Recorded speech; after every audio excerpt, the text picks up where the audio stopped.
The Medallion of Petra, Sam Reilly, Book 29. Written by Christopher Cartwright.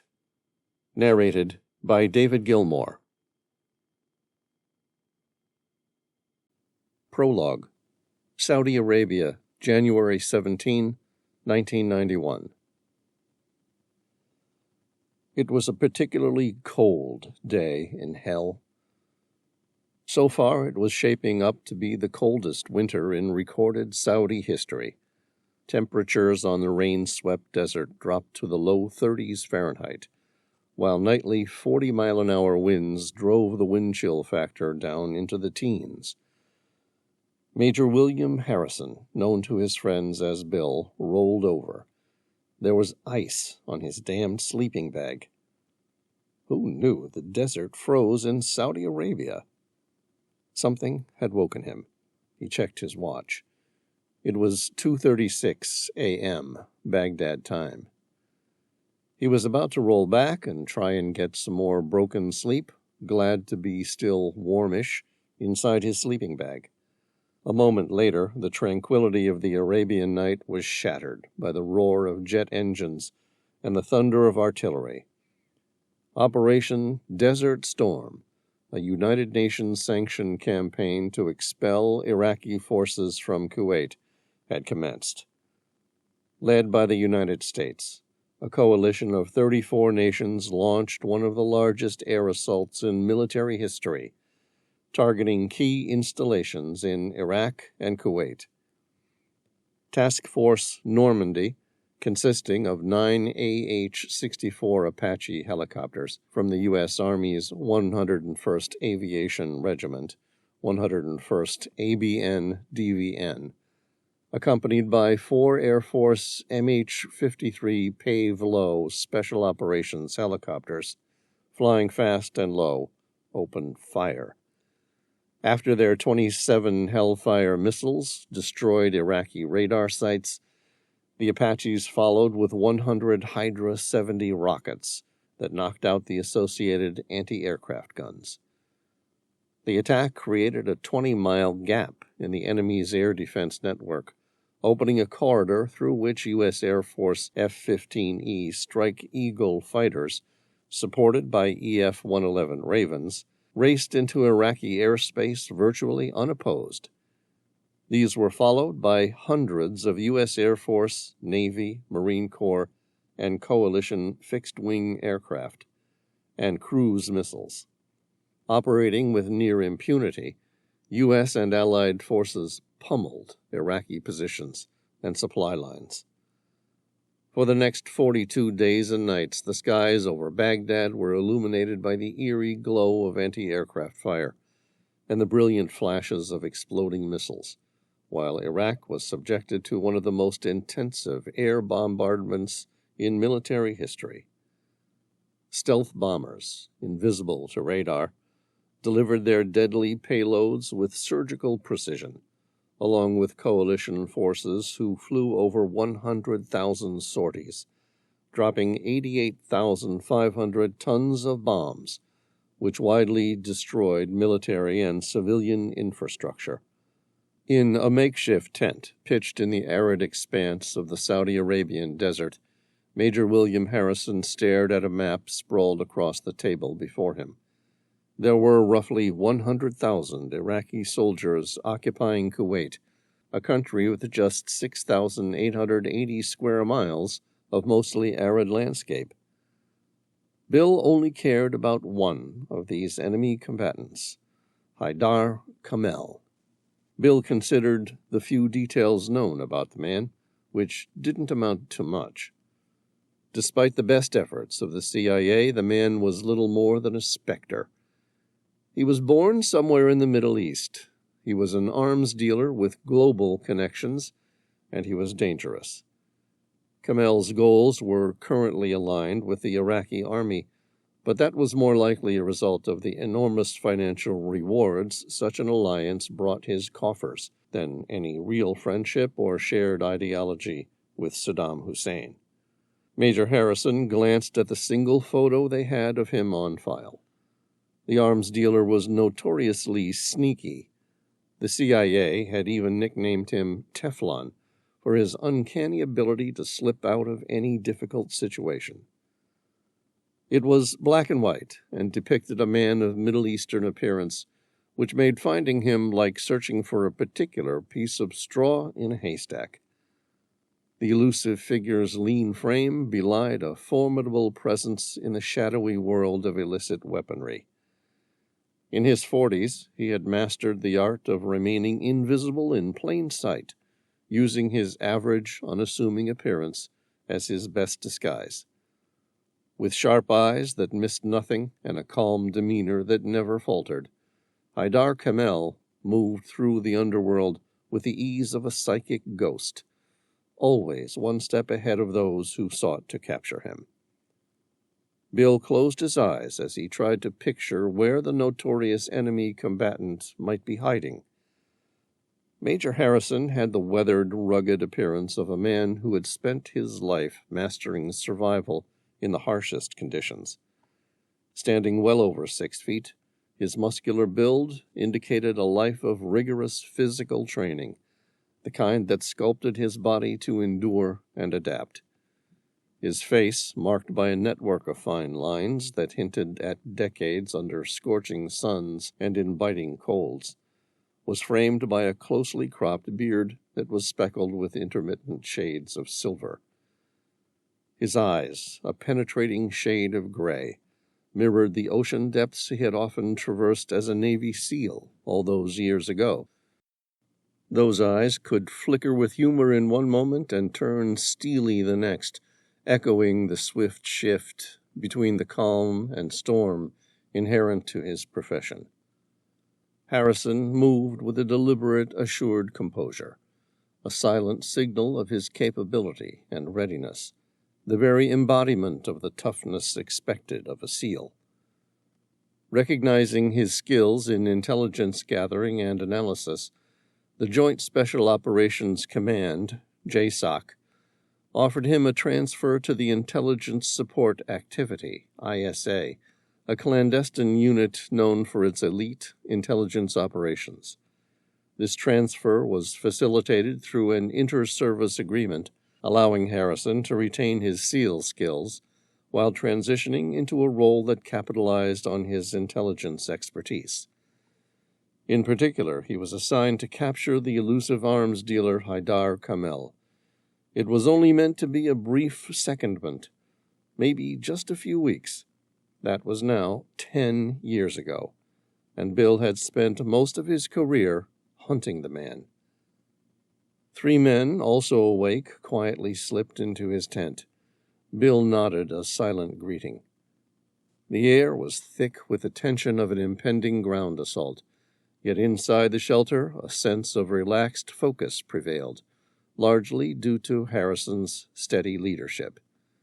At 40, the Navy SEAL had seen his share of conflicts, but none quite like this. His eyes, sharpened by years of strategic missions, surveyed his team, assembled under the Special Missions Unit of the Joint Special Operations Command. Each member had been chosen for their unique abilities, crucial for the task ahead, to infiltrate Iraq and capture the elusive arms dealer Haidar Camel. The CIA had been hunting Camel for more than a decade, and this was the first time they had definitive intel that indicated where he was, albeit the middle of a war zone. Bill had been asked to lead a mission to infiltrate and extract him. An eclectic 4-man team had been assembled for this extraordinary rendition. All had a special forces background, each from different areas of the U.S. Armed Forces. To his right sat Sergeant First Class Jack Cooper, his posture alert. As an Army Green Beret, Cooper brought invaluable experience in unconventional warfare to the table. At 35, he was adept at blending into hostile environments, his skills in languages and cultural negotiations key to navigating the complex tribal dynamics they were about to face. His presence covered the flexibility and resilience needed for the mission. Across from Cooper, Technical Sergeant Dominic Barnes monitored communications equipment, his youthful face a contradiction to the critical role he played. The tall and lanky 27-year-old air commando would be their link to the skies, ensuring that air-ground operations would run seamlessly. His expertise in combat control and pararescue was vital, a lifeline in the truest sense. Beside Barnes, Captain Malcolm Gifford sat cross-legged, absorbed in his laptop, his fingers flying over the keys as he collated the latest intelligence reports. The Intelligence Support Activity Officer at 32 was the Oracle, turning raw data into actionable insights. His work would dictate their movements once inside Kuwait, his ability to predict Kamel's patterns crucial to their success. Gifford wore thick glasses and could have passed for a close relation, if not family member, of a young Bill Gates. But like most things in life, his appearance was deceptive. He had started his career in the Navy. He scored the highest mark in his induction group during the initial physical screening test, and a recruitment officer recommended he try out for SEAL training. Not only did he complete BUDS, Basic Underwater Demolition SEAL Training, but did so with the highest overall marks, and went on to serve 6 years as a SEAL, before discovering that he was particularly capable and interested in the rising world of computing. He retrained and had been a computer whiz with the Army's intelligence support activity ever since, a path not widely different from Bill's own.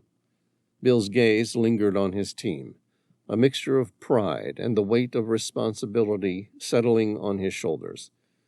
The winds outside whipped sand against the canvas. They seemed louder suddenly.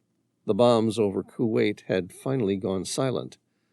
Bill closed his eyes and drew his breath. A moment later, a young man in an Air Force uniform stepped inside the tent. "Major Harrison?" Bill noticed his visitor wore the winged insignia of the United States Air Force aviator, most likely a helicopter pilot. "Yes." "I was told you wanted to deploy during the ground assault." "That's right. I want my team inside as soon as we have boots on the ground in Kuwait." "Understood, sir. Once the land has been taken and the region secured, we'll fly your team in." "I'm sorry, son. That's not good enough. It's imperative my team's there before our people cross into Kuwait. The person we're seeking is too dangerous to be left on his own. He's likely to slip through the cracks of the entire coalition force and disappear into the desert. I can't risk that. I've spent too many years trying to hunt him down. I need to be there." "I understand, sir." The young officer looked torn.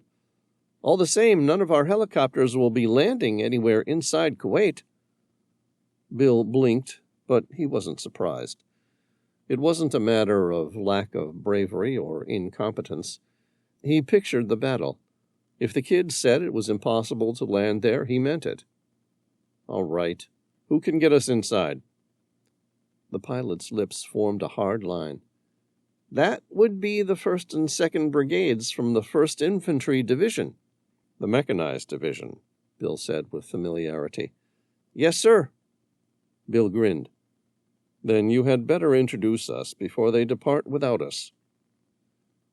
The Bulldozer Assault, 23 February 1991. The Sikorsky MH-53 Pave Low hummed through the dark, early morning sky, its rotors beating a steady rhythm against the cool air. Major William Harrison sat by the window, his gaze fixed below as the helicopter flew. The scene was eerily illuminated by sporadic flashes of artillery fire in the distance, casting long, menacing shadows across the land. He glanced at his watch. It was 0340, the horizon tinged with the faintest promise of dawn, yet the ground below lay shrouded in the darkness of the desert night. Hidden in the inky black ahead lay the Saddam line. The defensive fortifications had been constructed by Saddam Hussein's Iraqi army on the Kuwait border with Saudi Arabia. It was a formidable obstacle to the liberation of Kuwait, consisting of a series of flame trenches, ditches filled with oil to be ignited in case of attack, and sand berms, trench works, anti-tank ditches, barbed wire, and minefields, backed by the threat of chemical and biological weapons. The objective of Hussein was to force the coalition to engage in slow and costly trench warfare. Well-entrenched enemy soldiers cannot normally be defeated without attacking troops dismounting from their vehicles to engage. But Colonel Lon Maggart and Colonel Anthony Moreno, commanders of the division's 1st and 2nd Brigade, decided to ditch standard trench warfare doctrine when they grasped the opportunity presented by the shifting sands. Instead of going in on foot, they planned to send M1 Abrams tanks, modified with mine-sweeping plows, and M728 combat engineer vehicles to bury the trench lines completely. The helicopter banked sharply. The nose dipped, and the pilot set up to land. As they approached the coalition forces, Bill could make out the silhouettes of tanks and armored vehicles lined up and poised for the assault.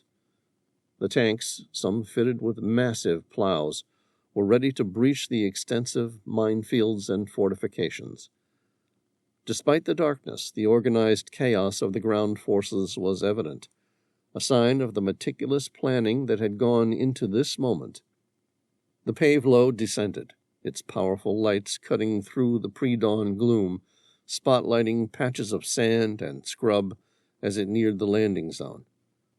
Bill watched as the ground crew signaled them in, their movements precise under the cover of darkness. The helicopter's landing lights flickered across armored vehicles bristling with weaponry, their crews reviewing systems and loading armaments. The helicopter touched down with a slight jolt, the roar of the engines mixed with the distant thuds of heavy artillery. Harrison felt the vibration through the soles of his boots as he unstrapped himself and prepared to disembark. Around him, his team did the same, each man rechecking his gear, readying themselves for the mission ahead. Stepping out onto the ground, Bill was hit by a blast of cold air, carrying with it the scent of oil and gunpowder. The ground forces were a hive of activity, soldiers and engineers moving with purpose amidst the armored leviathans. As he strode toward the command vehicle, his mind was clear, focused on the task ahead. The early morning operation to breach the Saddam line was about to begin, and with it a crucial phase of Operation Desert Storm. As the rumble of tanks gearing up for the bulldozer assault filled the air, Major William Harrison led his team toward the cluster of tank commanders gathered for the briefing. The first to catch the tank commander's eyes, Harrison moved with quiet authority, his uniform slightly different from the standard issue, his boots dustier and worn in places only the harshest terrains could reach. Slung over his shoulder was a custom-modified M4 carbine, equipped with a suppressor and an advanced optics sight, hinting at operations far beyond regular infantry engagements. Flanking him was Jack Cooper, the team's Green Beret, noticeable not just for his height, but for the array of non-standard gear strapped to his tactical vest. His helmet was fitted with a night vision mount, though the goggles were currently clipped to his belt alongside a variety of multi-tools and a handheld GPS unit, tools not typically issued to regular forces. Dominic Barnes, the air commando, walked slightly apart, constantly scanning their surroundings. His demeanor was relaxed but alert, a portable radio handset hooked to his back, the kind used for secure lines far beyond the typical frequencies. His hands, even at rest, seemed ready to reach for the sidearm at his thigh, a compact, silenced pistol. Bringing up the rear was Captain Malcolm Gifford, the Intelligence Support Activity Officer, his gaze hidden behind a pair of ballistic sunglasses. He carried a lightweight laptop bag, presumably filled with reconnaissance data and intelligence reports, strapped across his chest. Unlike the others, his presence was less about firepower and more about the invaluable data he carried, data that could change the course of their mission in an instant. Major Harrison approached the growling M1 Abrams, his boots kicking up the fine desert sand.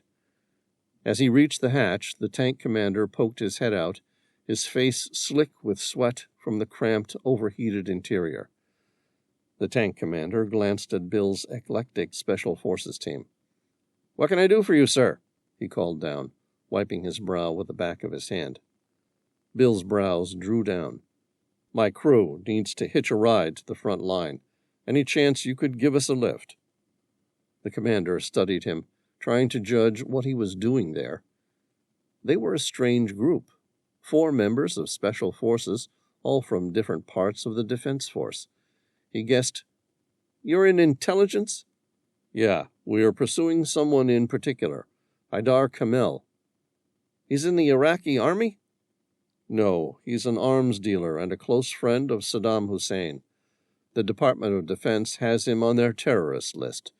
He's as cunning as a fox and as murderous as one locked inside a hen house. This is the closest we've come to pinning him down." Bill paused, his gaze intent. "We're taking no chances of him slipping away." "Understood. We're about to bulldoze our way right through their trenches.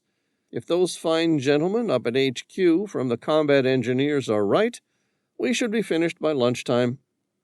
The commander met his gaze. "Do you want to wait until we finished our job and take one of the helicopters into Kuwait?" Bill shook his head. "That won't work. Pilots won't want to land there any time soon, and I don't want to wait. We've been after this guy for a long time. Years, in fact. If he slips through, we might not get another chance." He studied the massive Abrams tank. "So, how about it? Can we hitch a ride?" The commander shook his head, a grimace crossing his features. "I wish I could help, but it's impossibly small in here. We're packed in like sardines as it is. There's not enough room for the people who work here, let alone those who don't." Bill's gaze lingered on the powerful machine, its engine humming a steady bass note that vibrated through his boots. His eyes drifted toward the array of armored vehicles lined up in a neat row. It seemed incredible that such a large machine didn't have room for 4 guys, but he'd been inside tanks before. They were brutally Spartan inside. "No worries, I'll keep looking." "Try one of the Bradleys down the line," the commander advised, pointing farther along the column of armored vehicles. "They've got a bit more room. You might have better luck there." "Thanks, I'll check it out," Harrison replied, giving a nod of thanks. He turned to signal his team, his mind already plotting the next move as they made their way toward the M2 Bradleys, hoping for better luck.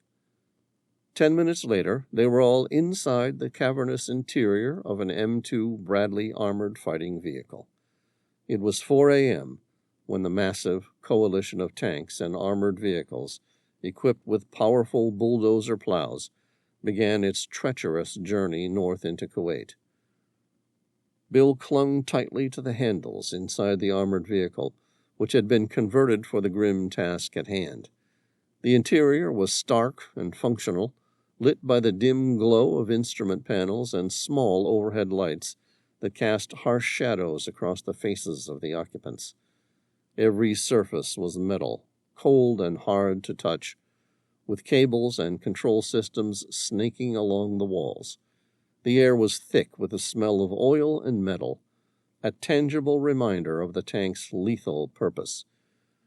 The heavy metal beast rumbled forward, part of a line of military bulldozers and tanks modified with plows, engineered to breach the Iraqi trench system that zigzagged across the desert landscape like the scars of some great beast. The massive Cummins VTA 903T 8-cylinder diesel sent 600 horsepower through its drivetrain into the twin Caterpillar tracks. As the machine lurched over the uneven terrain, Harrison peered through the viewing port, his gaze fixed on the horizon where the earth was churned into raw upheaval.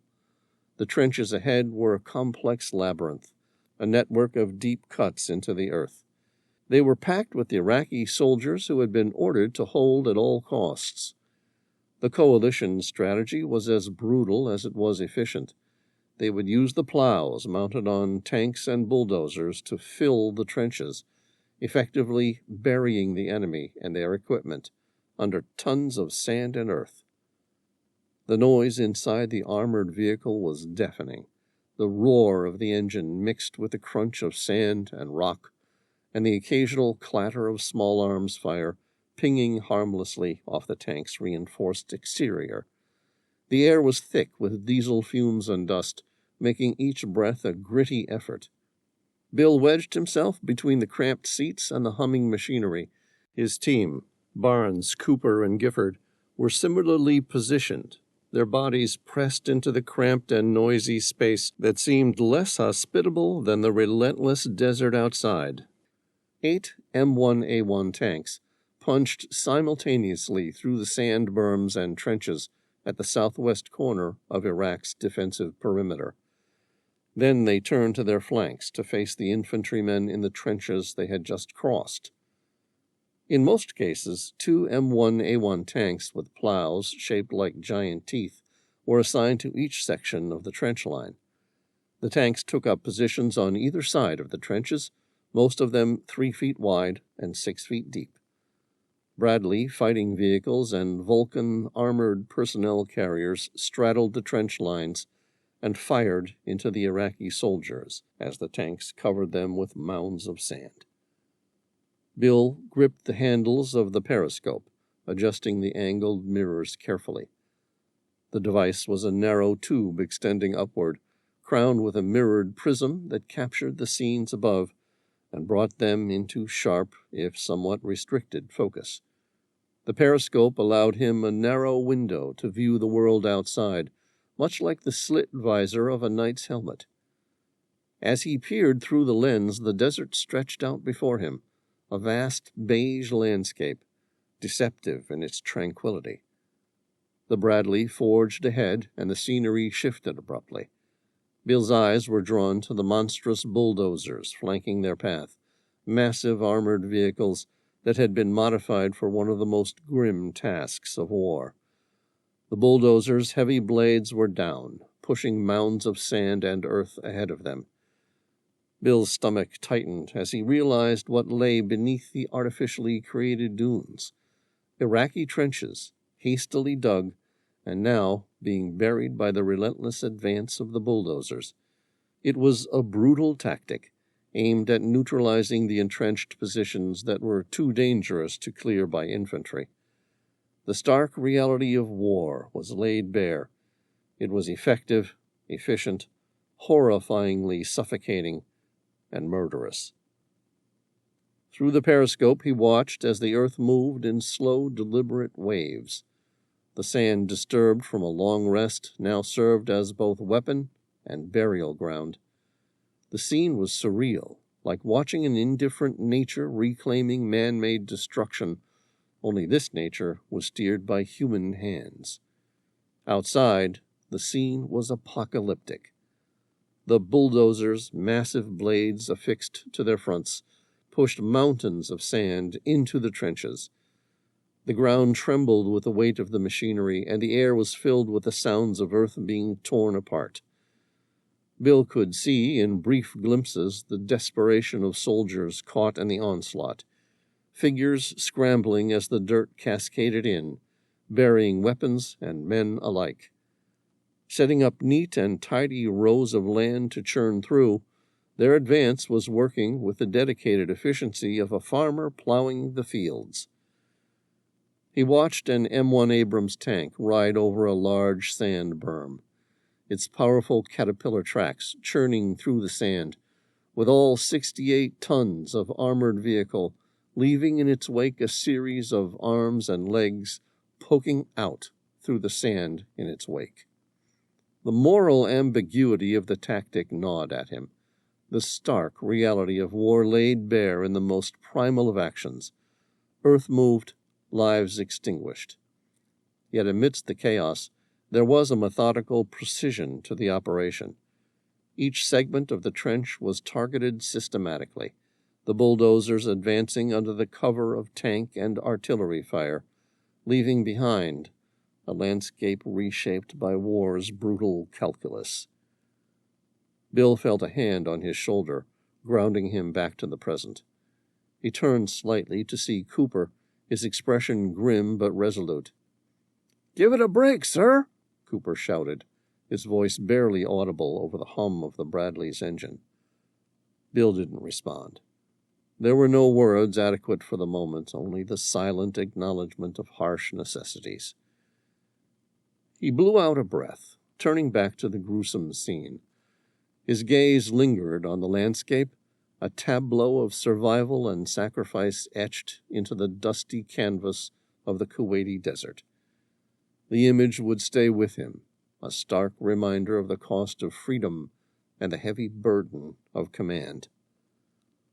With a final sigh, he relinquished the periscope, looked at Cooper, his lips forming a hard line.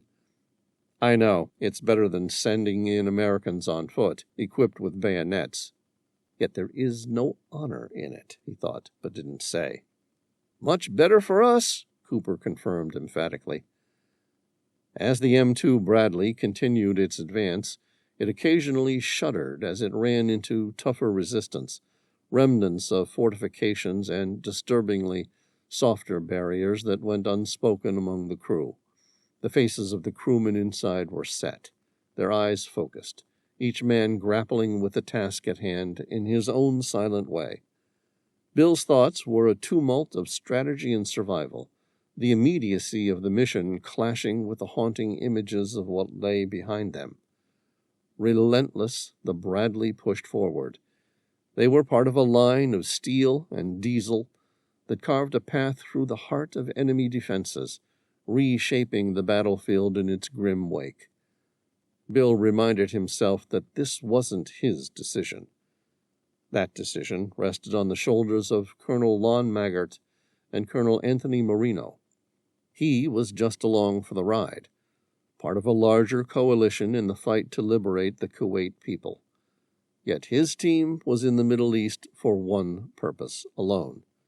At 6:45 a.m., the mechanized division had broken through the Saddam line and raced virtually unopposed across the desert into Kuwait.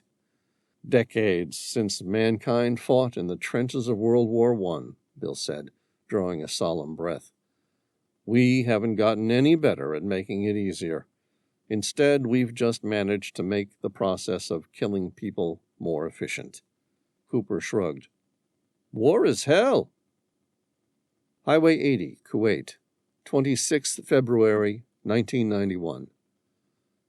Haidar Kamel planted his foot on the accelerator. Behind a thick pair of aviator sunglasses which he always wore, he checked the speedometer. It was stuck at 81 miles per hour, which was no real surprise. Its odometer was stuck at 320,000 miles. No matter what he did to encourage his overused and abused Toyota Hilux to increase its pace, it would not budge faster along Highway 80, the sun-scorched six-lane artery connecting Kuwait to Iraq. The Iraqi army was in full retreat. The slippery man named Teflon had joined a massive convoy of Iraqi soldiers.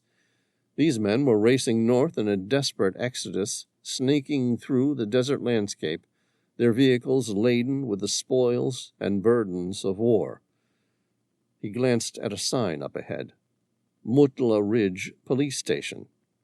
With his dark hair tousled from the drive and his handsome features set with grim determination, Haidar appeared every bit the seasoned Iraqi fleeing the chaos.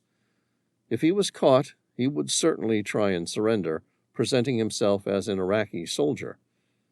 Far better they should think of him as a soldier, even one who might have committed potential war crimes, than for them to know who he really was.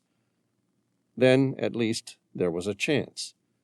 If they knew the truth, he would probably never be allowed to see the light of day again, let alone be allowed to roam free once more.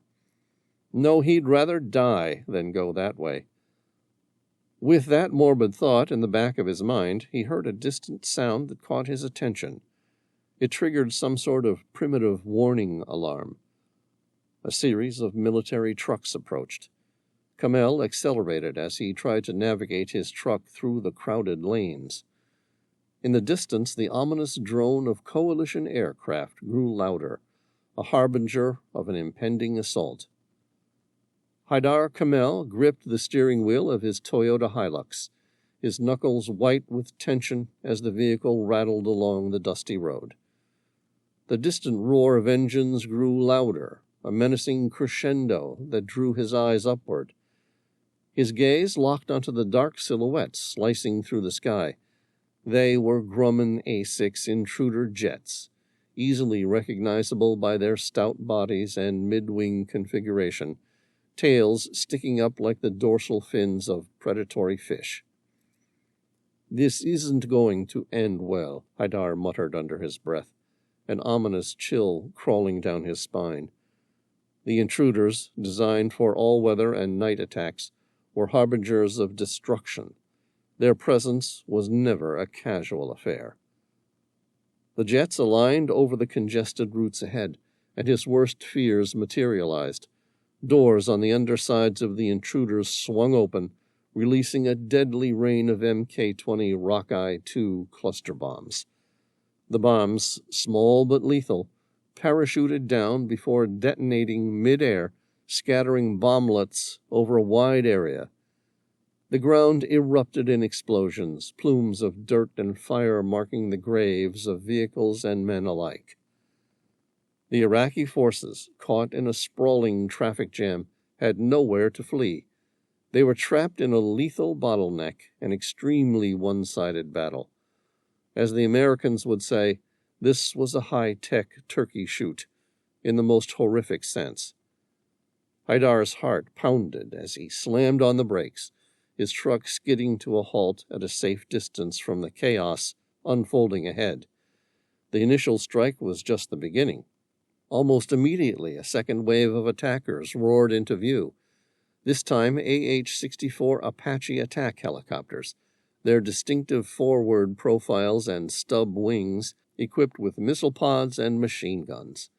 They swooped in like birds of prey, their guns chattering angrily as they strafed the beleaguered, retreating army. The air was thick with the smell of gunpowder and burning oil, the sounds of explosions and gunfire creating a symphony of destruction. Haidar ducked down in his seat, feeling the tremors of the earth and the heat of the nearby blasts. Each explosion was a reminder of the rapidly closing net around him and his men. As the Apaches made another pass, their rotors beating a relentless rhythm in the smoke-filled sky, Haidar knew they were running out of time and options. Every moment they remained was a moment closer to death. He glanced at the rearview mirror, catching sight of his men, their faces etched with panic. He needed to make a decision, and he needed to make it now. With a deep breath, Haidar threw the Hilux into reverse, steering away from the main road and toward the dubious safety of the desert terrain. There was a bright flash next to him. He didn't see where the bomb landed, much less where it exploded, but he felt the shockwave. The Toyota Hilux slid to the left. He gripped the wheel and fought to regain control, but he couldn't even feel the steering. A split second later, the Toyota's front bull bar dug into the sand dune, sending the four-wheel drive violently cartwheeling down a sandbank before coming to a stop, overturned and wrecked. Haidar was still holding the wheel for life. He blinked, took a split-second check of himself, and realized he was still alive. His eyes darted to the right, squinting against the harsh midday sun, his gaze locked on the Iraqi Panhard M3 VTT armored car trudging up the steep face of a massive dune. The vehicle's wheels spun, flinging sand into the air as it struggled for traction. The amphibious light armored personnel vehicle had been built by the French, but never adopted by the French Army. Instead, the M3 series was procured in vast quantities by foreign armies and security forces. especially in Africa and the Middle East. By the time production ceased in 1986, it was the most common wheeled APC produced by any Western nation in the world. Haidar smiled. He should know. He'd brokered most of those sales during that time. A moment later, he spotted the AH-64 Apache helicopter, its silhouette menacing against the clear sky. A mechanical whirring sound followed, and the Apache's wing-mounted launchers rotated, aligning a pod of Hydra 70s toward the struggling M3. A brief pause, a tense moment frozen in time, and then a rocket burst forth, trailing a plume of smoke as it sliced through the desert air. The single Hydra 70 rocket left the muzzle at a velocity of 2,300 feet per second, increasing its speed to 2,425 feet per second by the time it struck the Panhard M3. It was a direct hit. The impact was catastrophic. The Hydra 70, designed to penetrate armor before exploding, struck the vehicle's rear where the engine lay. The explosion was instant and ferocious, engulfing the armored car in a ball of fire and black smoke. Shrapnel flew in all directions, tearing through the thin metal body of the M3 like a hot knife through butter. The vehicle's structure buckled under the assault, the rear part crumpling inward as the fuel tank ignited, adding to the inferno. What remained of the Panhard was a twisted, smoldering wreck, half buried in the sand it had so desperately tried to conquer. The smoke from the burning wreckage billowed into the sky, a dark column visible for miles. It was enough to raise him to his task of survival. Haidar grabbed a Matiba auto revolver from its holder built into the side of the door and crawled out of the wreckage of the Toyota, carrying nothing but his weapon. The weapon had been a gift from Emilio Gisoni, the renowned Italian firearms designer. Gisoni had been working on its design since 1987, aiming to create a semi-automatic revolver that aligned the barrel with the bottom of the cylinder for better recoil management. It was still in the testing phase, but Gisoni had gifted him a prototype, knowing his interest in unique weapons. The revolver was chambered in .44 Magnum, giving it significant stopping power. Its distinctive design also reduced the twisting motion upon firing, enhancing precision. He'd found it to be incredibly accurate and powerful. It made him feel more in control. Although it wasn't likely to do anything against the Apache gunships, it was better than being unarmed. A moment later, he spotted two Iraqi soldiers attempting to escape on a motorcycle, a rugged Yamaha XT500. Its engine was revving as it climbed the dune beside him. Haidar lifted his revolver, aimed at the front rider, and fired. The rounds struck the motorcyclist right between the eyes. The dead soldier fell backward, and the bike skidded toward the ground, its engine still running, rear wheels spinning against the soft sand and bucking the pillion passenger off. The second rider flew, hitting the ground hard, rolling down the dunes like a giant tumbleweed. He stood up, dazed and a little disoriented. Haidar exchanged a brief glance with the Iraqi soldier. The man's eyes darted between his dead colleague and Haidar, trying to determine if one of his own team had murdered his friend. His eyes landed on the killer's weapon. The Iraqi soldier spread his hands in a placating gesture. He had no wish to be murdered, too. The bike's engine finally stalled and fell silent.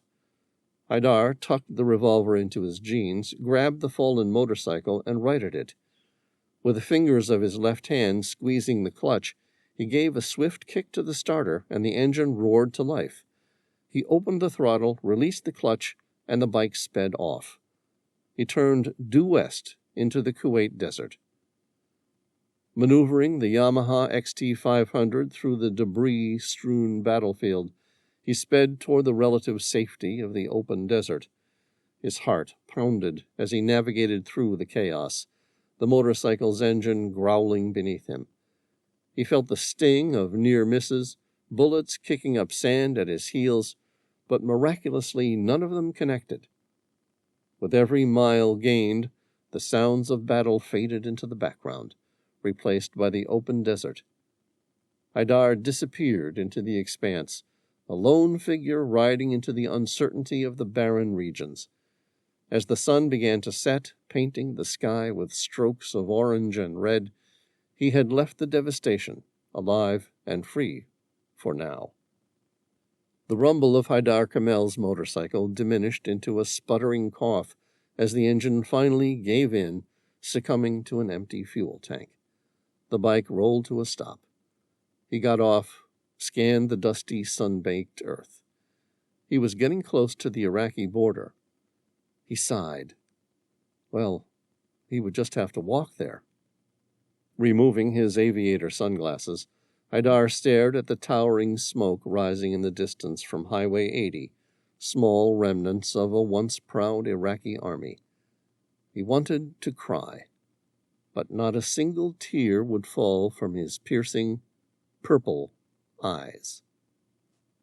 It was known as the First Space War, ushering in the first major military operation to make extensive use of space-enabled capabilities, including GPS, satellite communications, and friendly force tracking, which provided ground commanders with never-before-seen situational awareness and command and control capabilities for Army forces employed across the battlefield. Major William Harrison shook his head. Despite the giant leaps in technology, there was still no sign of Haidar Camel. It had taken roughly 100 hours from the time coalition troops were on the ground through to the Iraqi army surrender. Now, 4 days later, there was not a single report of his target. The Teflon-coated rat had slipped through their net again. Captain Gifford glanced up from his laptop. He slapped his hand on his desk and cried out, "We've got a hit!" Bill looked over his shoulder. "Say, what now?" "Haidar Kamel." Gifford's eyes were wide and he wore a big grin. "We've got a lead. Tariq al-Hashimi, an Iraqi soldier who surrendered, says he saw Kamel." "Where?" Bill almost shouted the word. "A place called Mutla Ridge." "Mutla Ridge." Bill's expression went blank. "Where's that?" "Somewhere along Highway 80, where our attacking forces destroyed a line of some 300 Iraqi army vehicles during their retreat. It's a place they are now calling the Mile of Death." "Let's go." Bill nearly jumped to his feet, but managed to remain seated. "And for God's sake, let's pray he wasn't killed in the attack." Gifford nodded. The information Camel could reveal was worth 10 times as much with him alive than dead. "He's still alive." Bill's eyes narrowed. "You're certain?" "Yeah, the officer interrogating the Iraqi soldier says Tariq al-Hashimi told him he saw Camel riding west into the desert on a motorcycle during the bombing raid." Bill's shoulders slumped. "That was 3 days ago. Our target could be anywhere by now. If he was a normal person, he would probably be dead in the desert, but not Camel. We're not that lucky. He's a survivor, so he'll have gotten out, and could be anywhere by now.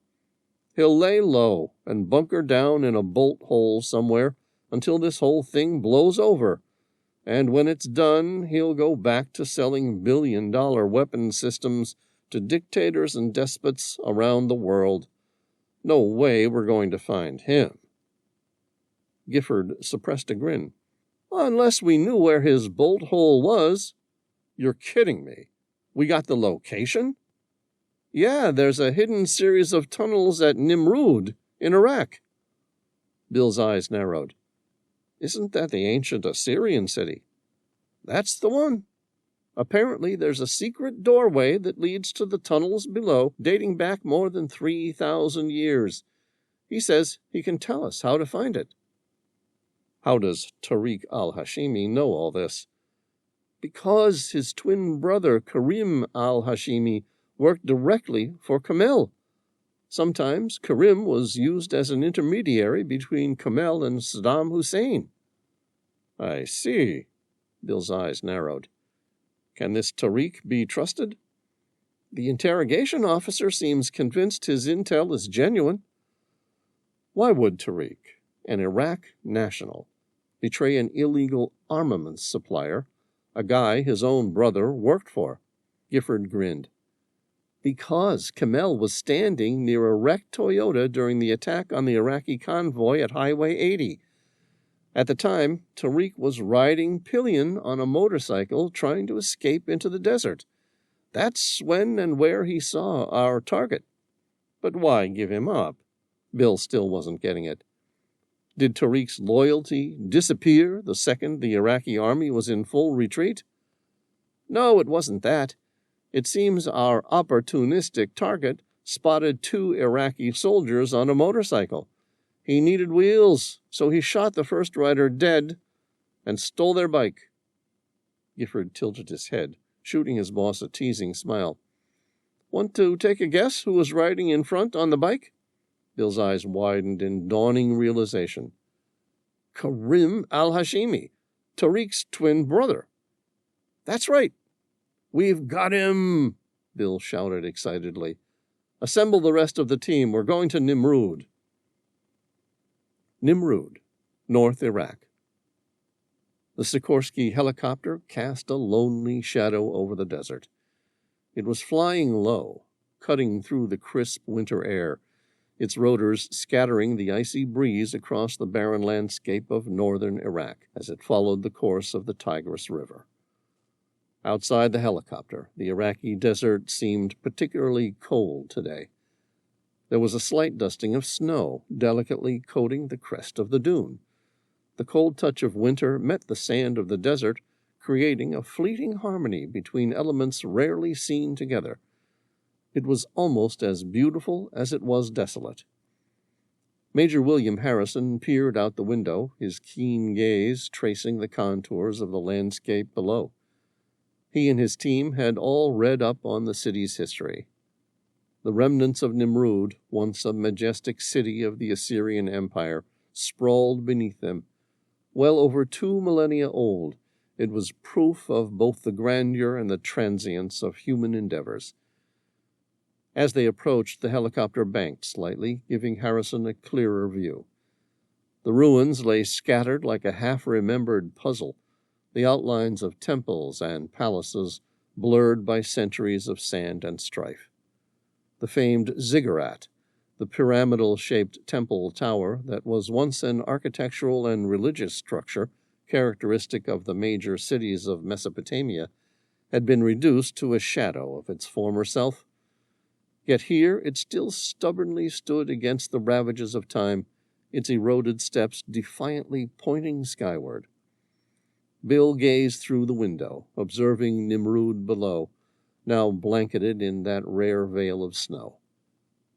The remnants of the once Assyrian capital were softened by white, the edges of temples and palace ruins blurred under the frosty cover. "We're 2 minutes out from the LZ, sir," announced the pilot over the headset. "Thank you, Riddick," Bill replied, recalling how a helicopter crewman had once called him and his men self-loading and unloading cargo. It was certainly more flattering than what they called paratroopers, who were known as meat bombs. After a beat, he added, "Any movement on the ground?" "None that I can see." "Keep your head on a swivel. We need to be sure this isn't an ambush." "Understood." Bill glanced at his team. 2 minutes out, gentlemen. Time to look lively." Two minutes, the crew all acknowledged. Bill kept his focus on the snow-scattered ground, surveying the historical tapestry unfolding beneath them. Here, amid the cradle of civilization, whispers of the past mingled with the chill of the present. He felt reassured by the lack of footprints in the snow, but only just. The Sikorsky MH-53 Pavlo hovered just above Nimrud, his choice for his team's insertion. After nodding confirmation of his intent to a helicopter crewman, Bill slid the side door open, intensifying the roar of the rotors. A fierce storm of snow swirled as he peered out at the breathtaking sight. The massive stone-winged bulls of the Lamassu stood sentinel at the entrance of the Northwest Palace, half buried in the sands of time. The helicopter's downdraft created a hazy veil around the colossal statues. "Ropes!" Harrison shouted, his voice barely audible over the helicopter's downdraft. The crew quickly lowered the ropes, thick lines uncoiling and dropping to the ground below. Bill turned and scanned his seasoned group of elite operators. Sergeant Cooper, the rugged Army Green Beret, cradled his M4A1 carbine with an attached M203 grenade launcher, the weapon's matte black finish gleaming in the dim light of the helicopter. Beside him, Tech Sergeant Barnes, the youngest of the group and an air commando, checked his suppressed MP5 submachine gun, the compact weapon perfect for close-quarters combat. Gifford, the intelligence support activity officer, methodically adjusted the scope on his HK-416, the assault rifle's advanced optics allowing for target acquisition. Bill was the first one out the door. Like all good officers, he led from the front. Grabbing his scope, he slid down, the coarse fibers burning slightly against his gloves as he descended. The iconic courtyard of the Northwest Palace, with its crumbling walls and faded reliefs, rushed up to meet him. He landed lightly on the ground, quickly moving to secure the area. "Go, go, go!" Bill shouted, motioning for the others to follow. The team moved with practiced ease, sliding down the ropes and spreading out as they hit the ground. They disembarked swiftly, their boots crunching on the thin layer of snow. Bill, his own M4A1 ready for action, led the way, his eyes scanning for any sign of danger. The smell of stone mixed with the sharp tang of disturbed dust filled the air as they made their way toward the palace entrance. The Pavelo hovered momentarily before lifting off, disappearing into the sky as quickly as it had arrived. Harrison and his team were now on their own, deep in the core of one of history's most storied sites, far behind enemy lines, in the ancient heart of Iraq. He signaled to his team, their figures bundled against the winter cold, momentarily captivated by the stillness of their surroundings. The snow-dusted stones of Nimrud, bathed now in the soft light of a low winter sun, observed silently, witness to another human chapter in their timeless vigil. "Let's move out," Harrison commanded, his low voice crisp in the cold air. The team cast long, sinister shadows over the expanse of Nimrud. They reminded Bill that he had an uneasy feeling about the mission. They had finally gotten a lucky break, but to him, something sounded bogus. The intelligence officer who had interrogated the Iraqi soldier was convinced his prisoner was telling the truth, but then he wasn't the one about to risk his life on the word of a POW. It all seemed too easy. Either they had gotten really lucky, and Kamel had made the mistake of shooting one of his own men, thus leading the man's brother to betray him, or Bill and his team were walking into a trap. Even though this was the first real lead intelligence had obtained, and Bill wasn't going to risk losing it. Moving silently and efficiently, Bill's team approached Haidar Kamel's hidden lair. Nimrud, with its sprawling ruins under the harsh desert sun, appeared isolated from the time and turmoil surrounding it. The air was thick with the scent of dust stirred up by military movements, occasionally mingled with the faint, more natural aroma of wild grasses that stubbornly sprouted between the crumbled stones. From afar, the usual tranquility of the place was intermittently shattered by the distant thuds of artillery. It reminded Harrison of the stark realities beyond these archaic thresholds. Still, no footprints other than their own. That was a good sign. They neared the massive stone figures of winged bulls with human heads, known as Lamassu, that once guarded the city's grand entrances.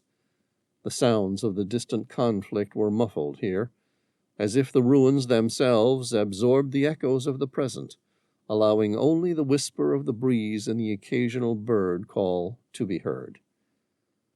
Harrison treaded softly over the fragmented relics underfoot, each step a physical connection to the Assyrian kings like Ashurnasirpal II and Shalmaneser III, whose aspirations had once breathed life into this now desolate landscape. Despite the war raging not far from the site, there was a pervasive sense of calm within the boundaries of Nimrud.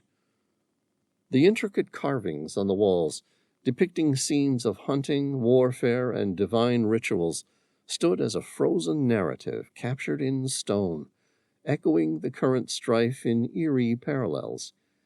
Here, in the solitude of Nimrud, Major Harrison experienced a poignant reflection on the cyclical nature of human conflict and the enduring legacy of civilizations long vanished. The site offered not just a pause from the present warfare, but a profound insight into the impermanence of power and the enduring, and sometimes not so enduring, impact of cultural heritage.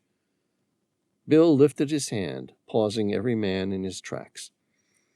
His team stopped, fanning out in a defensive perimeter. The entire area had appeared abandoned from the sky. Thermal imaging taken from the helicopter's forward-looking infrared, known as FLIR, revealed no heat signatures throughout the entire ancient city. But that didn't mean his target didn't have an entire army hiding within stone tunnels. They had been moving for roughly 15 minutes. It was a slow, methodical advance, prepared at every stage for Camel's men to attack.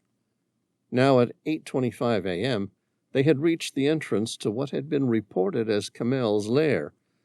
Bill looked up. The towering Lamassu stood proudly at the entrance of the Northwest Palace, its immense form a blend of a bull's body, an eagle's wings, and a human's head, symbolizing the Assyrian protective deity. Its meticulously carved facial features, though weathered by millennia, still bore an expression of fierce guardianship. Intricate cuneiform inscriptions adorned the beast's flanks, narrating stories of long-dead kings and long-forgotten victories. Bill drew a deep breath. He couldn't help but be captivated by the imposing statue as he approached it with a sense of reverence and curiosity. His fingers traced the contours of the cuneiform, feeling the grooves and indentations worn smooth by time. As he examined the base of the Lamassu, he noticed a series of small, almost imperceptible depressions in the stone, arranged in a seemingly random pattern. Despite their appearance, the arrangements of the marks were far from random.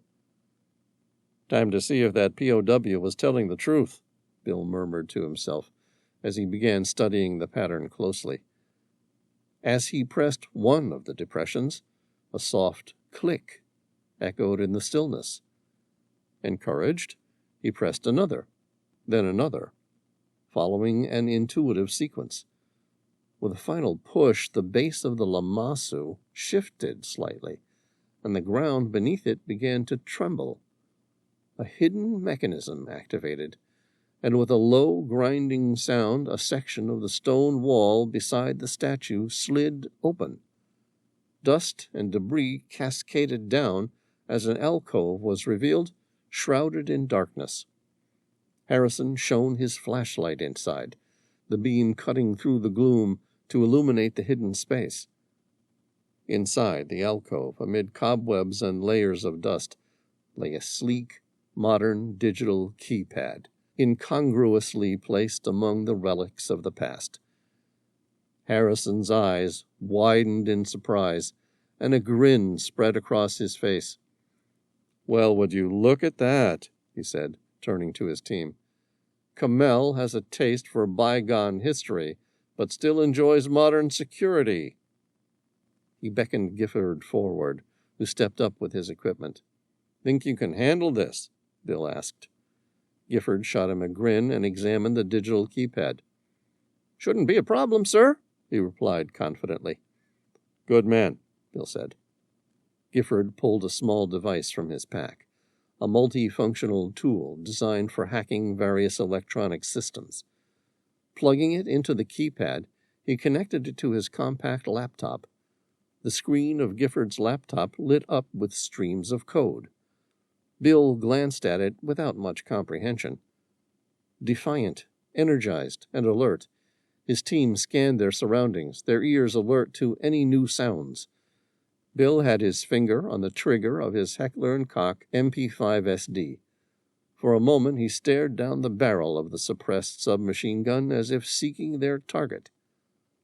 I'm running a brute force algorithm to break the encryption, Gifford explained, his hands playing the keyboard like a concert pianist. This might take a few moments. Bill watched as lines of code flashed by, the laptop working tirelessly to crack its security. After a tense few minutes, a soft chime signaled success. The digital keypad's light turned green, and a hidden mechanism within the alcove whirred to life. Got it, Gifford said triumphantly, closing his laptop. Well done, Bill replied. The floor beneath them began to tremble once more, and with a deep rumble a section of the ground slid away, revealing a dark passage descending into the depths of Nimrud. The team exchanged looks of anticipation and readiness. Bill's eyes swept the modern passageway below. It was lit up by a small array of LED lights that flickered on as the secret doorway opened, reminding him strangely of the emergency lighting on a commercial airplane. Somewhere in the primitive part of his brain, a warning flickered, and he thought, if I went to the trouble of setting up a hiding place like this, I would have an armed guard with a machine gun hiding in the dark, ready to mow down anyone who walks through this door. Bill glanced at Cooper. Can you get some eyes inside this thing? I'm on it, Cooper replied, retrieving a small case from his pack. I'll put a snake down there and see what we've got. Good idea. It feels... With a puzzled frown, Bill shook his head. Something feels wrong. You think we're walking into an ambush? Cooper offered. Bill's lips flattened into a hard line. I don't know. But I sure as hell have no intention of being made a fool by a murderous Teflon-coated arms dealer like Haidar Kamel. Agreed. Cooper opened the case and removed the fiberscope snake, a flexible, tube-like device with a tiny camera at one end. It was the same sort of thing plumbers use to investigate the cause of a blocked drain pipe. The technology was simple but effective, allowing them to peer into the tunnel without exposing themselves. Sending in the scope, Cooper said, positioning the device at the entrance of the tunnel.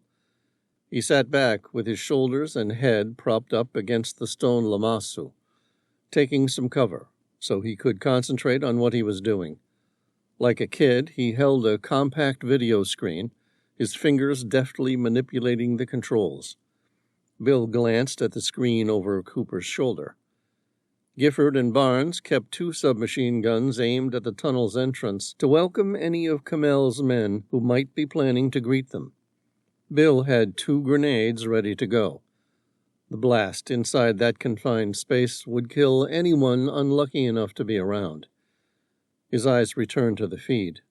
It showed a grainy view of the tunnel's interior. The snake's infrared night vision camera displayed the image in an eerie green glow. Bill knew the technology used infrared, which was monochrome. But since the human eye was particularly sensitive to green, the geniuses at DARPA used the false color to help distinguish the faintest glow possible. The snake illuminated the narrow, winding passage, revealing occasional side corridors branching off into darkness. The fiberscope's tube slid along, its lens transmitting the eerie, silent visuals back to Cooper's screen. Bill's eyes flicked between the screen and the tunnel itself, his pulse speeding with anticipation. Cooper paused. Bill frowned. What do you see? I thought there was the faintest flicker of movement. Can you go back? Bill asked. Yeah, I'm rotating the camera 180 degrees. Bill watched. There seemed to be nothing but more abandoned tunnel. I guess I imagined it, Cooper said. Bill nodded. Take your time. His voice low and intense. We can't afford to have this operation go tits up. I'm relying on you to be sure it's safe for infiltration. Agreed. Jaw tense, Cooper began guiding the fibroscope deeper into the maze.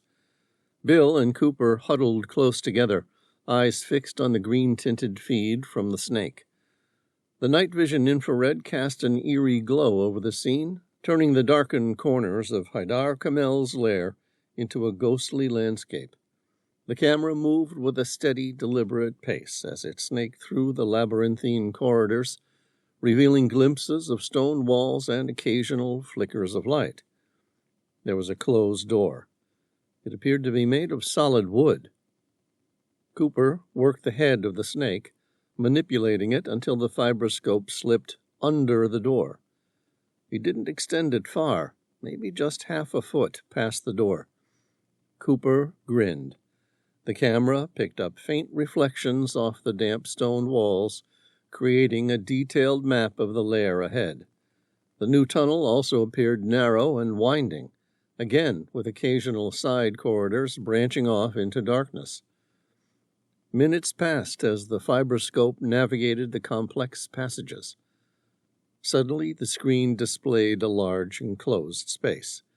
The camera's infrared light revealed the outlines of 5 figures inside it. Looks like we found Kamel's crew, Cooper observed, his voice tinged with satisfaction and anticipation. Good work. But what are they doing in there? Bill asked, noticing the enemy combatants were all sitting and gathered near each other. Watching a movie, Cooper hazarded. Bill shrugged. Sitting around a table to discuss their next gold-digging operation?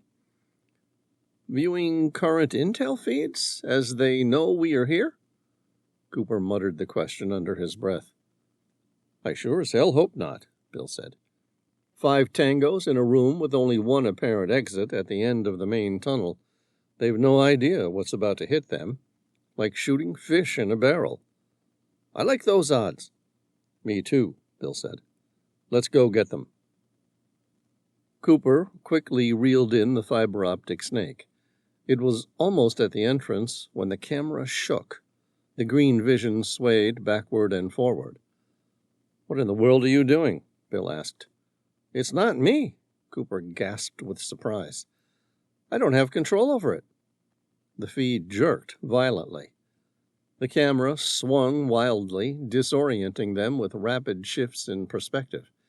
Cooper's fingers flew over the controls, trying to steady the image, but it was clear something had gone wrong. The erratic movement suggested the camera had been discovered. The feed finally stabilized. A moment later, the camera feed came full circle, and Bill found himself staring into the confused visage of an Iraqi guard. Staring straight into the lens, the man's face filled the screen, each detail magnified by the night vision's green glow.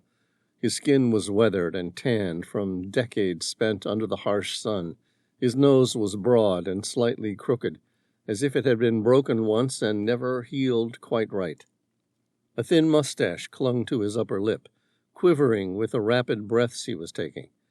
Thick eyebrows framed his wide, startled eyes, which darted nervously, betraying a fleeting moment of panic. In the fraction of a second that Bill had to observe him, the guard's expression transformed into a series of rapid, visceral reactions. First there was confusion, his brows knitted together as he tried to comprehend what he was holding. Then fear. A flicker of realization crossed his eyes as he understood the danger he was in. Finally, resolve. His features hardened and his lips pressed into a thin line as he steeled himself to take action. Bill's heart raced as he watched this rapid succession of emotions play out. The guard's eyes locked onto the camera. For a brief moment, it felt as though he was looking directly at Bill and Cooper, seeing through the screen and into their hidden vantage point. Bill said, I think our silent entrance is about to be blown.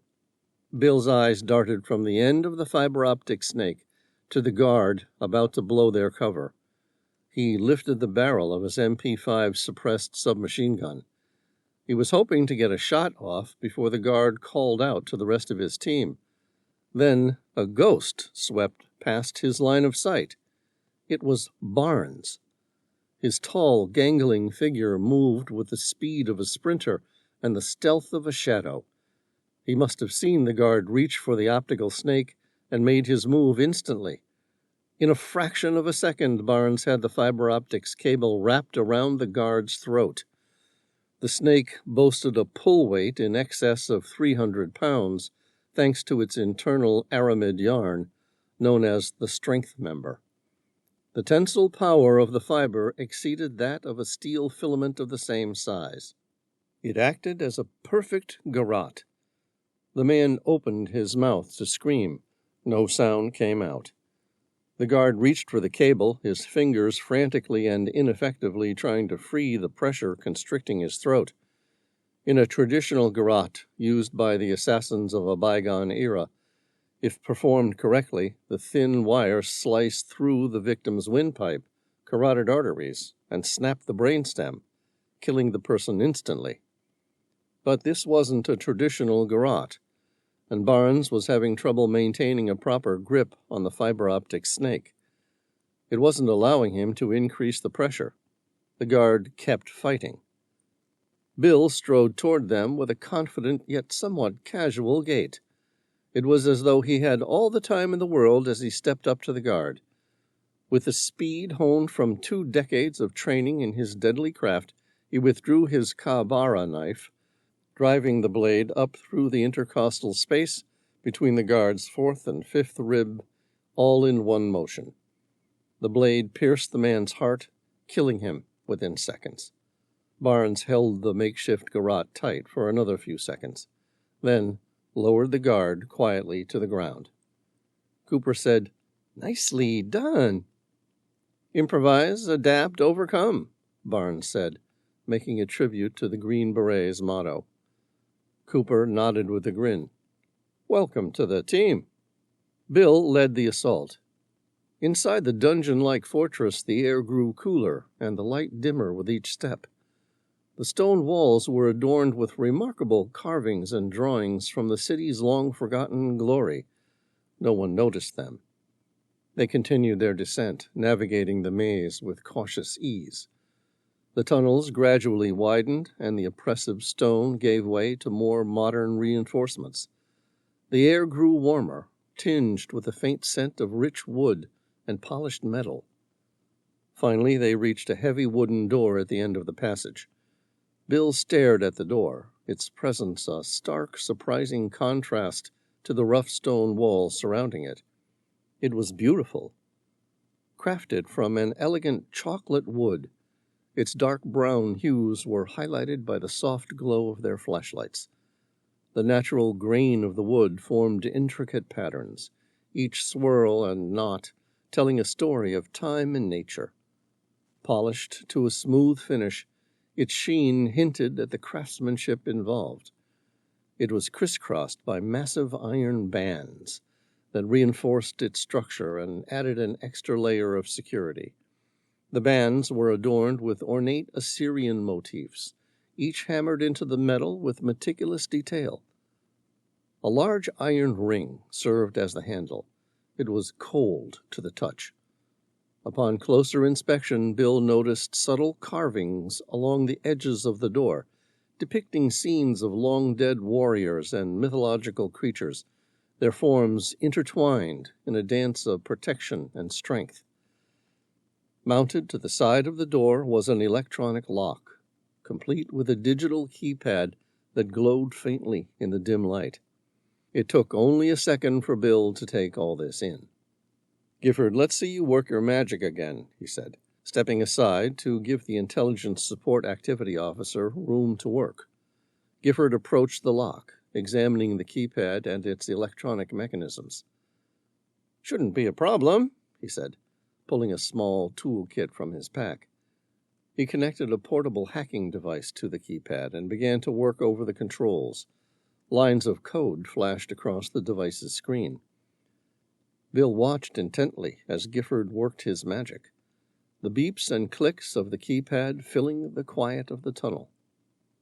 Minutes passed, the tension growing palpable as Gifford's brow furrowed in concentration. Suddenly, the device emitted a harsh beep, and the screen flashed red. Gifford cursed under his breath. "Oh, that's bad." "What is it?" "The system's got a secondary encryption layer I didn't anticipate. It seems to have triggered an early warning system tripwire of some kind." Bill quickly ordered, "New plan." He pulled a small strip of plastic explosives from his pack, along with a detonator. Carefully, he affixed the explosives to the lock, ensuring it was positioned for maximum effect. The rest of the team retreated up the tunnel. A few seconds later, Bill followed his team to take cover. "Fire in the hole," he said, and pressed the detonator. A sharp, controlled explosion echoed through the tunnel, and the lock shattered with a burst of sparks and smoke. The heavy door shook as the force of the blast reverberated through it, the remnants of the modern lock dangling uselessly by its side. "Time to go." Bill approached the door, giving it a solid push. The door opened. Despite a desperate shoulder shove, the door creaked slowly and heavily on iron hinges. The sound echoed through the tunnel like a ghostly whisper from the past. The chamber they entered was a stark contrast to the austere tunnels. It resembled a luxurious Airbnb more than a bunker, with plush leather couches, sleek modern furniture, and tasteful artwork adorning the walls. A large, state-of-the-art computer setup dominated one corner, multiple monitors displaying streams of data. The room was softly lit by stylish lamps, creating a deceptively peaceful ambiance. Haidar Camel sat in the center of the room, surrounded by 4 of his senior bodyguards.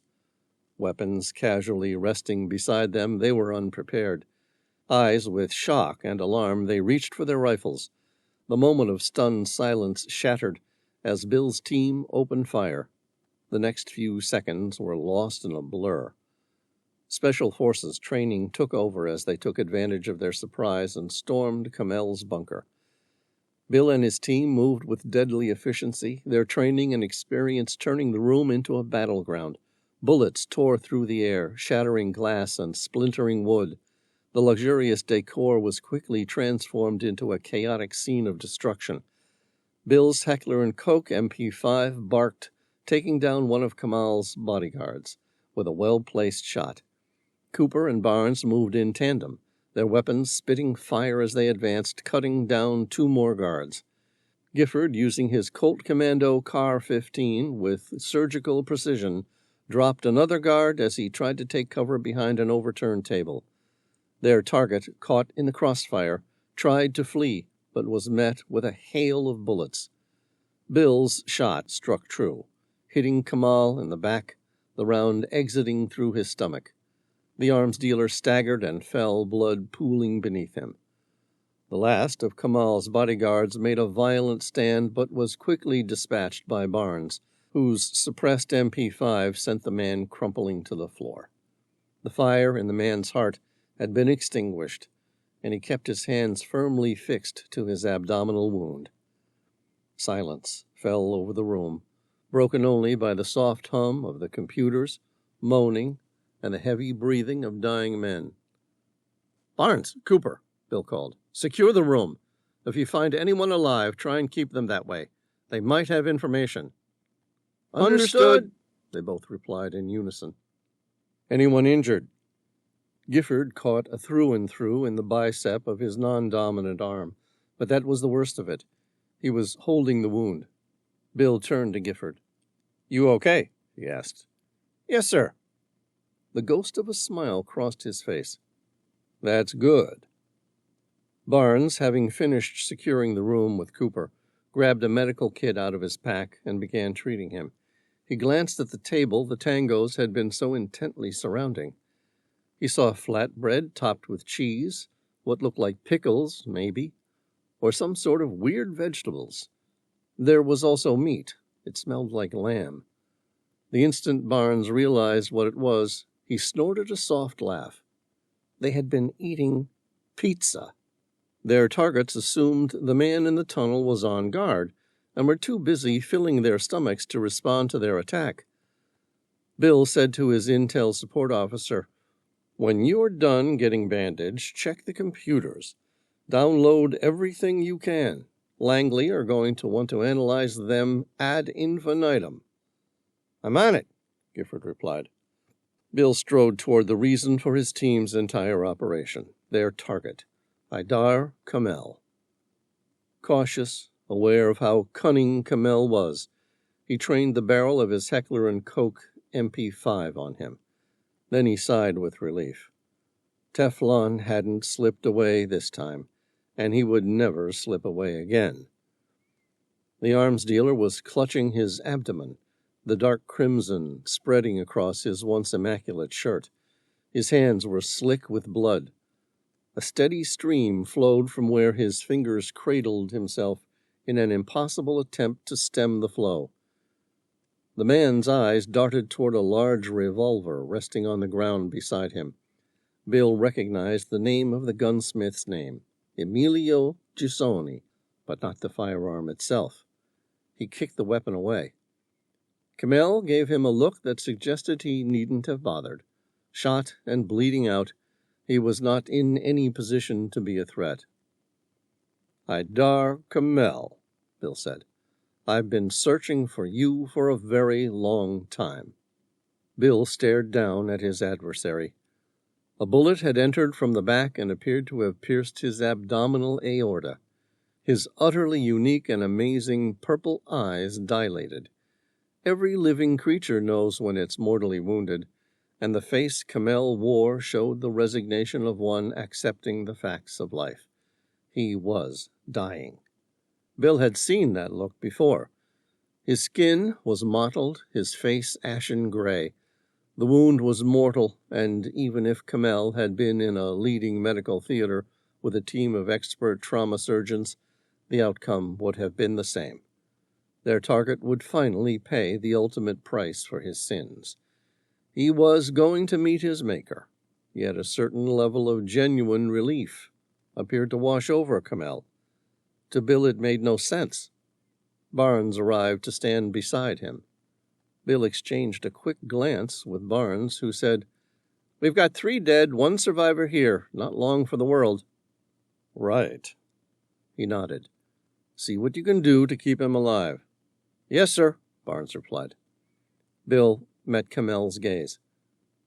"Is there anything I can do to make you more comfortable?" he asked. Camel shook his head. "There's nothing you can do for me now." His violet eyes met Bill's gaze. "But there may be time yet for you to do something for humanity." That surprised him. Every file he had on the arms dealer was implicit. Camel did not follow any religious or altruistic practice. He worshipped the god of money. Bill tilted his head to the side. "Humanity. Protect something for me," he said, his breath ragged. "There is no one else." Camel's words were slowly, clearly spoken, unrushed. "What?" Camel closed his eyes. Like a player throwing in his last card, he knew it was over. There was nothing to gain by fighting. Instead, Camel began to lift one bloody hand toward his neck. Bill moved the barrel of the MP5 toward his head, in a distinct motion that suggested any sudden moves and what minutes Camel had left in this world would be taken from him. Camel ignored him. Slowly, very slowly, he reached to grasp a medallion that was hanging around his neck. Bill went to one knee, startled by the artifact. A thick silence sat in the air. The jewelry was composed of a curious amalgamation of metals, brass and gold primarily, yet colorfully interspersed with faint traces of unknown alloys. The medallion was unique, not just in its composition, but in its structure. It was not a singular piece, but rather divided into 5 separate fragments, each designed to unite with precision to form the whole. Each fragment was a marvel unto itself, adorned with intricate carvings and etchings that, when examined individually, appeared to be abstract symbols and images. There were depictions of deities, celestial bodies, and cryptic inscriptions in a language he didn't recognize. There was something tantalizing about that medallion. For a moment, an instant that seemed timeless, Bill could swear he felt it. Abruptly, the spell was broken. Camel handed the medallion to him. "Take this." Bill accepted the pendant. "What is it?" "The Nabateans. A key to a temple, full of riches and a weapon."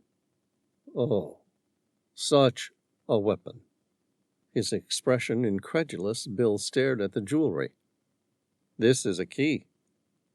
"It is a very old map," Camel panted, "discovered amidst the shifting sands of a long-forgotten desert, somewhere in the Middle East." "What do you want me to do with it?" Camel's mouth quirked into a faint smile. "That choice belongs to you. The decision about what to do with it has haunted me long enough. It is now left to the living." Bill had been chasing Camel for years. He knew everything about the illegal armaments dealer, or at least everything the CIA had on him. And they hadn't mentioned an exceptionally old key to treasure. But this was the first time he'd spoken to him. It all seemed surreal. The man appeared intelligent, polite, and well-spoken, even respectful. Bill was still unconvinced of the medallion's value. "How do I read the map?" "It must be taken to a place." Camel's face twisted, a portrait of pain. "A place to reveal the truth." "Where?" "Petra." Haidar Camel drew in a few shallow breaths. They were slow and ragged, as though even taking air in caused untold effort. "Let the setting sun on winter's solstice penetrate across its lens, and it will reveal the way to Ubar, the Atlantis of the sands." "What?" Bill frowned. "Why?" Camel ignored the questions. "Praise Allah. It is a relief to finally be rid of it." Camel's voice was progressively becoming softer, quieter. Now it was barely a whisper. "I have carried this burden for as many lifetimes as years your men have been alive." Camel's words stopped. Bill stared at him. The man was now white as a ghost. His hands, which had returned to keeping a firm grip on his abdominal wound, had finally gone limp. Blood trickled out from his wound, but had stopped pulsating altogether. "Camel! Haidar! What happened to the people of Ubar?" Bill gripped his shoulder firmly and shook him as though he might rouse him from his deathbed. "What am I supposed to do with this damn thing?" Gifford crouched down and felt for a pulse, holding it there for a good minute. "He's dead." "Yeah." Bill shook his head, frustrated. With their mission achieved, Gifford was surprised by his commander's sudden outburst. "Did you get anything from him?" "Nothing." Bill lifted the medallion to show him. "Only more questions." Gifford suppressed a grin. "He left you a gift." Bill pushed to his feet. "Something like that. Says it leads to some kind of secret cave built by the ancient Nabateans. Stunned, Gifford laughed. Really? How? Bill examined the medallion and shook his head. I have no idea. It was made up of 5 individual pieces. The first piece, cast in brass, bore the weight of the medallion. It was an outer ring, decorated with carefully etched symbols of the sun and moon, setting the foundation for the other parts to align. The second, a crescent-shaped slice of gold, slid perfectly into a slot on the outer brass ring.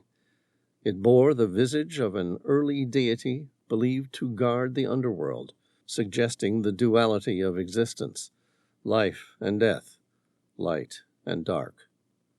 The third and fourth pieces, smaller fragments of intricately designed brass and gold, formed the upper and lower halves of a central disc.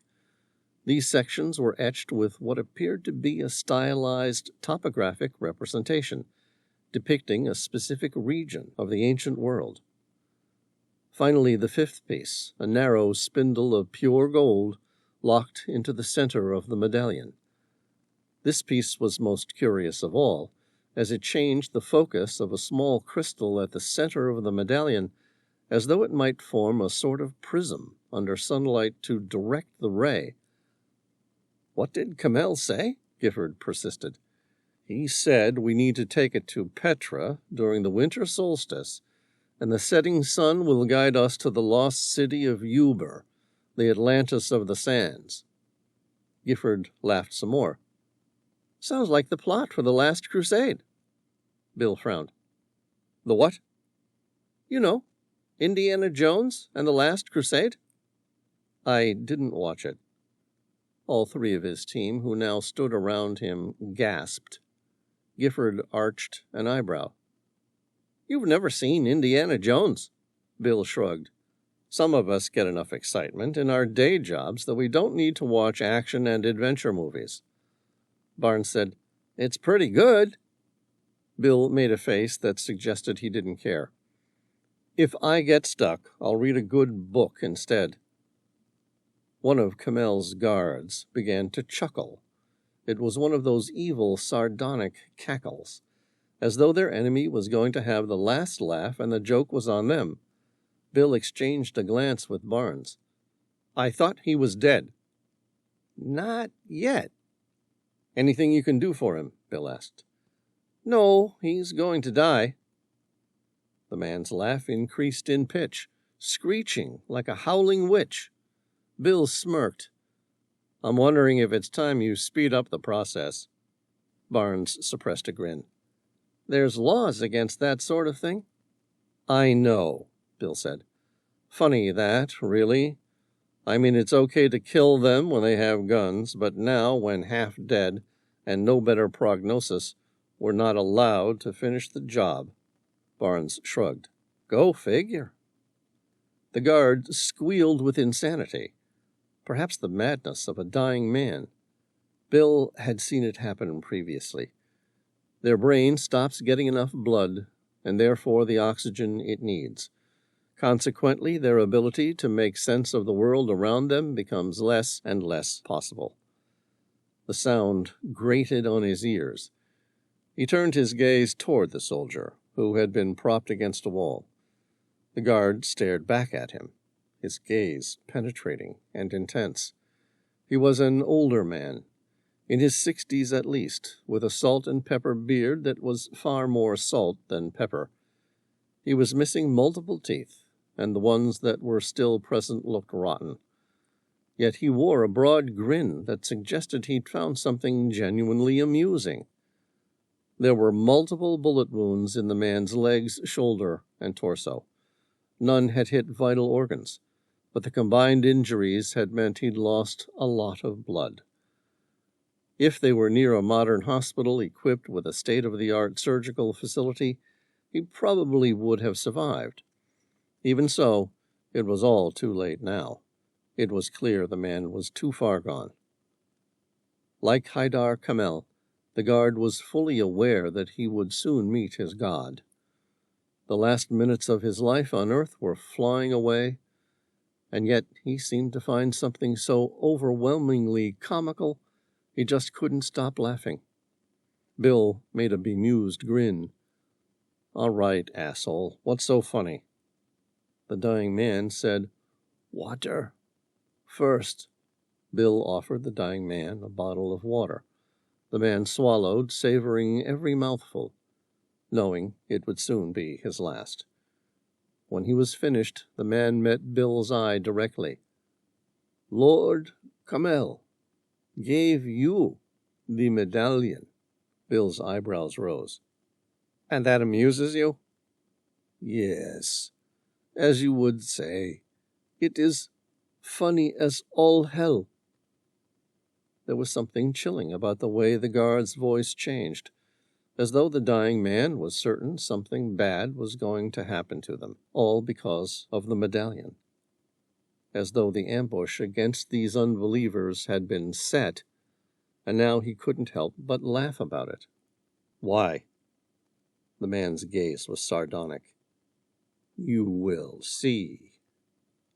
Your boss said it leads to an ancient cave, filled with wealth and a powerful weapon. Was he lying?" "No." "Then what?" The man sighed. "Everything comes at a price." "A price he thinks we must pay?" Bill wondered. He met the dying man's eyes, trying to decide whether his words could be trusted. He'd found that generally there was a certain level of honesty that could be found on one's deathbed. Yet perhaps not this man. An enemy combatant they had killed. Bill's eyes narrowed. "And?" The man met his gaze. "Everyone who has followed that map is now dead. It is cursed. And now, so are you." Bill shrugged. "You think the Nabateans booby-trapped their city before it was buried?" "I do not know." He gave a half-shrug that cost him the last of his energy. "Yet every one who has ever gone to that city has never come back." "What about your boss?" Bill said. The man laughed some more. "Lord Camel? He wasn't a man. He was a god." "A god?" Bill asked, aware of the corpse on the other side of the room, and surprised by the man's use of the word. "Well, he's dead now. What makes you think he was a god?" "He knew things no one knew."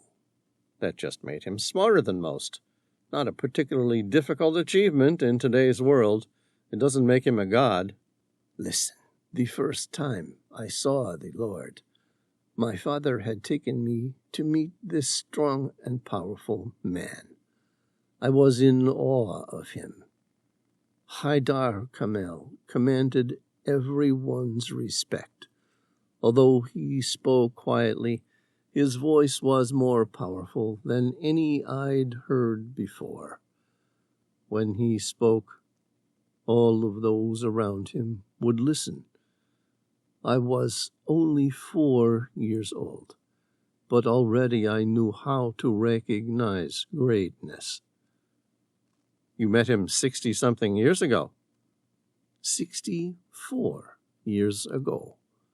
I am 68, but the Lord lived forever.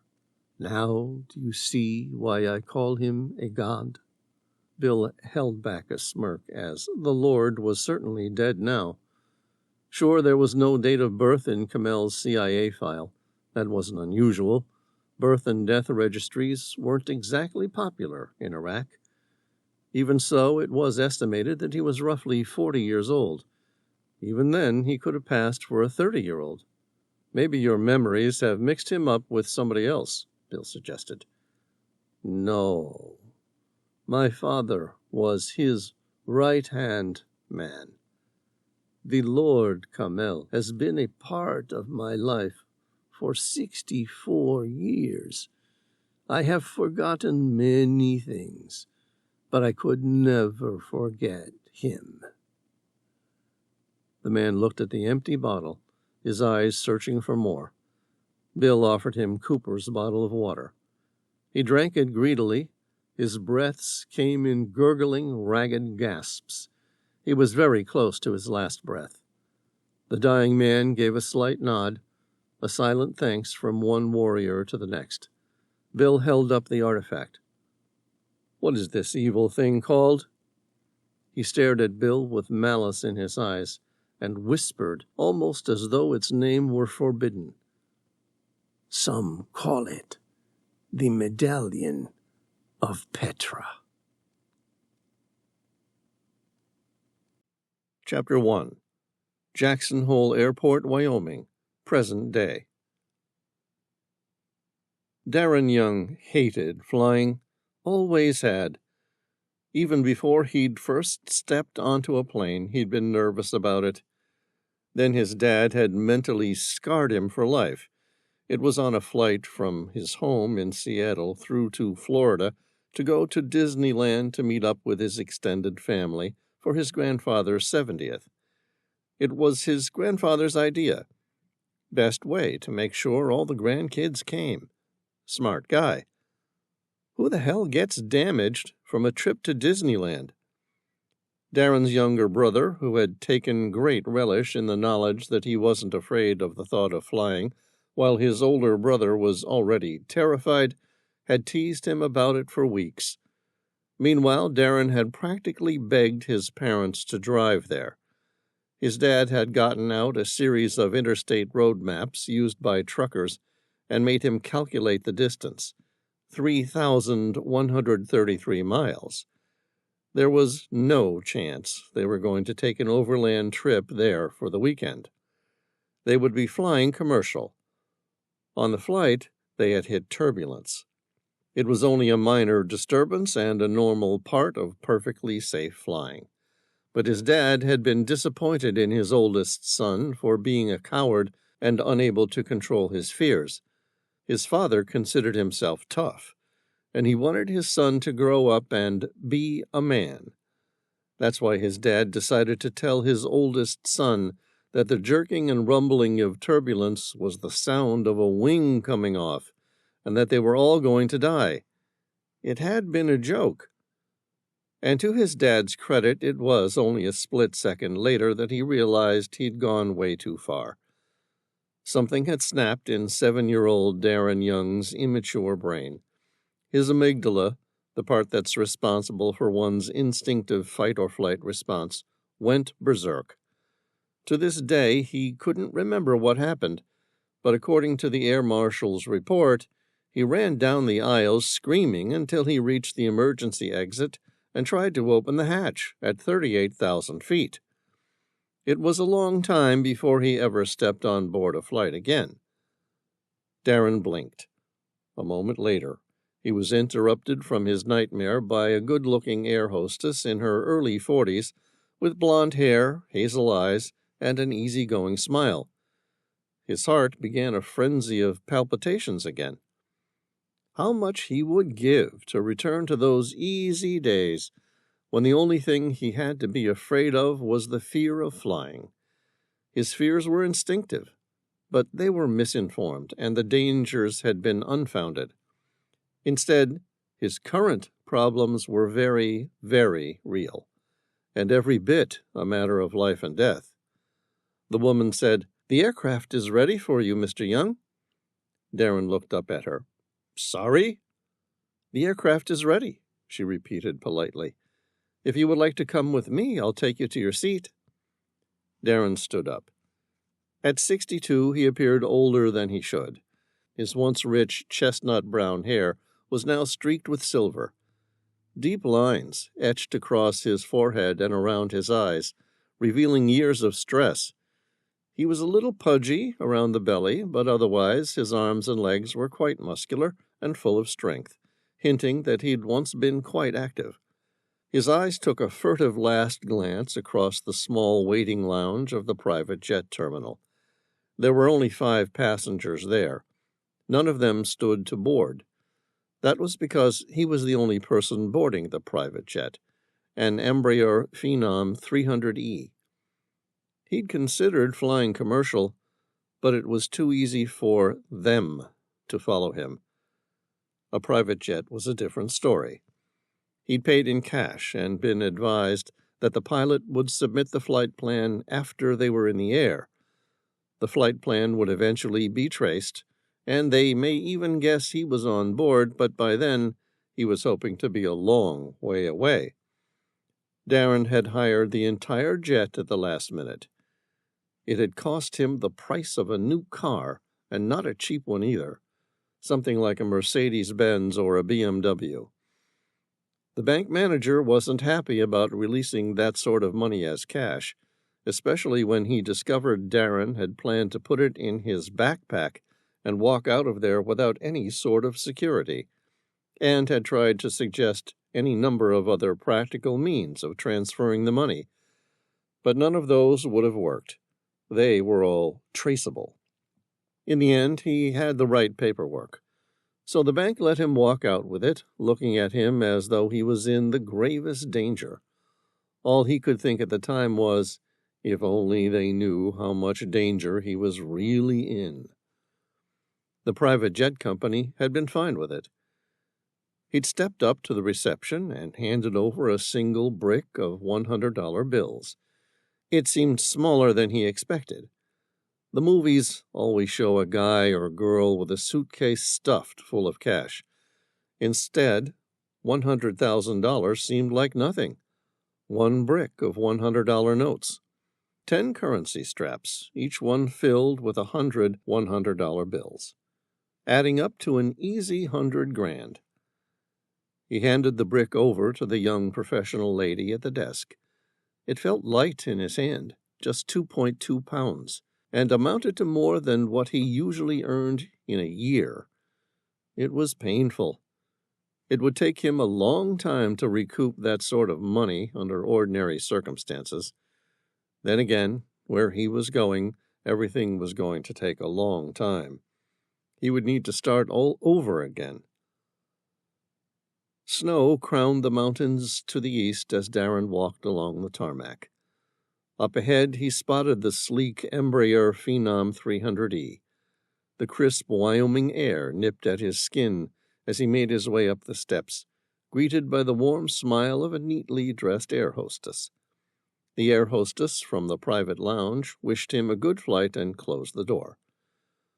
With a gracious nod, the new hostess guided him through the cabin, its modern interior bathed in soft ambient light. He was enveloped by an atmosphere of refined luxury which felt spacious despite the aircraft's modest size.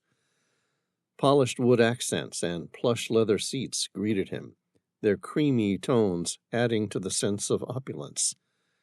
There were 8 seats in total, each wide and ergonomically designed. She spread her hands, gesturing to the aircraft's 8 available seats. "Take a seat anywhere you like, Mr. Young." He settled into his plush seat, the fine leather welcoming him like a familiar embrace. 2 more air hostesses greeted him, 1 male, 1 female. All 3 looked like they belonged on the set of a Calvin Klein photo shoot. They told him their names, which he instantly forgot, and advised him they were there to provide him with anything he might need to make his flight more comfortable. Darren fought the urge to open his laptop. He wanted to see what their response was going to be. Nothing could be as bad as he imagined. Even so, it was too risky doing so while still on the ground. No, he was better off waiting at least until he was in the air. The female hostess said, "Can I offer you champagne, or would you like something else, Mr. Young?" Darren said, "Champagne will be fine, please." The air hostess, with practiced elegance, poured him champagne, its bubbles dancing playfully in the light.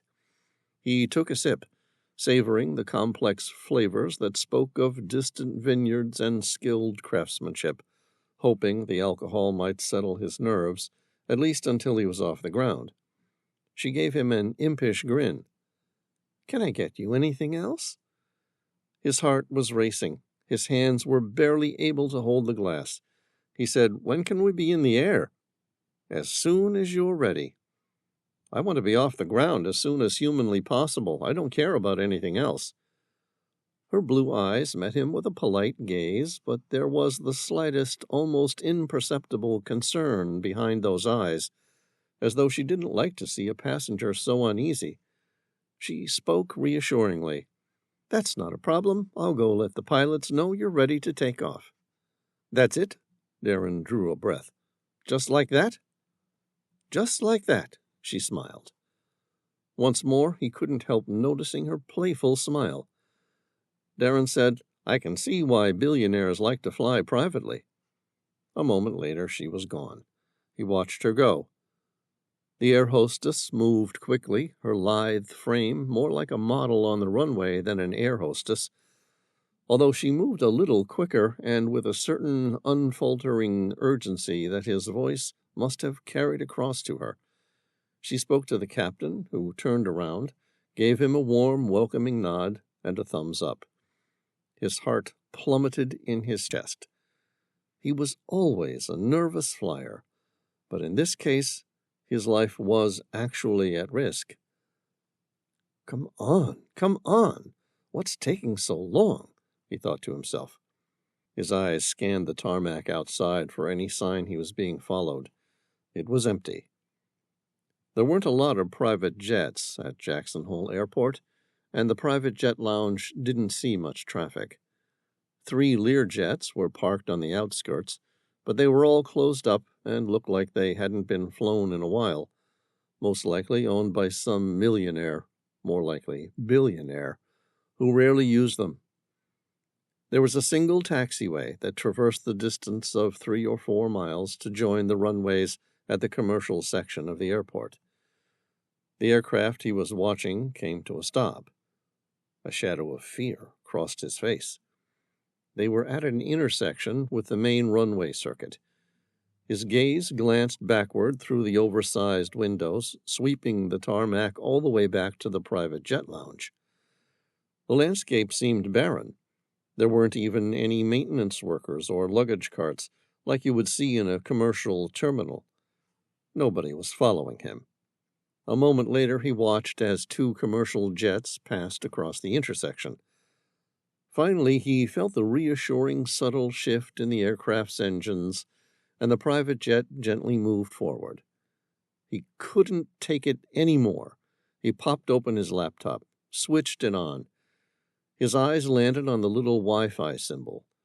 With restraint, he kept the cursor hovering above the symbol and remained determined to keep it there until they were in the air.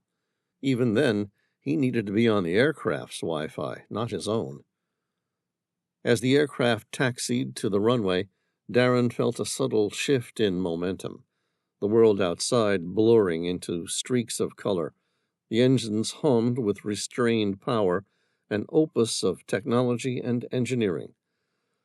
The steward approached Darren, his uniform immaculate, exuding an air of professionalism and calm. He had the well-muscled tone of a gym junkie. If Darren had to guess, they were there more for show than ability. When he opened his mouth, he came across slightly effeminate. "I'm afraid I'll need you to switch off your laptop, Mr. Young, until we're above 10,000 feet, he said politely but firmly. Darren glanced up, meeting his eyes briefly, then nodded. The attendant reached for the laptop, closing it with a gentle but decisive click before taking it from Darren's hands. She opened a small, discreet locker built into what appeared to be a coffee table in front of Darren. The table's design belied its functionality, a hidden compartment seamlessly integrated into its polished surface. The air hostess carefully placed the laptop inside, ensuring it was secure before closing the locker with a soft, reassuring click. The Embraer Phenom 300E taxied to the end of runway 19, the engines humming with a restrained vigor.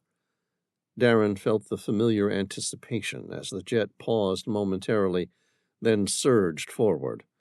The rumble of the tires against the tarmac resonated through the cabin, a deep, rhythmic vibration that intensified as the engines roared to life. Then the powerful thrust pressed him back into his seat, the jet accelerating rapidly down the runway.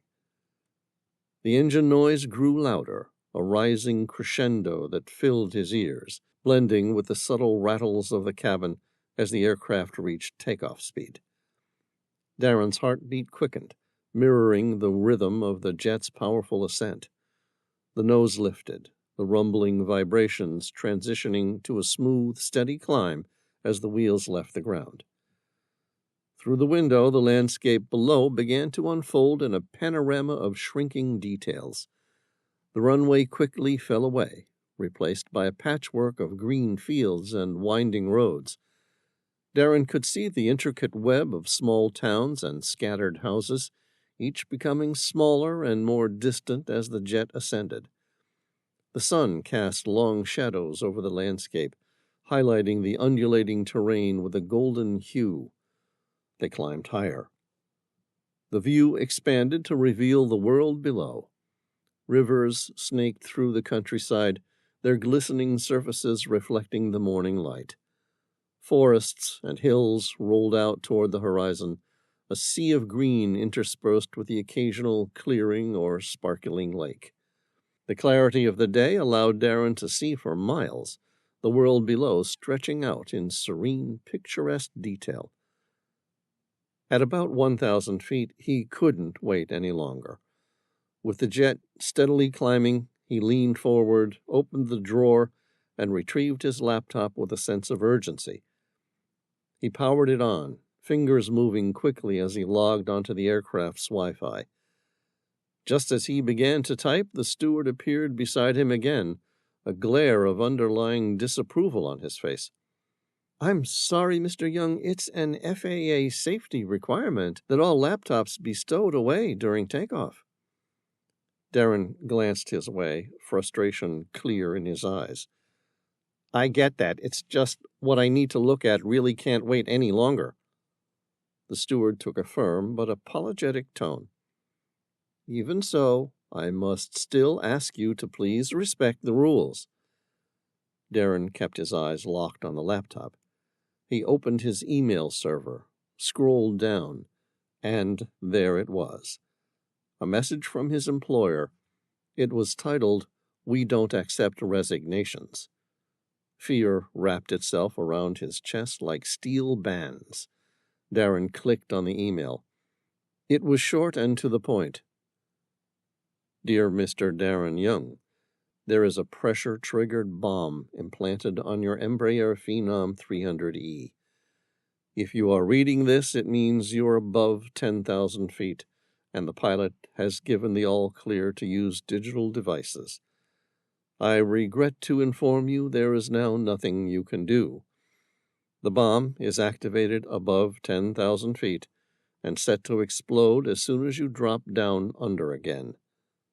Have a nice day."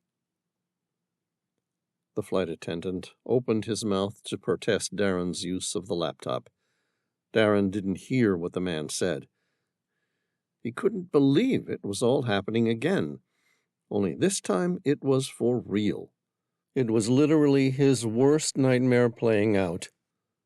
His brain froze for a split second, and instantly he was taken back to that time as a frightened child when he was certain the plane was going to crash. The flight attendant kept talking. Darren didn't hear a word of it.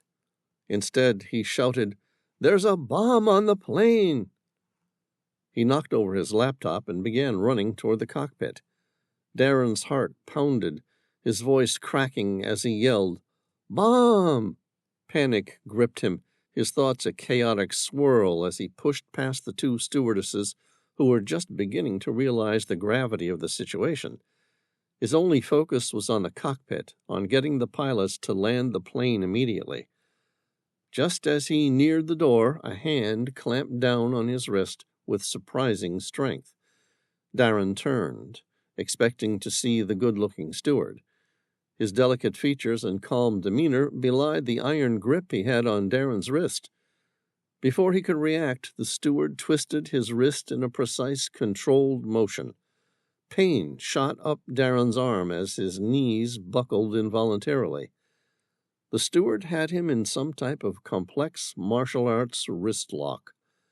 Jiu-Jitsu, Hapkido, Krav Maga, Chin-Na, or Judo.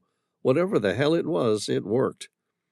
The next thing he knew, he was on the ground, the steward's knee pressing into his back, immobilizing him completely.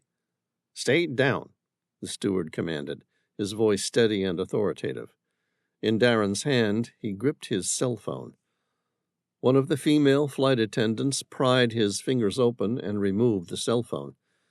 The captain unclipped his harness and clambered out of the cockpit, leaving the first officer to fly the aircraft. A mixture of urgency and determination etched on his face. His eyes were sharp, scanning the unfolding chaos as he pushed himself through the curtains that separated the flight deck from the cabin. His movements were quick but controlled, reflecting his probable military training before turning to civilian piloting. The overhead lights cast shadows on his furrowed brow, highlighting the lines that spoke of more than 10,000 hours of flight time.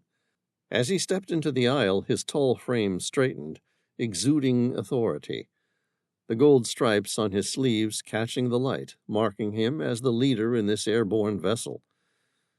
His gaze fell on Darren, subdued on the floor by the steward, and his eyes narrowed in recognition of the threat Darren had posed. The captain's face remained composed, but his eyes flickered with concern and determination. "My name's James Jarrett. I'm in charge of this aircraft. You want to tell me what's going on, son?" Darren said, "There's a bomb on the plane." The captain exchanged a glance with one of the air hostesses. One of them handed him Darren's cell phone. "He was gripping this, Captain." Jarrett's face hardened. "What the hell do you want?" "It's not me," Darren said, trying to stand up, but finding the steward's grip like a vice. Okay, it's my employer. I resigned yesterday and have been on the run ever since. I thought I might have escaped, but obviously they caught up with me." A shadow of incredulity washed over the captain's face. "Someone wants to blow up my aircraft because you quit your job?" "It's a long story. You need to listen to me very carefully. The message said there's a pressure-activated bomb designed to be triggered once the aircraft reaches 10,000 feet. The captain's face turned white. "We've already passed 10,000 feet. Darren swore. "Are you sure?" "Yeah, I handed over to my first officer at 10,000 feet and came back here to see what this ruckus was all about." Darren said, "We need to find the bomb." Jarrett said, "Why can't we just land?" "No!" Darren shouted. "The message says that as soon as we descend below the 10,000-foot mark, the bomb will explode." "Okay," Jarrett said. "The aircraft isn't that big. We'll just have to look for it. We've got time." Up ahead in the cockpit, there was a garbled message via the radio from the control tower. Darren couldn't hear it, but he heard the first officer reply, "Copy that. Confirming we're changing our altitude to 9,000 feet. A moment later, Darren felt it before he saw it. The aircraft's angle of attack changed abruptly. The steady climb they had been on was interrupted, and the plane paused in midair. Buoyant and unmoving, it stayed there. Darren's stomach lurched with that familiar, unsettling sensation of weightlessness, a momentary floating as if his insides were left behind. The engine's hum shifted, straining louder as the aircraft adjusted its pitch. The nose dipped forward, and they transitioned from their ascent into a sharp descent. The cabin tilted, and the aircraft began its descent. Jarrett ran back toward the cockpit. Darren broke free and followed. The explosion was small but jarring, a sudden concussive force that reverberated through the cabin. Darren felt the blast more than heard it, a sharp impact that rattled his bones and sent a wave of heat through the confined space. The aircraft shuddered violently. He could feel the abrupt change in the plane's attitude as the elevator was damaged. The Embraer Phenom 300E pitched forward into a steep nosedive, the horizon vanishing as the earth filled the windshield. Darren's heart pounded in his chest as he wrestled against the inertia, fumbling to retrieve his phone from his pocket. It wasn't there. He turned to the air hostess. "Quick, give me my cell phone." She handed it over without reservation. "Can you stop this?" His fingers trembled, slick with sweat, as he unlocked the device and opened the messaging app. "No, but I know someone who can catch the person responsible and make them pay." He didn't see the flight attendant's response. His mind was narrowed into absolute focus. There was only just enough time to text his wife. Not a final "goodbye, I love you." He did love her, but there wasn't time for that. Instead, he wrote the one thing he knew could help and clicked send. He watched as the message lingered with a not delivered notification. There was no cellular reception at this height. Darren cursed the irony of modern technology's limits. He could see the ground rushing up to meet them through the cockpit window, the landscape becoming alarmingly detailed. Seconds felt like hours as he stared into the phone, willing it to find a signal. In the cockpit, Captain Jarrett and the first officer frantically kept fighting with the controls, trying different options, attempting to troubleshoot the problem. It was a losing battle. Darren had no doubt his employer had made sure the bomb had severed some vital part of the aircraft. They were all doomed as soon as the jet passed 10,000 feet. The aircraft continued its uncontrolled descent, and he braced himself against the seat, eyes darting between the phone and his rapidly approaching hard landing. His eyes remained glued to the iPhone screen. The Embraer Phenom 300E plunged toward the ground. There was no doubt in Darren's mind. It would be all over any second now. His cell phone began to pick up local reception. Just as they broke through a lower altitude, the phone buzzed in his hand. A signal icon appeared, weak but present, just one bar. A split second later, the message turned from no cellular network to delivered. He drew a deep breath, grateful for the small win, as his eyes locked on the very last message his wife of 40 years would ever receive from him. It read, "Find Sam Reilly." Chapter 2. On Board the Tehila, Mediterranean Sea. The Tehila hummed with life as its engines thrummed, picking up speed. Sam felt the subtle vibration beneath his feet, a constant reminder of the vessel's extreme power-to-weight ratio. He stood in the mission room, surrounded by technology and what could only be best described as magic. At the center of the room, a digital round table projected holographic images, flickering with data and maps. Next to it, an imposing figure loomed. A 7-foot-tall golem, crafted from the rare and shimmering orichalcum. Its metallic form, both noble and intimidating, stood erect and imposing. It was as if it was on duty guarding the secrets of the room. At the foot of the golem, Caliburn, a golden retriever, lay sleeping, his chest rising and falling in a peaceful rhythm. Recently, the dog had taken an innate liking to the golem. Often found resting beside the metallic giant, he seemed drawn to its presence. The contrast between the animate and inanimate, the organic and the forged, was stark yet oddly harmonious. Sam's gaze lingered on the golem, marveling at the craftsmanship and the power it symbolized. The sound of the engines grew louder, a crescendo that signaled that the Tehila had picked up speed, lurching free of the water and beginning to aquaplane. Tom pushed open the door with his back and stepped into the room holding a tray of food. He glanced at Sam. "You want to tell me where we're heading?" "It depends. What have you brought?" Sam asked. "Tapas." Tom took a bowl of olives off the tray, placing it on the table.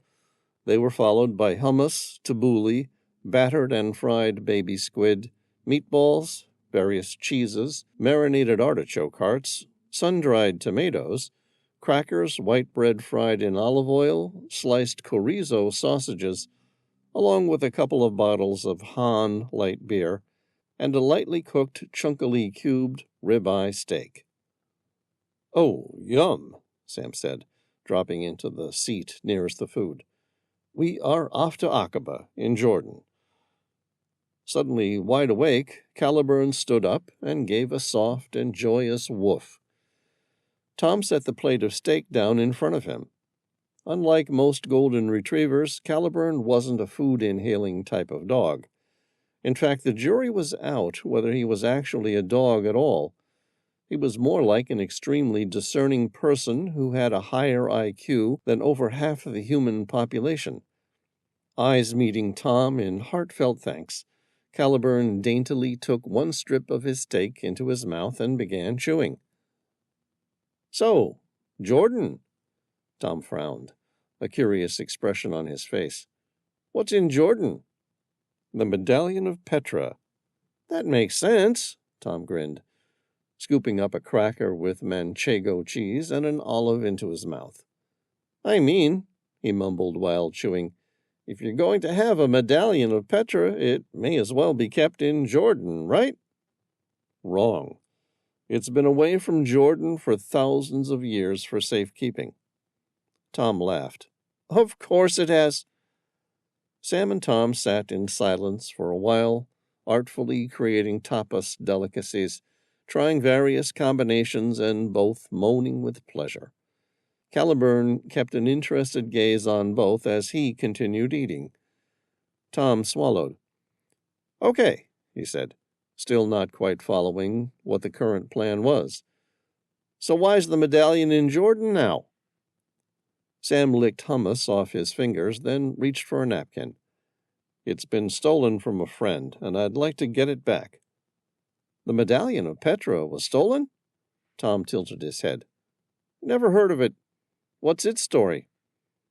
"I'm not sure, but legend is that the early Nabateans who ruled parts of Saudi Arabia, southern Syria, and the Sinai Peninsula for centuries built a weapon of unimaginable power.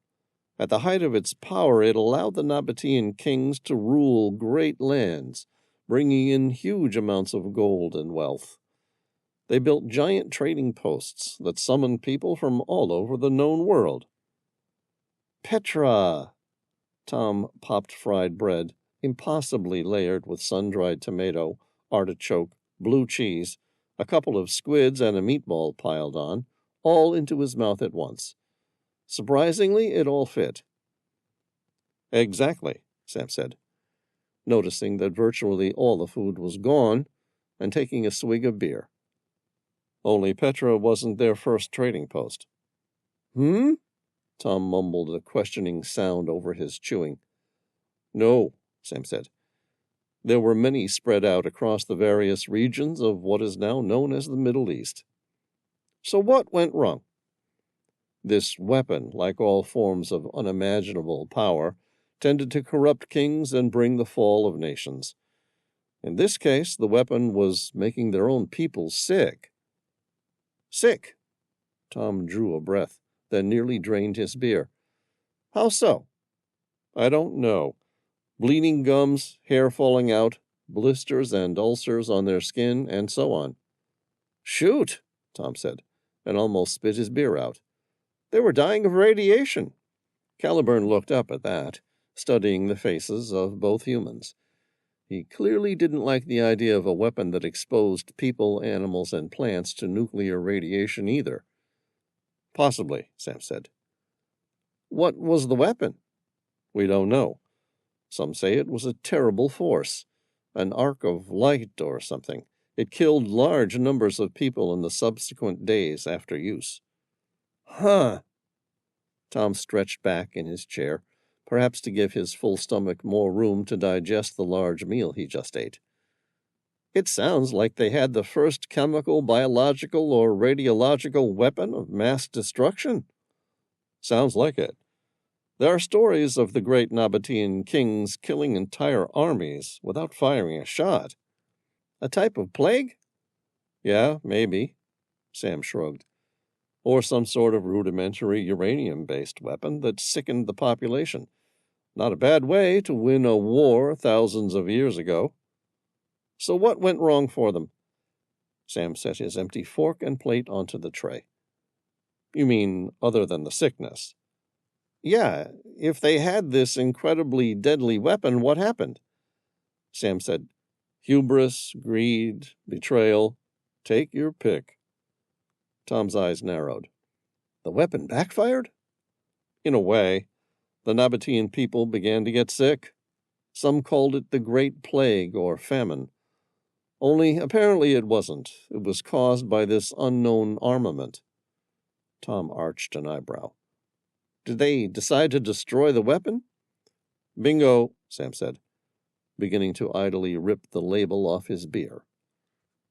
The kings and rulers of the time fought. Those with the power refused to abdicate.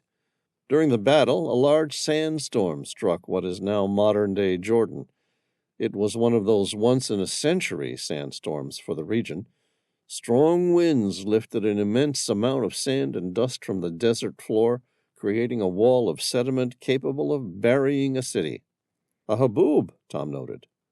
Correct. Typical in the desert regions, but this was a particularly bad one. What happened? The storm buried the original capital of the Nabatean people, leaving it to rot in antiquity and myth. Didn't anyone try to dig it out? Some did, but they were reportedly attacked and killed. It was thought that God, unhappy about the creation of such a weapon, had sent the haboob to bury it. Sam drew a breath. The Nabatean people were ordered to forget about the city, but someone decided to mark its whereabouts. That location was allegedly inscribed into an ancient medallion. Tom grinned. The Medallion of Petra. Right. Now, legend has it, when placed at a certain point in Petra during winter solstice, this medallion will point to the original capital, where this deadly weapon and unimaginable treasures have lain buried for thousands of years. So why now? Tom said. I mean, what's happened to make you drop everything and head to Jordan? Sam said, Do you remember Bill Harrison? Tom frowned. As in Colonel William Harrison? We served under him in Afghanistan. I never met him, but I knew of his reputation. He was a straight shooter, an intelligent and capable leader, known to lead from the front. What about him? He was very good to me. Sort of took me under his wing, so I feel like I owe him something. Sam paused, his eyes on Tom, but he was looking back many years to a time long past. Long before the colonel joined Operation Enduring Freedom in Afghanistan, he served in Special Forces in Operation Desert Storm. He was in the Gulf War. Yeah, but not in the main arena. He was doing something different. Heavily clandestine. Everything about his mission has been redacted. Sam pushed his empty beer away. He was a major back then and was leading a carefully selected team of special forces to locate an illegal arms dealer by the name of Haidar Kamel, who he ended up locating and killing. Bill was always good at his job, but after this he started to really climb the military ladder. Right, I remember hearing that somewhere. He was pretty good. Won a bunch of well-deserved medals in his time. So, before he died, Haidar Camel gave Bill the Medallion of Petra. The 4 Special Forces soldiers fought about what to do with the medallion. In the end, as the medallion came apart into 4 separate pieces, with a 5th piece in the middle to hold them all together, and as each is required to make it work, a covenant was formed. It would take all 4 of them to agree to use it to find the lost Nabatean city. You mean they individually kept their own piece and sat all this time? Yeah. The more they looked into it, the more they became concerned that the city wasn't meant to be found. What happened? As each person in the group died one by one, the parts of the medallion were bequeathed to the remaining members of the group. And now only the colonel remains alive? That's right. How is the old man? Tom asked, finishing his beer. He's dying. Sam's eyes were flat. Cancer. Well, that sucks. Caliburn, who had finished his steak and licked the plate, had been attentively listening to their conversation. Sam hadn't showed his grief, but being an empathetic and aware sort of person in a dog's body, he had felt Sam's sadness. In sympathy, Caliburn put his head on his friend's knee. Sam stroked Caliburn and scratched his ears. It's okay, buddy. The colonel says he's okay with it. Sam took a deep breath and shrugged, making a face that suggested, what do you do? Says he's killed more people than he'd care to remember in his life and survived more firefights than anyone has a right to, while those around him, good men and women, were not so fortunate. He figures he's been on borrowed time for many years. Besides, like I said, he was in the Gulf as part of Operation Desert Storm, so he always knew it would catch up with him. He was lucky to make it this long. Sam took a few minutes to shower Caliburn with attention until he went off to get a drink of water and returned to lie down nearby. Tom removed Caliburn's plate from the floor. Then they both packed away the dishes they had been using onto the tray. Tom asked, What does Operation Desert Storm have to do with the Big Sea? Everything, Sam said. Some bright spark decided to use depleted uranium rounds in Iraq and Kuwait, roughly 944,000 to be exact. Well, crap! Whose bright idea was that? Ours.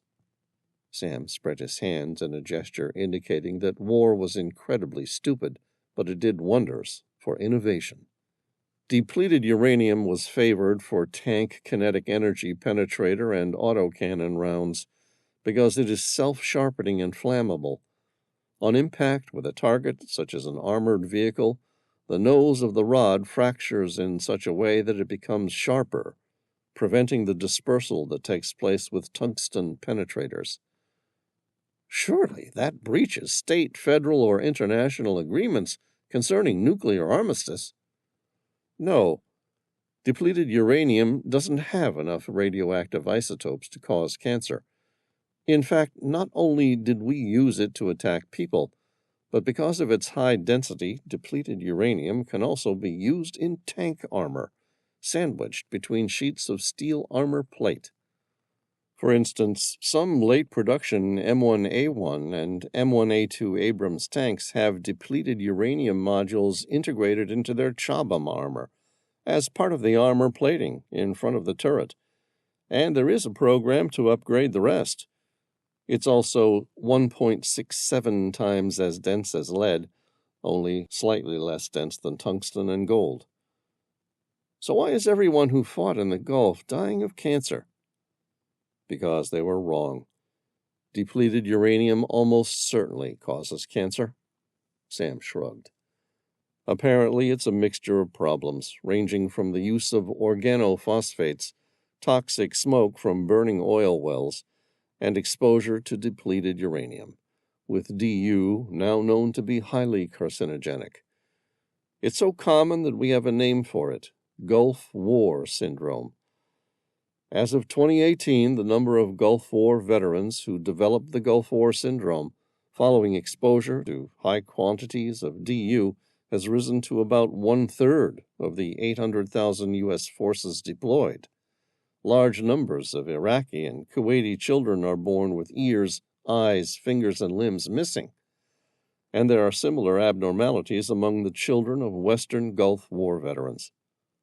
Wow! Tom accidentally burped. Excuse me. So, tell me, has the world learned its lessons and stopped using depleted uranium rounds? Sam raised an iconic eyebrow. Does the world ever learn? Tom frowned. That bad, hey? Every nation who currently owns tanks and has access to spent uranium uses depleted uranium rounds. After all, war is hell, so why not at least make it a little more efficient at killing people in the meantime? Horrifying! Tom shook his head, dismissing the obvious problem. Okay, so Bill Harrison counts himself lucky to get this far? Sam said, he does. So what happened to the Medallion of Petra? The colonel says he put the 4 pieces of the medallion together for the first time in 30-something years. He wanted to see it. See what? Ubar. Come again? It's the Arabic name for a lost city somewhere on the Arabian Peninsula. T.E. Lawrence, a.k.a. Lawrence of Arabia, referred to it as the Atlantis of the Sands, and the name's kind of stuck. Atlantis of the Sands. Tom played the words on his lips with a smile. I like it. No wonder he thinks you can reach it. What happened to the city? It's thought to have been destroyed by a natural disaster as a punishment by God. Right. And now the colonel wants to reach it, Tom asked. Why? Sam said he didn't want to find the weapon or the gold. He wanted to find the city, see it with his own eyes. Then, with the medallion around his neck, he was going to let the secret of Petra finally lay buried for eternity. Okay, so what? He wants your help to locate this long-gone city? No, he's a sick man, probably too sick to even go on one last adventure. What happened? Someone stole the medallion. What? A random thief? No, someone who knew what it was. He's sure? Yeah. The colonel was a cautious man, bordering on neurotic, circumspect in every way. He says he got lucky to live that long, but people in special forces tend to make their own luck. He kept each one of the 4 pieces of the medallion in separate safes, one in his own house, another at a bank, one with his lawyers alongside his will, and another with me. What happened? Yesterday, all 4 were stolen. Over how many days? Just 1. In fact, all 4 were taken at the same time. It was a detailed and cleverly planned attack. My house in Portland, Oregon, was broken into. Nothing else of value was stolen, with the exception of my piece of the medallion. So it's safe to say whoever stole it knows the medallion's value. Right. Tom said, so we're racing off to Jordan to get it back? You betcha. Sam nodded. And we're going to find Ubar, the Atlantis of the Sands. Caliburn sat up then and gave a loud bark of agreement. Chapter 3. Petra, Jordan. If ever there was a person genetically built for war, it was Pax West. The man looked like a giant, yet he moved with an ease that belied his formidable frame as he navigated through the bustling crowd at Petra. At 6'6" and 260 pounds, he walked lithely with a disciplined posture and calculated gaze. Beneath his tough, tan skin, muscles rippled, each fiber refined through the crucible of relentless training and combat, achieving a near-perfect balance of strength, agility, and endurance. He had an attractive face, with striking symmetry that he knew women seemed to find appealing. This wasn't vanity, just a simple observation, nor was it without imperfections. His nose, slightly deformed, bore the remnants of an old break that had never been properly set. He had piercing green eyes and deep brown hair kept in a classic taper, a little longer than a traditional military cut. His smile was warm and genuine, revealing a row of near-perfectly aligned white teeth. Unshaven, a light stubble covered his chiseled jawline and imperceptible cleft chin. Pax's expression remained unreadable, an obtuse mask that conveyed an almost bored detachment. His eyes, devoid of any telltale flickers, scanned his surroundings with a clinical detachment. He had always been like this. Even as a child, he lacked the typical emotional responses that others might display. Any semblance of feelings he revealed were a carefully constructed facade, an internal mask he carried out of necessity rather than genuine emotion. From his perspective, the world was a series of calculated movements and responses, devoid of the nuance that others experienced so naturally. Those who had once served with him and knew him best had learned that this made him intensely capable, infinitely dangerous, and by definition, a psychopath. Pax stood at the entrance of the Seek, the narrow gorge that served as the gateway to Petra. As he stepped through the shadowy passage, the sandstone walls towering above him, he felt the archaic city's history wrap around him like a cloak. Its rock walls were a vibrant mix of orange and red, carved by nature and man into a corridor of historical whispers. Light played off the sandstone, casting dynamic shadows that seemed to merge with echoes of the past. The edges of his lips curved into a broad smile. Today he was wearing the mask of a happy tourist, enjoying the historical sightseeing that Petra had to offer. It was one of his better disguises, practiced so often that any who glanced his way would have noticed his genuine smile. His smile was the one thing that most people would remember about him after his sheer size. A throng of tourists formed a colorful tapestry of languages, their sense of awe and excitement palpable as they wandered through buildings and walls of the past. Despite the chaos, Pax stood a head above them all, granting him an unobstructed view of Petra. As he emerged from the Seek, the sunlight ahead illuminated the treasury, Al-Khazna. Its ornate carvings and Hellenistic architecture told stories of civilizations long gone, but not yet forgotten.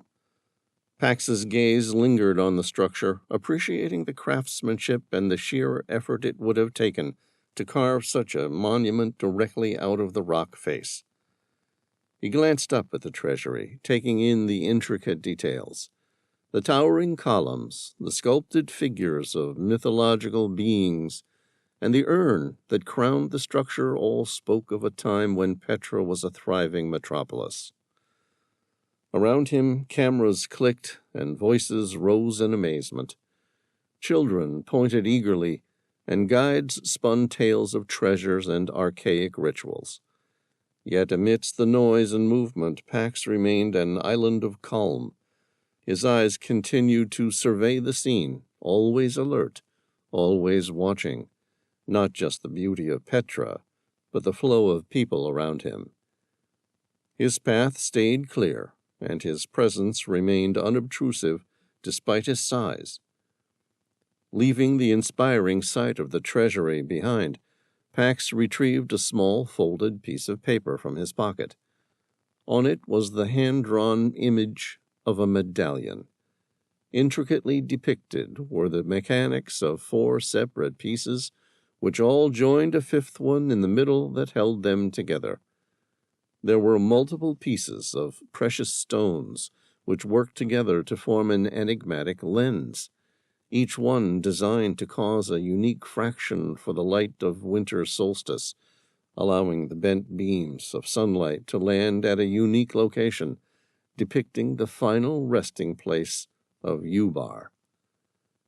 He folded the image away and instead opened a topographical map of Petra. It was still nearly 2 months out from winter solstice. He would need to find the time and date exactly. That was the only way the Medallion of Petra worked. His watch could tell him the time of the setting sun on winter solstice, but that wouldn't necessarily match the time the Nabateans had set. There might be a discrepancy, even of just a few seconds or minutes, from a modern timepiece and the sort of one used 3,000 years ago. And even just a few seconds would be enough to throw off the precise directions he had to follow from the medallion. No, he must be exact. and to do that he would need to use the same timekeeping device used by Nabatean priests. Pax ran his gaze across the topographical map. They landed on Jebel Maadba, one of the tallest nearby mountains that watched over all of Petra, a place where the seasons were tracked. He studied the digital watch on his wrist and considered the problem of knowing the time. Defined, time was the indefinite continued progress of existence and events in the past, present, and future regarded as a whole. Yet determining what hour it was, the day of the week, and the seasons had changed throughout the ages. Time was calculated based on the position of the sun. Sundials and water clocks were first used in ancient Egypt around 1200 BC. Incense clocks were being used in China by the 6th century. With the invention of mechanical clocks during the Middle Ages, people could finally measure time accurately and consistently. The Nabateans didn't have the luxury of mechanical clocks, yet their high priests must have known the exact time of day, the seasons, and the axis of the planet. He glanced at the mountain, Jebel Maadba. The high place of sacrifice was located on top of the Jebel Maadba mountain. It was mainly used for the sacrifice of animals to the Nabatean god Dushara. It was up there that the Nabatean priests performed bloodthirsty rituals.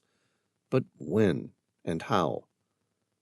The answer was, at very precise times, during exact moments of the seasons.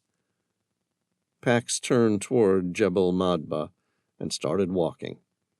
He had to find where the Nabateans kept their no longer in use and long forgotten timekeeping device.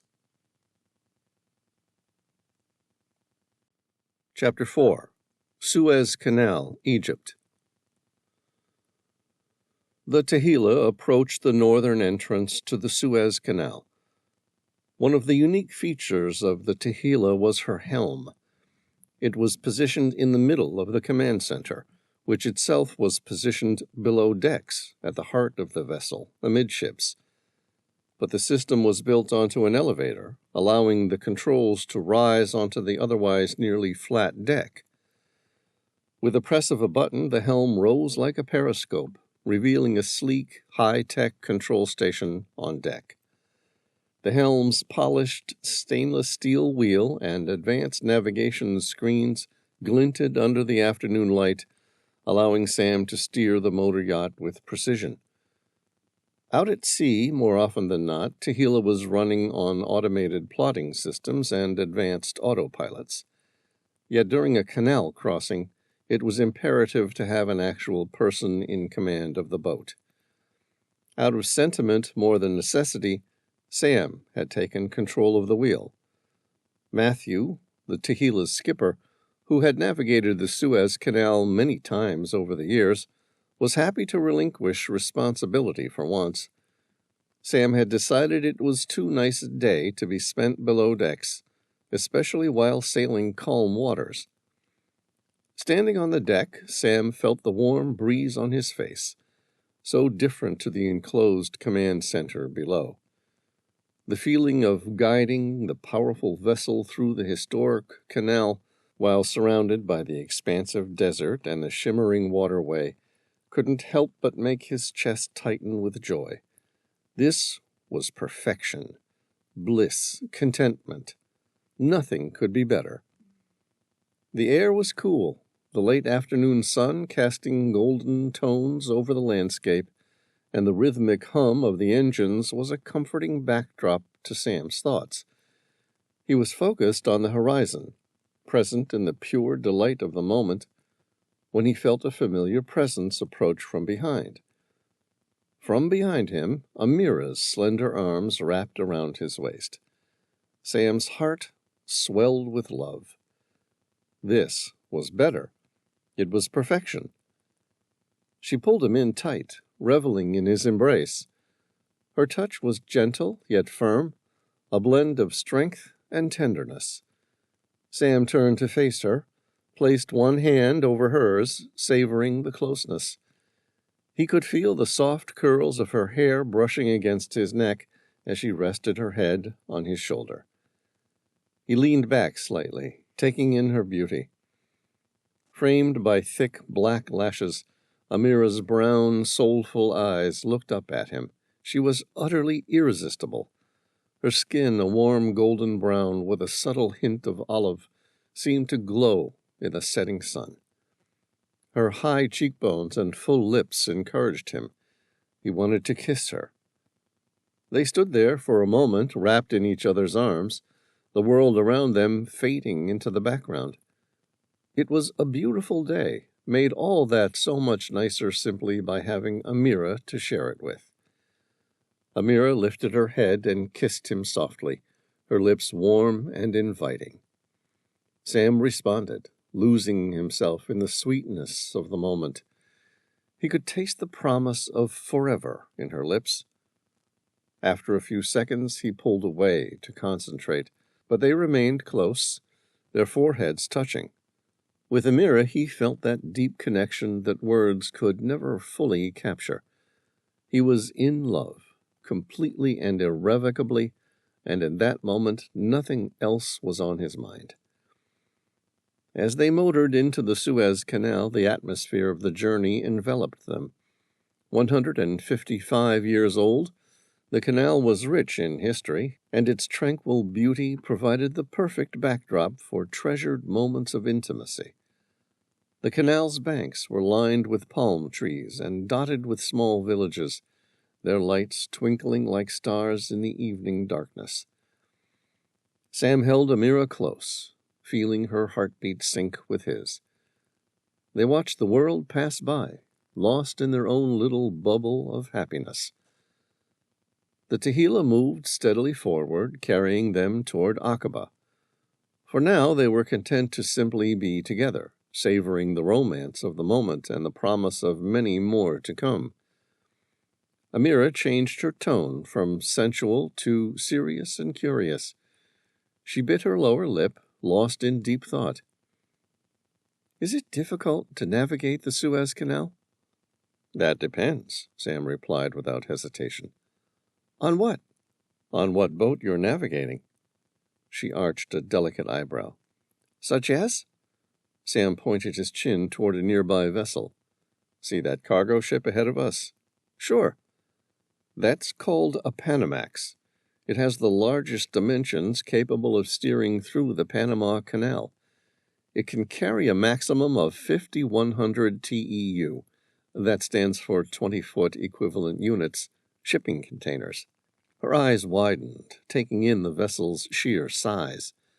She shot him a grin full of gleaming white teeth. It was a heartbreakingly beautiful smile. "I guess a ship that size is on the more difficult scale for steering through the canal?" "Not really. A boat like that is at the smaller end of those that transit through the Suez each day. For example, the ultra-large container vessel, the biggest capable of navigating the Suez Canal, can carry more than 14,501 TEU. "You seem to really know a lot about cargo ships." Sam lifted his shoulder. "My family comes from shipping," he said as he considered how much that fact had shaped his entire life. He'd once tried to run away from the sea after his brother drowned, but instead he just kept being brought back to it. Every path he walked took him there, until he finally gave in and accepted that the ocean was where he belonged. She looked at him, ready to ask more, but seemed able to tell his explanation was unfinished. They let that silence linger for a while. Sam drew a breath. "My grandfather started global shipping. I spent many of my summer vacations on boats not too distant to those big ones you see over there," he said, pointing to a massive cargo ship on the other side of the canal. "And I can tell you the pilots who bring those ships through the canal, they're magicians." Her brow knitted and her tone conveyed her surprise. "You don't think you would be able to do it?" "Not if I spent the rest of my life practicing." "Really?" Everyone has their limits. Sam opened the throttle, swinging the Tehila around a small sailing yacht that was slowly motoring into the canal. She frowned, the flicker of seriousness tightening her jaw. "What about this ship?" "The Tehila?" "Yes. How difficult is it to take a vessel like this through the canal?" "Easy. It's comparatively small, giving me plenty of room for error, and has the sort of power-to-weight ratio of a high-end sports car. In short, picture a race car on a highway. It has plenty of room to maneuver around other vehicles and the ability to accelerate past any wind issues or brake on a dime without any concern for windage knocking us off course." "Wow, Sam, you're really doubling down on the car metaphors." Sam gave a quick, easy laugh. "Technically, only one's a metaphor. The other one was a simile." Amira laughed too. Sam listened to her and decided it was a nice laugh, throaty and unguarded. She said, "I'll keep that in mind next time I try my hand at writing a novel. But in conclusion, you will easily take the Tehila through the Suez Canal?" Sam nodded. "Honestly, if it weren't for laws stating we were obliged to have a person on watch throughout the transit, the autopilot would have happily done the job. Anyone could take her through the canal." "Not anyone?" "Almost anyone. Why not?" She pressed her lips firmly together. "Not me." Sam grinned. "Sure, you could." "Don't be silly. I've never even sailed a boat," she said, shaking her head. Her face creased with an attractive yet worried frown. Sam shrugged. "It's easy to sail. Besides, I'll be here anyway." Then, with her classic curiosity, she asked, "Is it even called sailing when it's a motor yacht?" "Probably not, I suppose. Technically, it might be called motoring, but language development generally lags behind sailing technology. As far as I'm aware, since the advent of steam, diesel, and electric motors, one still sets sail. There's probably a more official term for it, but I still like the word sailing." Sam shrugged. "Either way," Amira replied, "I'm not steering your boat while we're in the Suez Canal." Sam slanted her a sorrowful yet knowing look. "That's a pity, because without anyone at the helm, we're almost certainly going to crash into something." He let go, letting the wheel relax. With twin-jet propulsion systems, the Tehila was far more naturally balanced than a traditional motor yacht with a screw. Conventional cruisers were prone to causing the boat to deviate to port or starboard, depending on which direction the screw turned.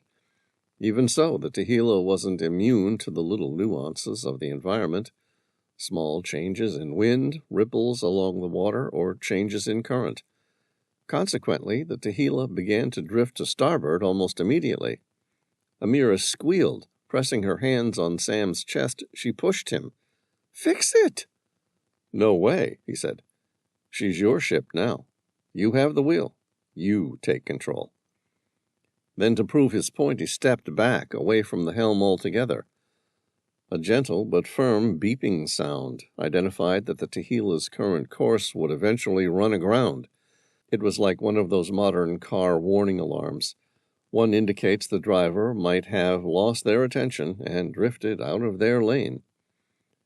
"Sam!" Amira shouted. "This isn't funny." Sam stood behind Amira, the gentle hum of the Tehila's engines vibrating through the deck beneath their feet. With a soft smile, he wrapped his arms around her from behind, his presence warm and reassuring. He lifted her hands to the wheel, her delicate fingers gripping it with a mix of curiosity and trepidation. "Here, let me show you," Sam murmured, his breath warm against her ear. He placed his hands over hers, guiding her movements with a light yet confident touch. Together they made a few gentle maneuvers, the yacht responding smoothly under their combined direction. To their north, the vast expanse of the ocean stretched out before them. To their south, a canvas of endless blue giving way to the bustling entrance to Port Said. Sam helped her to steer, turning the Tehila due south and into the main channel at the northern mouth of the Suez Canal. Towering cranes and cargo ships of Port Said framed the horizon, an attention-grabbing comparison to the open sea they had just sailed across. The canal's entrance loomed ahead, a narrow gateway to one of the world's most crucial waterways. Amira's initial uncertainty melted away, replaced by a growing sense of control and excitement as they navigated past the imposing infrastructure. Once he felt her confidence build, Sam slowly released his hands from the wheel. He slid his arms around her slim waist, moving in close. Resting his head beside hers, he whispered, "You've got her now. She's all yours." Amira smiled, her eyes reflecting the shimmering waters of the canal ahead. They stood there, entwined, the world around them forgotten as they navigated the channel, a perfect blend of guidance and trust. After 20 or so minutes, the novelty wore off, and Amira relinquished control of the helm to Sam once more. Sam returned to the wheel, scanning the horizon. The canal stretched out before him, a straight ribbon of water cutting through the desert. On either side, the flat, arid landscape of Egypt unfolded, punctuated occasionally by small settlements and collections of date palms. The sun hung low in the sky, causing the rippling water of the canal to shimmer like molten gold. As the yacht progressed, they passed by massive container ships, their towering hulls dwarfing the Tehila. The bustling activity was evident in the constant movement of ships and the occasional sight of workers on the banks, waving as the Tehila glided past. The air was warm and dry, carrying with it the faint scent of the sea mixed with the earthy aroma of the desert. Sam and Amira chatted, their conversations occasionally dispersed by spells of food, drinks, or contented silence. Hours later, the canal widened as they approached the Great Bitter Lake, a natural expanse that provided a brief respite from the narrow confines of the canal. Here the water was deep blue, a sharp contrast to the sandy shore. Flocks of seabirds circled overhead, their calls piercing the stillness of the desert. Sam laughed and pointed as a group of flamingos took flight, their pink wings vivid against the clear sky. It was one of those near-magical sights. Amira asked, "Any chance you will ever leave chasing the bad guys out of your life and sail away with me forever?" A smile flickered across Sam's face. Then he remembered the relic hunter, who they now knew was a woman. "You think there's only bad guys out there?" "Okay, bad guys and girls." She turned her head. "You know what I mean." "I do," Sam admitted. It was an appealing concept. "I will if you will," he teased playfully. She pushed him gently. "What does that mean?" "Forget the relic hunter and spend your life enjoying a second chance with me." She frowned. "You know I can't do that." "I know." He regarded her. "And I can't help but chase the bad guys." "Why?" "My friend needs my help." She looked him directly in the eye. "Your friend is dying of cancer. He doesn't need you to go find an ancient Nabatean city, one that has been buried for 3,000 years. "What about the weapon hidden along with the city?" "What about it?" "If it's found, it might be dangerous in the wrong hands." She gave him a direct look. "What's a 3,000-year-old weapon compared to modern weaponry?" He shrugged. "Who knows?" "I think you want to find this ancient city, Ubar, or whatever it's called. And as much as it's nice to be able to do it for your friend, the truth is, you need to find it for yourself. It's just the way you're built." "Ubar," Sam corrected her. "And yes, the story is too intriguing to let it go. Like you said, Tom might be curious about it, but I need to find it. Figuring things out, finding things. It's who I am. She shot him a fierce grin. And I love you, as you are. His ocean blue eyes sparkled. Thank you. I love you too, he said, speaking in a soft, low voice. Exactly as you are, Amira. Just like you. I need to find the relic hunter. I know. Neither of us stop halfway. Still, it doesn't mean we can't have this. Sam spread a hand outward toward the magnificent landscape of the Egyptian desert. Life can be good. There is beauty everywhere, good people, magical landscapes, and wonderful company. She said, You really believe that, don't you? I do, he replied. Don't you? She blinked, opened her mouth, and shut it again, genuinely mulling it over. Sam closed the gap and kissed her. It was slow and soft. Her lips were warm and inviting. The tip of her tongue met his. When he pulled back a bit and studied her, she was radiant. Amira pressed her lips together, trying to suppress a grin. Then she laughed. Okay, I could be convinced. The Tehillah left the lake behind. The canal narrowed. Sam slowed the vessel to just 8 knots as they entered the final single canal of the Suez. It was here that the Ever Given had run aground a few years ago, followed by the Trident GS even more recently. Both events made the Suez Port Authority and any skipper whose vessel navigated the region extra careful. A 24-foot crater scarred the eastern bank, remnants of the grounding of the Trident GS, where only months earlier Sam and Tom had worked to refloat her. The accident had nearly bankrupted global shipping, which in turn would have bankrupted his father and most likely himself. It had also brought Amira to Sam, and for that he would be forever grateful. Sam kept the Tehillah heading south until they finally emerged into the Gulf of Suez. The vast expanse of the Red Sea lay before them, its waters a rich blue. Sam eased the throttle forward as they left the canal behind, the open sea offering a welcome change.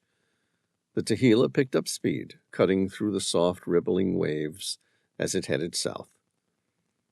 The Sinai Peninsula loomed to their left, its rugged, mountainous terrain a nice change from the flat deserts they had left behind. The peaks rose sharply from the sea, their rocky slopes dotted with sparse vegetation. On the right, the coast of mainland Egypt stretched out, a continuous line of sandy beaches and occasional resort towns. As they changed course, now heading north into the Gulf of Akaba, the scenery became even more dramatic. The turquoise waters of the Gulf were framed by the jagged heights of the Sinai to the west and the reddish-brown mountains of Saudi Arabia to the east. The sun dipped below the horizon, casting long shadows over the mountains and turning the sky into a canvas of deep blues and purples. Nightfall descended as the Tehillah continued its journey, the lights of Akaba gradually coming into view. The city sparkled against the darkening sky, a beacon of civilization after their voyage through the canal. Sam guided the yacht toward the harbor, the outlines of ships and docks becoming clearer as they approached. They welcomed the city of Akaba at night. It was magnificent. From the coast, Sam saw colorful illumination from hotels, restaurants, and marketplaces stretching along the shoreline, reflecting off the calm waters of the Gulf. Street lamps cast a warm glow on the promenades, and the occasional flicker of neon signs added to the lively atmosphere. The mountains surrounding Akaba were shrouded in darkness, their silhouettes stark against the star-studded sky. The air was warm, carrying the mingled scents of salt water and distant spices from the markets. The city was a bustling hub. Music and laughter drifted across the water, blending with the gentle lapping of waves against the yacht's hull. The Tehila dropped anchor off the coast of Akaba. They had arrived. Amira slipped her hand into his. They stood in silence, taking in the beauty of the scene before them. Turning toward her, Sam cupped her face gently, staring at her in the soft moonlight. He leaned in, their lips meeting in a lingering kiss. Sam whispered, "Tomorrow we go in search of the Medallion of Petra." Amira raised her eyebrows, a playful expression on her face. "And tonight?" Sam laughed, a deep, warm sound that echoed in the stillness of the night. "Tonight I have other plans." With that, he pulled her closer and kissed her once more. Chapter 5. Akaba, Jordan. Sam stood at the stern of the Tehila. The morning sun cast a golden glow over the tranquil waters surrounding Akaba. He watched as Tom approached the concealed trunk built seamlessly into the Tehila's stern. Genius engineering had succeeded in housing their sleek runabout, a Wager 34. The Wager 34 was a new addition on board the Tehila. Tom pressed a series of buttons on a hidden panel, and with a soft hum, the hydraulic system engaged. The trunk lid lifted smoothly, revealing the Wager 34 nestled within. As the hydraulic arms extended, the runabout began to move horizontally out of its berth, leaving the small boat in its cradle a few feet above the water. It was a stunning vessel, exuding luxury and performance in equal measure. At 34 feet in length, it was compact yet formidable, designed for both speed and comfort, with sleek lines and polished teak finish. It was surprisingly stable out at sea, but equally belonged in the French Riviera. Tom watched the automated system carefully as it gently lowered the Wager 34 into the water. The process was seamless, like the small cogs of a clock that worked to perfection every second of every day. He had used advanced technology embedded in the Tehila's design. Once the runabout was afloat, Tom signaled to Sam, who stepped forward to join him. Sam grabbed the painter, the rope which attached the bow of the runabout to a cleat on the trunk's cradle, ensuring it didn't drift away from the Tehila without anyone on board. As he moved to step onto the runabout, a sharp bark pierced the morning air. Sam turned to see Caliburn standing at the edge of the deck, his golden fur shimmering as it blended with the surroundings. This was a faint echo of his octopus DNA, which allowed him to produce chromatophores, or little sacs in an animal's skin and hair follicles, filled with pigmentation, that erupt in response to external impulses in its nervous system. It was part of Caliburn's autonomous nervous system, and as such occurred involuntarily. It was also an early indication that something was wrong. Sometimes it was an instinct or sense of precognition that even Caliburn hadn't recognized, and Sam had learned to trust. "Hey there, Caliburn," Sam said, a forced smile tugging at the corners of his mouth. "What's the matter?" Caliburn barked again, his gaze locked onto Sam's with a mix of eagerness and concern. It was clear the dog wanted to join him. Sam knelt down, rubbing Caliburn's neck and scratching behind his ears. The dog's eyes closed in contentment for a moment, but then reopened, filled with a silent plea that Sam felt hard to ignore. "You can't come with me this time, buddy," Sam said softly, rubbing Caliburn's ears. "I know you want to, but Petra's not safe for you. They still have a problem with wild dogs and rabies out there." Caliburn let out a low whine. Sam could see the disappointment in his gaze, and it tugged at his heart. He gave his friend one last reassuring pat, hoping Caliburn understood. "You'll be safer here on the Tehila," Sam continued. "I'll be back before you know it." Caliburn gave a curt bark and looked back toward the stairwell into the ship. Sam followed his meaning. "Why don't I bring the rest of the gang to look out for me?" "I am," Sam said reassuringly. "Just not right now. Winter solstice is still a couple of months away. Right now we're just doing reconnaissance of the city and setting things up. If we all go together, I'm afraid we'll stand out like a private army instead of mingling in with the rest of the tourists. Whoever stole the Medallion of Petra will find it hard not to take note." Caliburn leveled his doleful eyes on Sam. Once more he made a single bark. Sam said, "You think I should take them with me anyway?" Another bark. It was always like this with Caliburn. Generally a few guesses in the wrong direction on Sam's part, but more often than not Sam could understand Caliburn. The dog had highly attuned gut instincts, and Sam had learned long ago not to ignore it. Yet it was full daylight. They planned to look like tourists, and they didn't plan to be gone long enough to get into trouble. "It's all right, Caliburn." Sam gave him another gentle rub along his mane as he tried to give his friend his most reassuring grin. "Now that you've warned me, I'll take extra care. Besides, I'll have Tom with me." He barked again. He stared across the deck of the Tehillah toward the helm, which was normally retracted below decks into the heart of the motor yacht. Sam arched an eyebrow. "What's everyone else doing?" Another bark in affirmative. "Hu and Elise are going to make their way out to Petra shortly. They'll set up a few dozen hidden surveillance cameras to become our eyes on Petra." Sam paused for that to sink in, wondering if it was strange that he didn't need to explain to his dog the concept of setting up covert surveillance in a foreign country.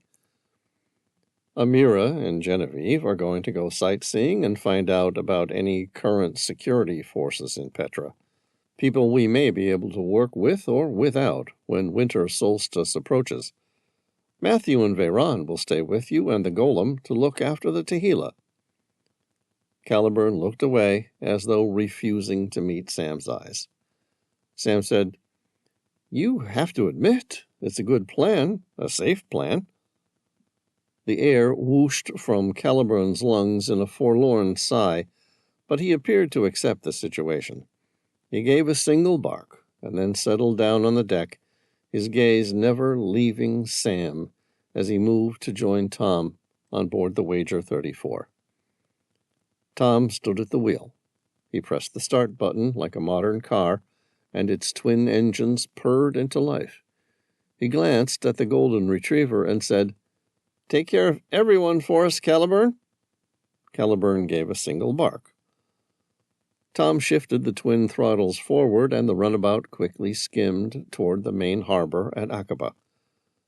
Sam glanced back at Caliburn, who was laying down on the deck, his head resting on his paws. His friend watched intently as the Wager 34 cut through the water, its streamlined hull designed for skimming across the surface. There was something about Caliburn's unusually persistent concern. It was as if he had an anxious feeling, like something bad was going to happen to Sam in Petra. Well, he would take extra care, that was all. A thought nagged at the back of Sam's mind. Maybe he shouldn't be going at all. Let someone else go for him. Yes, there was a certain truism he couldn't shake. Never dismiss animal intuition. Chapter 6. Tom guided the Wager 34 into the Akaba marina. The harbor was a bustling hive of activity, with a mix of modern yachts and traditional fishing boats bobbing gently in the waves. The city of Akaba sprawled along the coastline, a vibrant blend of old and new, with whitewashed buildings, market stalls, and the occasional minaret piercing the skyline. Sam stepped off the vessel onto the jetty as Tom expertly maneuvered the Wager 34 alongside an empty berth. Sam grabbed a rope and began deftly tying off the lines with practiced ease. Tom switched off the engine. The harbor master came out to greet them and provide them with the bill for docking. Sam tapped his phone to pay for a week, letting the harbor master know that the Wager 34 would be coming and going back to the Tehila, which was at anchor out in the bay. "Ready to stretch your legs?" Tom asked, a grin spreading across his face. Sam said, "I'm ready to find something to eat." The two men walked along the harbor, the sound of their footsteps blending with the ambient noise of the city waking up. They passed by stalls selling fresh fish, spices, and colorful textiles, eventually making their way to a small place called Café Arabica. It was a charming spot with outdoor seating shaded by large leafy trees. The scent of freshly brewed coffee wafted through the air, mingling with the aroma of baked goods. They found a table near the edge of the patio, offering a view of the harbor and the mountains beyond. A waiter approached, greeting them warmly and handing them menus. "2 cappuccinos, please," Sam said. The waiter frowned. "I am sorry, sir. We don't make that sort of coffee." Sam frowned. "Okay, what do you make?" "Gawa Sadat," the waiter replied, referring to the Arabic coffee deeply ingrained in the Jordanian culture. "Sure, I guess," Sam replied. Seeing doubt flicker across Sam's expression, the waiter said, "It is very much like coffee everywhere. Taken black, with cardamom-flavored coffee, saffron threads, a pinch of ground cloves, a pinch of ground cinnamon." "Oh, yeah, that sounds good." Sam exchanged a glance with Tom, who gave him an imperceptible nod. "We'll both go with that." "Very good, sir." The waiter nodded. Then, gesturing to a menu, he asked, "Would you like something to eat?" "Yes, please." Sam glanced at the list of specials. "What do you recommend?" The waiter smiled. "The lamb shawarma, with a side of fresh tabbouleh." "Perfect," Sam said. The waiter looked at Tom. "And for you, sir?" Tom shrugged. "Make it 2 of those, please." As they waited for their order, Sam and Tom sipped their coffees, enjoying the rich, smooth flavor. The cafe was beginning to fill up with locals and tourists.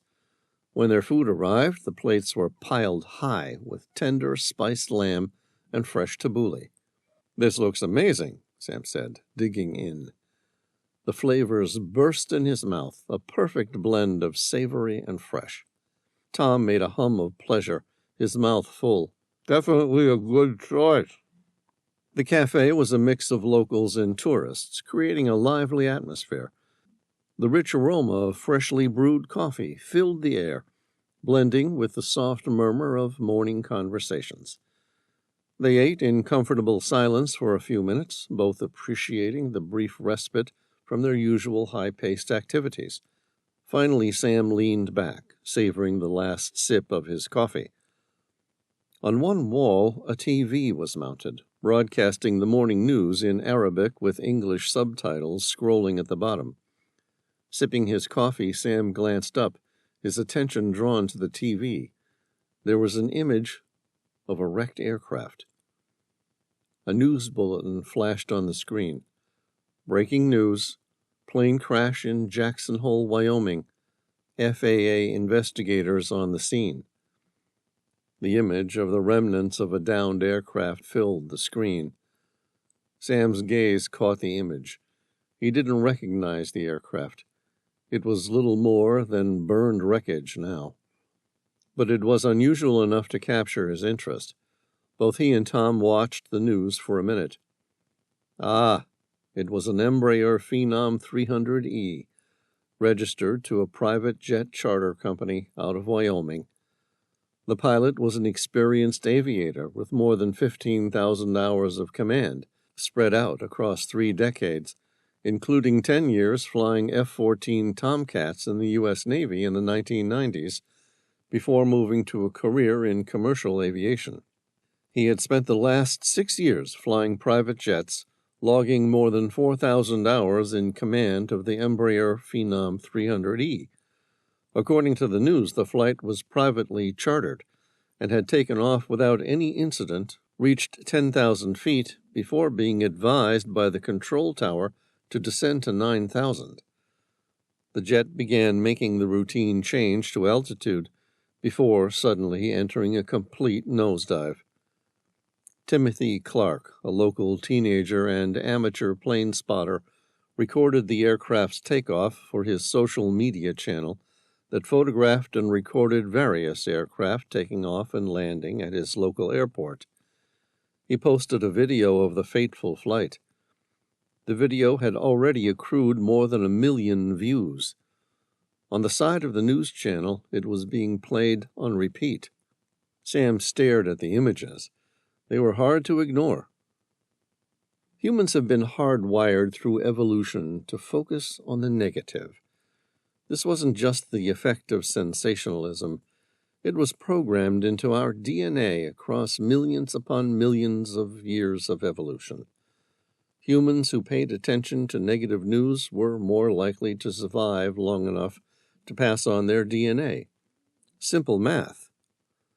Those who took note of someone dying from eating the toxic berry were more likely to survive than those who took note of someone feeling happy about a sunrise. Traced back to prehistoric days, primitive man had to be able to register threats to avoid danger and increase survival rates. Individuals who were more attuned to danger stayed alive longer and passed on their genes. Of course, evolution was about keeping one's genes alive, and didn't give a second thought to a person's general well-being, or what such a trait might do to the mental health of such survival-focused organisms. In the modern world, where bad news from around the globe's nearly 8 billion inhabitants was constantly fed to us through the internet, TV, and social media, a constantly negative focus led to stress and an early grave. Sam watched the image of the aircraft climbing normally before its nose dipped. At first it was a gentle change in the aircraft's angle of attack, as though the pilot had intentionally reduced his aircraft's altitude, most likely at the request of the air traffic control tower.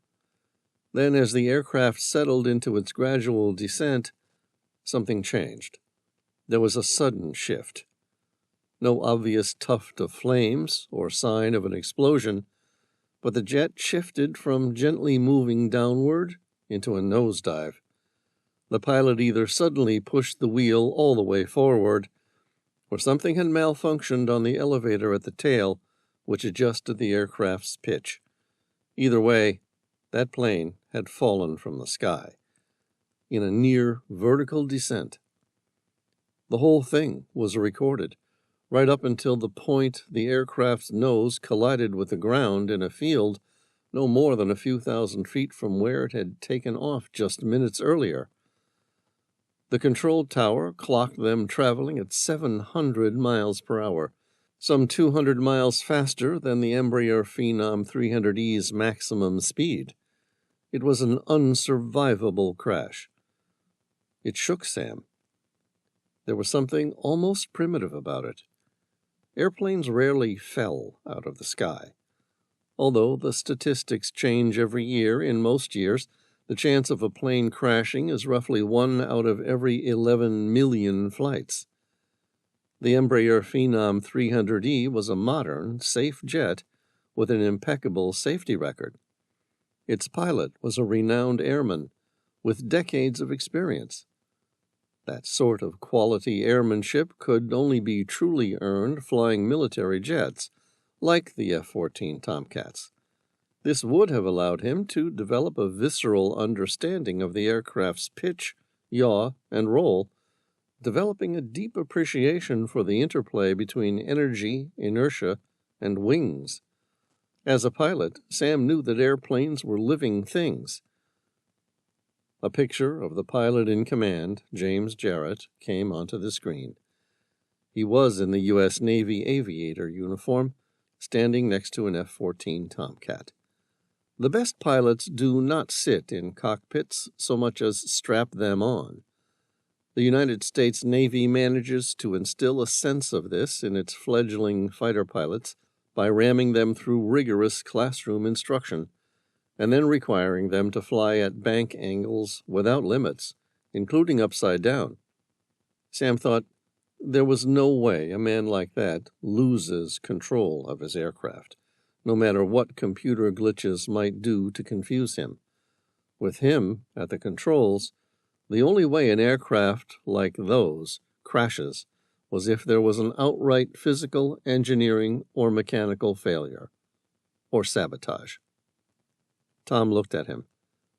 Do they have any idea what caused the crash? Sam shook his head. Not yet. Did the pilots give any explanation on the radio? Nothing. Their last transmission was to acknowledge their planned descent to 9,000 feet. Tom said, Seems to me something broke, something important. Sam nodded. I totally agree. A British tourist sitting at a table beside them while looking at the TV said, Looks like one of those Boeing 737 MAX computer glitches all over again. What did they call it? The MCARS? MCAS, Sam corrected him. Short for Maneuvering Characteristics Augmentation System, designed to manage flight stabilization. Yeah, that's the one, the British tourist replied. Sam shook his head. Unlikely. Boeing discovered that the aircraft had a tendency to push the nose up when operating in a specific portion of the flight envelope, specifically flaps up, high angle of attack, and manual flight. MCAS was intended to mimic the flight behavior of the previous Boeing 737 Next Generation, eliminating the need for pilots to have simulator training on the new aircraft. MCAS was designed by Boeing to alleviate the need for its pilots to compensate for an excessive angle of attack by adjusting the horizontal stabilizer before the aircraft would potentially stall on the Boeing 737 MAX. Right. The British tourist turned to Sam, accepting that he must have some sort of understanding of the aviation industry by his responses. This private jet couldn't have the same problem. No, I mean, it's possible, but where the Boeing 737 MAX caters to the mass market competition of commercial airlines, where even the cost of training pilots with any new updates or procedures becomes paramount to its business model's success, the Embraer Phenom 300E is designed for the niche market of the ultra-rich. In this case, the business model doesn't care about paying for its pilots to spend a few hours in a simulator updating their skills to any new procedures. Ergo, there's no reason for Embraer to build such a system. The British tourist played that concept out in his mind. All right, so what did cause a multi-million-dollar private jet to fall out of the sky? Sam shrugged. He considered the question seriously. A computer glitch? Sam didn't buy it. No way a veteran pilot such as James Jarrett was going to crash because of such a glitch, even if Embraer had tried to save money. He closed his eyes, recalling the image of the aircraft falling out of the sky. A nosedive like that. Whatever happened, it will be mechanical. Something went wrong with the elevator. I'm almost certain of it. You just wait and see what the FAA investigators come up with. But mark my words, there's been a problem in the aircraft's elevator system. Okay, I will, replied the tourist, before going back to his English breakfast. An older man in a well-tailored beige linen suit stepped into the cafe. The man locked eyes with Sam and Tom. Sam stood up, offered his hand, and said, You must be Professor Malik Al-Farouk. Chapter 7. Since the time of Aristotle, Western science has known that form determines function. This applied to buildings as well as bodies. Sam always felt that the opposite was also true. Function determines form. For example, the classic swimmer's body, with hours of doing laps, is characterized by broad, strong shoulders that taper into a narrow V shape at the pelvis, while a distance runner is lean and lithe. With this in the back of his mind, Sam took Malik al-Farouk in at a glance. He looked to be in his early 60s, with a lean, wiry frame, which implied he was both fast and strong. Perhaps he had lived a lifetime of physical labor or constant movement. His skin was weathered, a deep tan etched with fine lines that spoke of working under the harsh sun. Malik's amber eyes were alert and assessing, missing nothing in their examination of his surroundings. His beard, once clearly black, was now streaked with gray. Neatly trimmed, it still showed signs of hasty utilitarian cuts. It made him seem both wise and intelligent. The professor was dressed in a traditional Jordanian keffiyeh, draped over his shoulders, and a simple but neatly pressed thobe, paired with well-worn desert boots. The attire, practical and respectful of his heritage, hinted at someone who straddled different worlds with ease. He greeted Sam and Tom with a warm smile, his eyes crinkling at the corners. "Sam Reilly and Tom Bauer, I presume." Sam said, "That's us." "It is a pleasure to finally meet you both. I've heard much about your endeavors." Sam shook his hand firmly. "The pleasure is ours, Dr. Al-Farouk. Your expertise in the history in the region is unparalleled." Tom cocked his head in agreement. "We appreciate you taking the time to meet with us." Dr. Al-Farouk waved a hand dismissively. "Nonsense. Any opportunity to discuss the history of my people and share knowledge is one I gladly embrace. Shall we sit and talk?"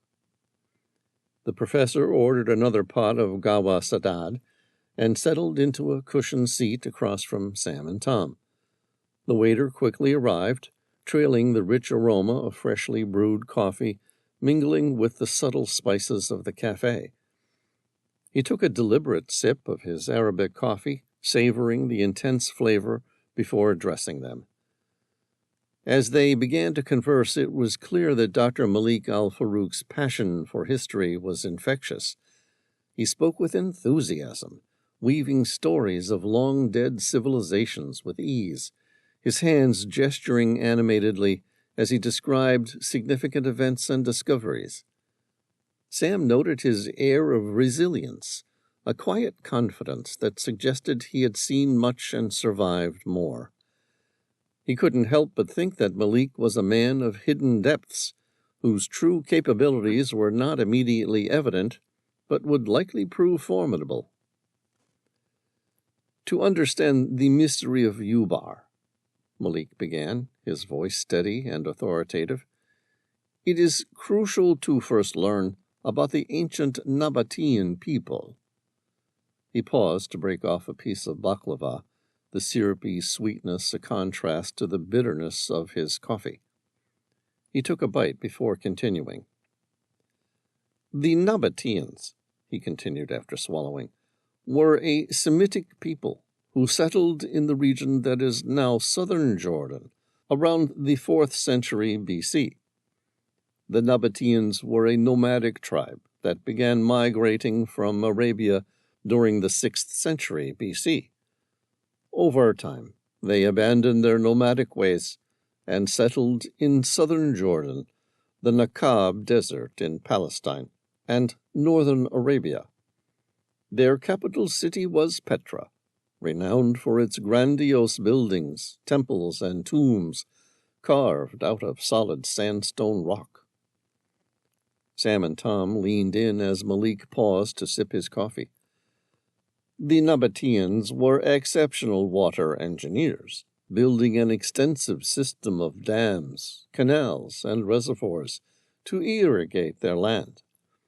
This skill was essential in the arid desert environment they called home. Malik swallowed another bite before continuing. The Nabateans were also skilled traders, facilitating commerce between China, India, the Far East, Egypt, Syria, Greece, and Rome. They traded in spices, incense, gold, animals, iron, copper, sugar, medicines, ivory, perfumes, and fabrics. Petra became a wealthy commercial crossroads, linking various cultures. He paused, his eyes gleaming with the thrill of recounting history. We know little about Nabatean society, but it's recorded that they spoke a dialect of Arabic and later adopted Aramaic. Their community was governed by a royal family, though a strong spirit of democracy prevailed. Sam and Tom exchanged intrigued glances as Malik continued. The Nabateans worshipped a pantheon of deities, with the sun god Dushara and the goddess Alat being the most prominent. Malik leaned back. As the Nabateans grew in power and wealth, they attracted attention from their northern neighbors. The Seleucid king Antigonus attacked Petra in 312 BC, but despite initial success, his forces were ultimately annihilated by the Nabateans in the desert. The Nabateans remained largely independent despite ongoing conflicts with the Seleucids and later the Ptolemies. He took a moment to gather his thoughts, then continued. Hellenistic culture greatly influenced the Nabateans, evident in their art and architecture, especially when their empire expanded northward into Syria around 150 BC. However, the growing power of the Nabateans concerned the Romans. In 65 BC, the Romans ordered them to withdraw their forces from Damascus. Though the Nabateans managed to either defeat the Romans or pay tribute to avoid conflict, the tension remained. Malik paused to take another sip of his coffee, his amber eyes glinting with the passion of a scholar deeply immersed in his subject. Tom, leaning forward, asked, "What happened to them?" "The Nabateans." Tom nodded. "Yeah." The professor smiled, a touch of sadness in his expression. "They also constructed a wall to fortify the city, although Petra was almost naturally defended by the surrounding mountains. Building an empire in the arid desert also forced the Nabateans to excel in water conservation, as I mentioned before." Sam held on to that thought. "Have all the irrigation systems been mapped?" "My goodness, no. Some have been, of course, but there's a veritable maze of water canals which feed throughout Petra and nearby lands. Only recently has the development of autonomous and remote-controlled underwater vehicles reached a point where they could begin to map out the hundreds of miles of tunnels, dams, and reservoirs." "We don't have an aerial view of them?" "No." The professor shook his head. "You see, throughout the ages, most forms of construction involved adding something, such as stones or wood. But the Nabateans worked by removing what was already there. Like the great Renaissance sculptures, they worked by carving away unneeded sections of stone to form their constructions," Sam said, "including water irrigation, canals, tunnels, dams, and reservoirs." "All of it," the professor confirmed. "Interesting. And the culture, what was it like?" "We do know that Nabatean women were granted more rights than any other society of the past." "Really? How so?" "Women enjoyed a legal status which allowed them to own property, including slaves. They conducted a wide variety of economic transactions without the guardianship of men, including inheriting and bequeathing estates. They had a great deal of autonomy and responsibility over family and clan life, including marriage, divorce, parentage, and custody. They also played significant roles as temple priestesses. Sam suppressed a grin. Just making sure I have this straight, they believed in slavery and women's equal rights? Aha, he replied, bemused. Slavery was ubiquitous in the ancient world, but no other society came even close to granting women the rights they enjoyed in Nabatea, except perhaps Palmyra, also a caravan culture. One reason for this social arrangement may have been the long absence of men on trade missions. Women had to keep the settlements running in good order while the men were away. How did scholars learn so much about women's rights from back then? Mostly from their coinage. Their coins? Sam asked. The professor handed him 2 Nabatean silver coins. Here, look at this. One was a sala, the other a drachm. Sam looked at the first one. It depicted the bust of a queen. The second one had the bust of a king and queen together. Sam smiled as he looked at the happy couple. How romantic. That's King Obodas II. Right, Sam agreed, although he hadn't heard of him.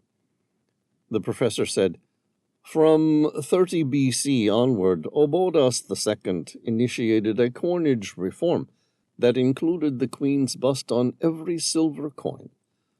Her name is not given in the inscription, but we know her to be Hagaru. The bronze also presents the king and queen in jugate busts with double cornucopia on the reverse, a design that would become an Ide fee in Nabatean minting until the end of the kingdom. Was it normal in any other society to have a queen's bust on a coin at the time? No, this was a unique paradigm in ancient minting. Here is Aretas IV. Again, the queen's name is left out of the inscription, but we know her to be Huldu. In AD 16, Aretas would marry Shakilat I, whose name would appear on the coinage, as it does on the reverse of this denomination C bronze. That's fascinating. It gets better. The professor handed him another coin. Look at this. Sam studied the coin. It featured the ubiquitous double cornucopia, a palm branch, and someone's initials, P.P. He turned the coin over in the palm of his hand. What is it? Sam asked.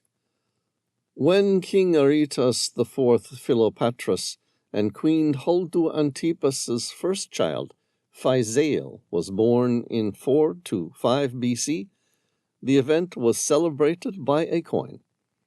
It is incredibly instructive to note that Aretas was willing to commemorate the birth of his first girl child on a coin. He did not strike any coins to commemorate the births of his other children, even the boys. What do you think it means? It proves that the Nabateans followed a matrilineal legitimacy of the new king. The professor took another drink. When Rabel II took the throne in AD 70, he was merely a boy, and his mother served as regent. She is pictured on the drachms and bronzes of this period and named as the Queen Mother on the drachm. It was obviously important to the Nabateans to establish the matrilineal legitimacy of the new king. Sam took another bite of his baklava, savoring its sweet taste. Returning to the fall of the Nabatean Empire, what do you think went wrong? Chapter 8. The professor looked thoughtful for a moment. I'm getting to that, Malik said. As the Nabateans grew in power and wealth, they attracted the attention of their neighbors to the north. The Seleucid king Antigonus, who had come to power when Alexander's empire was divided, attacked Petra in 312 BC. His army met with relatively little resistance and was able to sack the city. But the Nabateans ruled for centuries after this. Indeed, they did, the professor agreed. The Seleucid king stole such great quantities of booty that it slowed their return journey north, and the Nabateans were able to annihilate them in the desert. After which records indicate that the Nabateans were eager to remain on good terms with the Seleucids in order to perpetuate their trading ambitions. Throughout much of the 3rd century BC, the Ptolemies and Seleucids warred over control of Jordan, with the Seleucids emerging victorious in 198 BC. Nabatea remained essentially untouched and independent throughout this period. The professor drank some more of his coffee. Although the Nabateans resisted military conquest, the culture of their neighbors affected them greatly. Hellenistic influences can be seen in Nabatean art and architecture, especially at the time that their empire was expanding northward into Syria around 150 BC. However, the growing economic and political power of the Nabateans began to worry the Romans. In 65 BC, the Romans arrived in Damascus and ordered the Nabateans to withdraw their forces. 2 years later, Pompey dispatched a force to cripple Petra. The Nabatean king Aretas III either defeated the Roman legions or paid a tribute to keep peace with them. But eventually Nabatea did fall to the Roman Empire. Yes, the assassination of Julius Caesar in 44 BC augured a period of relative anarchy for the Romans in Jordan, and the Parthian kings of Persia and Mesopotamia took advantage of the chaotic situation to attack. The Nabateans made a mistake by siding with the Parthians in their war with the Romans. After the Parthians' defeat, Petra had to pay tribute to Rome. When they fell behind in paying this tribute, they were invaded twice by the Roman vassal King Herod the Great. The second attack in 31 BC saw him take control of a large swath of Nabatean territory, including the lucrative northern trading routes into Syria. He paused to take another bite of kanafe. Despite these setbacks, the Nabateans continued to prosper. King Aretas IV, who ruled from 9 BC to 40 AD, built settlements along caravan routes, bolstering the incense trade. They allied with the Romans to quell the Jewish uprising of 70 AD. However, it was only a matter of time before Nabatea would fall under direct Roman rule. The last Nabatean monarch, Rabel II, struck a deal with the Romans that as long as they did not attack during his lifetime, they would be allowed to move in after he died. Upon his death in 106 AD, the Romans claimed the Nabatean kingdom and renamed it Arabia Petria.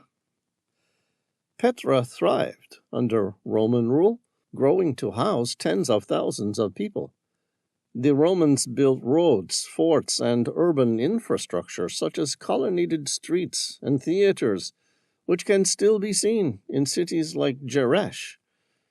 However, the shift in trade routes to Palmyra and increased seaborne trade led to the decline of Nabatean commerce. By the 4th century AD, the Nabateans had abandoned the city, and their culture faded into history. Sam and Tom sat back, absorbing the rich events shared by Malik. The professor smiled, taking another sip of his coffee. Understanding the Nabateans is essential to unraveling the secrets of Ubar. They were masters of the desert, and their legacy holds many clues to the mysteries we seek. Sam asked, "What happened after the Nabateans left Petra?" Professor Malik al-Farouk was thoughtful again. He then said, "The Byzantine period began in 324 AD, when Emperor Constantine I founded Constantinople and converted to Christianity. Jordan had an early Christian community, with nearby Pella serving as a refuge for Christians fleeing Roman persecution. The Byzantines built many churches and chapels throughout the region, and mosaic artistry flourished, particularly in Madaba."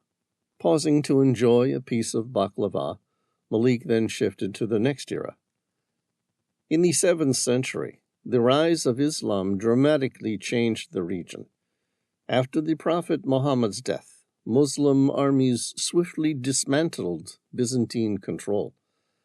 The decisive Battle of Yarmouk in 636 CE opened the way for Muslim conquest of the Levant. He continued, "During the Umayyad period, which began in 661 AD, Jordan prospered due to its proximity to the Umayyad capital in Damascus.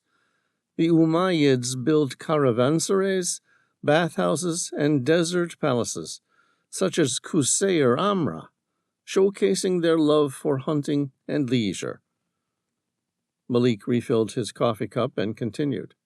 "In 750 AD, the Abbasids overthrew the Umayyads and established their capital in Baghdad. Jordan became a provincial backwater, though it saw population growth until the 9th century. The Fatimids of Egypt took control in 969 CE and struggled with various Syrian factions for dominance." Sam said, "The Abbasids established their capital in Baghdad?" "Yeah." The professor wrinkled his nose. His voice sounded curious.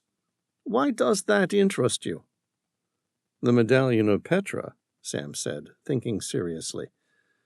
"It was found with an illegal arms dealer who had lived in Baghdad for decades. There's no record of where or how he found the medallion, but there must be a link." "Possibly, but without knowing where the arms dealer found the medallion to begin with, it's hard to say. Besides, you must remember that Petra was a major trading post. It would be easy to imagine something as precious as the medallion would have been sold or stolen somewhere in the 3,000 years since its creation."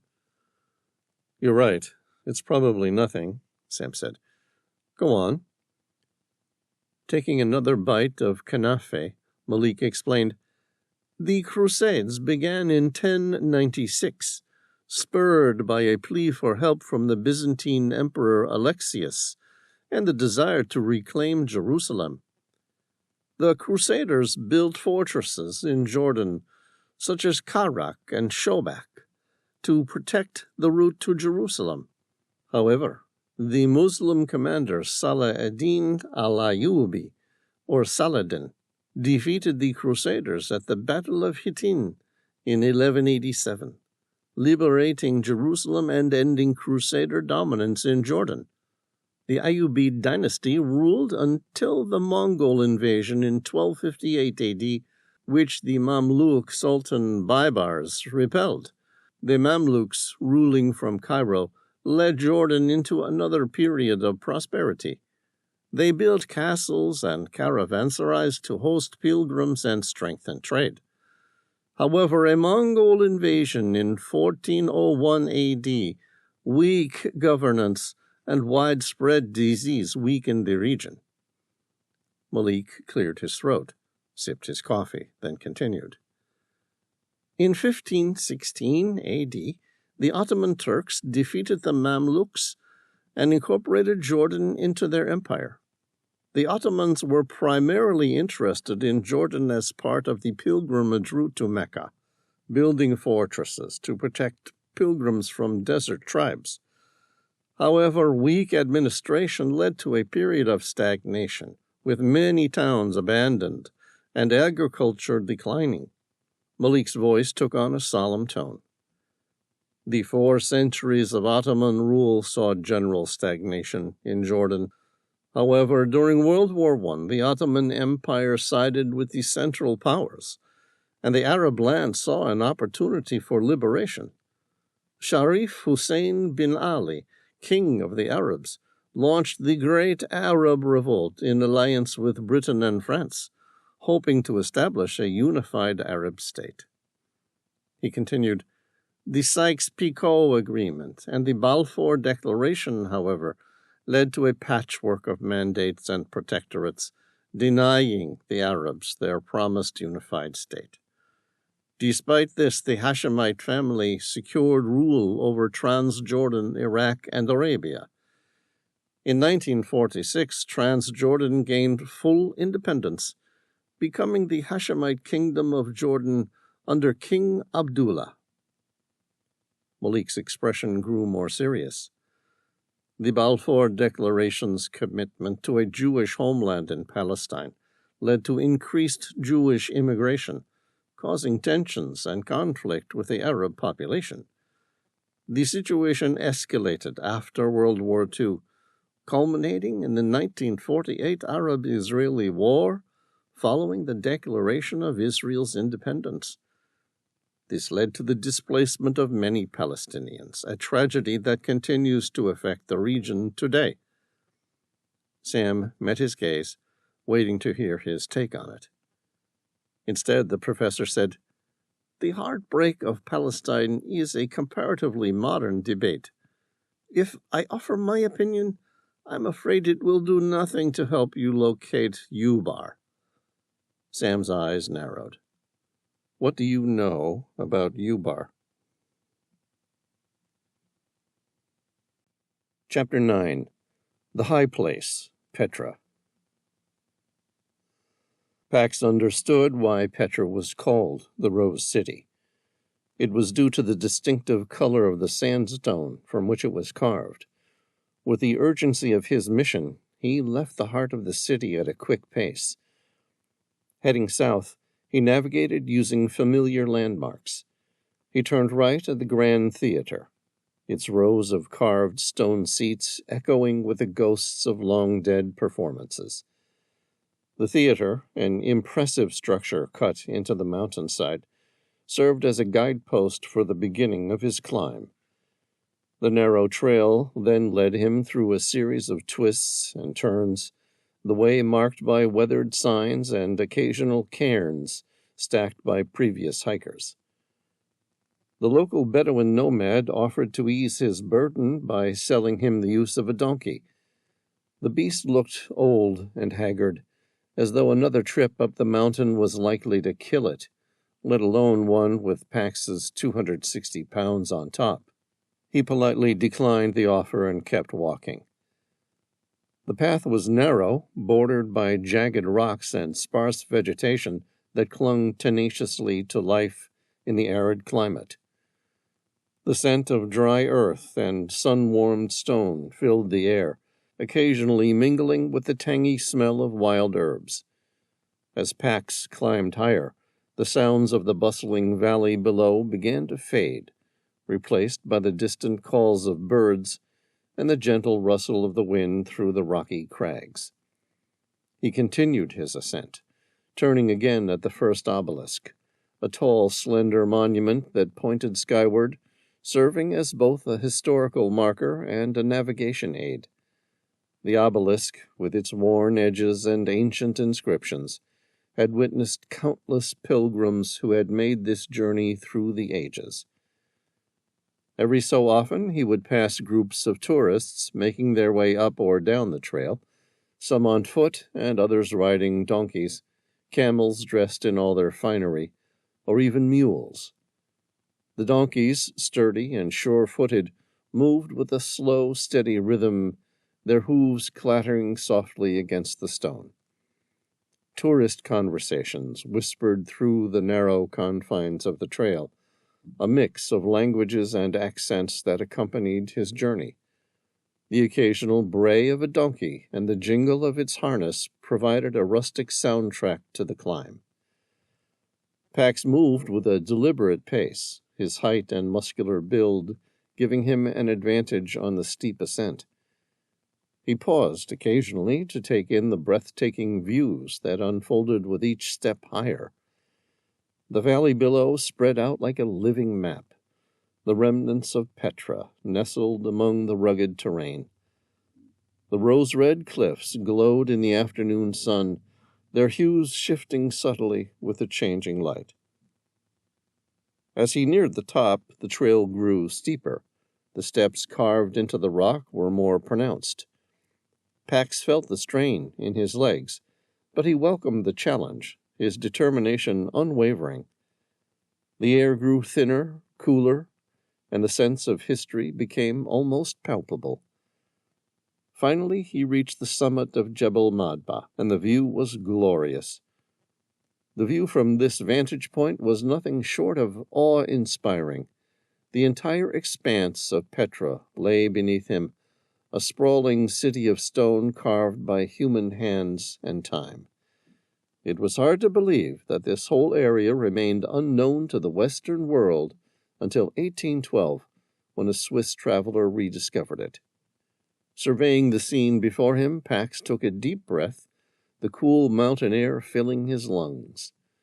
The sense of solitude and reverence at the high place was profound, far altered from the bustling activity of the valley below. Below him, the treasury gleamed like a jewel, the monastery stood proudly against the rugged landscape, and the intricate network of tombs and dwellings wove through the valley in an intricate tapestry. The high place of sacrifice on Jebel Madba was an ancient altar carved into the living rock by the Nabateans. The smooth stone surface stretched out before Pax, bearing the marks of countless rituals performed over centuries. The air was cooler up here, a gentle breeze whispering through the crags, carrying with it the scent of dry earth and distant sage. 2 imposing obelisks stood sentinel at the site, their tall, slender forms reaching skyward. These monolithic pillars, weathered by time and the elements, bore inscriptions and symbols, their meanings lost to all but the most dedicated scholars, their presence both commanding and reverent, casting long shadows that shifted with the sun's passage. At the heart of the high place was the sacrificial altar, a rectangular platform intricately carved from the stone and framed with obelisks. The edges of the altar were adorned with ornate reliefs depicting scenes of rituals and offerings. Channels and grooves, meticulously cut into the rock, formed a complex network of blood drains designed to carry away the lifeblood of the sacrificed. These drains converged into a central basin, a somber reminder of the site's purpose. The altar's surface was worn smooth by centuries of use, its once sharp edges now rounded and softened. As Pax walked across the plateau, the sense of history was palpable. The echoes of past ceremonies seemed to linger in the air, and the weight of the past pressed down upon the place. He could almost hear the distant chants of priests and the solemn murmur of gathered crowds, their eyes turned towards the altar in reverence and fear. Pax studied the obelisks, their ancient timekeeping devices. Positioned carefully, these tall, slender pillars cast shadows that moved in accordance with the sun's trajectory across the sky. As the sun rose and set, the length and direction of the shadows would change, marking the passage of time. The Nabateans had aligned these pillars with such precision that their shadows would fall on specific markers or scales carved into the surrounding rock, indicating different times of the day or different dates throughout the year. The Nabateans, with their deep understanding of astronomy and the cycles of nature, used these shifting shadows to measure time, determine the solstices, and even track the changing seasons. He imagined the Nabateans observing the shadows in the early morning, noting how they stretched long and lean, then gradually shortening as the sun climbed higher. At noon, when the sun was directly overhead, the shadows would be at their shortest, almost disappearing beneath the obelisks. Pax understood that the sun's path across the sky varied throughout the year due to the tilt of the Earth's axis, and the shadows cast by the obelisks reflected these changes. By observing the variations in shadow length and direction, the Nabateans could identify the solstices and equinoxes, key events that marked the turning points of the solar calendar. This knowledge allowed them to align their agricultural activities and religious ceremonies with the natural rhythms of the sun, enhancing the spiritual and practical significance of their rituals. The obelisks were more than 18 feet high. Pax stared at them in awe. They were remarkable structures because they had been carved directly out of the rock face, not built upon it. He recalled reading somewhere that the Nabateans built by taking away stone instead of adding it, as with the most traditional construction. His eyes swept the massive area of negative space, meaning that all the open space around the obelisks surrounding them had been carved away. It was almost unimaginable to him the truly epic scale of excavation involved. Dedicated to the Nabatean gods Dushara and Al-Usa, their iron-rich stone glowed in the sun, and they acted like totems of this once hallowed ground. Pax kept moving until his hand reached the sacred altar. The area included a large triclinium, where celebrants at the sacrifice shared a communal supper. In the middle of the high place there was a large stone block preceded by 3 steps. This was called a motab, also known as a repository, where the god statues involved in the procession would have been kept. Next to it was the circular altar, reached by another 3 steps, and the stone water basins nearby were used for cleansing and purifying. The faint bleat of sheep or the clunk of a goat bell evokes the ancient scene, except that no ordinary person would have been permitted to enter this holy of holies at that time. Cast an eye across the superb panorama in front of you, far above the mortal goings-on below, and it was easy to see how this sight must have seemed closer to the heavens than to the earth. He reached into his pocket and pulled out a folded piece of paper. Unfolding it carefully, it revealed the image of a medallion. Pax's eyes narrowed. It bore a detailed photo, intricately designed, which was said to hold the key to unlocking one of Petra's greatest secrets. Pax placed the piece of paper on the side of a small alcove roughly 5 feet high, and spread the paper until it was completely open. He studied the drawing, noting the symbols and the craftsmanship. He held the paper up, aligning it with the view of Petra below, as if seeking a hidden connection between the medallion and the city. A flicker of light, reflecting off something high in the nearby mountain in the distance, caught his eye. An ordinary person would have dismissed it as some form of random reflection. A tourist might have expected it to have come from a nearby camera, if a tourist even recognized the oddity at all. Yet to Pax, it struck immediate alarm bells in some deep recess of the primitive and infinitely primal side of his mind. The flicker of light was far too constant to be caused by random chance. He turned his gaze directly to the east, looking up at Al-Habis, the Crusader castle, and stared at the location where the light was coming from. His eyes narrowed and glared with intensity. The flicker of sunlight remained for a few seconds, and then disappeared entirely.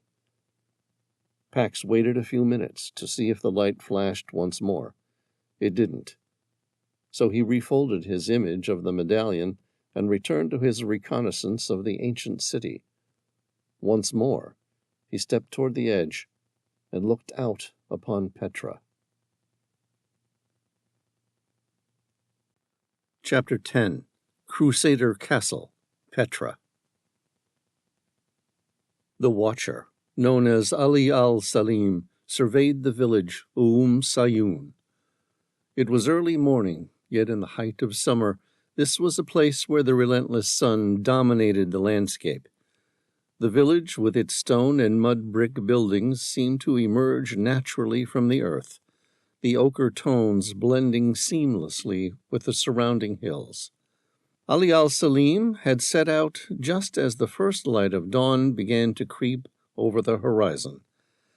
The early morning air was still cool, a brief respite before the heat of the day descended. The path to Petra was well trodden, and Ali walked with a steady, familiar pace, his boots kicking up small clouds of dust with each step. The cloudless sky, a vast expanse of blue, reflected the heat that turned the sandy terrain into an undulating sea of shimmering waves. Hardy desert plants dotted the arid land, and the sparse acacia trees, their gnarled branches twisting under the weight of a pitiless sun, offered scant respite. In the oppressive stillness of midday, the only sounds would be from the occasional bray of a donkey or the distant melodic call to prayer. Dust swirled gently in the hot breeze, carrying the faint scent of dry earth and desert blossoms. The air, heavy with the promise of afternoon repose, made the village seem almost frozen in time. Ali al-Salim was a young Bedouin man in his early 20s, his features already sculpted by searing wind. His hazel eyes held depths that seemed too profound for his age, mysterious as the landscapes he watched over. Tall and lithe, his movements mirrored the fluid grace of the surrounding sand dunes. The sun had kissed his skin to a warm bronze, and his chestnut hair was usually concealed beneath the traditional keffiyeh, protecting him from sun and sand. He wore attire that honored his heritage while suiting the practical needs of his daily vigils, a light-colored thobe that combated the heat, paired with well-worn, sturdy boots. Around his neck he carried a symbol of his lineage in the form of a silver amulet, etched with symbols. It was an heirloom that had been in his family for generations. Ali thought back to the time when the Bdul, one of the early Bedouin tribes claiming ancestry from the Nabateans, were moved from Petra to Sayun. It was when Petra was designated a UNESCO World Heritage Site, a decision that was made to preserve the ancient city from the wear and tear of present-day habitation. The move was met with mixed feelings, pride in the recognition of Petra's significance, but also sorrow for leaving their ancestral homes. Creating a new village to reside in, the Bdul adapted, as they always had. As Ali maintained his watch, his gaze was drawn to a young man from the Bdul. He was up early, perhaps checking his donkeys, camels, or mules, preparing them for use by tourists. Ali's people saw in their sons the future of the Bdul and a bridge between the ancient and the modern. He sighed. Despite everything, he felt a deep sense of connection to both the land and its people. Tasked as a watcher, Ali al-Salim was charged with guarding the secrets of Petra and awaiting the one prophesied who was to uncover Ubar. His life oscillated between long stretches of solitude and brief interactions with outsiders, whom he guided through the ruins, all the while concealing his true mission. Despite his youth, Ali carried a gravity that earned him respect and a touch of mystique among both his people and visitors. This established him as a valued yet enigmatic figure within his community. It was all a mask, as Ali was hiding his true feelings. Ali al-Salim had never been one for grand aspirations. Growing up in a ramshackle dwelling on the outskirts of Petra, He watched as life ebbed and flowed around him with a detached resignation. The youngest of 5 siblings, he often found himself overshadowed by the ambitious pursuits of his older brothers and sisters, each carving out a path of significance within their community. Ali, in contrast, drifted through his early years without much aim, his days marked more by idle wandering than any meaningful endeavor. When the mantle of the Watcher fell upon him, it was not through choice but by default, as his family believed it was high time he shouldered some burden of responsibility. The role, steeped in prophecy and revered by his ancestors, seemed to Ali nothing more than a relic of the past, a dusty tradition kept alive by the stubborn faith of the old. His home, a small, dilapidated hut with walls that whispered of collapse, mirrored the skepticism with which he viewed his inherited duty. Every morning, as he left his humble abode, he did so with a sense of irony rather than pride. Dressed in worn garments that spoke of poverty rather than the desert's harshness, Ali would make his way to the historic sites of Petra with a languid stride. His duties involved overseeing the safety of what was left of the past, while awaiting the arrival of a prophesied savior who would find Ubar, the Atlantis of the sands. The idea nearly made him laugh. To him these tales were weathered as the sandstone cliffs that housed them. Thus he fulfilled his role of watcher with a half-hearted diligence that carefully concealed his disbelief. Ali's approach to his sacred task was one of minimal effort. He did just enough to avoid reproach, but never ventured beyond the call of necessity. He interacted with tourists and locals alike with a polite disinterest, steering them through the archaeological city while sharing tales his heart no longer found enchanting. To his eyes, the legends were just that, stories to amuse visitors and keep the elders nodding in approval.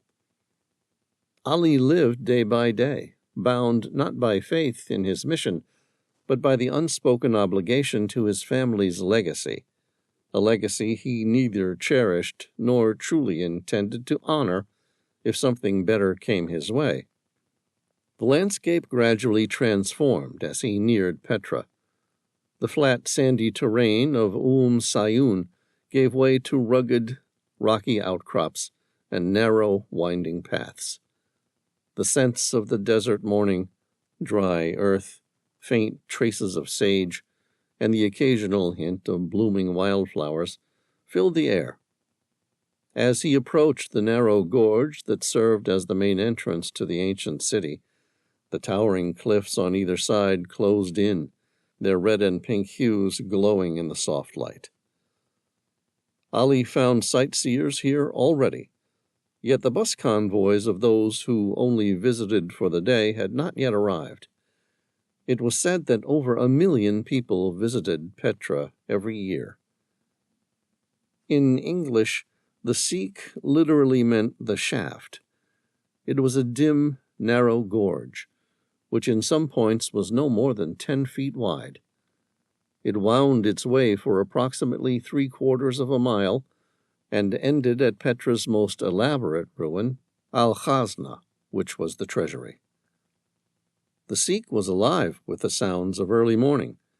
The cooing of pigeons echoed off the canyon walls, and the soft murmurs of other early risers preparing for the day's journey could be heard.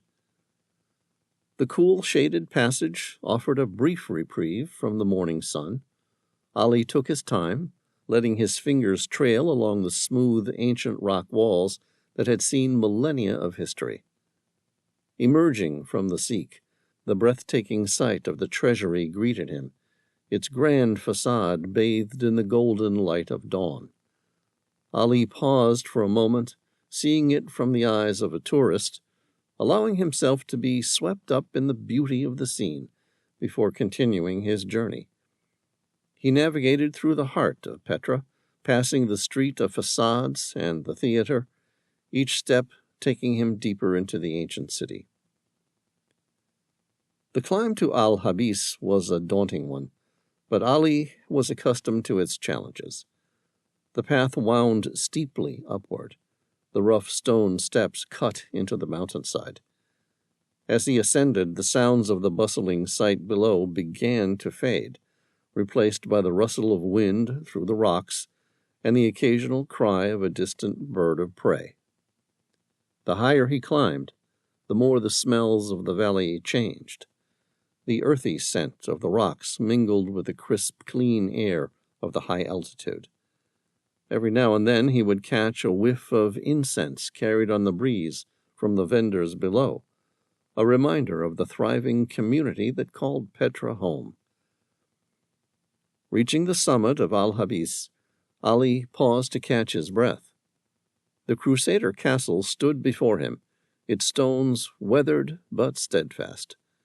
He made his way to the highest vantage point, his eyes sweeping across the vast expanse below. From this height, Petra was a mosaic of color and history.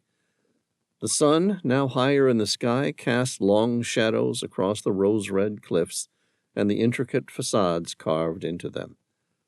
The treasury gleamed like a jewel, and the distant monastery stood proud against the rugged landscape. The entire basin, filled with the whispers of the past and the hum of present-day activity, lay spread out beneath him. Despite his antiquated calling, he carried with him a very expensive pair of binoculars. Ali reached into his worn leather satchel and carefully pulled out the pair of military-grade binoculars, their dark matte finish absorbing the sunlight. The weight of them felt reassuring in his hands. He adjusted the focus with practiced ease, bringing regions of Petra into sharp relief. Lifting the binoculars to his eyes, Ali began to scan the sprawling expanse below. The high-quality optics revealed details that were invisible to the naked eye.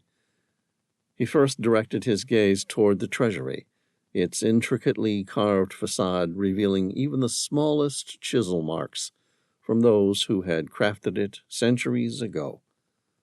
The pinkish-red stone glowed warmly in the morning light, each detail crisp and clear.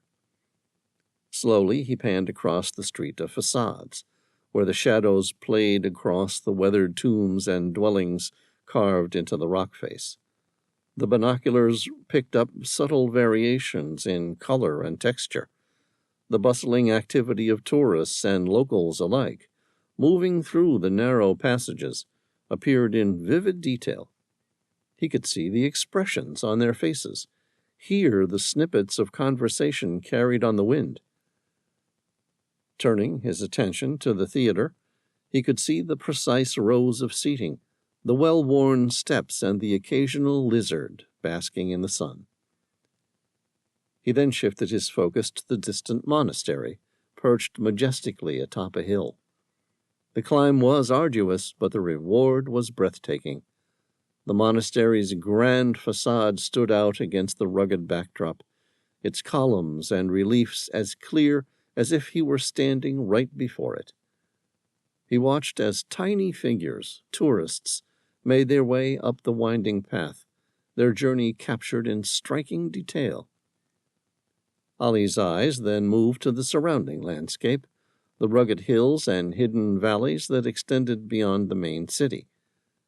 He could see the small trails winding through the rocky terrain, the sparse vegetation clinging to life in the arid environment. He viewed remote paths, long-abandoned structures, and secret niches that even frequent visitors might overlook. Lowering the binoculars, Ali took a deep breath, absorbing the panorama he had just meticulously examined. Watching was a daily activity, but he wasn't bored yet.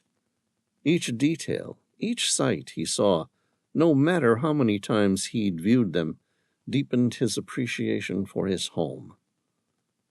Raising his binoculars once more, his gaze landed on the high place of sacrifice. There, beside the series of towering obelisks used by the ancient Nabatean priests for measuring the precise movement of the stars, keeping track of time, seasons, and years, a man stood out. After a few minutes or so, the man pulled out a folded piece of paper and began studying it. Then he stared down toward the archaeological remains of Petra. Ali would have loved to know what was on that piece of paper. That's when he realized that he was a giant, 6'5", if not taller, as he could tell by the man's relation to one of the known alcoves. The alcove was definitely 5 foot tall, and the man had rested a piece of paper on top of it, as one might a map, and was now in the process of studying it. He towered above the alcove, looking down on it far below. The prophecy stated that a great warrior would one day return to lead the Bzul to their true kingdom, a place called Ubar. This man, at a glance, looked like a great warrior. He watched the giant for a while, a curious grin on his parted lips. The man kept studying the grounds. He looked decidedly out of place, more like a soldier surveying a landscape for an upcoming battle than a tourist lost in the city's ancient wonder. Ali kept the binoculars fixed on the man. He stared at him with interest and fascination in his heart. Could this be the warrior that would show them to their ancient kingdom? He didn't look that special, although he did seem hard and strong like a soldier, a.k.a. a modern-day warrior. But apart from that, there was nothing mystic about him, no great power that suggested he could see things that others could not.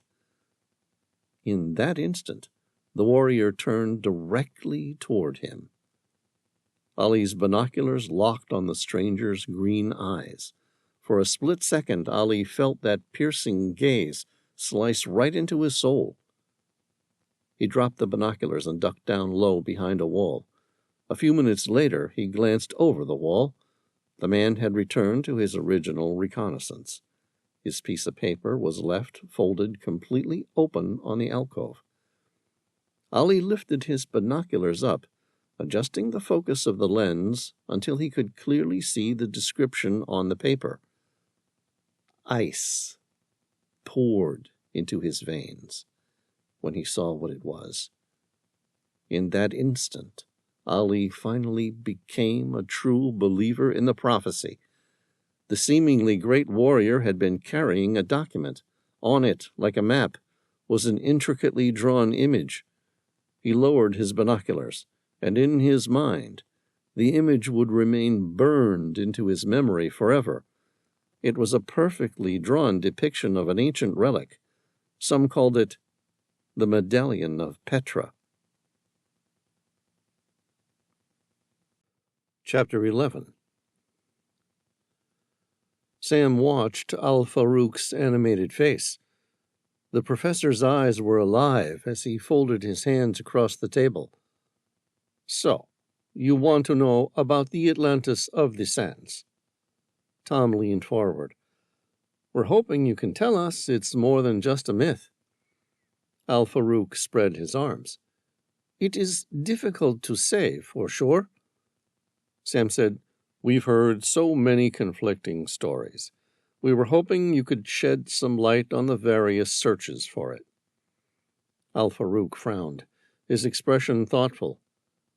Let me start with what I do know for sure. Sam said, Go on. Ubar has been a subject of fascination and speculation for nearly 3,000 years. His eyes narrowed and his voice softened. You know what this means, don't you? There has to be some level of truth to its existence. Al-Farouk threw back his head in a full-throated laugh.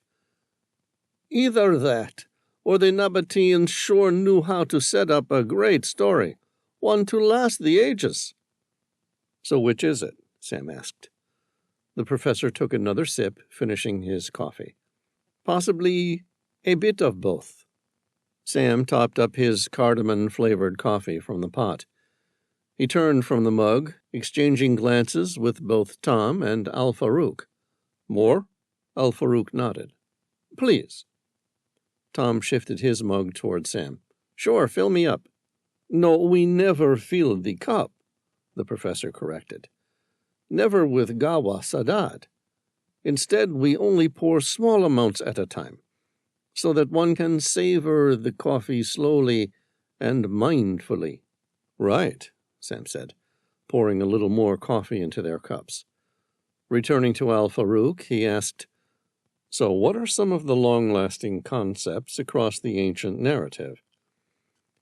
"It is often referred to as the lost city of Iram, mentioned in the Quran as a city of lofty pillars that was destroyed by a catastrophic natural event."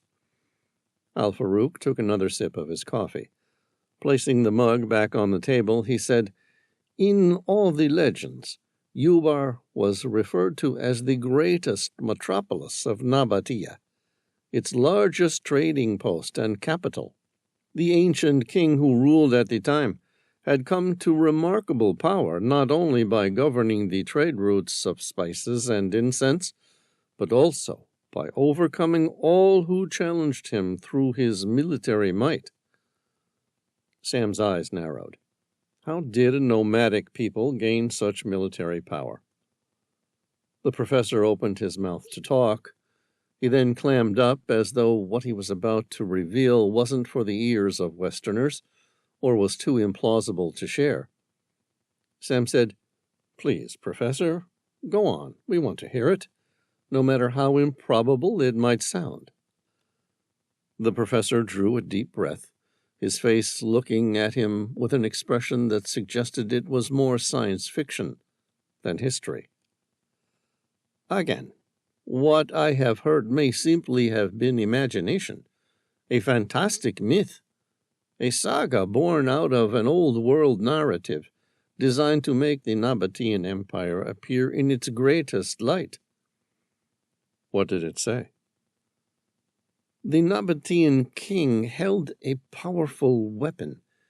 It was said to be possible to destroy entire armies, attacking them as if from within themselves, taking their bodies apart with some unholy misfortune that robbed them of their very life force.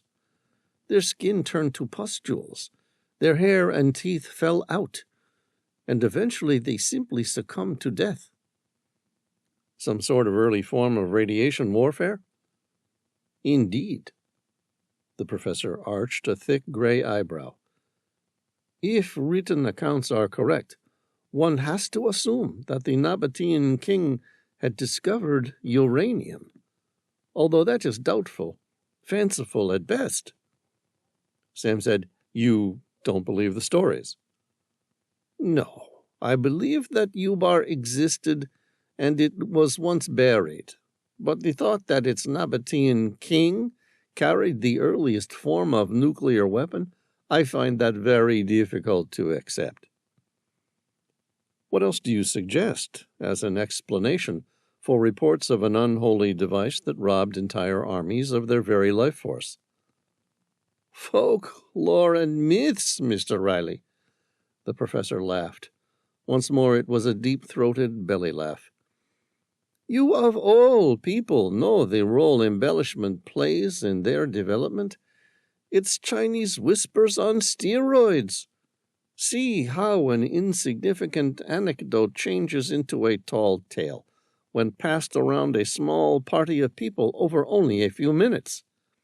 Then imagine what happens to the narratives of the Nabateans millennia ago, and it's very easy to see how such fantasy may develop."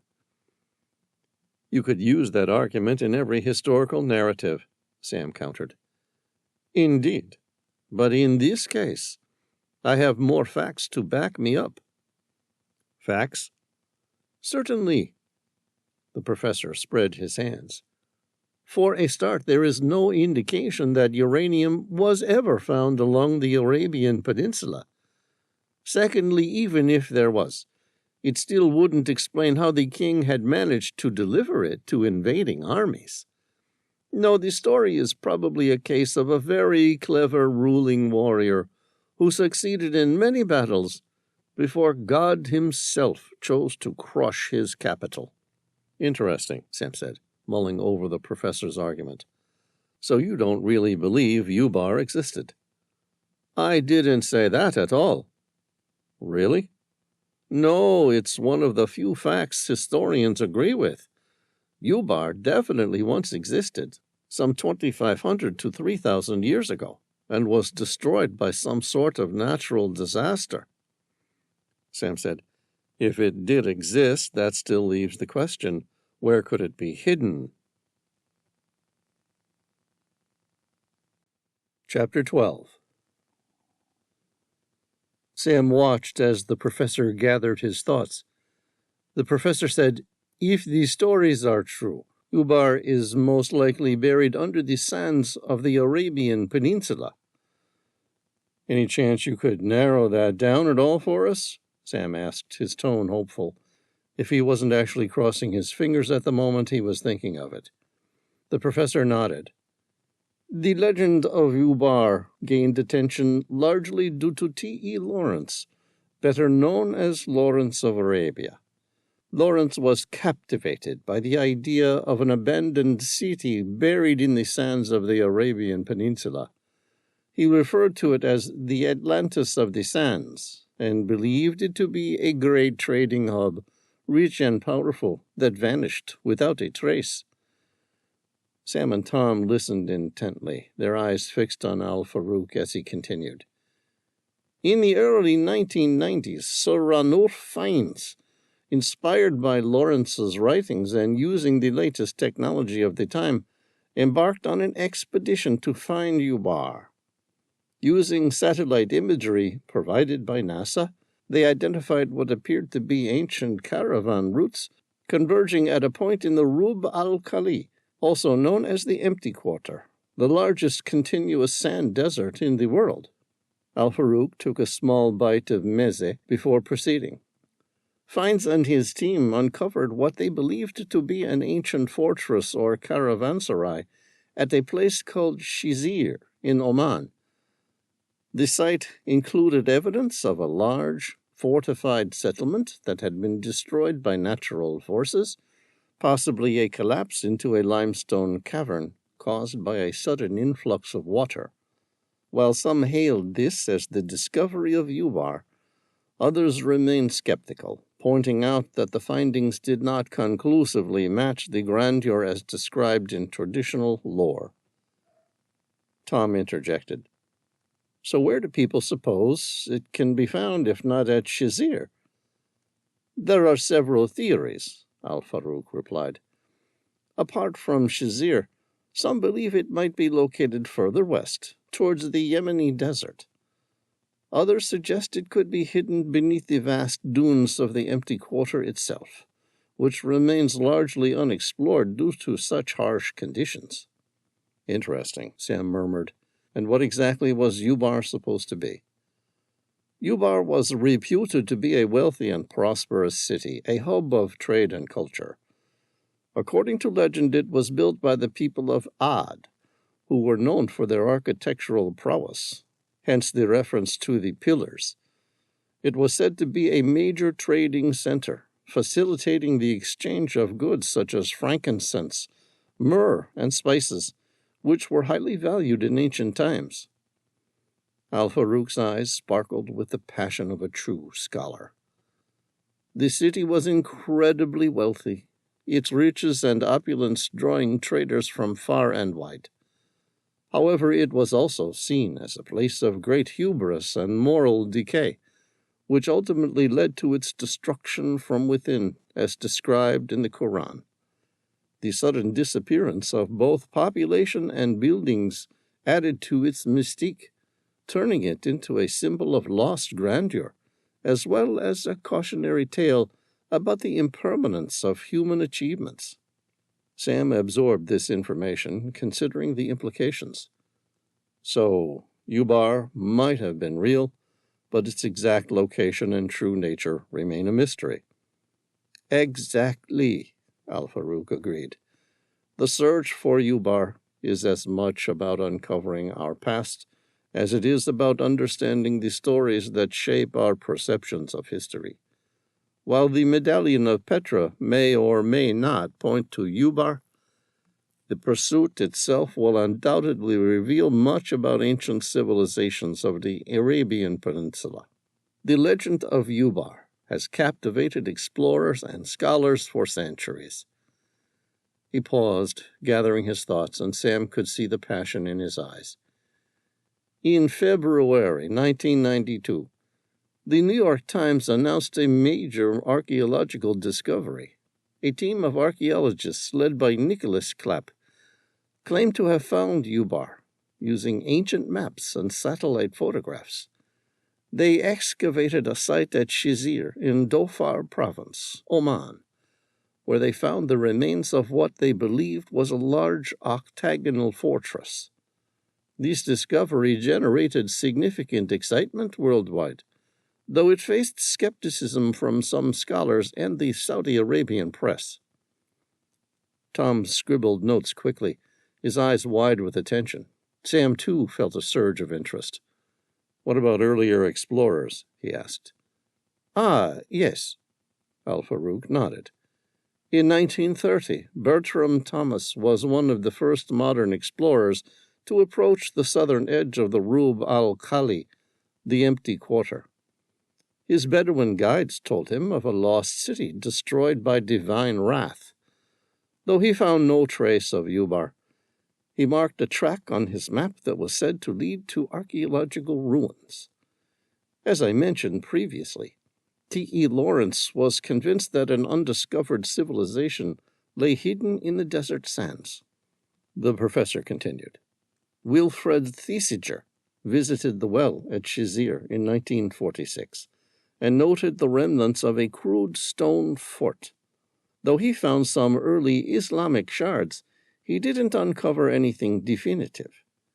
A 1948 geological party from Petroleum Development Oman carried out a survey and noted the white cliff and crumbling fort at Shizir. Yet they too were unimpressed by the site. Sam looked up from the notes he was taking. And what about more recent efforts? In 1953, Wendell Phillips attempted to follow Thomas's track, but was thwarted by heavy sands, Al-Farouk explained. However, it was Clapp's team in the late 1980s and early 1990s that made significant headway. They uncovered a fortress dating back 2,000 years and a vast limestone table beneath a collapsed gate, suggesting a large settlement that might have been Ubar. He bent closer, his voice lowering. Sam leaned forward in anticipation. Despite these discoveries, some scholars remain divided. Theories about Ubar's location vary. Sinjan Philby, for instance, believed the lost city was Wabar, where he found what he thought were meteorite impacts rather than any kind of archaeological find. Tom nodded thoughtfully.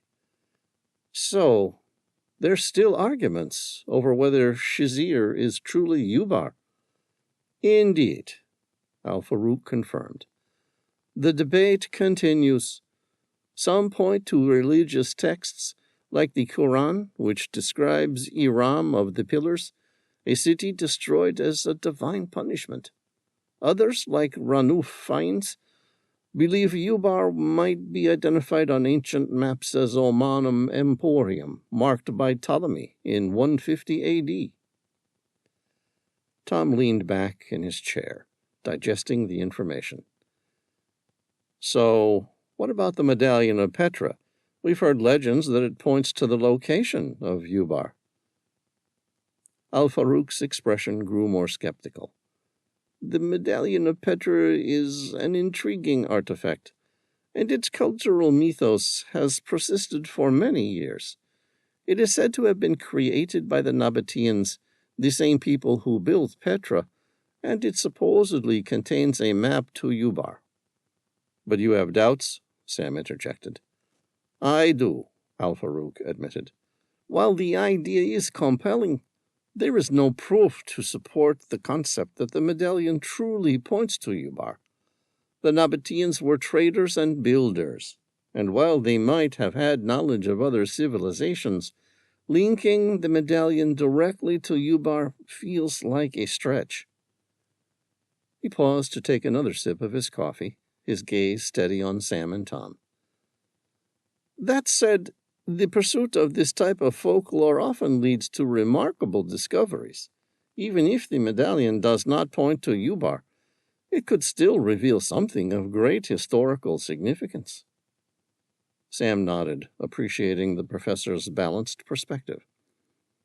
So, you think it's worth exploring, but we should manage our expectations. The professor's eyes lit with a little magic. Honestly, I think you've been sent on a fool's errand. You don't think it's worth investigating? The professor laughed. I think even if there's only a 1% possibility of anything coming from this, the chance to find Ubar is far too alluring to even consider forgetting about. All right, Sam said, pushing to his feet. Any last words? Good luck, the professor said, standing up and shaking Sam's hand. If you find it, I want to be the first to know. Chapter 13. Pax's green eyes swept the area around him. The sacrificial altar, with its flat platform, hinted at mysterious ceremonies of the past. He imagined the priests and worshippers gathered here, performing rites to appease their gods. It held a solemnity that resonated with the history it had witnessed. He retrieved his drawing of the Medallion of Petra, folded it, and placed it back into his pocket. He'd committed its every detail to memory previously, but standing here, it just seemed right to study it again. From this vantage point, Pax looked back across Petra. Below, the city sprawled out in a woven rug of reds and browns, interspersed with the sparse green of scattered shrubs and grasses. The royal tombs, with their grand facades, lined one side of the valley. The great temple, the colonnaded street, and the Roman-style amphitheater were visible, each structure telling its own story of Petra's diverse cultural influences. The Wadi Musa, the valley in which Petra lay, stretched out beyond the city, bordered by rugged cliffs and distant mountains. The contrast between the human-crafted marvels and the timeless natural beauty of the landscape struck Pax deeply. As the sun began its descent, casting long shadows across the ancient stones, Pax felt Petra's secrets were just within reach, veiled by the sands of time. He felt a sense of purpose, a drive to uncover the secrets that lay hidden in this ancient metropolis. Pax ran his eyes along the Seek. This was the main entrance leading to the city of Petra, starting at the dam and ending at the opposite side of the treasury. It was built from a split rock with a length of about 2 miles and a width of 18 feet, and height up to about 24 feet. Most of the stone was natural, and another part was sculptured by the Nabateans. At the beginning of the Seek, he viewed the remains of the city's gate. On both sides there were channels to draw water from Wadi Musa, the Valley of Moses, from outside the city to the inside. From the right it was evident that the water flowed through pottery pipes, but the left channel was carved from the rock and covered with panels of stone. At the start of the Seek, the original Nabatean dams were still clearly visible. The floor of the Seek was paved with stone slabs. These were decorated with Nabatean sculptures, mostly representing gods. It is believed that the statues of gods and their sculptures were situated very close and even adjacent to the channels due to the Nabatean belief that water was sacred. In addition, on the left side, there were idols called Sabinos statues. Pax fixed his gaze in on the dam. It had been built to protect the city from floods that occurred during the seasonal rain from the mountains and hills across the valley in the 1st century A.D. The dam was accurately reconstructed by the government in 1964, redirecting floodwaters into a tunnel. During excavation, they found the city's original name had been Rakim. Upon their arrival, the Greeks had renamed the city Petra, meaning the rock. The name Petra had stuck. Pax smiled with heady satisfaction. He was well in time. In fact, he was early. Winter solstice wasn't for another 2 months. Then he would return with the Medallion of Petra, and after more than 3,000 years, the Nabateans' most ancient and powerful city would finally be revealed. He imagined the rays of sunlight glistening through its precious stones, cut with absolute precision, scattering the light in such a way to reflect the final resting place and hidden location of the once greatest city of the Nabateans. Pax closed his eyes. When he opened them again, he imagined himself standing on the steps of Ubar, the Atlantis of the sands. Chapter 14. The Open Air Library, Wadi Rum. The 2 camels moved slowly through the Wadi Rum. Jordan's pink-hued Wadi Rum was a jewel among deserts, rocky and coarse but saturated with fine pink sand. Though the landscape was terrestrial, the panorama was more reminiscent of the Martian surface. With reddish sand and mountains looking like the arid and red surface of Mars, Wadi Rum was a Hollywood favorite for films set on the Red Planet.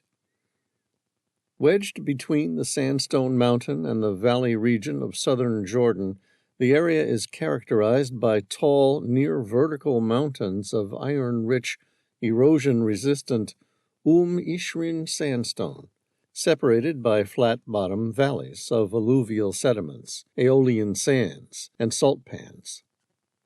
The Ishrin was the thickest formation in the lower Paleozoic Upper Cretaceous Nubian sandstone, underlying the Dissi and San sandstone formations, and the overlying Salib-Arcosic rock formation.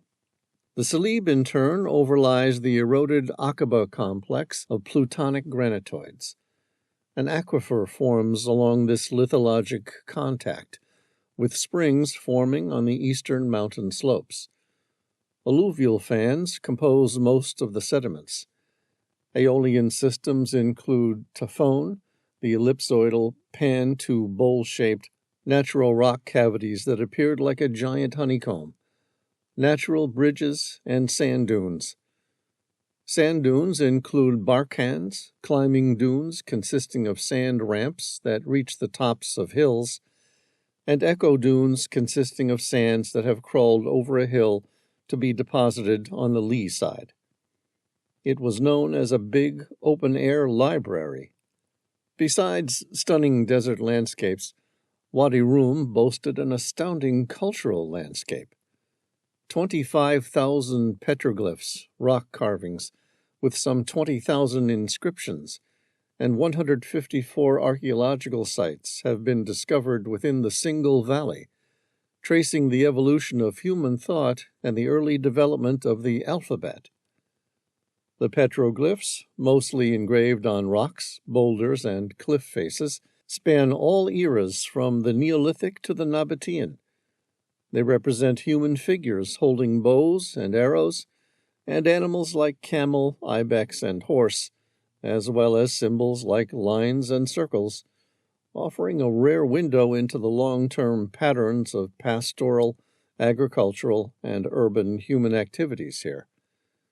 These petroglyphs also reveal the climate change from mildly humid climate to the current arid desert climate. The numerous writings were mainly in 4 different scripts: Thamudic, Nabatean, Islamic, and Arabic, testifying to the widespread literacy among the societies in this Arabian peninsula.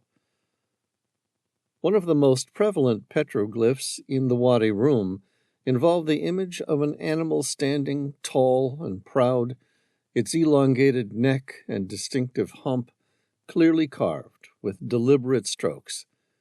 Its legs are depicted in mid-stride, capturing a sense of movement and the enduring spirit of one of the greatest desert creatures, the camel. Sam hated camels. He shifted uncomfortably in the saddle of his. The sun had just begun to crown the eastern horizon when Sam and Tom had mounted their camels in the dusty outskirts of Akaba. The ancient city, with its mingled scents of spice and sea, faded behind them as the desert's vast expanse unfolded ahead. Sam, perched awkwardly atop his camel, felt every jolt and sway with a grimace. His discomfort was palpable, a stark contrast to Tom, who rode with an ease that made it seem as though he and the camel were a single fluid entity.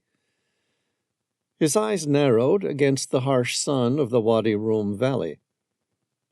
"Remind me again why we had to take camels to Petra?" "It's good for us. Professor Malik al-Farouk was adamant that we needed to see Petra from the ground, as the Bedouin had for millennia before us." Tom's gaze slowly swept the valley walls ahead in a deliberate left-to-right motion.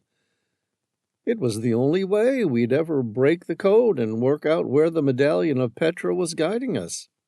Sam pressed his lips together. "Yet Elise, Amira, Genevieve, and who are all flying the Eurocopter to Petra?" Tom shrugged. "They're setting up a permanent base camp. It would be impractical to carry all that on camelback, don't you think?" Sam said, "I think it's impractical to carry myself on camelback." "What's wrong with camels?" Tom asked, sitting comfortably on his beast, his body moving in sync with the animal's awkward steps. Sam grinned. "Leaving aside the fact that a camel is 7 times my weight and is uncomfortable to ride on, I'm not keen on any animal that is likely to kick, bite, or spit at me." A camel made a strange grunt, as if interacting with Sam's comments with indignation. Tom laughed. "The feeling appears to be mutual." "Give me a motorcycle any day." "Yeah, well, a motorcycle won't be anywhere near as reliable out here." Sam laughed. "I'll take my chances." "I hate to tell you this, Sam," Sam interrupted him. "Then don't." "But I want to," Tom said, without even trying to hide the pleasure he seemed to be taking in Sam's discomfort. All right, carry on," Sam allowed. Tom said, "I think it's fairly safe to say that we're just going to keep finding ourselves in a position where we need to ride camels." "It does seem to feel like that." "Wouldn't it be easier to change your mind, decide you love camels, and enjoy riding them?" Sam's mouth formed a bemused smile. "Sure, but trying doesn't make it so." "It's really not that hard. I mean, you've mastered much more difficult skills over the years." Sam arched an eyebrow. "You think?" "Sure." "All right, so what am I doing wrong?" "Keep your hips loose, Sam," Tom called over his shoulder, his voice carrying easily in the clear, crisp air. "Let your body move with the camel, not against it." "I don't like abdicating control." "It's not that much different to sailing. You just have to ride the waves instead of trying to fight them." Not sure I agree with the analogy, but okay." Sam tried to relax his body, attempting to mimic Tom's rhythmic, almost dance-like movements, but each attempt felt more like a battle than a ballet. The camel, a stoic beast with long eyelashes and knowing eyes, seemed to tolerate Sam's inexperience with a sort of resigned patience. As they traversed the rocky desert terrain, The majestic outlines of mountains began to shape the horizon. The scenery was a colorful painting of burnt orange and red, influences so vivid they seemed almost surreal under the ever-brightening sky. Tom led them along ancient caravan routes, the same paths that traders and travelers had etched into the land thousands of years ago. "You need to trust your camel," Tom advised during one of their brief stops, amused by Sam's continued struggle. He demonstrated how to hold the reins lightly, guiding the camel rather than controlling it. "They've been navigating these lands long before us. Let him feel you're not fighting every step." Sam watched, listened, and learned. Gradually his grip loosened. His body softened, and he began to feel the rhythm of the camel's gait. The animal responded to his newfound calm with a smoother ride, and Sam couldn't suppress a small smile of achievement. The journey to Petra was long, and the sun climbed high, casting deep shadows into the undulating folds of the desert. They passed occasional ruins, remnants of Nabatean prosperity, which stood as silent sentinels over the timeless landscape. By the time the rose-red city of Petra began to reveal itself, carved exquisitely into the cliffs at the desert's end, Sam's initial dread had given way to a quiet pride. To the north, Sam glanced up at where the street of facades turned into Colonnaded Street, two major dirt roads that led to Petra, forming one road out the front of the Nymphaeum. Sam stared at the remains of the Nymphaeum. It was situated at the confluence of two watercourses, dedicated to the water nymphs, and was probably one of the improvements made to the city after the Roman annexation. It is a semicircular public fountain near the junction of Wadi Musa and Wadi al-Mataha. 6 Nabatean columns decorated the facade. Virtually nothing remained of the ancient superstructure, and even the retaining wall was apparently modern. These monuments were originally natural grottos, which tradition assigned as habitations to the local nymphs. They were sometimes so arranged as to furnish a supply of water, as at Pamphylian side. A nymphaeum dedicated to a local water nymph, Coventina, was built along Hadrian's Wall in the northernmost reach of the Roman Empire. Subsequently, artificial grottos took the place of natural ones. The nymphaeum of the Roman period extended the sacral use to recreational aims. They were borrowed from the constructions of the Hellenistic East. At a minimum, Roman nymphaeum may be no more than a niche set into a garden wall, but many larger buildings are known. Most were rotundas and were adorned with statues and paintings. They served the threefold purpose of sanctuaries, reservoirs, and assembly rooms. The fountain at Petra was originally embellished with marble facing the lower level, painted plaster on the upper level, and topped with a half-dome roof, forming a giant niche. Water cascaded through 7 carved lions' heads into small basins on the sidewalk. Sam stared at the remnants of the once proud nymphaeum and found his mind wandering to an old Shakespearean quote. "Time's glory is to calm contending kings, to unmask falsehood and bring truth to light, to stamp the seal of time in aged things, to wake the morn and sentinel the night, to wrong the wronger till he render right, to ruinate proud buildings with thy hours, and smear with dust their glittering golden towers." Shakespeare. The Rape of Lucrece. As Sam and Tom rode their camels along a well-worn trail into Petra, Sam's gaze was drawn to a massive bulldozer working diligently on a nearby roadway. The machine, a Caterpillar D8T with its imposing presence, stood out starkly against the rugged landscape, its broad flat blade methodically pushed through the rocky terrain, carving a path with an almost mesmerizing efficiency. The powerful engine roared, echoing through the canyon as the tracks left deep impressions in the sandy soil. Sam noted the precision with which the operator maneuvered the behemoth, preparing the ground for the construction of a dam that would aid in controlling the region's scarce water supply. The juxtaposition between the ancient past and the present was striking. Humanity clearly had a persistent drive to reshape the world. They continued along a wide valley known as the Bab az-Sikh, translated from Arabic meaning the gateway to the Sikh. Riding into Petra, flanked by towering cliffs and monumental architecture that had withstood the ravages of time, Sam felt a connection not just to the history that surrounded him, but to the journey itself. Tourists began to line the valley, so much so they were forced to dismount and walk their camels. They walked by the Titanic coffee shop. It had a large poster of the ill-fated cruise liner implausibly sailing over the desert, followed by a sign for soft drinks, ice cream, snacks, and international phone cards. Sam suppressed a grin at the out-of-place marketing gimmick.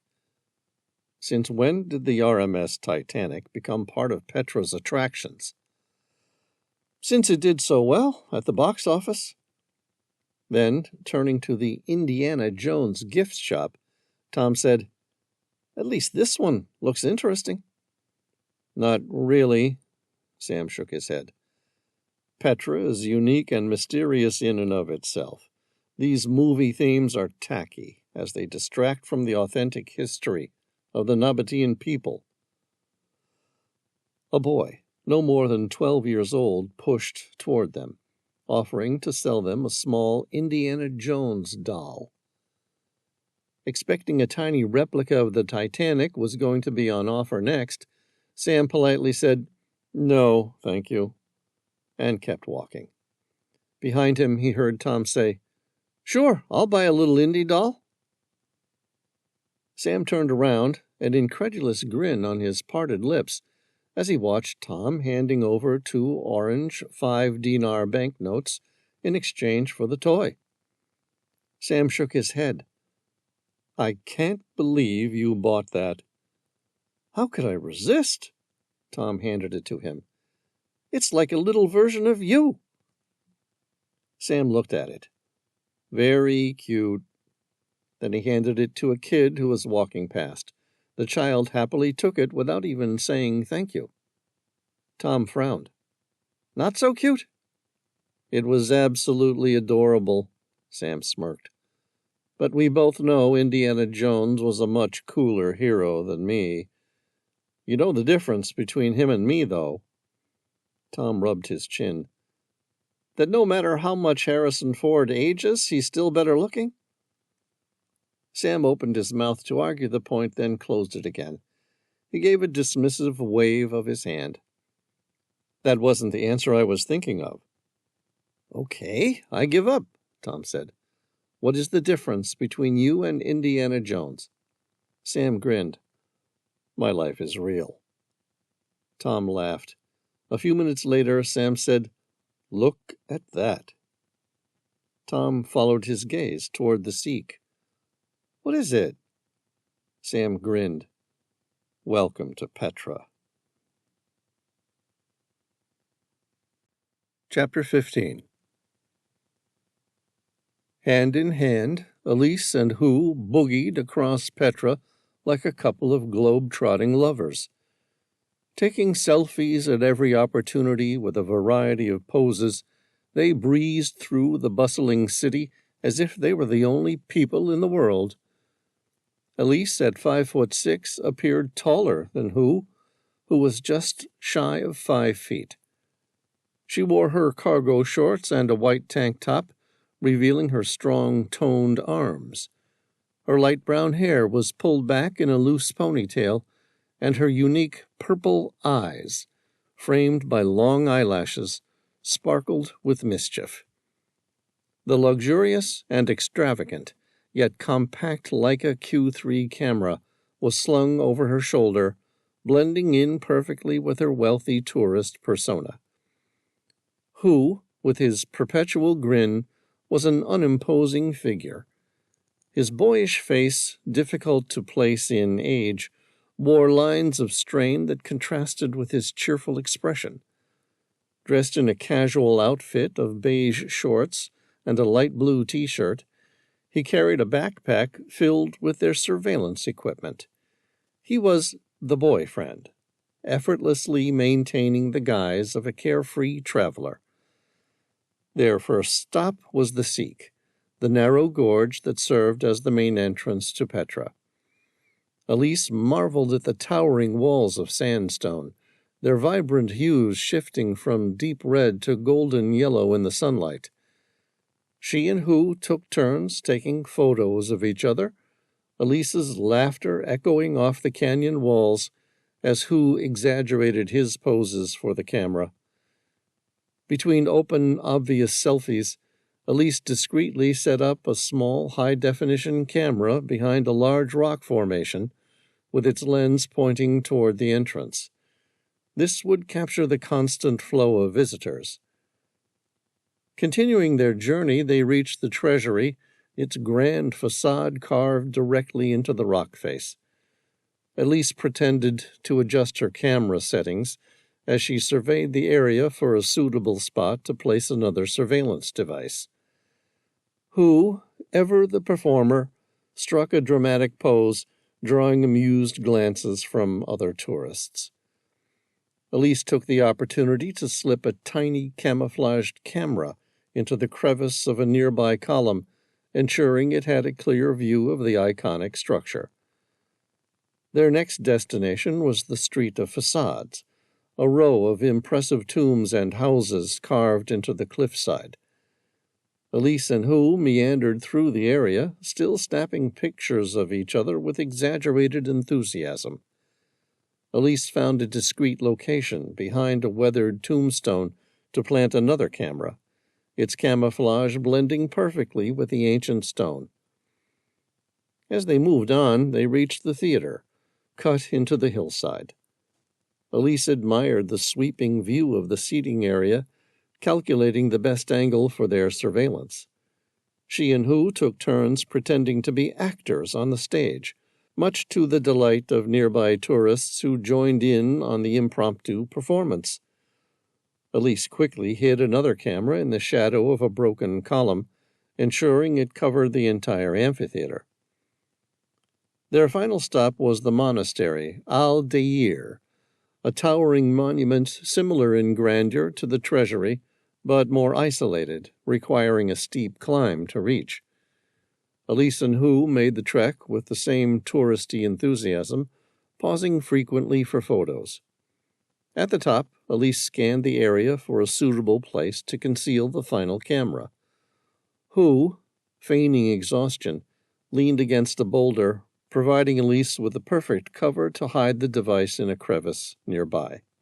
With their mission complete, Elise and Hu descended from the monastery, mingling with the throngs of tourists and blending back into the crowd. Elise felt a sense of accomplishment as she reviewed the footage on her handheld monitor, the cameras capturing clear and unobstructed views of Petra's most famous landmarks. They had successfully set up their surveillance network, all while enjoying a day of sightseeing in one of the world's most breathtaking historical sites. As they made their way back through the Seek, Elise glanced at Hu, who flashed his ever-present grin. "Not bad for a couple of tourists, huh?" she said, her eyes shining with satisfaction.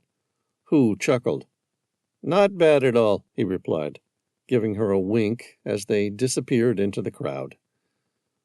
Elise fully enjoyed the Nabatean city more than she expected. She wondered if it triggered some sort of ancient memory from her DNA. Hu asked, "Now where?" Elise stared toward the desert. "Let's get back to camp. We'll set up a series of autonomous drones which can fly on a continuous rotation to provide 24-hour coverage of Petra. Chapter 16. It was Amira and Genevieve's task to set up their camp. Together they worked methodically under the desert sun, their movements fluid and precise. The shelter was made of lightweight, high-strength materials to form a geodesic dome.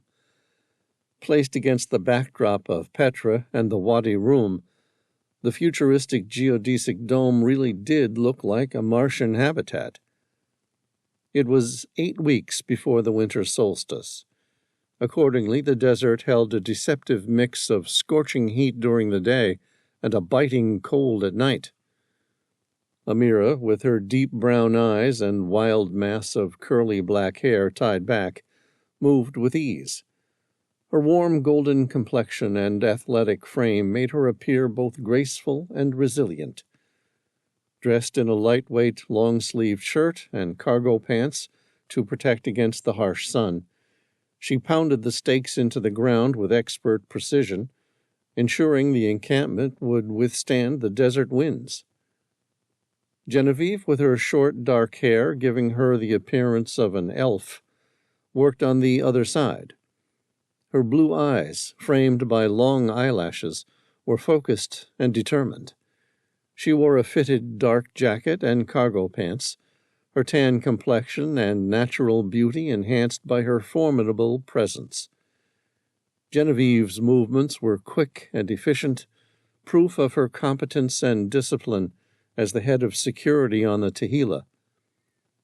Amira glanced at Genevieve, admiring her partner's unwavering focus. Despite Genevieve's past as an enforcer for the Russian mafia, she had a perpetual calmness that Amira found reassuring. "Let's get the workstations set up," Genevieve said, her voice carrying a hint of her Russian accent, a remnant of her past life. She unzipped one of the large duffel bags they had brought and began to unpack the satellite internet equipment. "Right." Amira scanned the interior of the tent. "I'll organize power sources and communication devices. Elise will need a stable connection to track everything happening in Petra."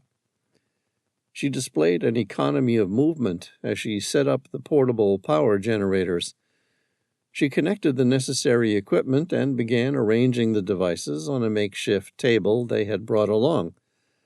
Genevieve assembled the satellite dish outside the tent, then set it up using a military version of the Sat Finder app.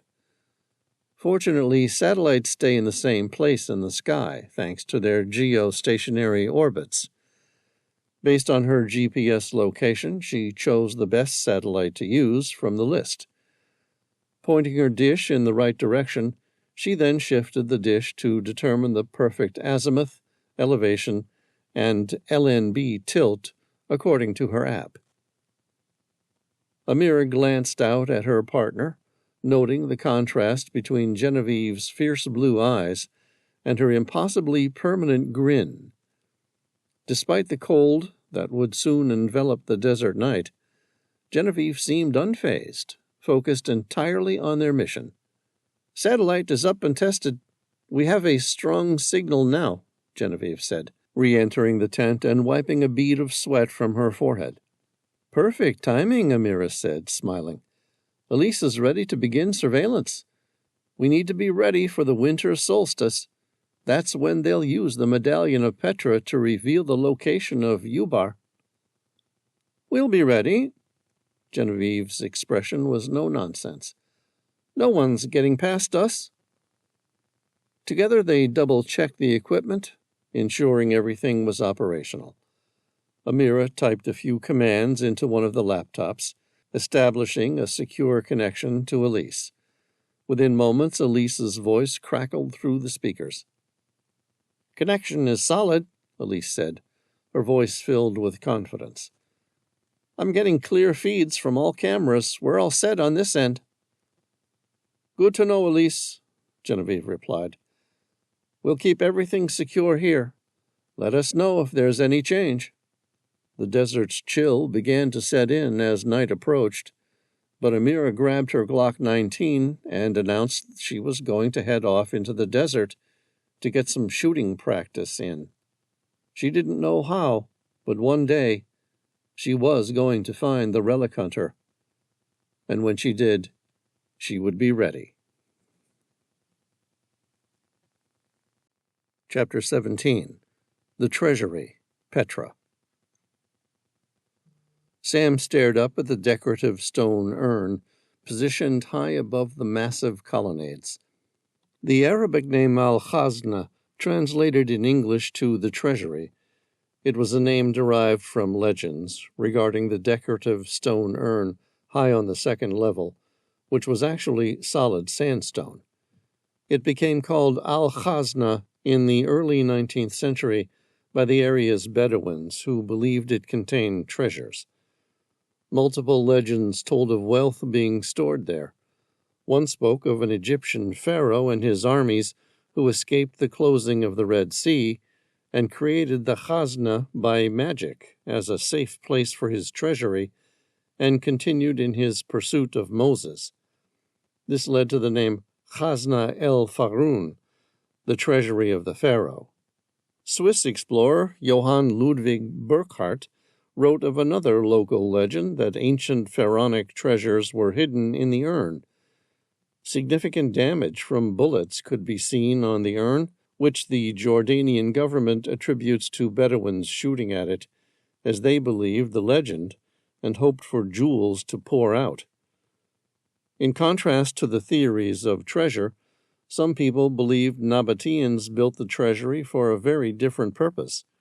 Sam's gaze fixed on the facade of the ancient structure. Like the rest of the archaeological city, it was carved out of granite and sandstone. Many of the building's architectural details had eroded during the 2,000 years since it had been sculpted from the cliff. There were several remnants of sculptures, once thought to be those of various mythological figures associated with the afterlife. On top were 4 eagles that would carry away the souls. The figures on the upper level were dancing Amazons with double axes. The entrance was flanked by statues of the twins Castor and Pollux, who lived partly on Olympus and partly in the underworld. Recently, a local archaeologist put forth the theory that the treasury's original purpose wasn't to store the Nabatean gold, but instead to hold an intricate timekeeping device, similar to the obelisks at the top of the high place of sacrifice. Starting from the top, the crown had 12 curves for the 12 months of the year. There were 12 columns, again matching the 12 months of the year. Above the first layer of columns were 7 cups, each one representing the days of the week. Sam and Tom stepped inside. In contrast to the elaborate facade, the interior was comprised of a plain main chamber and 3 antechambers with an interior volume of around 71,000 cubic feet. At the back of the smallest antechamber, there was a basin with a hole in it, thought to be used as a religious instrument, possibly for blood. New research suggested it was actually a water clock to measure the time. Water clocks were one of the oldest time-measuring instruments in existence.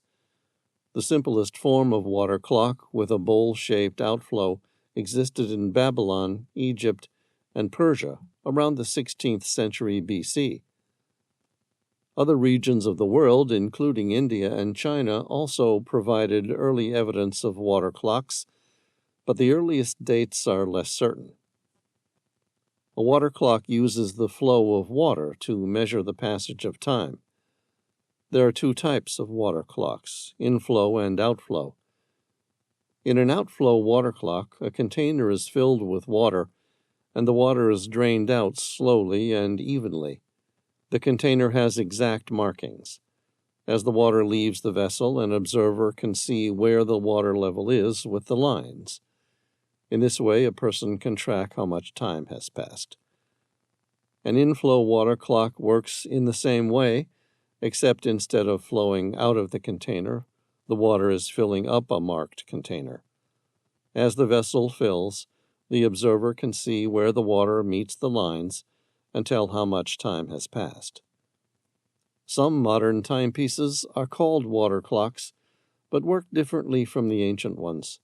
Their timekeeping is governed by a pendulum, but they use water for other purposes, such as providing the power needed to drive the clock by using a water wheel or something similar, or by having water in their displays. Sam imagined the Nabatean priests or scholars who would have tended this clock, using water to measure hours, mark ceremonial events, or perhaps even track the movements of celestial bodies.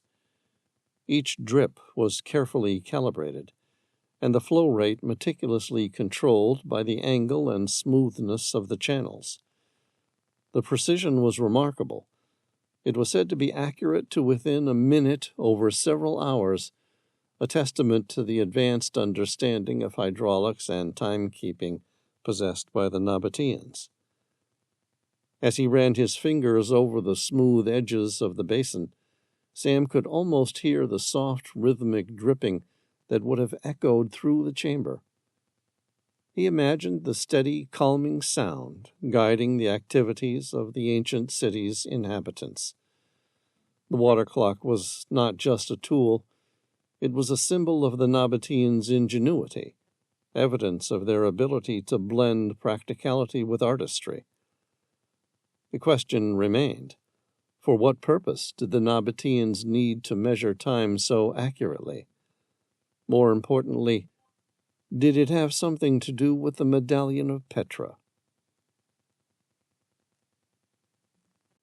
Chapter 18. Sam and Tom stepped out of the treasury and into what could only be described as a wave of moving people. While muscling through the crowd of tourists, Tom, who wasn't small, got knocked sideways by a man, but not just any man. More like a big, strong giant.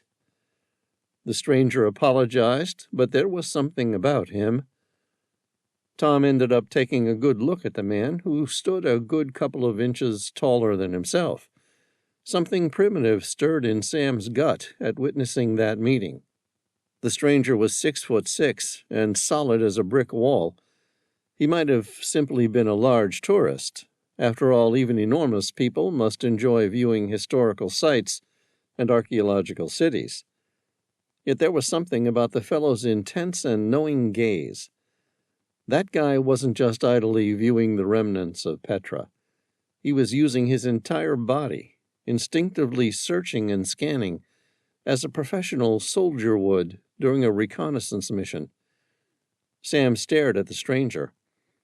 Despite the moving crowd, his piercing green eyes held on to Sam's a moment longer than was normal, as though, like Sam, the giant was trying to figure him out, gauge him somehow.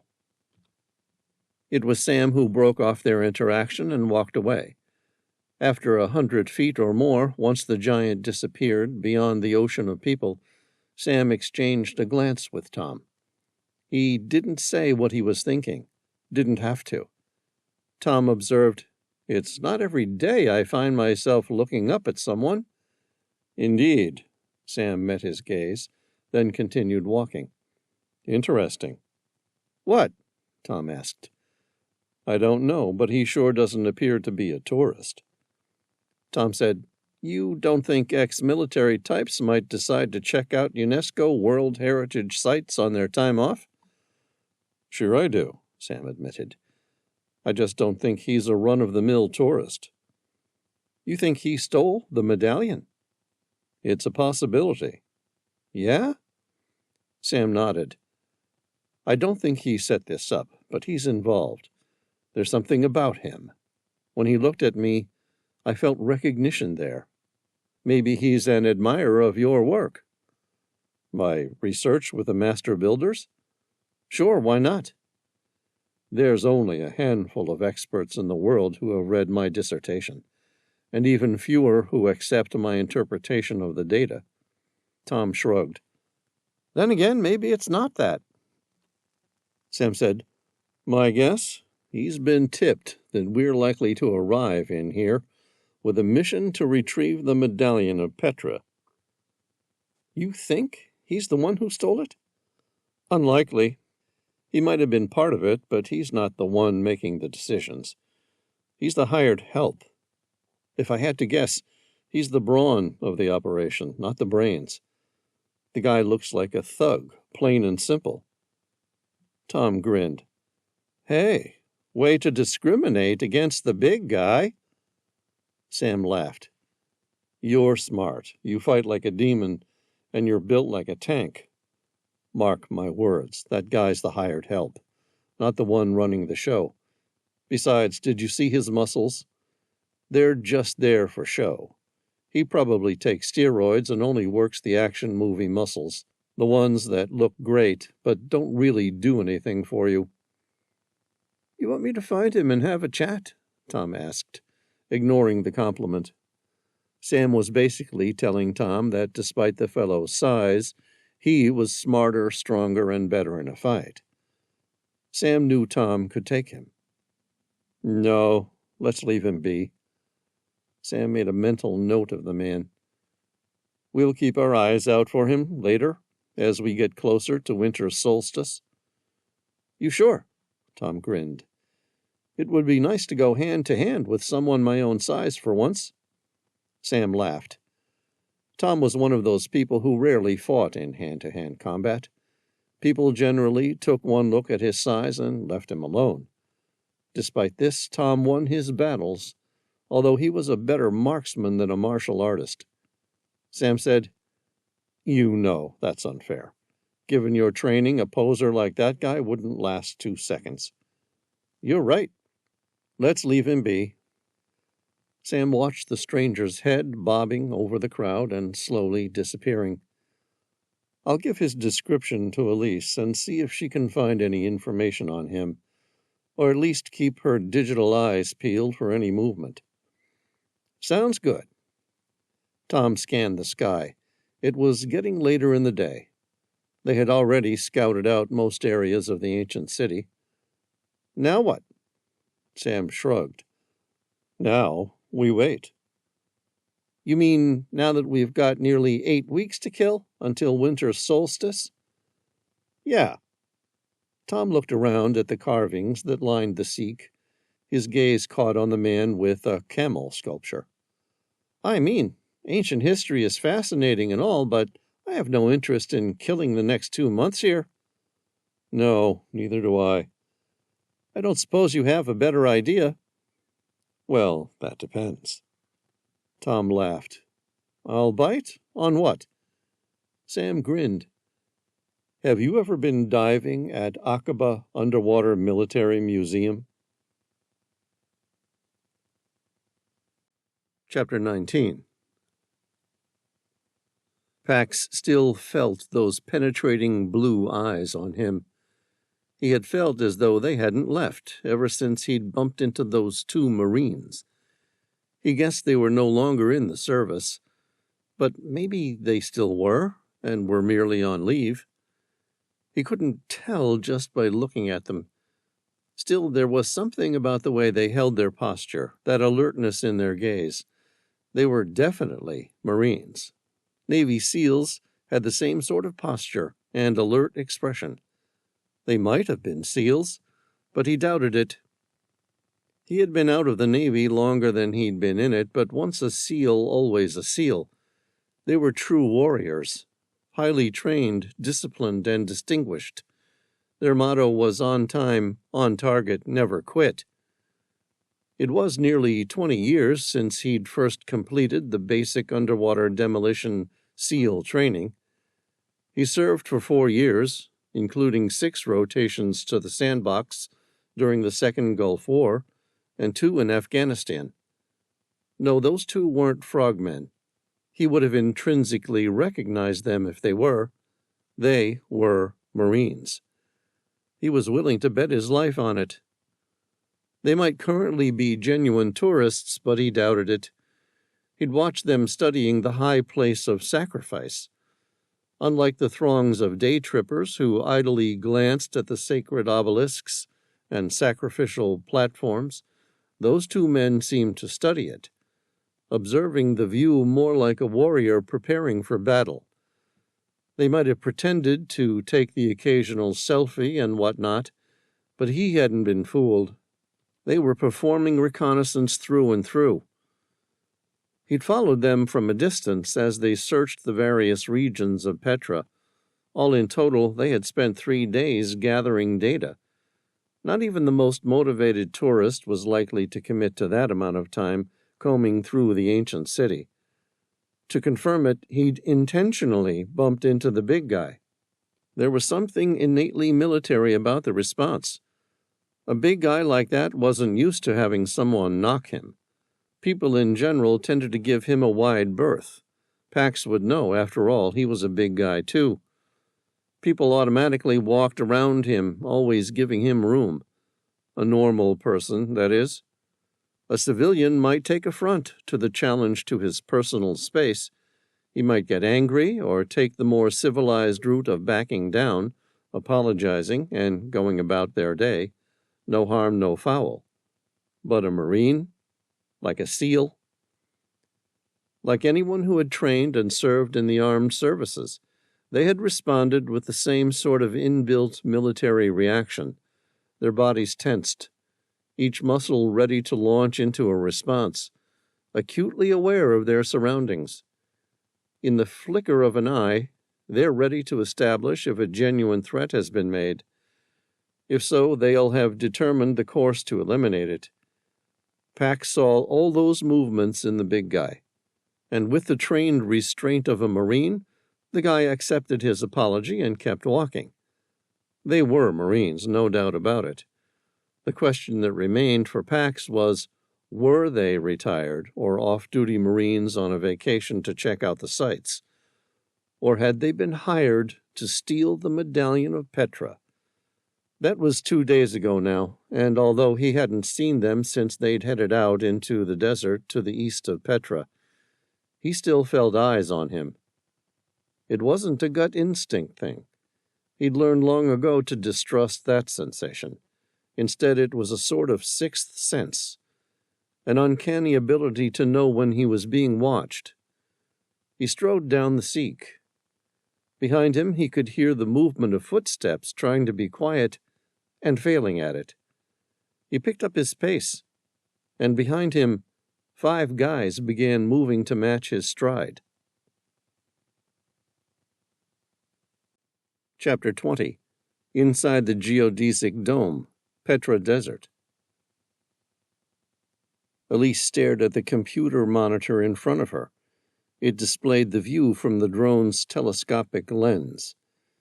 Lounging back, she propped her feet up on the edge of the table, blissfully unaware that her sneakers were scuffed and mismatched. Elise's fingers danced with the dexterity and genius of a seasoned hacker, while her eyes remained glued to the screen. She appeared as delighted as a kid engaged in a particularly successful session of gaming. Yet despite her casual attire, youthful appearance, and consummate joy, she was actually hard at work. The surveillance drone under her expert control buzzed high above the historic city of Petra, its camera sweeping over the rugged terrain and the tight, twisting gorge known as the Seek. From her vantage point, Elise could see everything. Amid the throngs of tourists, a tall figure moved with purpose, standing a head above the rest. The drone's camera zoomed in, capturing the man's muscular build and military bearing. Elise had seen him before, but didn't know his name. He was her current target, and he was being followed. "I think I found something." "What is it?" Hu asked. "Look at this guy. He's huge." Something stirred in Hu's warrior brain. "No way, that guy's just here as a tourist. He's doing reconnaissance or something." Sam mentioned he and Tom had run into a big guy. They thought he was most likely an ex-military type, turned mercenary. Her view shifted slightly, revealing 5 Bedouin men trailing the target. They moved with practiced stealth, blending into the flow of people, yet keeping their eyes fixed on their quarry. Each man was clad in traditional attire, their keffiyehs wrapped tightly around their heads, partially obscuring their faces.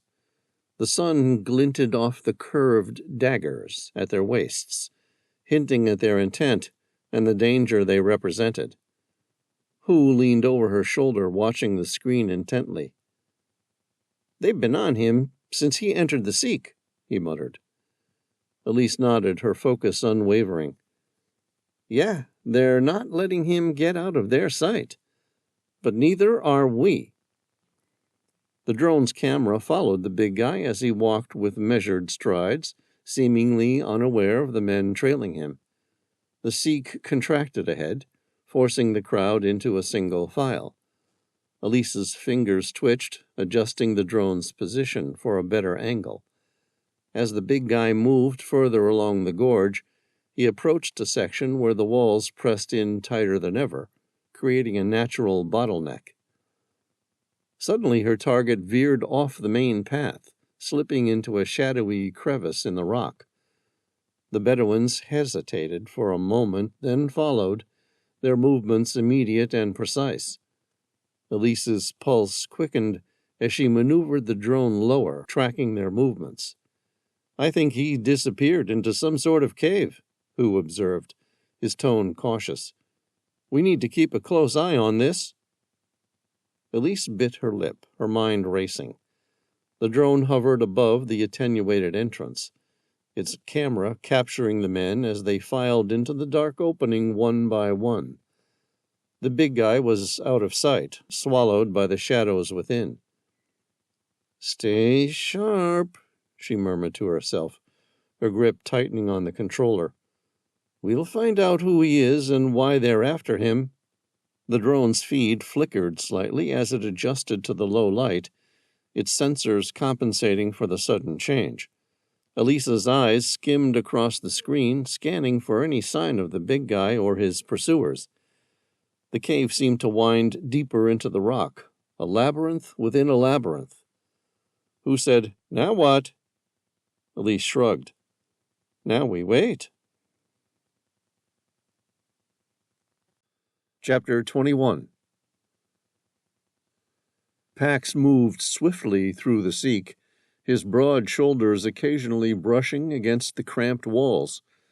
The towering cliffs on either side created a sense of claustrophobic grandeur, the ancient sandstone worn smooth by millennia of wind and water. He kept his pace steady, his instincts alert to the 5 shadows trailing him.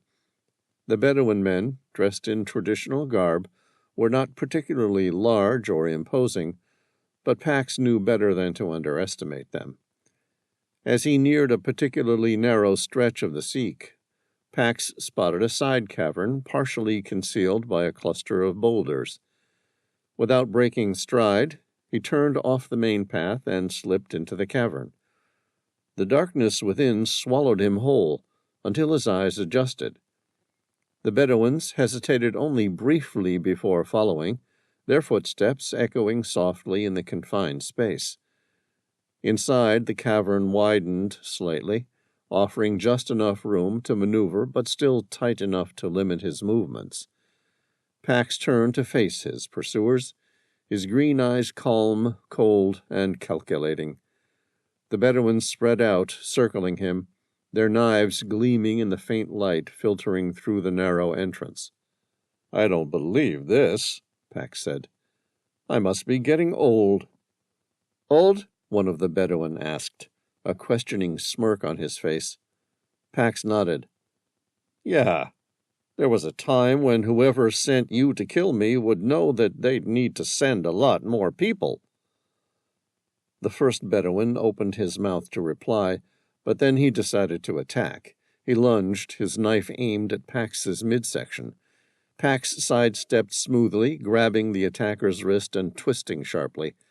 Pax was 6'6", with roughly 260 pounds of weight behind him. His muscles were attuned to fighting with both technical skill and years of real experience. There was a loud snapping sound. It was the thin tendons of the attacker's wrist straining past their point of no return and breaking, much like the string of a violin being over-tightened. The knife clattered to the ground as his attacker fell to his knees, crying out in pain. Pax moved toward the man instead of away from him, leading with his elbow. His ulna, the large, strong bone which ended at the tip of his elbow, connected with the man's face. The speed and nature of the blow was somewhat like a razor-sharp scythe. There was a bone-shattering sound as the man's jaw gave way. It was simple physics. Kinetic energy 101, mass times velocity squared. Pax was the bigger mass, his elbow the fastest velocity, and his attacker's jaw the weakest point. The second attacker came in low, aiming for Pax's legs. Pax stepped forward. The new assailant's leg connected with Pax's shin. It was a big mistake on the Bedouin's part. Apparently, this guy hadn't learned anything from the earlier physics lesson his pal's smashed face should have taught him. Mass times velocity squared. In this case, Pax's shins were used to carrying 260 pounds of weight, give or take, say, 20 pounds each leg. Since bones are living tissues just like muscles, they respond to physical activity by increasing density. Pax's bones had been well strengthened by years carrying heavy loads. They were further reinforced by an equal amount of years in an underground MMA ring, where the shins themselves had been hardened through repeated stress fractures from kicking and being kicked. The collision was swift and brutal. Pax imagined that his assailant must feel like his leg had slammed into a cinder block. The sickening snap echoed through the cavern, the sound of bone shattering under the force of Pax's shin. It was a sharp, piercing noise, like a dry branch breaking in two, followed by a dull thud as the attacker recoiled, clutching his smashed leg in agony. The silence that followed was filled with the attacker's pained gasps, keening agony, and the faint, lingering echoes of the sound of that brutal break. Pax stood firm, unyielding, his expression as hard as granite, while the attacker rolled on the ground, defeated by his own miscalculation. Two more men rushed him simultaneously, each one carrying a traditional Bedouin knife called a jambia. They appeared more decorative than lethal, but beneath their showy exterior, they were crafted from razor-sharp Damascus steel. Pax knew better than to underestimate their weapons. Ornamental or not, with one lucky hit, a jambia would slice right through him. Pax pivoted, using the tight confines of the chamber to his advantage. He grabbed the nearest man by the shoulder and swung him around, using him as a shield against the other aggressor. The second man's knife slashed harmlessly. Instead, it slid along his fellow aggressor's back, drawing a yelp of surprise and pain. Pax released his human shield with a shove, sending him staggering into the third man, who had just regained his footing. The fourth man hesitated, eyeing Pax warily. He darted in with a quick thrust, aiming for Pax's ribs. Pax blocked the strike with his forearm, then delivered a punishing knee to the man's abdomen, doubling him over. A swift movement with his right forearm and a hacking motion to the back of the man's neck sent him to the ground, choking, coughing, and gasping for breath. The fifth and final man backed away, his confidence in tatters. Pax advanced, his movements fluid and predatory. Eyes wide with terror, his last foe slashed wildly. Pax caught his wrist, twisting it until the knife dropped. A powerful headbutt followed, stupefying the attacker. Pax finished him off with a precise punch to the jaw, sending him to the ground alongside his fallen buddy. Breathing heavily, but otherwise unscathed, Pax surveyed the scene. 5 men lay on the cavern floor, groaning in pain and clutching their injuries. None of them would be getting up any time soon. He bent down to pick up one of the fallen knives, examining it briefly before tossing it aside. Targets down, unarmed, no longer a threat. Pax moved swiftly, his senses alert as he checked the fallen attackers. One by one, he searched their pockets and pouches, his movements methodical and precise. When he reached the third attacker, he found a worn leather wallet. Opening it, he discovered a stack of colorful banknotes, Jordanian dinars.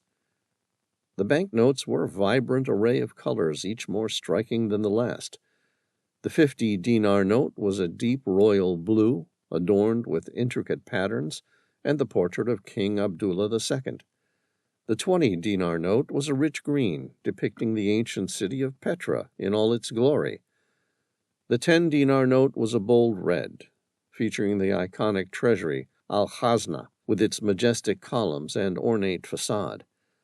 The smaller denominations were equally detailed, each a work of art representing the history and culture of Jordan. It was a small fortune. Pax grinned, pleased with his find. The dinars would offer him some much-needed spending money around Petra in its local currency. There was no longer an urgent need to find a bank. He removed the banknotes, placed them in his pocket, and threw the wallet on the ground. The fourth man had nothing of value, but the fifth had something interesting. It was a cylindrical object tucked into the attacker's belt. Carefully, he pulled out a rolled-up scroll. The scroll was old, the parchment slightly brittle, but still intact. Pax's curiosity was piqued. He quickly tucked the scroll into his jacket and rose to his feet.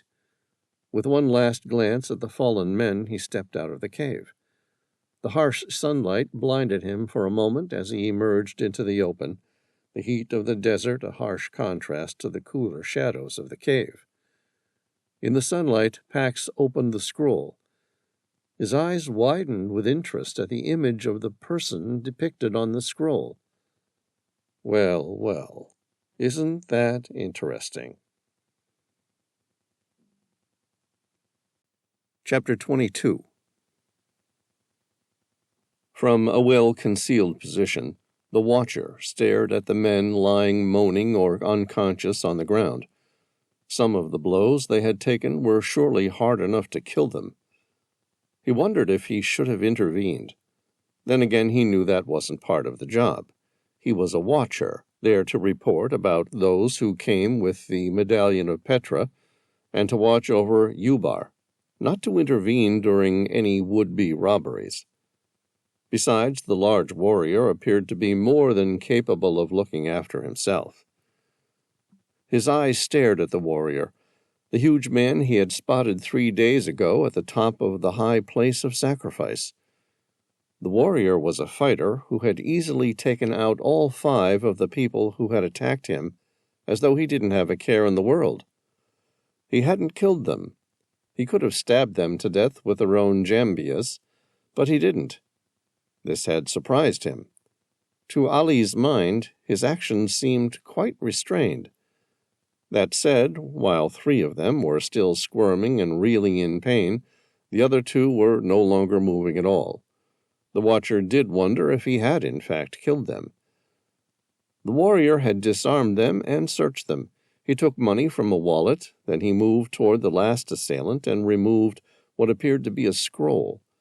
Then he had walked out of the cavern as casually as he had entered it.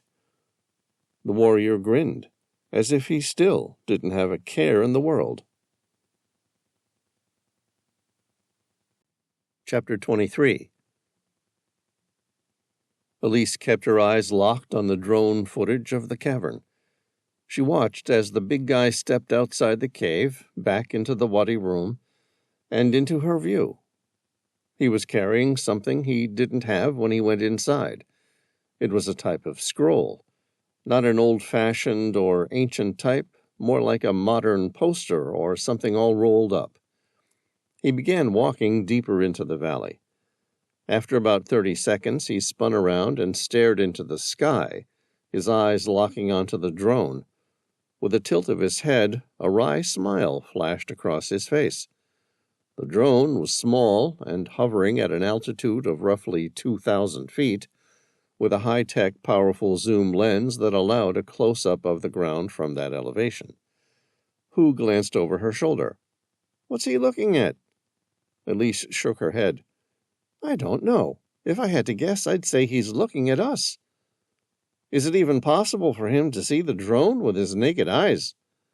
No way, Elise said, her voice emphatic and unequivocal.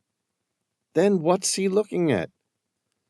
If I had to guess, I'd say he's got a sixth sense, some sort of intuition or inexplicable awareness that someone is watching him.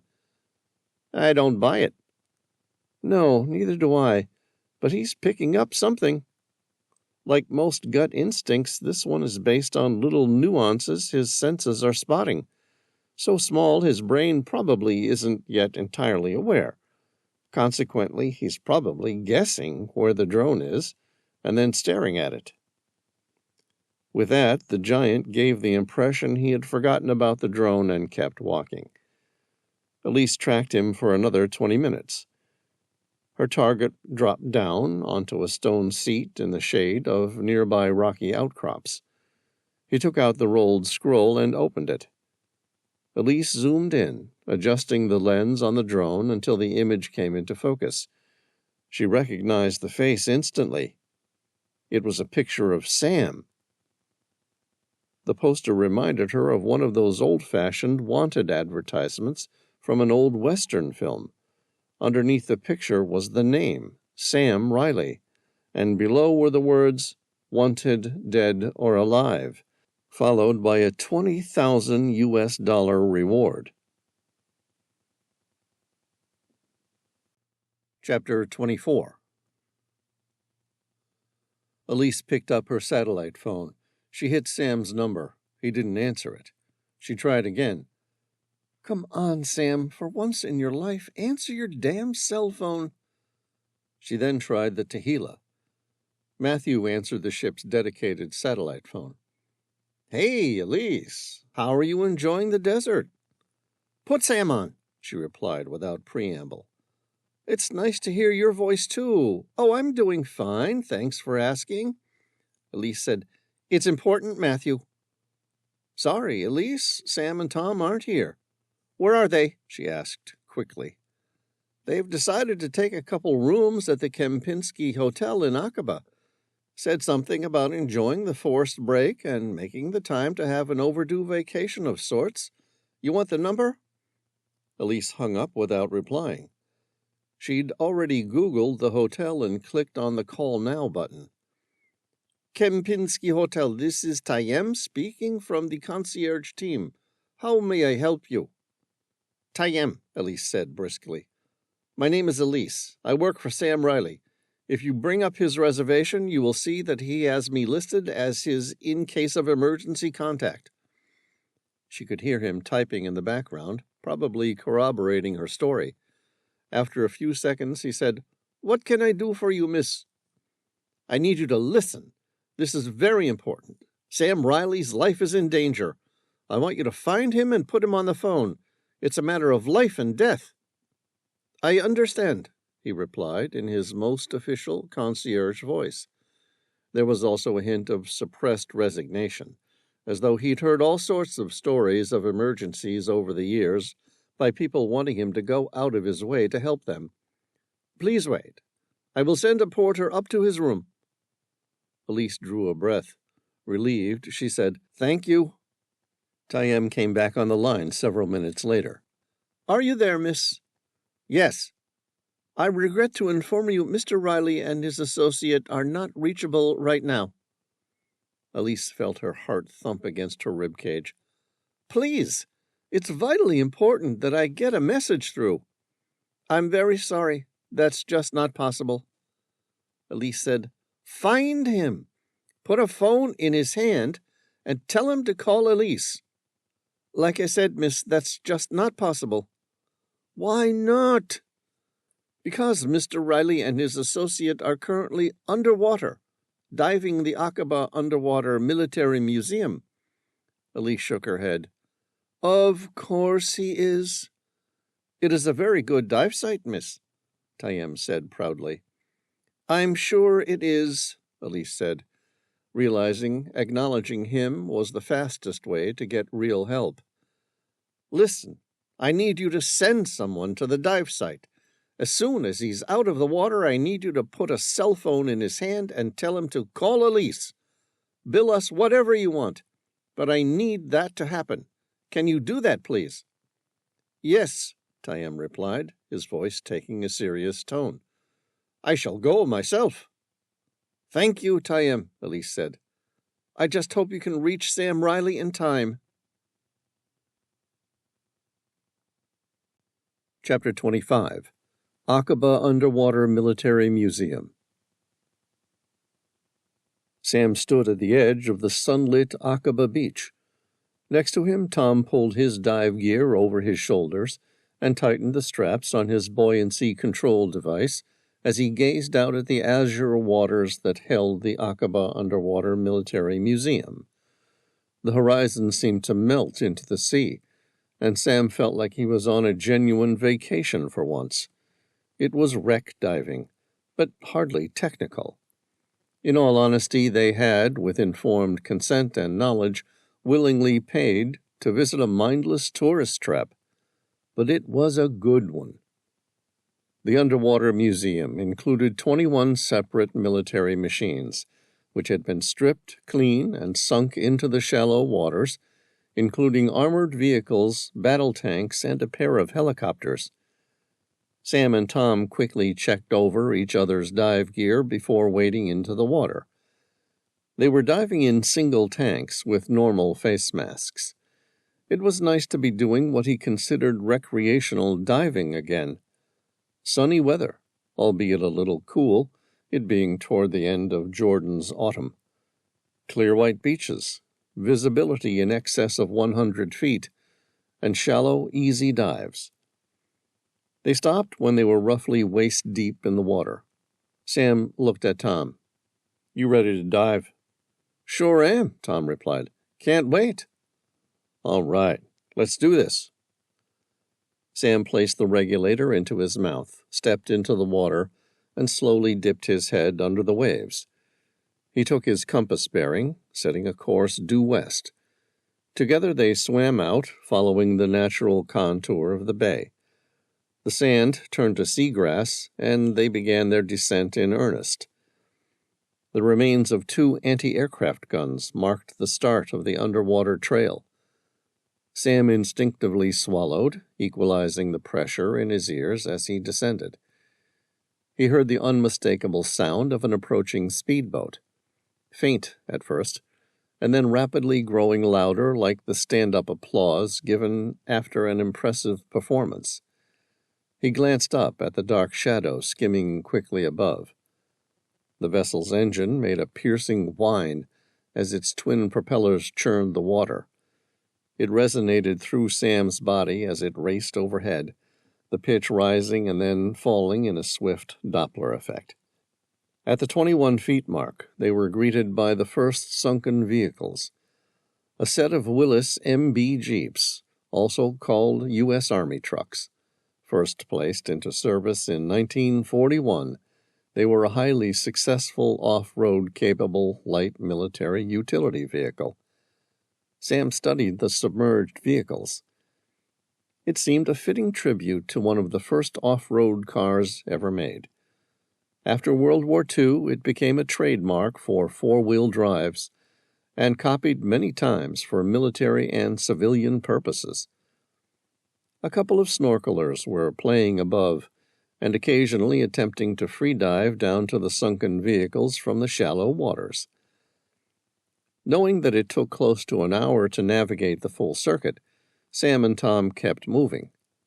At a depth of 45 feet, they approached a carefully arranged line of military vehicles simulating a battle lineup. The bottoms sloped gently to the south. Sam led the dive, following the line of relics to the south. After swimming over 5 British FV-701 Ferret scout cars, armored, made in the early 50s, and used for reconnaissance, they reached 2 FV-101 Scorpion light tanks, followed by an FV-103 Spartan personnel carrier. Carrying up to 7 people, it was made in the late 70s and used for transport of specialist teams. Sam switched his flashlight on. Using his beam, he focused on the dark inside turret of one of the Scorpion light tanks. Also British-made, with a crew of 3, it was quickly deployable in a battlefield. The Scorpions often led the way in hostile zones before the big tanks could get there. Nearby, Sam saw the razor-sharp beam of Tom's flashlight slicing through the darkness as he searched the other side of the tank. The Akaba Underwater Military Museum was still relatively new, and the reef had only just begun to become encrusted with barnacles and sea life. They descended to 60 feet. Still traveling south, they reached the famous Chieftain tanks, main battle tanks, made in the UK, and well known in the Middle East as Khalid Shir tanks. Next came the massive Ratel 20 infantry carrier, designed in the early 70s by the South Africans. It looked like a tank and was the first wheeled infantry fighting vehicle to enter service worldwide. This was followed by 2 American 1952 M42 Dusters. These were armored light anti-aircraft air defense guns built for the United States Army. Sam and Tom checked in with each other, viewing their gauges. Both were still sitting around the 160 bar mark. After so many years, their breathing efficiency bordered between exceptional and somewhat mysterious. Starting at 220 bar, they had barely touched their supply. Even in shallow water, most tourist divers would be reaching their halfway mark by now. Pleased with their air supply, Sam and Tom agreed to descend to 75 feet. Sam set the beam of his flashlight on the side of an FV-104 Samaritan British Army armored ambulance, which could hold 6 casualties. Also, the Chieftain armored recovery vehicle, nicknamed the Crane. Looking a little like a cross between a tank and a bulldozer, its principal task was to recover and repair damaged tanks from the battlefield. At 90 feet, they passed an MI-155 caliber field gun developed and used by the United States military. It was used in World War I and World War II. Then they came upon 2 Bell AHIF Cobra attack helicopters. Sam and Tom circled around the twin helicopters, mainly as Sam loved choppers of any kind. A sort of serene aquatic silence enveloped them as they descended into the depths of the Red Sea, their flashlights piercing through the dark blue waters. The Cobra attack helicopters rested on the sandy seabed, their once fearsome forms now festooned with vibrant corals and teeming with marine life.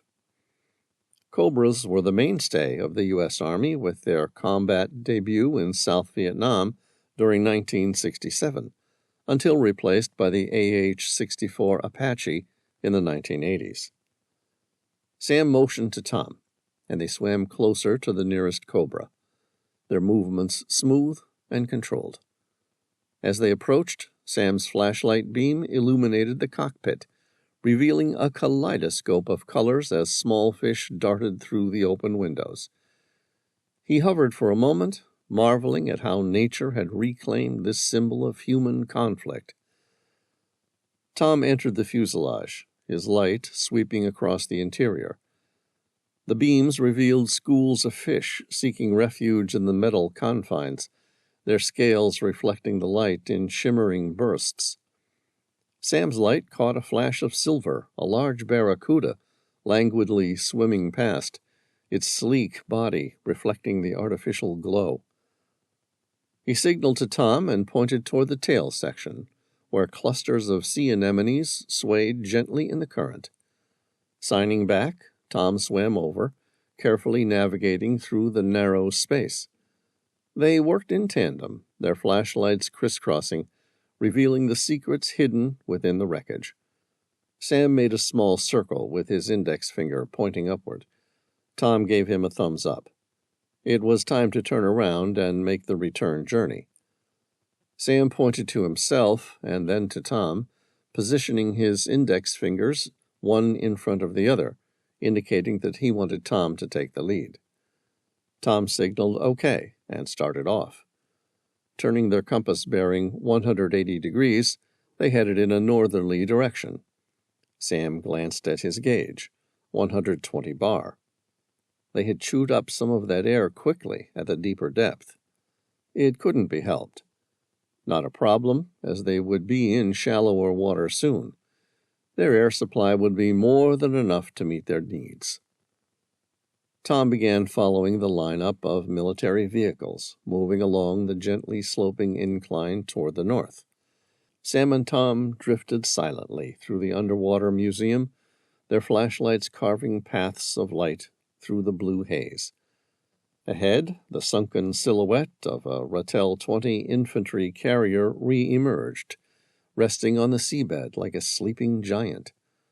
The armored vehicle, once a formidable presence on land, was now cloaked in a thick layer of algae and coral, its edges softened by time and the relentless ocean currents.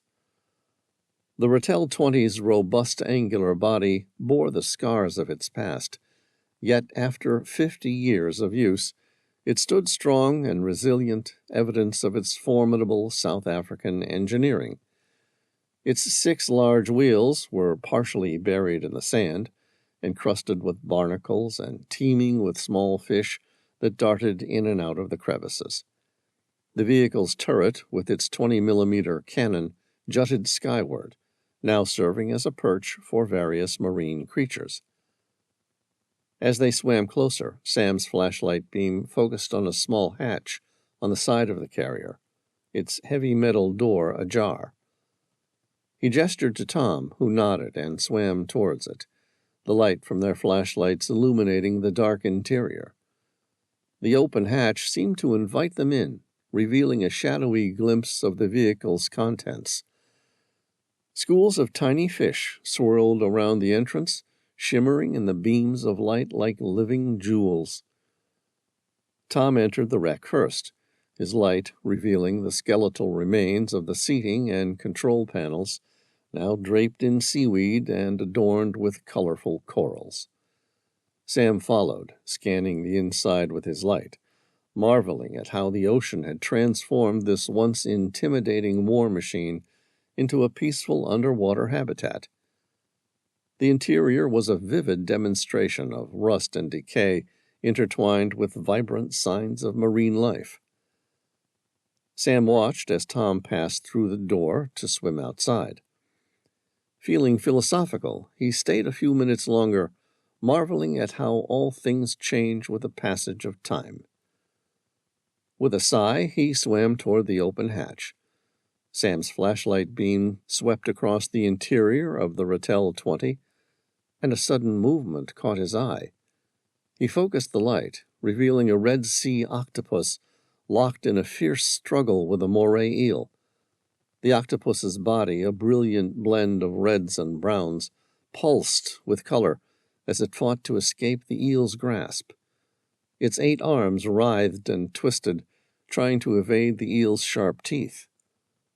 The moray eel, a sleek and menacing creature with a serpentine body, had one of the octopus's arms firmly in its jaws. The octopus, in a desperate bid for freedom, began the process of autotomizing. Much like a lizard who drops his tail, the octopus casts off an arm. Sam's eyes narrowed, his heart racing, as he willed the octopus to survive. He was mesmerized as the octopus deliberately severed its own limb, the detached arm continuing to move independently.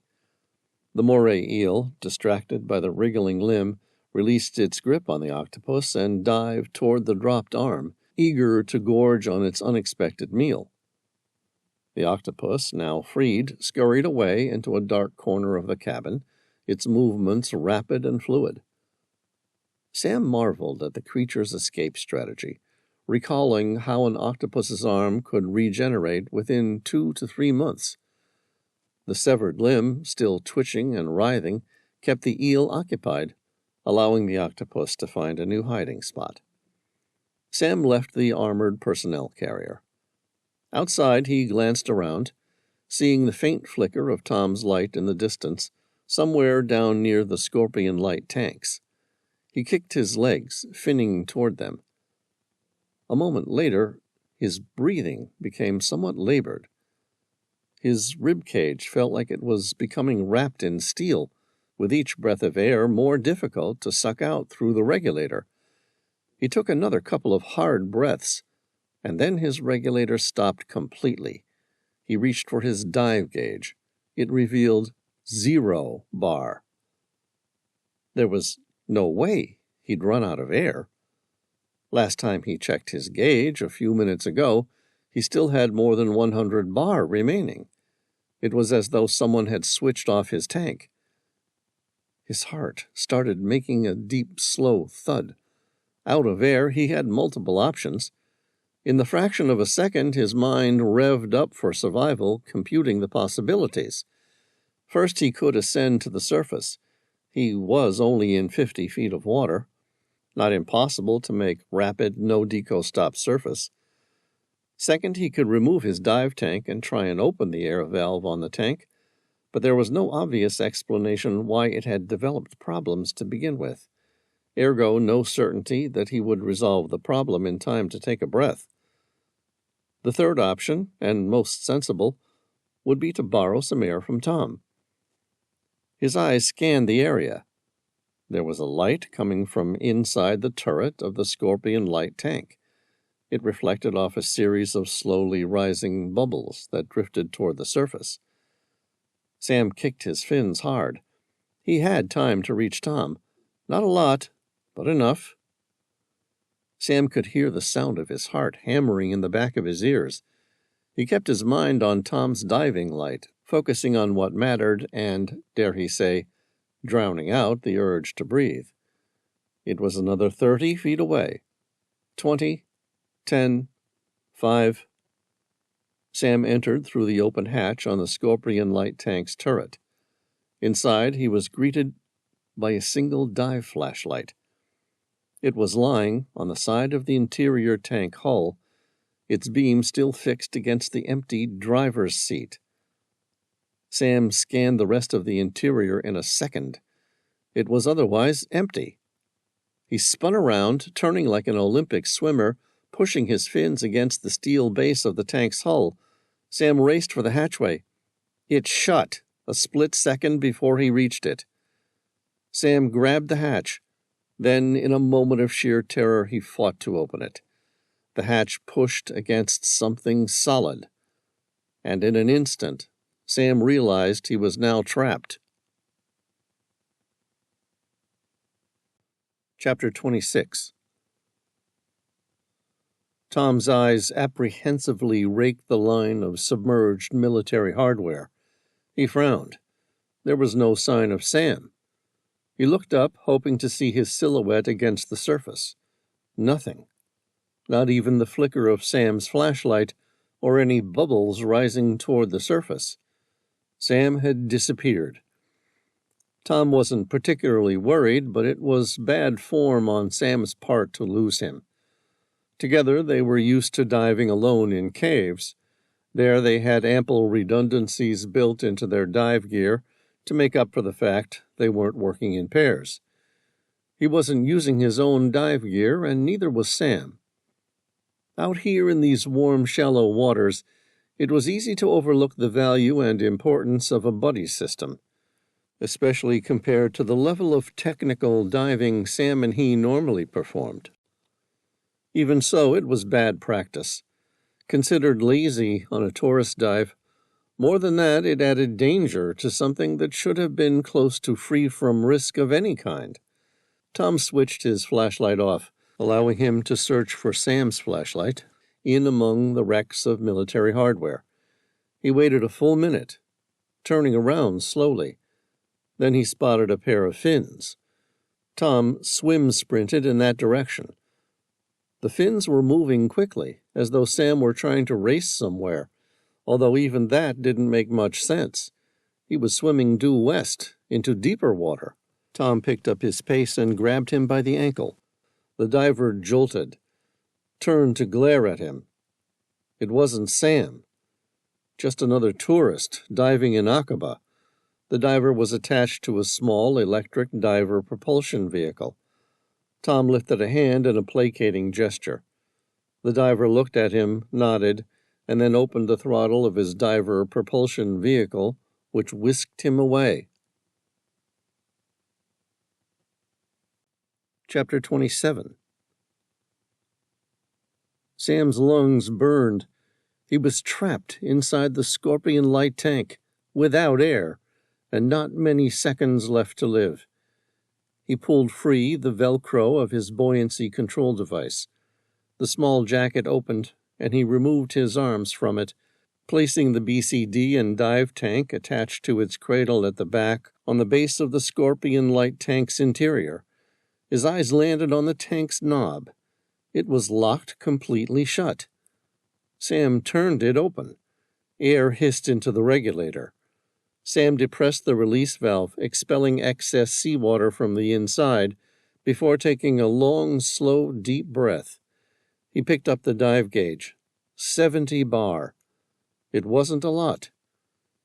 At a depth of 66 feet, air was compressed to 3 atmospheres, meaning that it was 3 times denser than surface air. More importantly, he was going to consume 3 times as much with each breath at this depth than he would on the surface. Sam did a mental calculation. If he could slow his breathing, reduce his metabolism by not moving, he could make that last somewhere between 10 to 15 minutes. It wasn't long. Panic, which had pulled back when he took that breath, began to settle in again as Sam realized he was still trapped inside the Scorpion light tank. The hatch above him was firmly locked, leaving him with no immediate means of escape. His scuba tank's air supply was running dangerously low, each breath reminding him of the ticking clock. Desperation gave way to a sudden idea. He unclipped his dive tank and positioned it against the steel hull of the Scorpion. With a steady hand, he began to tap against the metal surface, forming a distinct pattern. 3 short taps, 3 long taps, followed by 3 short taps again. He might have had trouble tapping out a story, but everyone knew that sequence. Tom would instantly recognize it as SOS. Tap, tap, pause. Tap, tap, tap, pause. Tap, tap, tap. The sound of metal on metal echoed inside the narrow confines. Sam's Morse code was rusty after all these years. He paused for a few seconds and then went again. He had to keep it up until Tom or even another scuba diver arrived, or he died trying. His breaths grew shallower. The air in his tank had nearly depleted. But Sam kept tapping, clinging to the hope that someone would hear his SOS and come to his aid. The cold steel of the tank and the pressing weight of the water above him added to his sense of isolation, but the steady rhythm of the Morse code gave him a thread of connection to the outside world. Inside the tank, Sam's breath grew shallower, each one a struggle as the air in his scuba tank finally ran out. Dread surged through him, his heartbeat pounding in his ears. He kept tapping the Morse code, his movements growing frantic. Tap, tap, tap, pause. Tap, tap, tap, pause. Tap, tap, tap. The metal surface of the tank echoed his desperate SOS, but as his air supply depleted completely, he felt his chest tighten. He tried to take another breath, but nothing came. The realization hit him like a wave, and fear gripped him. He continued tapping, his strength waning with each passing second. Tap, tap, tap. Pause. Tap, tap, tap. Pause. Tap, tap. His vision blurred, the edges darkening. His hands, once steady, now trembled uncontrollably. The cold grip of unconsciousness began to take hold, and despite his efforts to stay awake, the world around him faded into darkness.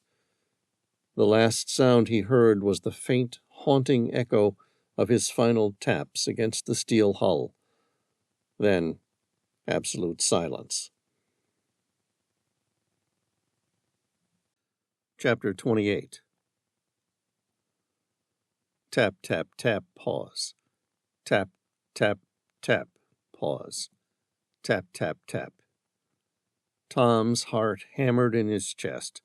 He swam through the submerged military hardware at the Akaba Underwater Military Museum. His flashlight beam cut through the clear water, illuminating the ghostly silhouettes of tanks, helicopters, and armored vehicles. Tom paused, trying to pick up the faint sound of the SOS tapping he had barely heard earlier. The underwater environment made it difficult to pinpoint the source. Echolocation was incredibly unreliable.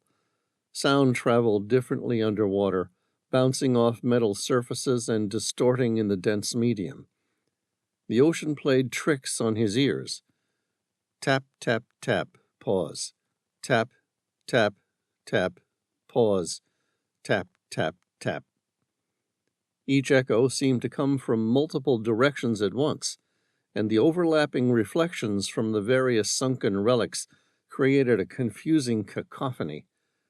It was challenging to echolocate accurately, as water density and the reflective surfaces of the vehicles scattered the sound waves unpredictably. Tom knew that even the slightest misdirection could lead him away from Sam's SOS. He swam past a Bell AH-1F Cobra helicopter, its once deadly frame now a habitat for marine life. The Morse code taps grew fainter, then louder, as if mocking his efforts. Tom paused again, holding his breath to listen more intently. Tap, tap, tap, pause. Tap, tap, tap, pause. Tap, tap, tap. The sound seemed to come from his left. He adjusted his course, moving swiftly past the Rattel 20 infantry carrier, its open hatch gaping like a silent scream. Every second felt like an eternity. He knew Sam's air supply was limited. He passed another tank, its turret pointing uselessly into the abyss. The SOS taps grew clearer, their rhythm more distinct. Tom's pulse quickened with hope. The speed of the tap-tap-tap increased to a frantic pace. He imagined Sam's panic. They were both on the same timeline. Both started with the same amount of air in their tanks, and both run out of air at the same time. Tom stopped. He waited for the next SOS. Tap, tap, tap. Pause. Tap, tap. Silence. Tom's heart rate went up a notch. Sam had stopped trying. There was only one possible scenario Tom could imagine where that happened. Sam was unconscious or he was dead. Tom drew a breath. His eyes locked in the direction of the origin of the SOS. He narrowed the possibilities to a Rattel 20 infantry carrier, an FV-103 Spartan personnel carrier, and 4 Scorpion light tanks. It suddenly seemed hard to suck air through the regulator. Tom tried another breath, and then nothing. He was out of air, out of time, and so was Sam. Tom's eyes narrowed on the array of military hardware ahead of him. There were too many vehicles to search through them all before he, too, passed out. He needed to get lucky, and to do that he needed some way of improving his odds. The Rattel 20 infantry carrier and FV-103 Spartan personnel carrier both had their large rear access hatches wide open. 3 of the Scorpion light tanks had the hatches above their turrets open. 1 was swung firmly shut. A pair of small yellow zip ties locked the hatch shut. Tom kicked his fins as hard as he could. All 6 foot 4 inches of his muscular frame working to reach that Scorpion. Out of air, his lungs burned and every cell in his body begged him to swim to the surface. He gritted his teeth. Not yet. Tom reached the hatch. He tried to yank it open. The plastic zip ties held firm. He grabbed his titanium dive knife from where it was attached to the pouch of his BCD and stabbed the blade into the zip ties. The first one split instantly. The second one cut partially. He hit it again and again. On the third strike, the zip tie gave way. Tom opened the hatch. He swum down to the bottom of the tank hull's interior, where Sam's lifeless form lay. His face mask was attached, and his regulator was still in his mouth. There wasn't much he could do. They were both out of air. 66 feet beneath the surface. Tom released Sam's weight belt. He instantly became positively buoyant and began floating up toward the open hatch. Tom grabbed him and then released his own weight belt. Together they shot toward the surface like a pair of rockets. Water rushed across their faces. Their speed picked up exponentially as the air inside their BCDs and lungs expanded as their depth decreased. Tom opened his mouth, forced to breathe out all the way to the surface. Then he noticed Sam's chest. It was rapidly expanding into a barrel. Tom grabbed his friend's jaw, manually opening it. This allowed his windpipe to unkink, as the expanding volume of air in his lungs must be expelled as they shot toward life-saving air. A split moment later, they broached the surface like a pair of whale calves. Tom took a deep breath. He looked at Sam. His face was white, his lips a mottled blue, and his lungs were still. Still in the water, Tom tilted him on his side, his head back, opening his airway. Holding Sam's jaw in his right hand in a type of pistol grip, and using his thumb and index finger to pinch his nose shut, Tom took a deep breath. Then he sealed his mouth over Sam's, exhaling steadily into his lungs with 2 quick breaths. "Come on, Sam," Tom muttered, his voice filled with desperation. He paused to check for any signs of breathing, then repeated the process, carefully opening Sam's jaw again and delivering another breath. The seconds dragged on, each one an eternity. Finally, Sam's chest heaved as his lungs filled. He coughed violently, expelling some water. Relief washed over Tom as he supported Sam, who gasped for air, both of them floating in the gentle waves of the bay until Sam's breathing appeared to settle into some sort of rhythm. Then his best friend's eyes popped open. Tom gave him a hard look. "Are you alive, Sam?" Appearing decidedly punchy, like maybe he had had too much to drink, Sam smirked. "You took your time getting to me, Tom. You weren't easy to find." "I never doubted you." Tom's eyes widened. "Really?" "Well, maybe a little at the end. Better late than never, anyway." Sam shrugged. "Hey, Tom?" "Yeah, buddy." Sam's lips parted in a warm smile. "Thanks for saving my life. Again." Chapter 29. Sam had a headache. Given he'd passed out and nearly drowned, it was to be expected. It wasn't pleasant, but he'd had worse. He and Tom slowly swam across the surface toward the shore. They took off their fins and clambered up onto the beach. Sam's vision blurred mildly. Someone approached, a man in his mid-40s. As he drew nearer, Sam noticed he had tanned skin, neatly trimmed black hair, and a well-groomed beard framing his serious expression. His white shirt and dark trousers fluttered slightly in the warm breeze, but his focus remained entirely on Sam. The stranger was gripping a cell phone. He gave him an urgent yet curious look. "Are you Sam Reilly?" Sam nodded. "Yeah?" He handed Sam the cell phone. "A very persistent and demanding young woman named Elise ordered me to put this in your hand. She told me I was to watch you and not let you go anywhere until you call her." Sam's eyebrows rose, but he took the phone. "Thanks." Somehow, calling her, it felt like a test. Between 30 to 180 seconds of oxygen deprivation, you lose consciousness. Scary as hell, but only minutes ago, he had been there, done that. At the 1-minute mark, his brain cells would have begun dying. At 3 minutes, lasting brain damage becomes more likely. At 5 minutes, death is imminent. Sam calculated that he had been without oxygen for 2 to 3 minutes. Taking a deep breath, savoring his lungs filling with air like he never recalled savoring it before, he dialed Elisa's number from memory. Sam was pleased that he remembered her number easily. He'd passed the test. Clearly, he hadn't been without oxygen enough to become brain damaged from the experience. Elise picked up on the first ring. "We have a problem, Sam. Whoever's searching for the Medallion of Petra, they're here, and they know you're searching for it too. There's a reward out for your life. Someone is going to come after you. It could be anyone." "Thanks for the heads up." Sam's lips twisted into a wry grin. "I'm worried," Elise said. "It's okay. I'll inform Tom. We'll keep our heads on a swivel and be ready for anything."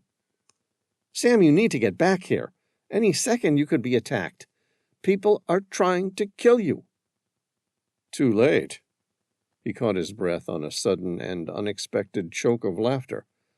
The sound of it seemed a little higher and harsher than usual. Oddly, Sam wasn't sure if he wanted to laugh or cry. "My dear Elise," he said, "they already tried." Chapter 30. Camel Dive Center, Akaba. Sam stepped into the dive shop from its back door after coming through the alley. The place was closed, but the owner was an old friend of Sam's. Omar, who had been telling him to come dive in Akaba for years, had left him a key. Sam and Tom were in the washroom at the back of the store, in the process of stripping their diver gear. They had placed their BCDs, regulators, and masks into a plastic bath filled with soap, and began the process of washing off the corrosive salt water. The local police had arrived and were checking the beach for any sign of the divers who had attempted to murder Sam. So far, Sam and Tom were the only 2 divers to step out onto the beach. This meant that the people who attacked him were still underwater or, more likely, had surfaced onto a boat in the bay. Tom finished washing and rinsing his gear and hung it up to dry. "How are you doing, Sam?" "I'm all right." He sighed out a heavy breath. "A little shaken up. Glad you were there. It's not the first time you've saved my life, but still, thank you again." "You're welcome again." Tom regarded him, unable to conceal his concern. "I'm going to have another look at the beach, see if the police have made any headway vetting the boats in the local area." "Sounds good. I won't be long." Tom asked, "You want me to wait for you?" Sam shook his head. "No, I'm fine. I'll just finish tidying Omar's gear, then lock up for the night." "Right, I'll see you out there." Sam lifted his BCD from his bucket, draining the excess fresh water from inside its bladder. He attached it to a purpose-built scuba drying rack. Behind him, he heard footsteps. Sam called out, "What did you forget, Tom?" "Nothing," a feminine voice answered. "Absolutely nothing." He spun around with a jolt. The stunning woman greeted him with a smile and a beretta. "Hello, Sam. It's been a long time." Ice poured into his veins when he saw that she was holding the beretta with its barrel pointed right at him. Chapter 31. Sam stared. The sight of her took his breath away. It was like seeing a ghost. She was exquisite and still bewitching. Yet memories are like mirages. People from our past are never quite as we remember them. Experiences are never quite as good or as bad as those we recall. And yet here she was, after all this time.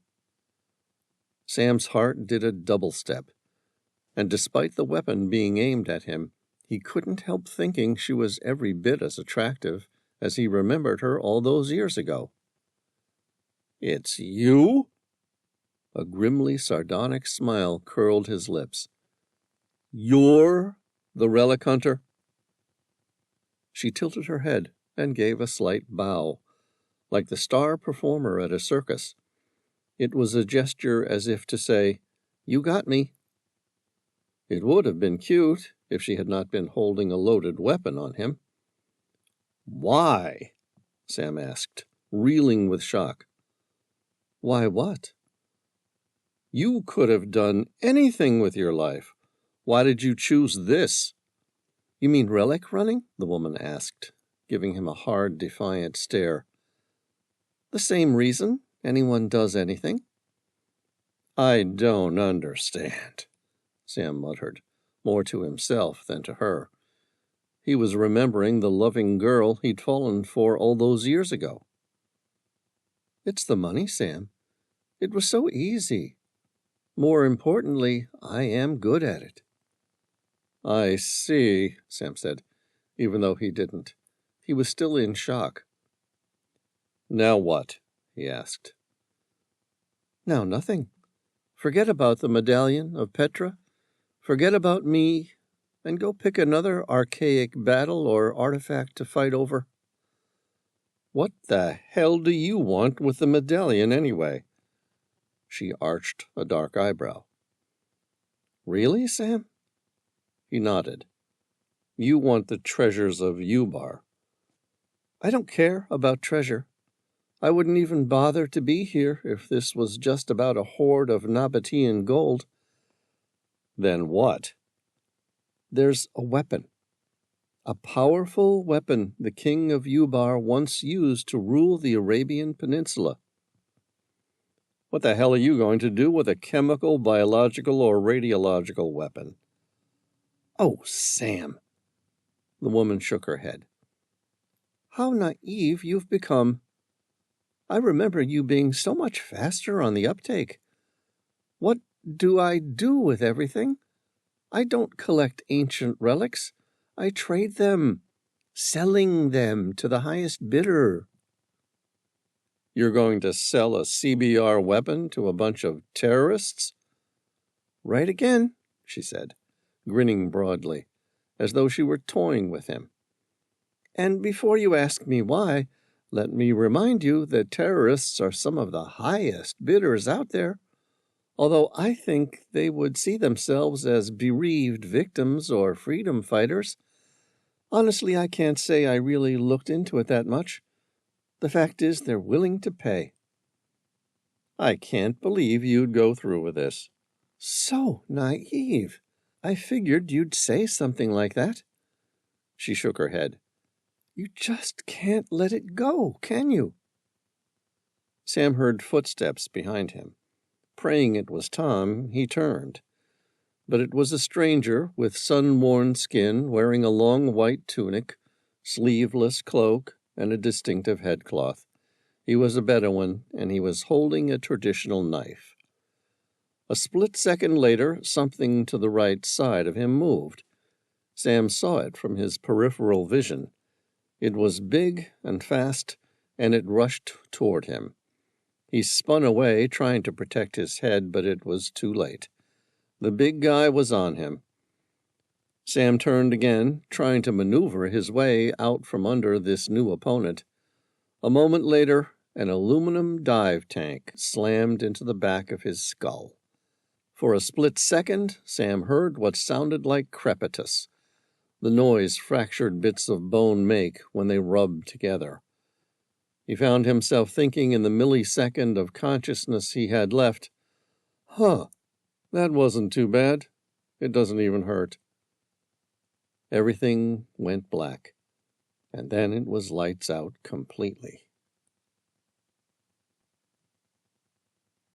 Chapter 32. Tom glanced at his watch and frowned for the second time today. Sam wasn't here when he should have been here already. Strange, unexpected. It had been over 10 minutes since he'd walked out the front door of the dive center. Sam was almost finished with his gear when he'd left, so what in the world was he doing? Something about it rang alarm bells at the primitive lizard part of his brain. He was worried, more of a gut instinct than anything. Then it hit him. The nearby shops were all shut. There was nowhere for Sam to get distracted and kill 10 minutes lingering. Tom wondered if he had been injured in the underwater attack. It was possible. Sam looked a little more shaken up than he did for his usual near-death experiences. Tom had checked him for any injuries, like knife wounds, but there weren't any. Maybe Sam had needed to hold his breath longer than he thought, possibly long enough that it had done some damage. Nobody's brain liked to be deprived of oxygen. He envisioned Sam passing out on the concrete floor of the dive shop. Tom began to step back from the beach. What had he been thinking? He shouldn't have left his friend alone. Tom turned and ran back to the shop. Tom forced open the door to Camel's Dive Center in Akaba, the small bell above the door jingling to announce his arrival. The place was dimly lit, the scent of salt water and neoprene thick in the air. Rows of wetsuits hung along one wall, and the shelves lined with various dive equipment filled the rest of the space. He glanced around, expecting to see Sam rinsing his gear in the back room, as usual. "Sam," Tom called out, his voice echoing slightly in the quiet shop. There was no answer, just the faint dripping of water. His lips pressed together in a hard line. Tom walked through the narrow aisles towards the back room. It had been a good 10 minutes longer than expected since he last saw Sam, and he was starting to get worried. "Sam, are you still in here?" he called again, his concern growing. He rounded the corner, and his breath caught in his throat. Sam was sprawled on the ground, his dive gear scattered around him. Behind his head, a pool of dark crimson blood slowly spread across the tiled floor. An aluminum dive tank lay discarded nearby, a clear sign of the violent attack. "Sam!" Tom shouted, dropping to his knees beside his friend. His heart pounded as he checked for a pulse, fingers trembling. Sam was still alive. Relief washed over him as he felt the faint but steady thump beneath his fingertips. "Help! Someone help!" Tom yelled, his voice cracking with urgency. "Police! Anybody?" Almost immediately, 2 police officers who had been patrolling the area searching for a suspect rushed into the dive shop.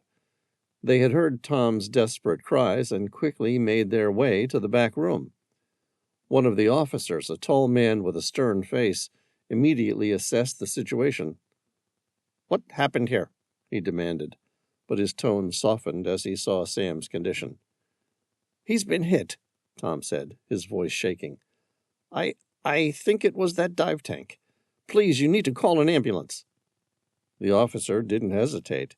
He grabbed his radio and spoke urgently into it. "This is Officer Mahmoud. We have a visitor down at Camel's Dive Center, Akaba. Head trauma, unconscious, requesting immediate medical assistance."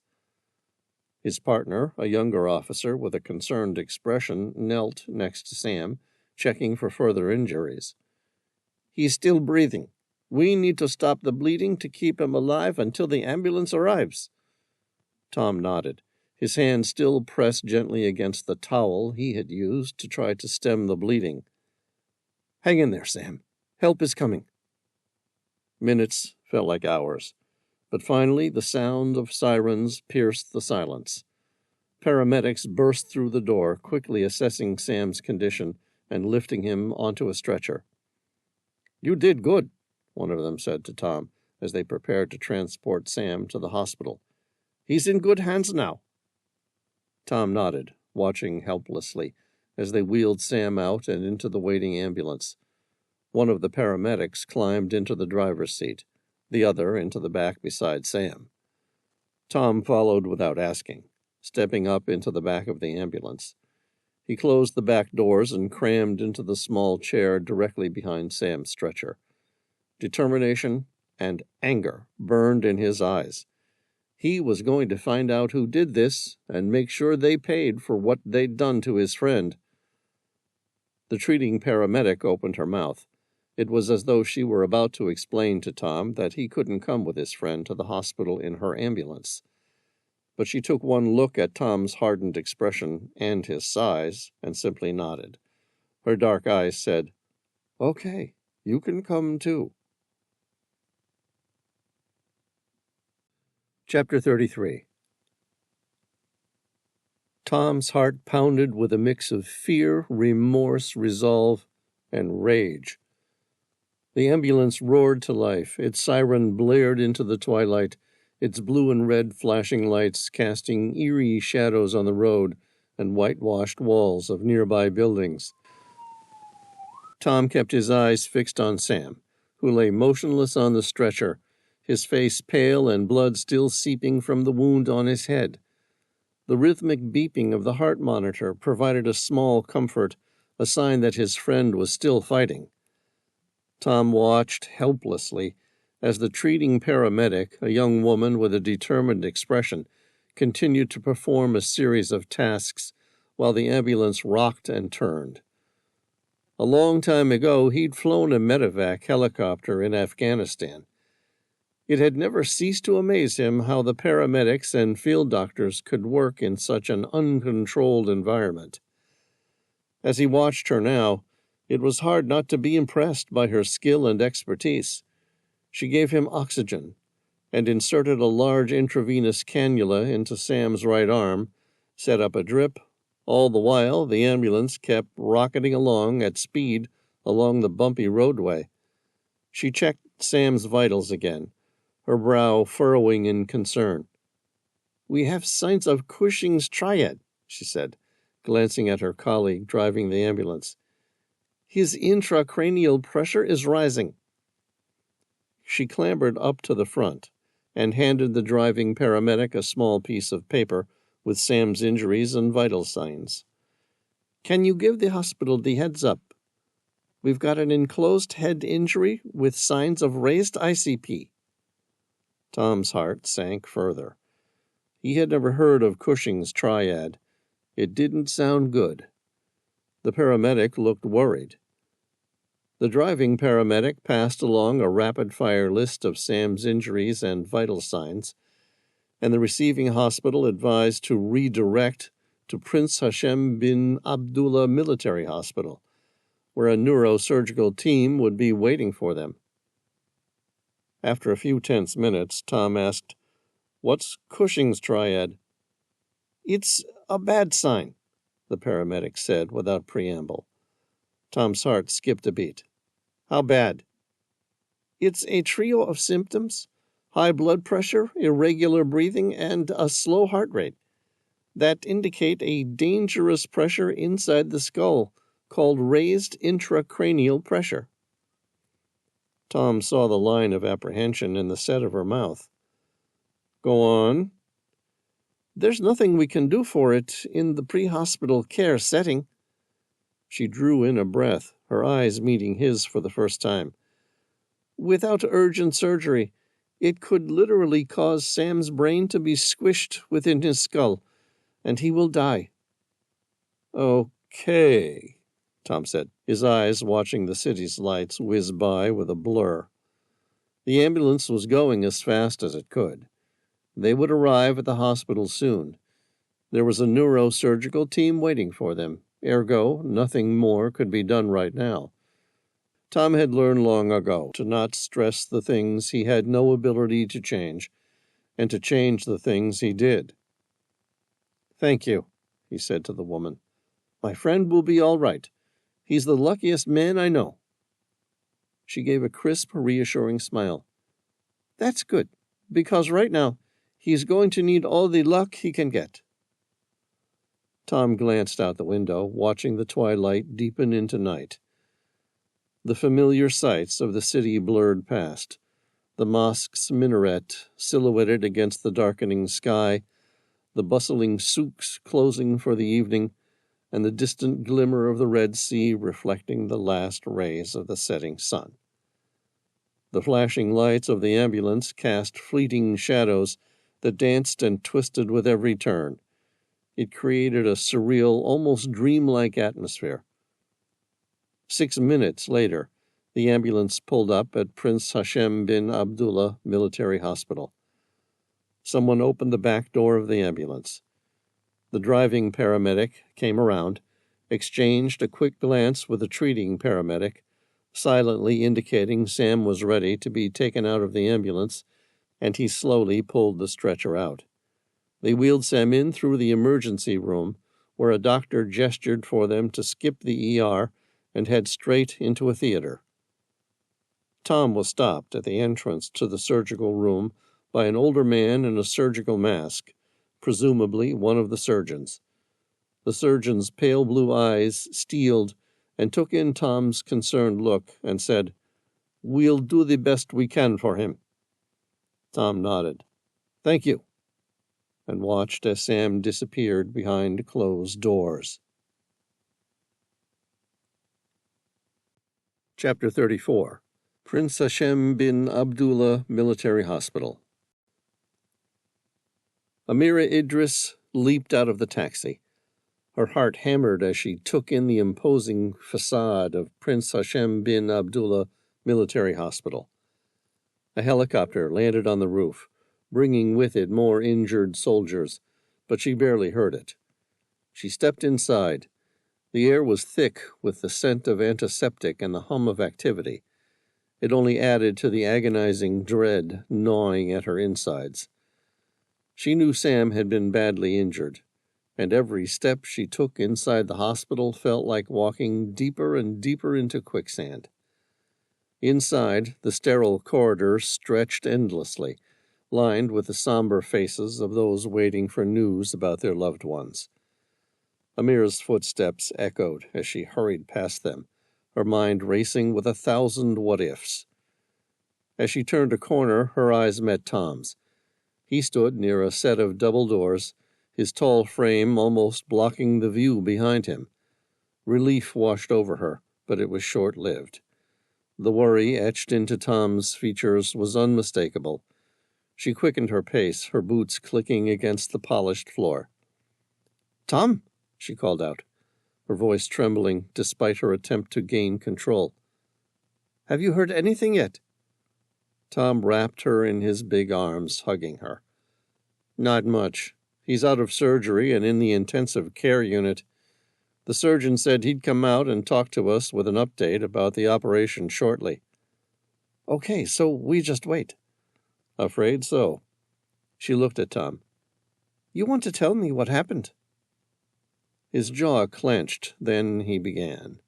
He filled her in about the dive at the Akaba Underwater Military Museum, the attempt to murder Sam by trapping him in the Scorpion light tank, the police searching for the rogue divers, and finally the assault at the dive shop. When he was finished explaining, he said, "Apparently Sam was in the right place at the right time, if there is such a thing when you have high-impact cranial injuries. Due to treating soldiers and civilians who are routinely medevaced here from nearby wars, the Prince Hashem bin Abdullah Military Hospital has a very good neurosurgical facility with decades of experience." "That's something, I guess," she admitted. "Even better. Professor Anselm Richter, a German trauma specialist and neurologist, was in the hospital giving a talk on cranioplasty post-severe damage. He scrubbed in for Sam's operation. The upshot is, Sam was getting, literally, the best surgical treatment available in the world today." Amira drew in a breath. "Whatever happens, we won't have to second-guess.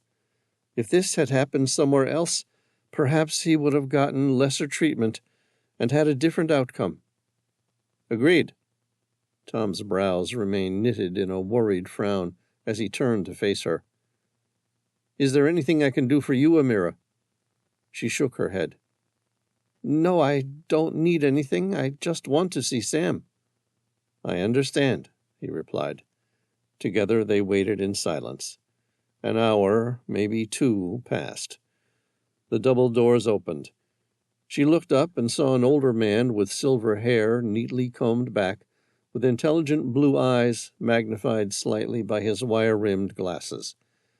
The man was dressed in a tailored navy suit, with a white lab coat thrown over it. He was carrying a leather case over his shoulder. It seemed slightly out of place, more like the sort of thing a junior doctor might carry around, or a medical student. His gaze caught sight of Tom, and Amira thought she saw a flicker of recognition.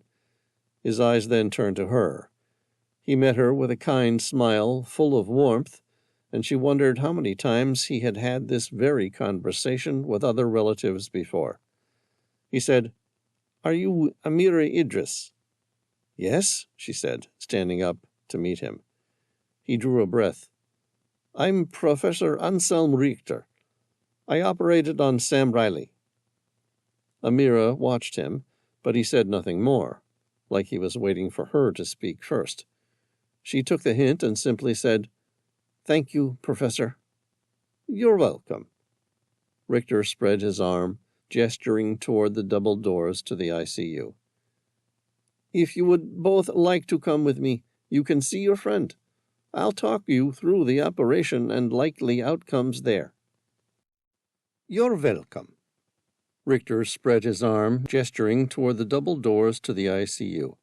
"If you would both like to come with me, you can see your friend.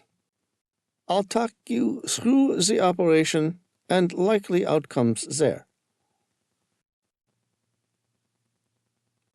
Chapter 35. Tom followed the professor and Amira into the ICU. He wished the man could have simply told them Sam was okay or not okay. He never knew why surgeons and doctors made you wait, as if they had to build up the tension and prepare you for the news, good or bad. The three of them walked past the nursing station, where a receptionist was typing, and two nurses were sitting down, currently writing clinical notes. There was a digital whiteboard with the various patients' names, reason for their ICU admission, treating teams, and bed number. It identified the entire ward held 42 patients. His mind strangely drifted to The Meaning of Life from that book, The Hitchhiker's Guide to the Galaxy by Douglas Adams. It seemed fitting that the answer, 42, was found in an intensive care unit that specialized in traumatic head and ballistic injuries. The professor led them into a private room. Tom's heart sank as he stepped into the brightly lit ICU, his eyes immediately drawn to the figure on the bed. Sam lay there almost unrecognizable. His face was swollen, a mottled array of bruising around his eyes giving him a ghostly, battered appearance. The back of his head was completely bandaged, with a clear tube emerging from beneath the gauze, draining fluid from his skull. Tom's gaze shifted to the array of medical equipment surrounding the bed. Monitors displayed Sam's vital signs and intracranial pressure. The screens carried on in a constant dance of lines and numbers, along with emitting a cacophony of beeps and hums. The meaning of these displays were a mystery to Tom, adding to his growing anxiety. Sam was unconscious. His chest was rising and falling in a mechanical rhythm due to a hose protruding from his throat, which was connected to a ventilator. Professor Richter, standing beside the bed, explained softly, "The tube is called an endotracheal tube and is breathing for him for now. We have him in an anesthetically induced coma to give his brain the best chance to heal." Tom swallowed hard, his eyes never leaving Sam's face. The man, who had always seemed invincible, now lay utterly vulnerable, his life sustained by a web of technology. Richter's calm, steady voice continued to explain the situation, but Tom found it hard to focus, his mind reeling with concern and the stark reality of his friend's condition. Amira recovered quicker. She moved in and squeezed Sam's hand. She gently brought it to her mouth and kissed his palm. I'm here, Sam. Whatever you're going through right now, know that I'll be here with you. It was simple, poignant, and identified her love for him. Tom pressed his lips together, helping him to hold back the tears blurring his vision. He turned to the surgeon. Is he going to be okay, Doc? We'll have to wait until we take him off the anesthetically induced coma, and he wakes up to really see. Amira's face was unreadable, fixed on Sam's face and not on the surgeon. Tom said, What's your guess at this stage? The professor said, It appears the aluminum dive tank crushed parts of both his occipital and parietal bones of the skull, but amazingly didn't seem to damage, or at least cause significant damage, to any part of his brain. There's some swelling here, which is normal and to be expected. But I don't think we will find much in the way of lasting deficits. What are you saying? Tom asked, wanting to hear a more definitive answer. He's going to be okay? The professor pursed his lips. The fractures to the skull actually saved his life. Really? Yes. Ordinarily, in these types of injuries, there are problems because any bleeding or swelling in the brain has nowhere to go. The skull is called a cranial vault, meaning that nothing gets in or out. When this sort of traumatic event happens, the brain can swell, but has nowhere to expand. Without intervention, the brain can be crushed. But this didn't happen to Sam. No, the professor seemed pleased. Sam got very lucky.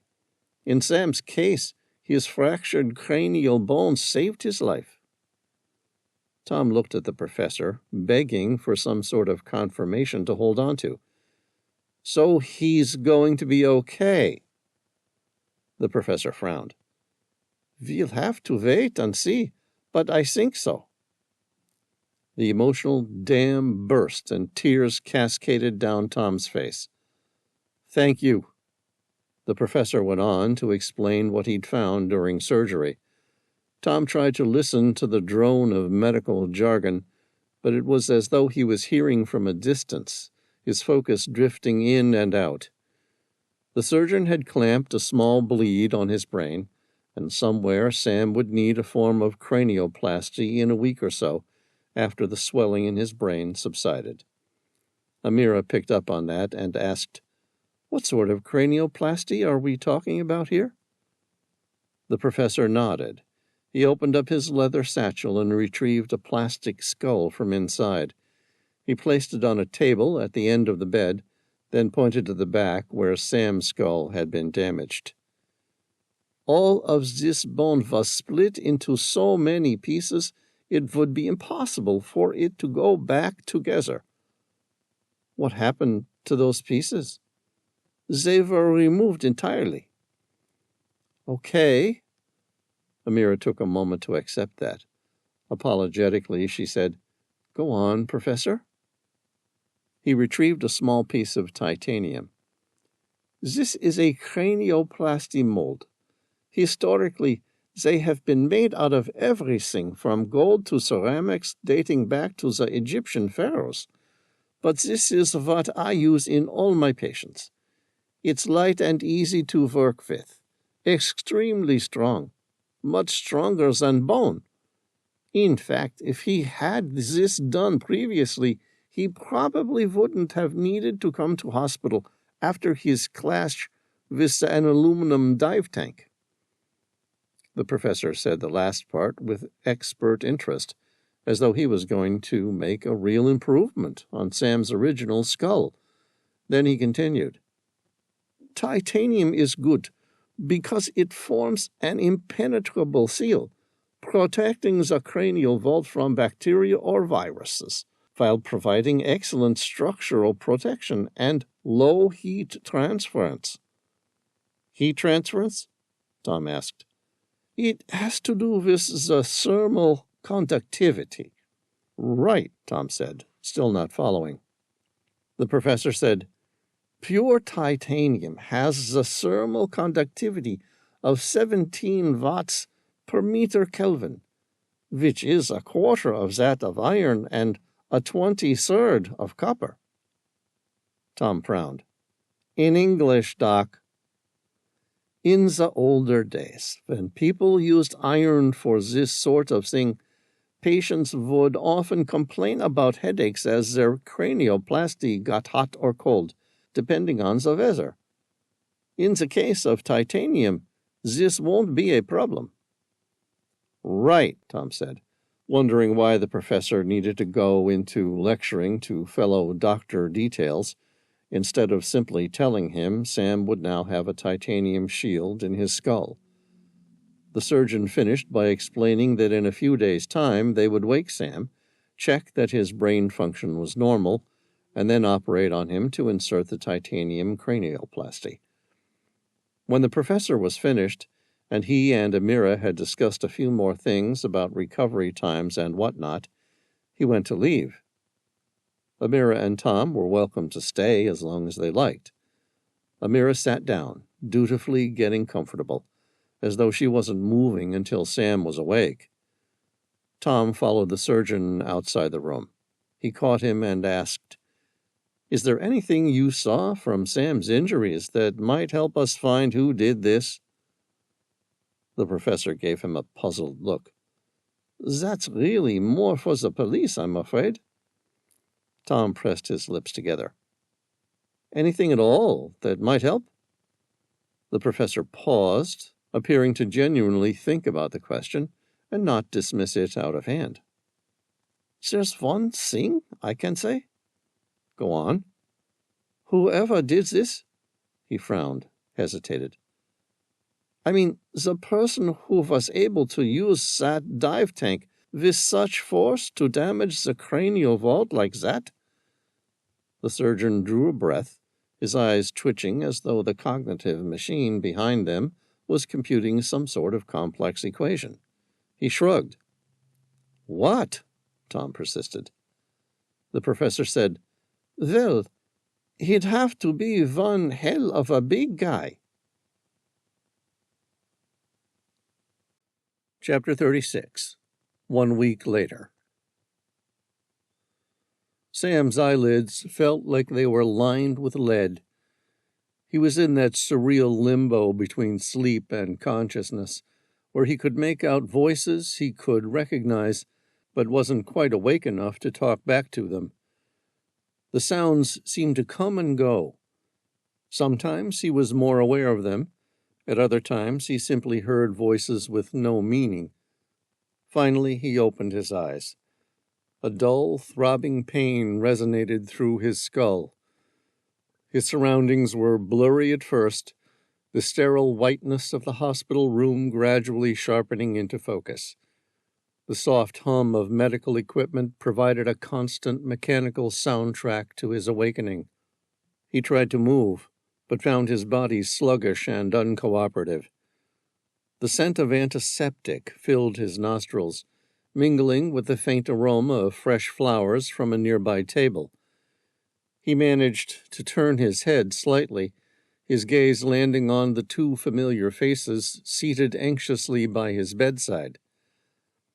Tom's rugged, worry-lined face broke into a smile. "Hey, buddy, welcome back," he said, his voice a mixture of relief and warmth. Amira, her eyes glistening with unshed tears, threw her arms around him, holding him tight. Sam thought, "It's nice to see you, too." Sam's mouth was dry, and he struggled to find his voice. "Tom, Amira," he managed to croak, his throat feeling raw and unused. The effort exhausted him, and he sank back against the pillows, closing his eyes for a moment to steady himself. Some time later, he heard Tom's voice again. "You had us worried."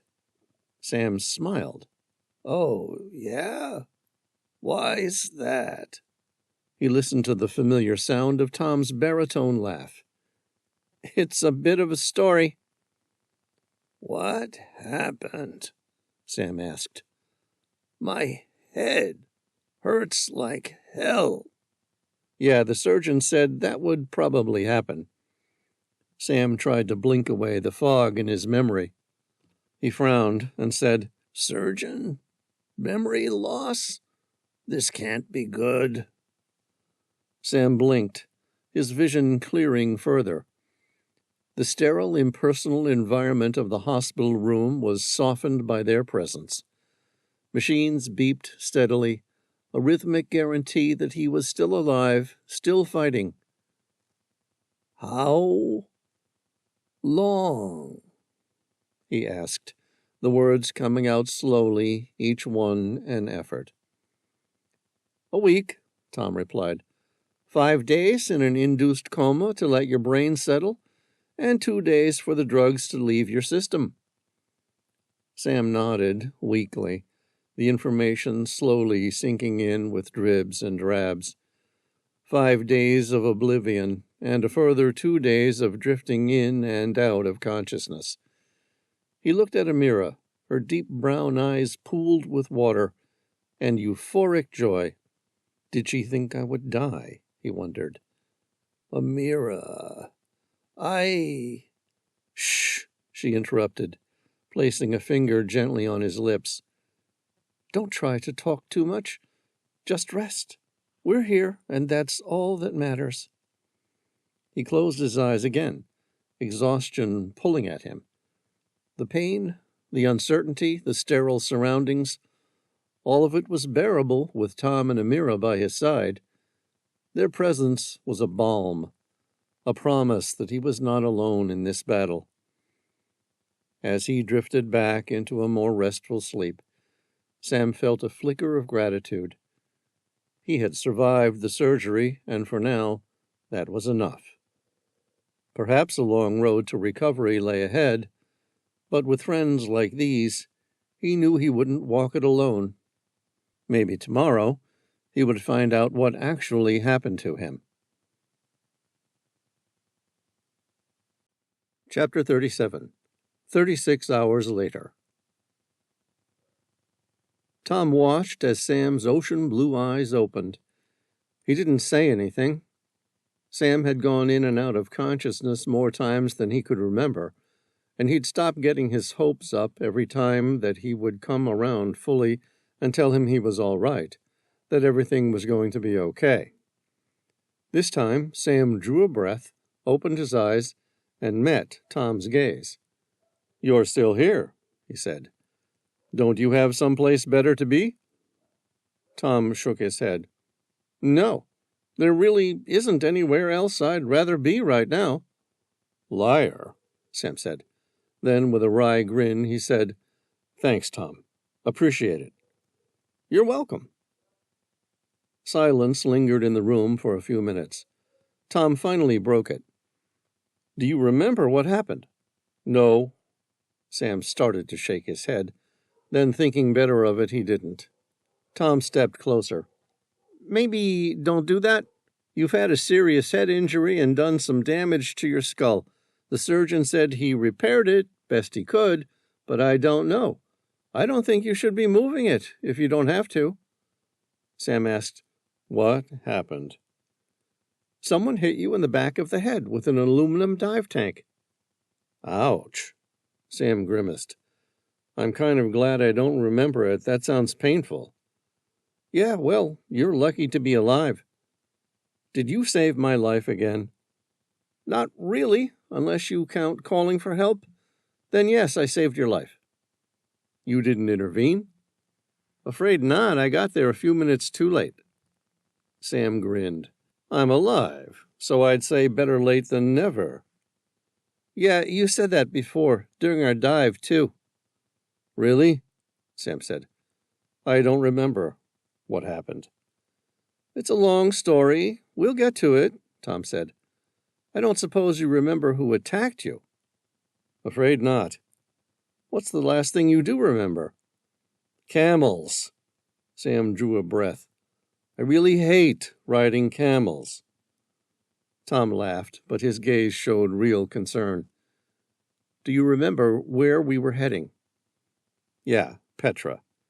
We were searching for the person who stole the Medallion of Petra, and we were on a race to find Ubar.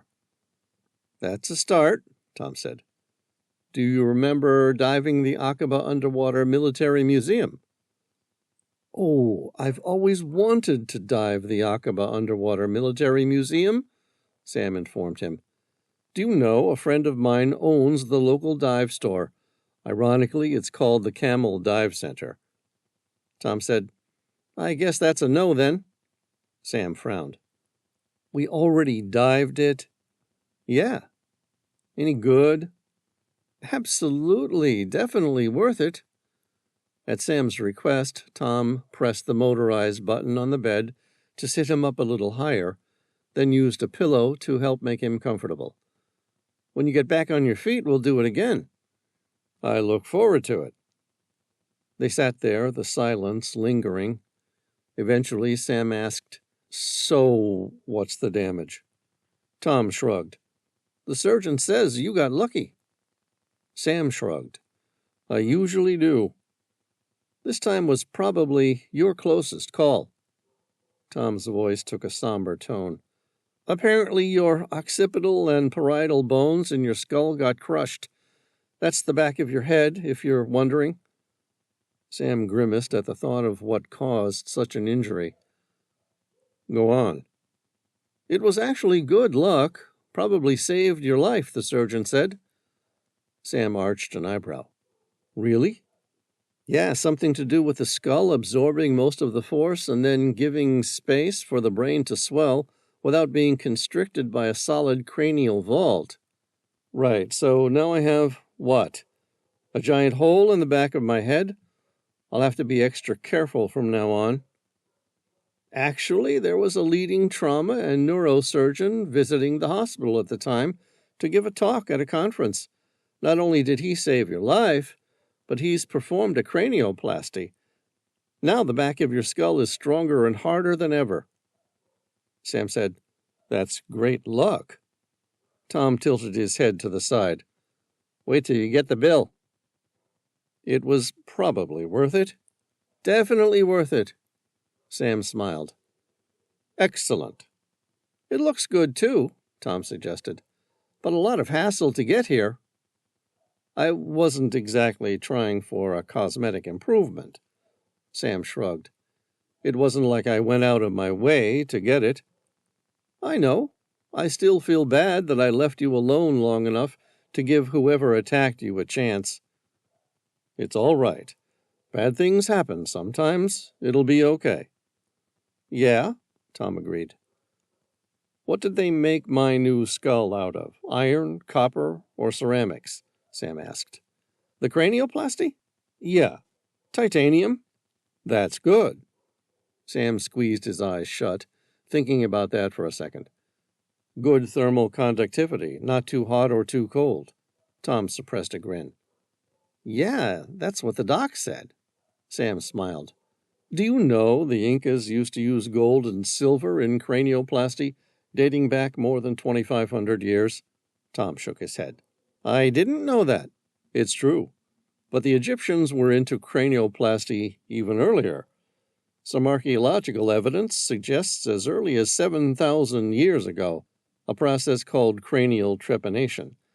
They would drill a hole in the skull after trauma and release the pressure. Afterward, they would fill the round hole with a piece of obsidian. I don't suppose any of the patients lived. You would be surprised. It was usually a one-off operation, but a small percentage of the trepaned skulls had undergone more than one surgery and survived each time, as per evidence of bone repair. The ancient Egyptian surgeons were the best in the world at the time. Tom opened his mouth to ask a question, but by now Sam was on a roll with his history lesson, and he closed it again, happy just to hear Sam talk. Sam said, In World War II, tantalum was widely used, but was soon abandoned after the war due to its high price and difficulty to obtain. It also has high thermal conduction, which would make it a nightmare whenever it got hot or cold. Indeed, Tom replied, a bemused smile planted across his face. Sam paused. What? Tom grinned. It's good to see that aluminum tank didn't do any lasting damage to your memory or your personality. Leave it to you to be thinking about what was used by the ancient Incas, Egyptians, and World War II surgeons. At this point, Professor Anselm Richter stepped into the room. He greeted Sam warmly and appeared delighted to see him talking animatedly about history. Tom let them talk for some time, with the professor going through a series of tests designed to determine Sam's current cognitive function.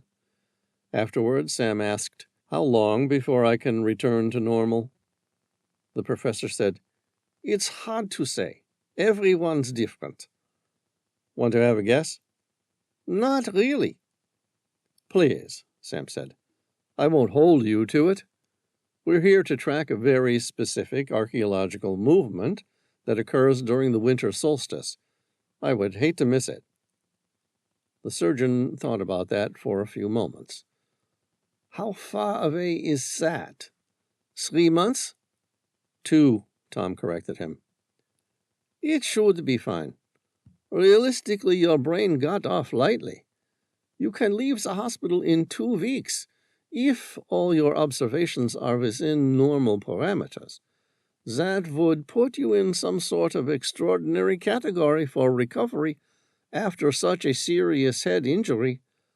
But I think you just got lucky."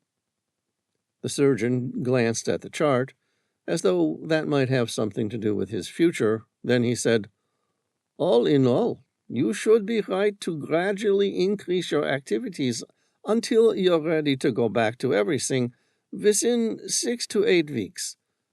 Was there anything in particular you want to do?" "Yeah. How long until I can go scuba diving?" The surgeon laughed. He seemed to think Sam was joking, then realized he wasn't and said, "Oh, you're serious? Diving into an environment where your body must cope with increased pressure? Maybe hold off on that as long as you can." "How long?" Sam persisted. "Hard to say, but I wouldn't even consider it for 6 to 8 weeks. By then, the wounds will have all healed, so you're not at risk of infection. The cranioplasty will have had time to fuse properly with your skull." The surgeon shrugged. "Ordinarily, I would say give it a year. But with your injury, your brain was never damaged. Just that shield called your skull. Truth is, with that titanium in your head, you're probably safer now than you've ever been." Chapter 38. Geodesic Dome, Desert near Petra. Amira would have preferred to spend all her time in the hospital with Sam, but he wouldn't hear of it. Elise was working on her laptop, managing and reviewing the 24-hour surveillance program. Who had taken to having daily walks through Petra, searching for anyone who might have been responsible for Sam's attack, or failing that, anyone dumb enough to pick a fight with him. He needed to bleed off some of the tension he'd been building up in the only way he knew how. Genevieve stepped into the room. Amira glanced at her. "Are you busy?" Genevieve shook her head. "Not really. Just killing time. Why?" "Can you please teach me to shoot?" "I thought you already knew how to use a firearm." "I can. I mean, I've used a gun before, but no, I don't really know how to shoot accurately. Sam says you're the best shot, and equally deadliest person he's ever met. I need to learn to hit what I'm aiming at, like you." "Why?" Genevieve asked, her mischievous blue eyes revealing a tone of curiosity more than accusation. "Is it because Sam got attacked?" "No." Amira thought about that for a few seconds. Her head tilted as she was pondering the question. "Maybe a little. But it's not about Sam. What happened to Sam just reinforced my decision." "And what decision is that?" Amira's lips formed a persistent and willful line. "I'm going to find the relic hunter, and when I do, I'm going to put a bullet in her head." Chapter 39. Amira and Genevieve stood side by side in a secluded part of the desert, far enough from their campsite near Petra to avoid drawing attention. The sun hung low in the sky, casting long shadows and cooling the air. Genevieve had set up a series of targets, empty cans and makeshift bullseyes made from cardboard boxes, arranged at varying distances. Amira's deep brown eyes, usually full of warmth and interest, were now sharp with purpose. She wore her usual lightweight long-sleeved shirt and cargo pants, her curly black hair tied back to keep it from her face. She wanted to be ready, to become an expert markswoman, and to track down and kill the relic hunter who was responsible for her husband's death. Genevieve, her short dark hair framing her elfin face, adjusted her stance and checked the firearm Amira had chosen to become proficient in, a Glock 19.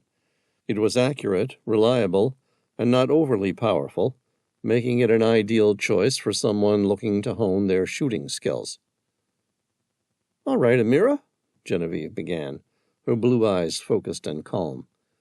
"The first thing you need to know is that shooting is as much about mental discipline as it is about physical skill. Take a deep breath and clear your mind." Amira nodded, taking a deep breath and letting it out slowly. She watched as Genevieve demonstrated the proper stance, feet shoulder-width apart, body slightly leaning forward. "You want to be stable but flexible," Genevieve explained. "Hold the gun firmly, but don't grip it too tight. It should feel like a natural extension of your arm." Amira mirrored Genevieve's stance, feeling the weight of the Glock in her hands. It felt foreign, yet empowering. She adjusted her grip as Genevieve guided her hands into the correct position. "Good. Now focus on the front sight," Genevieve instructed, pointing to the small post at the end of the barrel. "Align it with the target and keep your eyes on it. The rear sight should be blurred. Your aim is to keep that front sight steady." Taking a deep breath, Amira aimed at the nearest target, a tin can perched on a rock about 10 feet away. She felt the cool metal of the trigger under her finger, her heart beating a steady rhythm in her chest. "When you're ready, gently squeeze the trigger," Genevieve said softly, her voice steady and reassuring. "Don't jerk it. Let the shot surprise you." Amira exhaled and pulled the trigger. 4 times. The first shot hit the can. The next 3 went high, disappearing in the distance. Genevieve smiled. "You are seriously pissed off, aren't you, Amira?" "A little," she admitted. "Don't shoot angry." "But I am angry." "Of course you are. But when the time comes, your inner rage won't help you hit the relic hunter. That kind of fury will only lead you to miss and get yourself killed. Being proficient with a Glock, as with any weapon, requires a certain level of mental discipline. It's every bit as important as physical." "Right. So what are you recommending? That I dedicate some time to yoga?" Genevieve thought about that for a second. "Actually, it wouldn't hurt. Any form of meditation will help you hit the target. Talk to Hu about it. He meditates every day, and you should see him fight." "Okay, I will," Amira said. "Now teach me to shoot." "Try to gently squeeze the trigger instead of pulling at it, and 1 shot at a time is all you can ever take." "When can I start taking more than one?" "Never. You only ever fire 1 shot. Hit the target. Then fire a new shot." No matter which way you do it, you're still only ever shooting one shot at a time. What if I get a machine gun or a submachine gun? Then I hope you're planning on carrying a hell of a lot of rounds. Amira said, Doesn't Elise carry an Uzi? Yeah, but that's her choice. Yet even then, it's rare that she simply opens it up. Generally, she's shooting short bursts. But with a pistol, it's one shot at a time? Always, Genevieve shrugged. Well, only if you really want to hit the targets. Okay. Now try again. Amira exhaled slowly and squeezed the trigger. The gun recoiled slightly in her hands, and the shot rang out, echoing across the desert. The tin can wobbled but remained standing. Amira frowned, a mix of frustration and stubborn grit in her expression. Not bad, Genevieve said, with an encouraging smile. Let's try again. Remember, it's about consistency. Take your time. They spent the next hour repeating the process, Genevieve offering tips and corrections as Amira's aim steadily improved. Each shot brought a bit more confidence, a bit more precision. Amira's focus was unwavering, her resolve to master the skill evident in every movement. All right, now let's move on to some of the farther targets, Genevieve said, pointing to a cardboard box set up about 20 yards away. Same principles apply. Take your time and trust your training. Right. Feeling a surge of competence, Amira took aim, focusing on the front sight and aligning it with a distant target. Her breaths were steady, her mind clear. She squeezed the trigger, and this time the bullet hit the box dead center. A triumphant smile spread across Amira's face as she lowered the gun. Genevieve clapped her on the shoulder. Well done. You're getting the hang of it. What do you think? Genevieve smiled. I think the relic hunter won't know what hit her. Chapter 40. Pax West was enjoying himself. He strode through Petra with purposeful strides, his towering figure casting a long shadow against the sunlit rock. The grandeur of the rose-red city surrounded him, its intricate carvings and monumental structures whispering tales of a bygone era. In his hand he carried a state-of-the-art ground-penetrating radar device, the GSSI Seer 4000, capable of viewing up to 12 feet into the soft sandstone. His green eyes scanned the landscape, searching for clues that lay hidden beneath the surface. He approached the first wall, an imposing structure that had withstood the test of time. Then he placed the GSSI Seer 4000 against its weathered face. The device hummed softly as it sent electromagnetic waves deep into the rock, revealing a hidden world beneath. The screen lit up with the telltale signs of a buried canal. Pax's heart quickened as he made a note of its location in his journal, his handwriting neat and precise, despite the excitement coursing through him. He continued his exploration, moving from one wall to another, each time uncovering more of the Nabateans' ingenious water management system. As he approached a particularly large yet unassuming wall, Pax felt a thrill of anticipation. He placed the GSSI Seer 4000 against it, and the device once again came to life. This time the radar revealed a series of interconnected dams, each meticulously constructed to control the flow of water through the city. Pax's eyes widened in admiration at the sophistication of ancient engineering. He spent hours carefully mapping out the network, his mind piecing together the intricate puzzle of Petra's water system.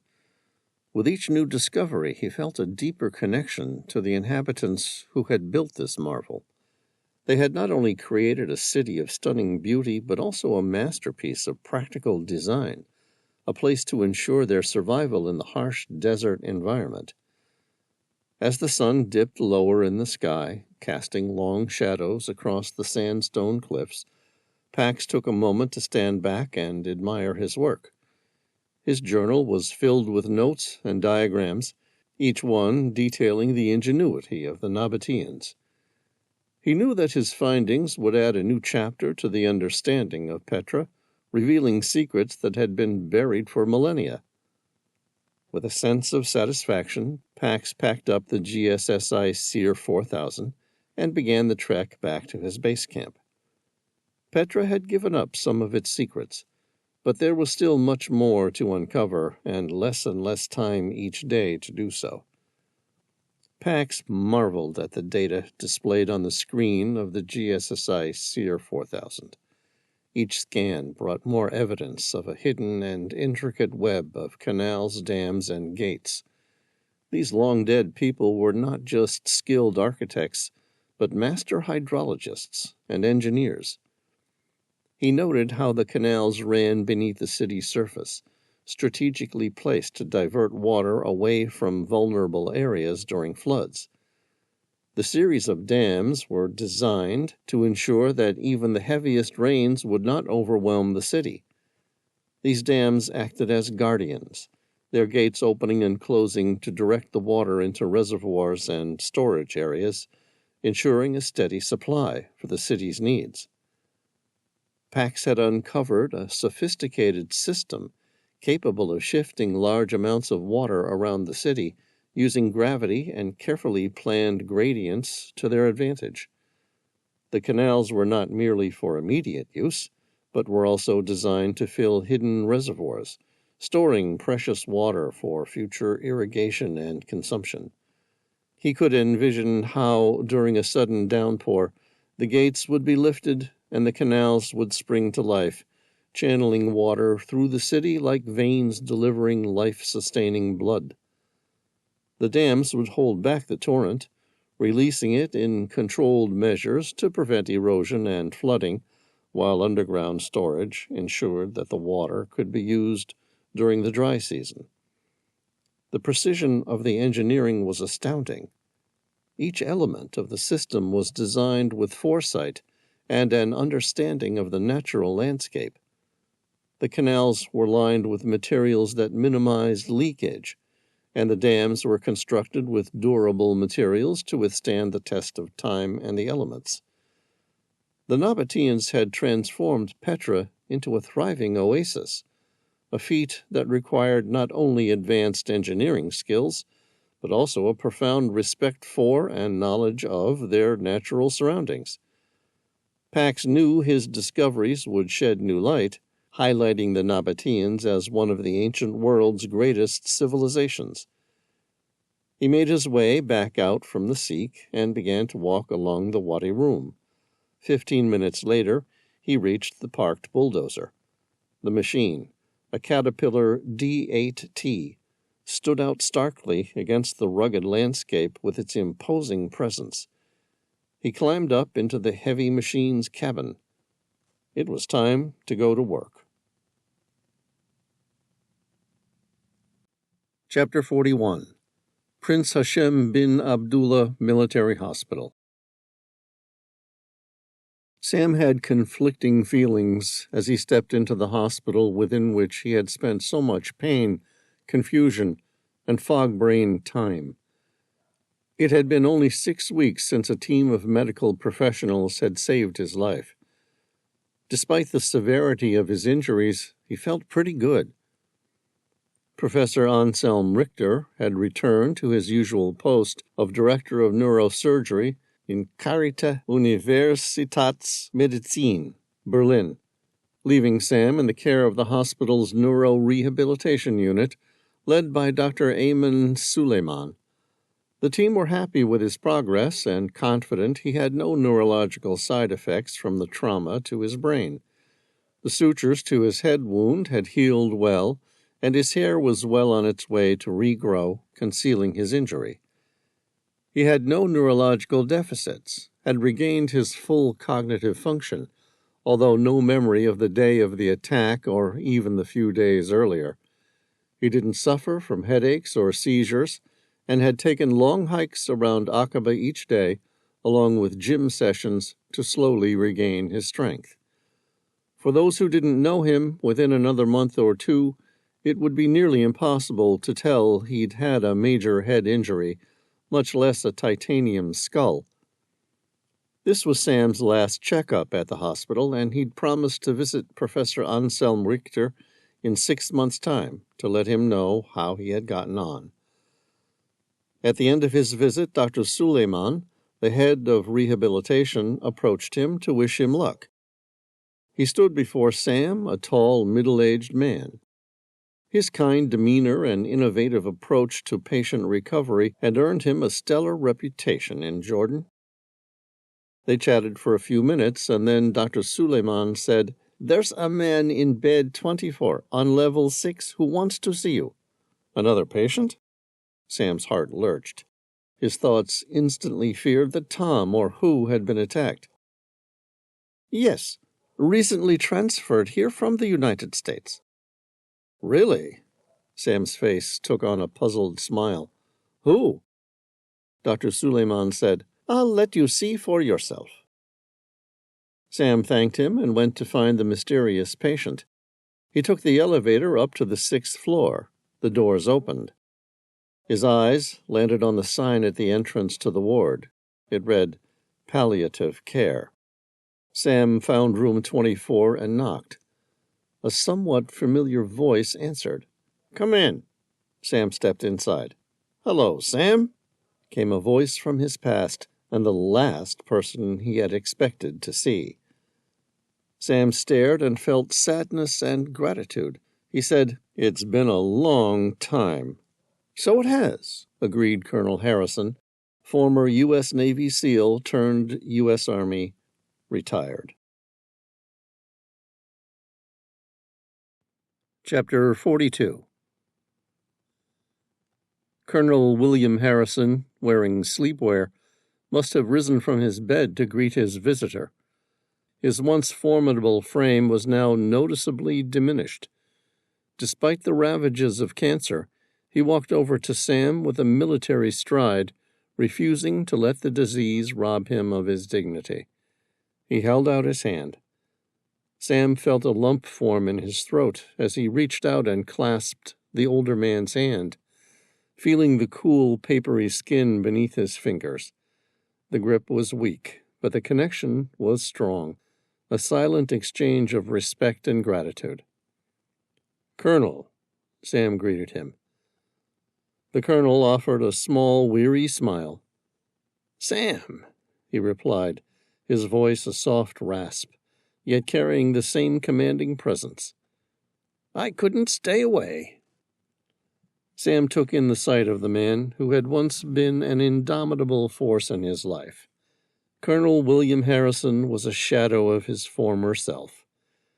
The strong, commanding presence that had once led elite teams through some of the most dangerous missions was reduced to fragility, ravaged by the relentless advance of cancer. The colonel's skin was pallid, and his cheeks were sunken. Shoulders back, his posture upright, was evidence of the strength that had always defined him. Despite his condition, Harrison's gaze was steady as it caught and held.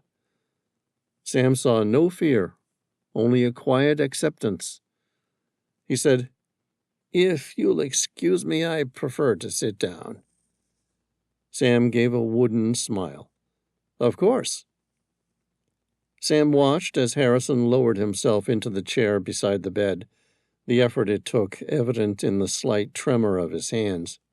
Despite his condition, there was a dignity in his movements, a refusal to let his illness define him. Sam walked closer, noticing the thinning gray hair that framed his face. Nothing like the thick, dark hair he remembered from their days in the field. The colonel's breathing was labored. He struggled with each rise and fall of his chest.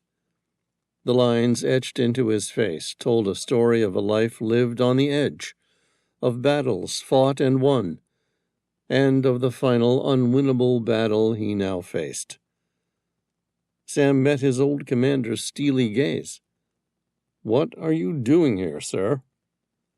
"I heard you were causing trouble again," Harrison said, a hint of humor in his voice. Sam chuckled, the sound bittersweet. "You know me, sir. Can't seem to stay out of it." Silence lingered for a few moments, then Sam broke it. "Why are you here, sir?"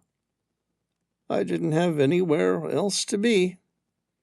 "Shouldn't you be resting in a hospital, stateside?" "Why?" Harrison gave him a wry grin. "That's what sick people do to get better. I'm not going to get better. It's terminal. And that's okay." "You don't have family you want to share time with?" He shook his head. "Emily, my wife, died, God rest her kind soul, a couple of years after we were married. We never had children, and I never remarried." Sam looked at him. "Were you ever tempted?" "Tempted? Yes," Harrison answered. "But I never found anyone who could live up to what I had with Emily. And it just didn't seem fair on any other woman to try. Do you get that?" "Sometimes," Sam shrugged. "Yet when things have been amazing, it's impossible to recreate that experience. Memories lie to us, too. Things were never as good or as bad as we remember them." "Maybe," Harrison agreed. "Even so, the point's moot now." "Okay, so no family. Don't people make bucket lists or something at these times?" "No bucket list," Harrison said. "I don't have anything I've been waiting to do in my life. The Gulf taught me not to wait. If you have a burning desire to achieve something, do something, or try something, people should go out and do it then. Don't wait until you've got 2 feet in the grave before giving it a go." Sam gave him a bemused half-grin. "That seems fair. So what brings you to Akaba?" "I've decided I want to see Ubar." "I thought you weren't even convinced it exists." "I wasn't," Harrison said. "That was until I heard someone made an attempt on your life. Then I knew it must be real, or at least whoever stole the medallion sure as heck believed so." Sam spread his hands. "I hate to tell you this, but it's not the first time someone's made an attempt on my life." "You don't think it's connected?" "No, it probably is." Sam pressed his lips together. "I just felt it's important to give you an unbiased opinion of the facts." "Thank you." "So, how much time have you got?" "Not much. Doctors don't seem to be any clearer when they're dealing with a certainty of death. Some tell me I have 6 weeks. Others tell me I'll be lucky to make 1. "What do you think you have?" Sam asked. Harrison looked at him, defiance blazing in his steely gaze. "I don't like to give up. Dying of cancer isn't giving up. It's recognition of the facts of life. But I'll tell you one thing. Now that I've decided to hang around long enough to find Ubar, that's what I sure as hell intend to do. I'll rest here. My doctor back home has already liaised with the palliative care team here. When you find Ubar, they've agreed to give me a concoction of amphetamines and steroids. They won't prolong my life, but they might just give me the energy I'll need to reach it. You in?" "Deal," Sam grinned. "It's winter solstice in 4 days." He locked eyes on his old commanding officer, who was grinning back at him. "I'll let you know when I found Ubar." Chapter 43. Wadi Rum. Pax drove the bulldozer across the expanse. The fine dust of his passing hung thick in the still air. The soil of the desert was strange stuff. Once the thin surface turf was broken, it became a track of fine powder or sand. The machine rumbled along beneath him as it pushed through the desert. The sun hung high in the sky, casting sharp shadows and making the air shimmer with heat. Pax's hands gripped the controls, his mind focused on the task at hand, yet his thoughts occasionally drifted to the sound of gunfire that had become a daily occurrence over the past few weeks. He adjusted the bulldozer's path, and his keen eyes caught sight of a familiar figure in the distance. There she was again, the woman who had become a fixture in his routine. She stood with a rifle in her hands, her stance strong and determined as she aimed at a target set against a rocky outcrop. Even from a distance, Pax could see her striking beauty. Her brown skin glowed under the harsh sunlight, and her wild mass of curly black hair framed her face like a halo of untamed beauty. Her high cheekbones and full lips gave her an air of elegance, while her soulful brown eyes burned with a fierce intensity. Today, as always, she looked both stunning and furious, a potent combination that made it impossible for Pax to look away. He watched as she took aim and fired, the sharp crack of the rifle echoing through the desert. Her movements were fluid, almost graceful, despite the raw power of each shot. Pax had heard her shots every day, a constant reminder of her presence and her mission.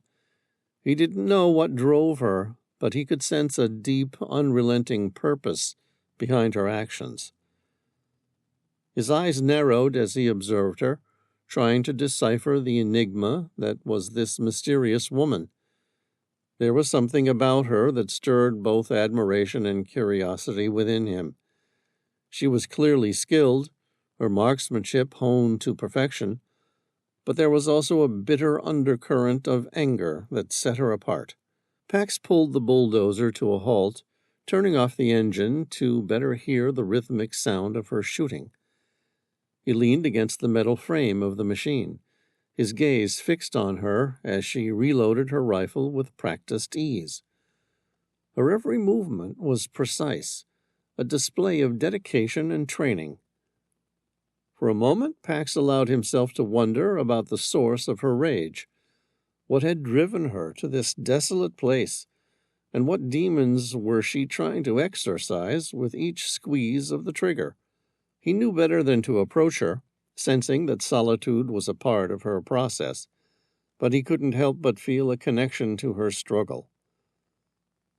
As he watched her fire another shot, hitting her target with unerring accuracy, Pax felt a newfound respect for the woman in the desert.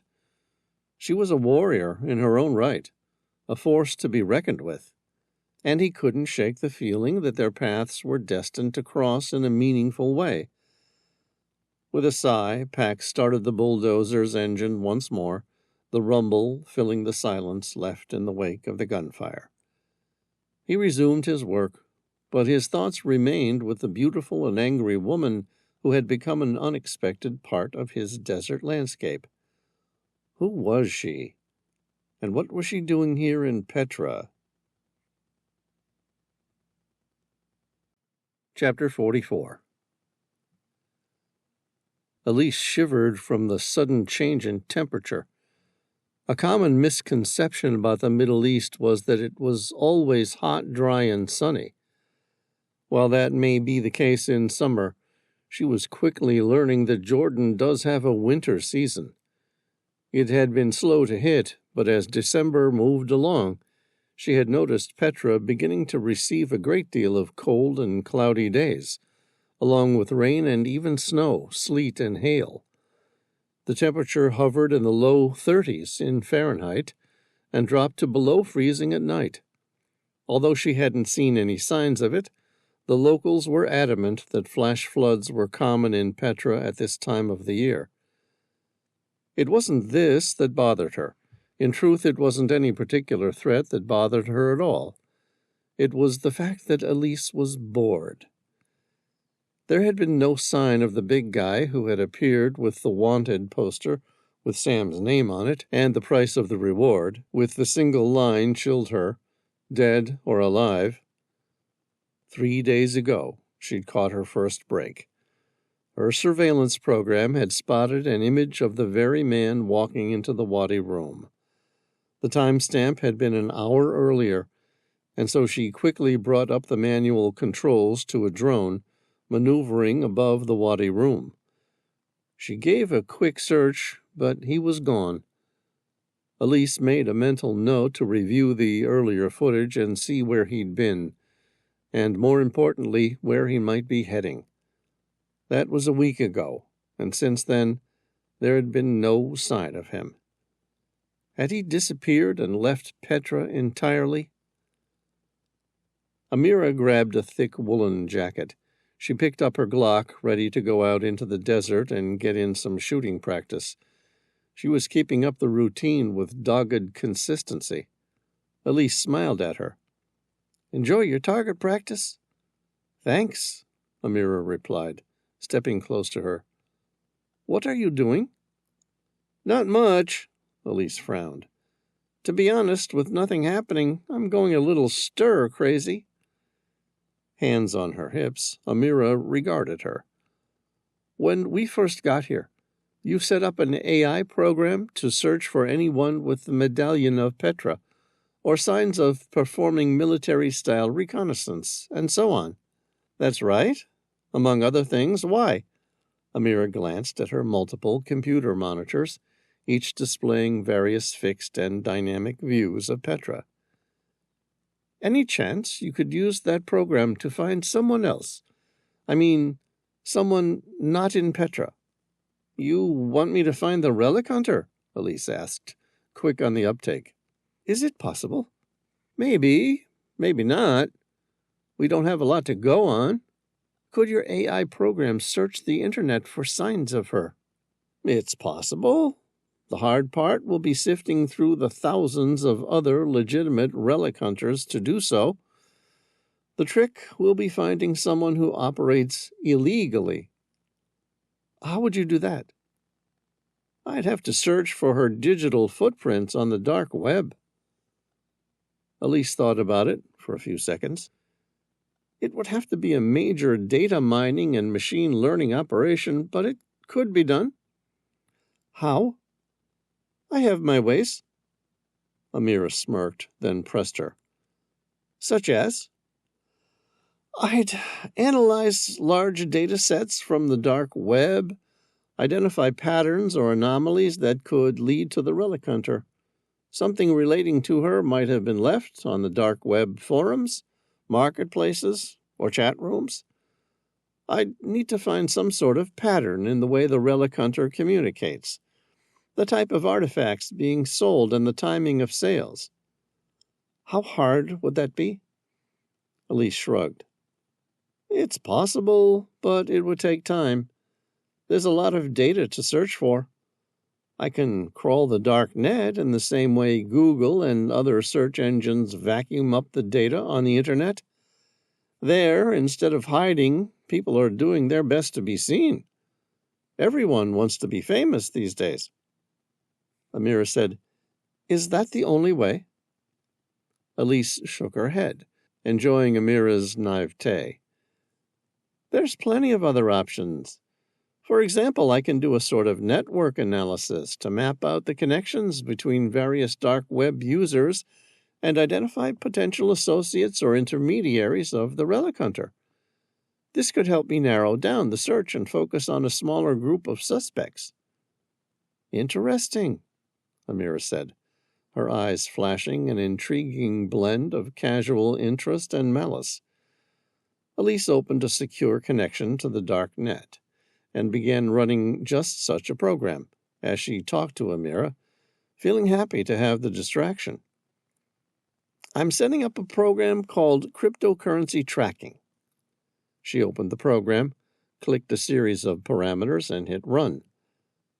"Since transactions on the dark web are often conducted using cryptocurrencies, I'm going to try and track the flow of funds associated with the relic hunter's sales."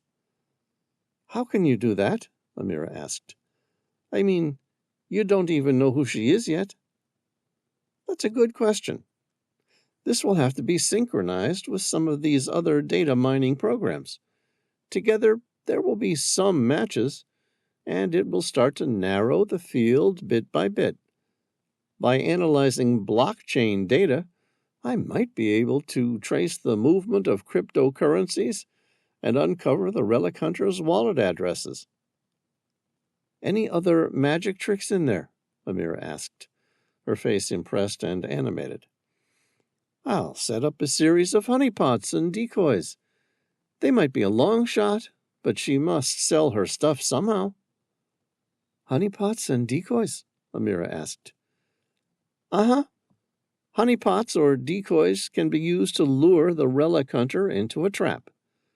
For example, I could pose as a buyer interested in purchasing archaeological finds and engage the relic hunter in a transaction to gather more information about their identity and operations.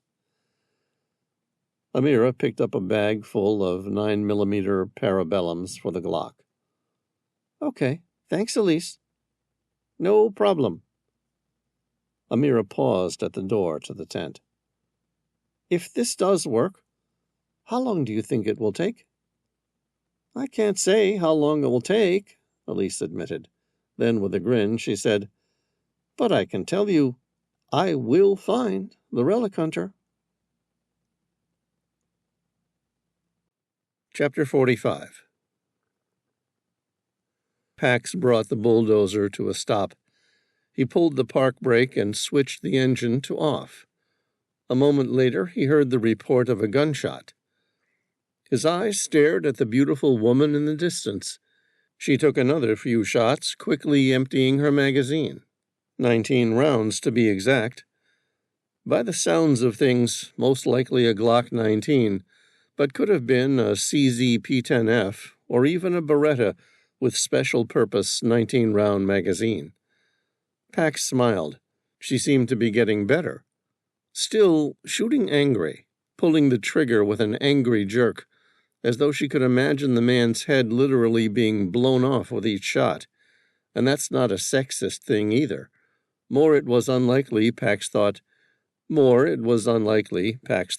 that she was that angry with another woman. But who knew? He thought about starting the bulldozer again, but he didn't have anywhere to be, and she'd piqued his curiosity. He would have left her to herself if he wasn't a little bored.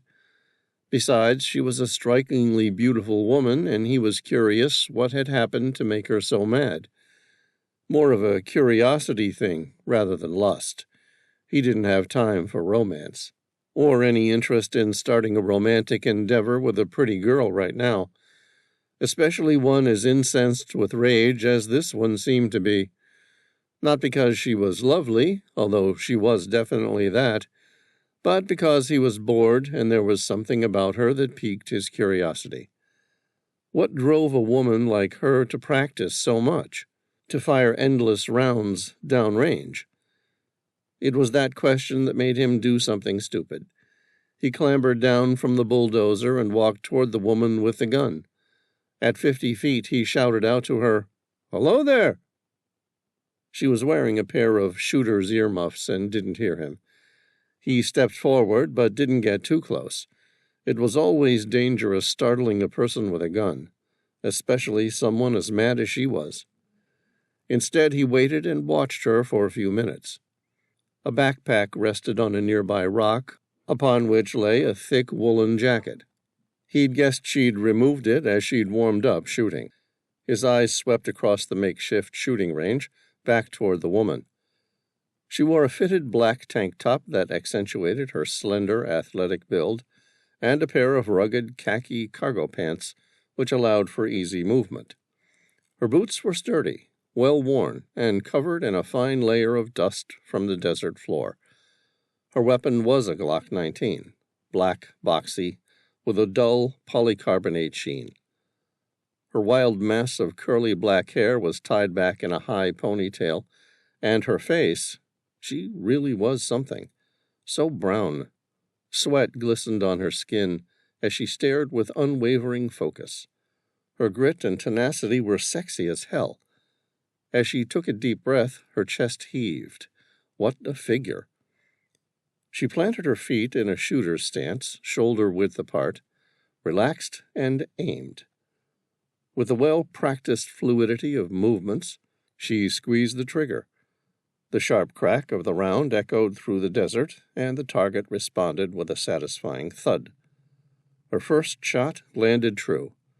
The second, third, and subsequent ones tended to drift high. It was a common mistake. Even back home in the USA, Pax felt that civilian marksmanship was appalling for a nation obsessed with guns. The woman kept shooting. Each one was rising a little higher than the last. If they had been traced, she would have stitched a near vertical line. The woman fired her last shot, quickly removing her empty magazine, inserting a full one. She turned around as if suddenly aware of her surroundings and looked at him. Blinked with surprise. Some sort of emotion passed her eyes. Not anger, not fear. Curiosity?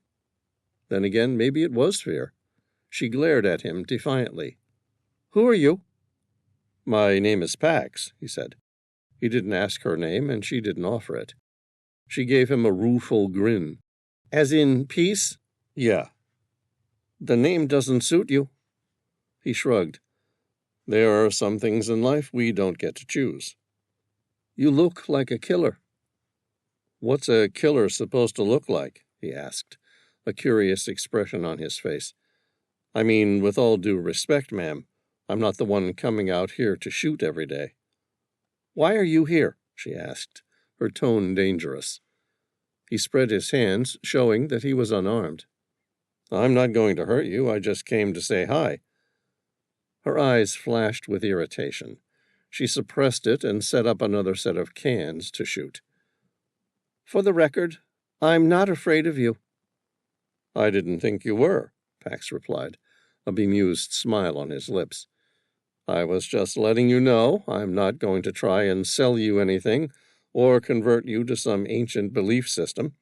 It's just that I've been camping out here myself for the past few weeks and couldn't help but notice how much time you've been spending practicing." She turned to face him, the Glock in her hand. "You've been stalking me?" "No."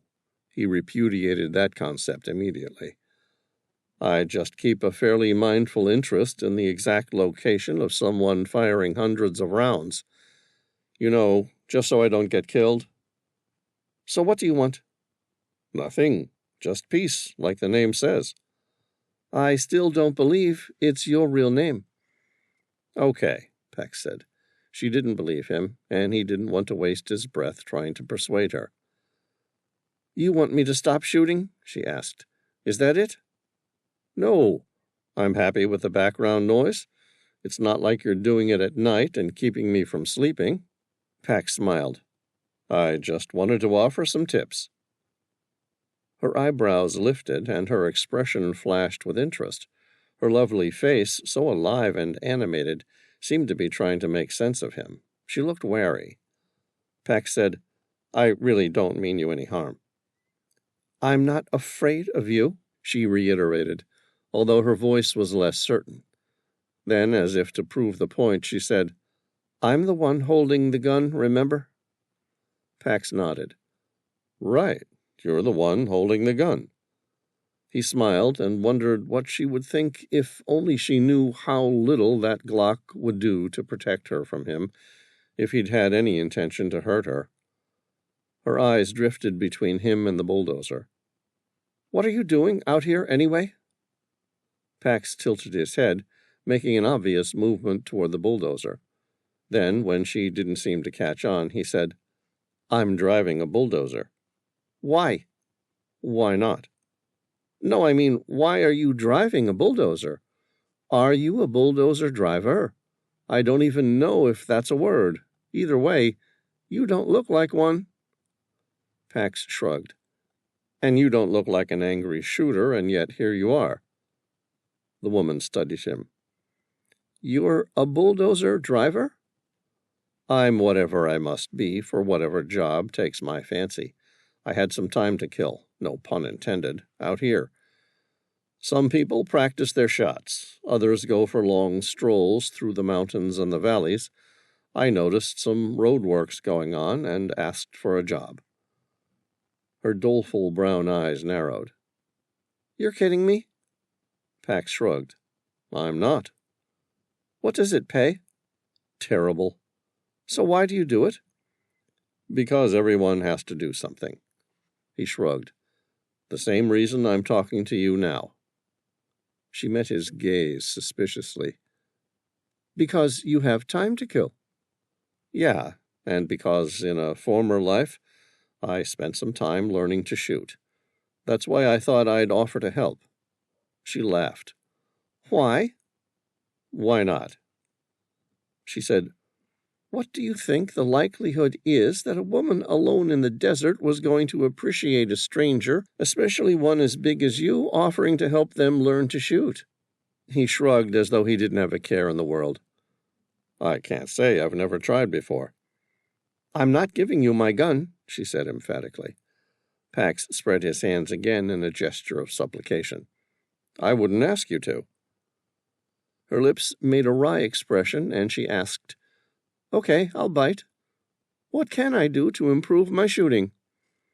Well, he stepped forward. She lifted the Glock and aimed the barrel at him. Her eyes flashed with anger. Another step forward, Pax, and I'll shoot you dead, with no regrets. She was a passionate woman, he saw now. Strong emotion made her eyes widen and her cheeks pink.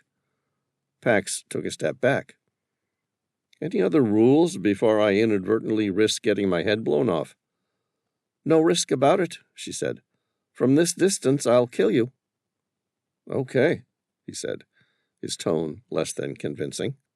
And you don't think I can hit you from here? Maybe. I mean, I'm a fairly big target, hard to miss, really. But it's unlikely you will, and if you do, the shot probably won't be fatal. He suppressed an apologetic grin. After all, I've seen you shoot. Oh, really? And what's wrong with my shooting? His green eyes narrowed. If I tell you, do you promise to not shoot me in an effort to prove me wrong? She grinned. Maybe. Okay. Okay, what? I don't think I want to take my chances. Perhaps it's best if I just go. Probably. He turned around without saying goodbye. Wait, she said. Pax turned to face her again. Yeah? What am I doing wrong? Are you going to shoot me? He asked, his tone that of a strict parent. No. She licked her lips. I'll try not to. So what have you got for me? Pax said, There are 4 basic ways of missing with a short-barreled handgun. Even at close range, it's easy to do. You can miss high, miss low, miss left, and miss right. She smiled. Thanks for the geometry lesson. He continued without acknowledging her observation. Missing high is always the most likely, as you've proven time and time again. The woman paused, his words suddenly resonating with her. How do you know? Pax said, Basic laws of physics. Go on, she said. All guns kick upward as they fire, Newton's third law. For every action, there is an equal and opposite reaction. Inevitably, new shooters with machine guns stitch a vertical line that rises upward forever, a classic fault. Training is mostly about learning to hold the muzzle down. Suppressors can help because of the extra weight. So what do I do to circumvent them? What? The laws of physics. What do I do to get around them? Pax smiled. He was enjoying himself. First, you need to adjust your grip, Pax explained. Hold the gun as high up on the back strap as possible. This reduces the leverage that causes the muzzle to rise. And remember to use both hands. Your dominant hand should grip the gun firmly, while your support hand wraps around, applying pressure from the sides. Keep your thumbs pointing forward along the sides of the gun. She nodded, adjusting her grip as he spoke. Your stance is also crucial, Pax continued. Stand with your feet shoulder-width apart and lean slightly forward.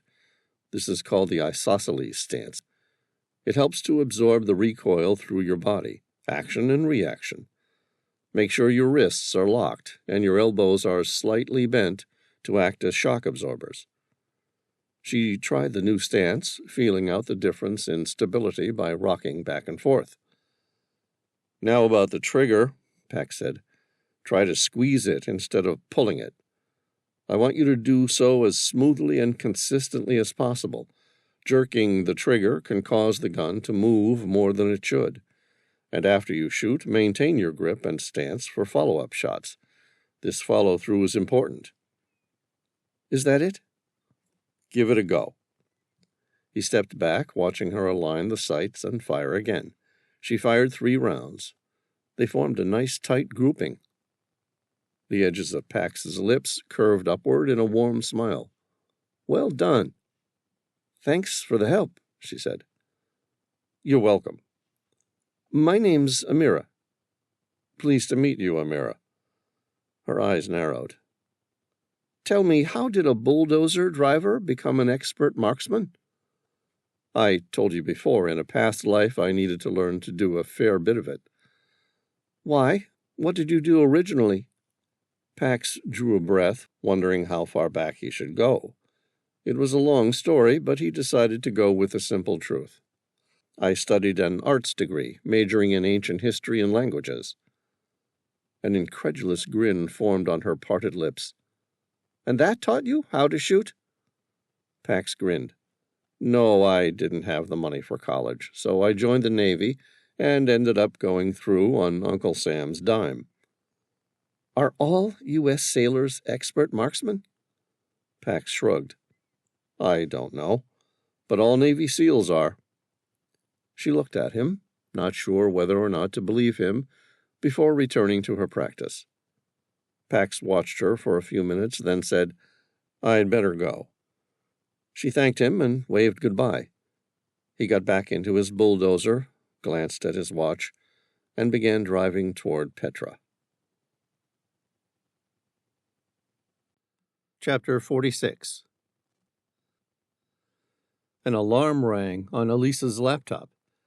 It was using an AI program she'd developed herself to track multiple fixed cameras set up throughout Petra for any signs of someone using the Medallion of Petra. Right now it was going off. Her eyes widened as she glanced at the notification. One of the 24 fixed cameras had picked up something of importance. With a swift click, she brought the image to the forefront, enlarging it until it filled the entire laptop monitor.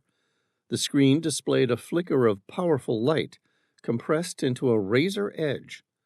Elisa's heart raced as she realized what she was seeing. The Medallion of Petra was active.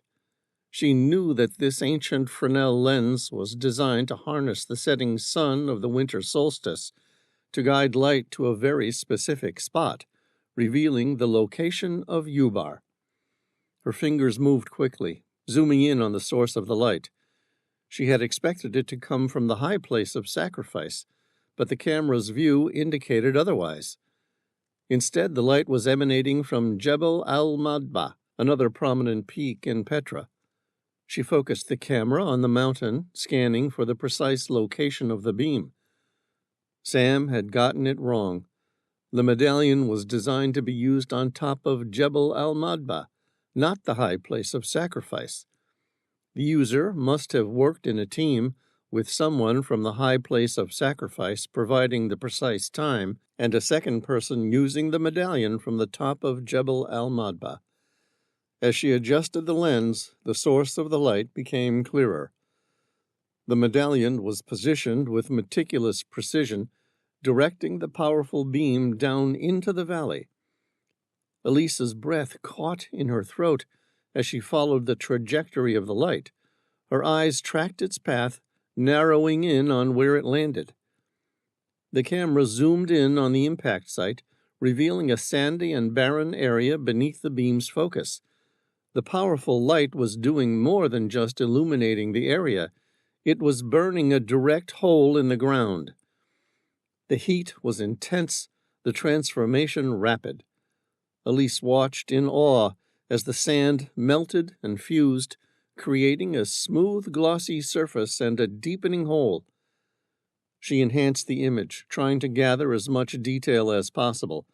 The glassy patch grew larger, the beam unwavering in its intensity. Elise leaned closer to the screen, her eyes scanning the area around the beam's impact. The glass was spreading, the sand around it continuing to melt and fuse. She tried to determine the precise spot the light was meant to reveal. The beam's focused intensity suggested it was uncovering something significant, either the entrance to Ubar itself or a secret map buried far below the sand. The questions swirled in her mind as she continued to monitor the camera feed. The medallion's beam was a revelation, a piece of the puzzle that had eluded researchers for years. Elise knew she had to understand its full potential and the reason for its activation. With a determined glint in her eye, she began to formulate a plan to investigate further. As the camera continued to record the mesmerizing transformation of sand to glass, Elise felt a sense of urgency. This discovery could change everything they knew about Petra and the ancient technologies it housed. She couldn't wait to delve deeper, to uncover the mysteries that lay hidden beneath the shimmering surface. As she adjusted the lens, the source of the light became clearer. The medallion was directing the powerful beam down into the Wadi Musa Valley, near the entrance to the Sikh. She imagined the complex ancient medallion working as a Fresnel lens. Unlike a simpler dioptric, purely refractive form of lens, a Fresnel lens used the catadioptric, combining refraction and reflection to capture more oblique light from the light source and add it to the beam, making it more powerful.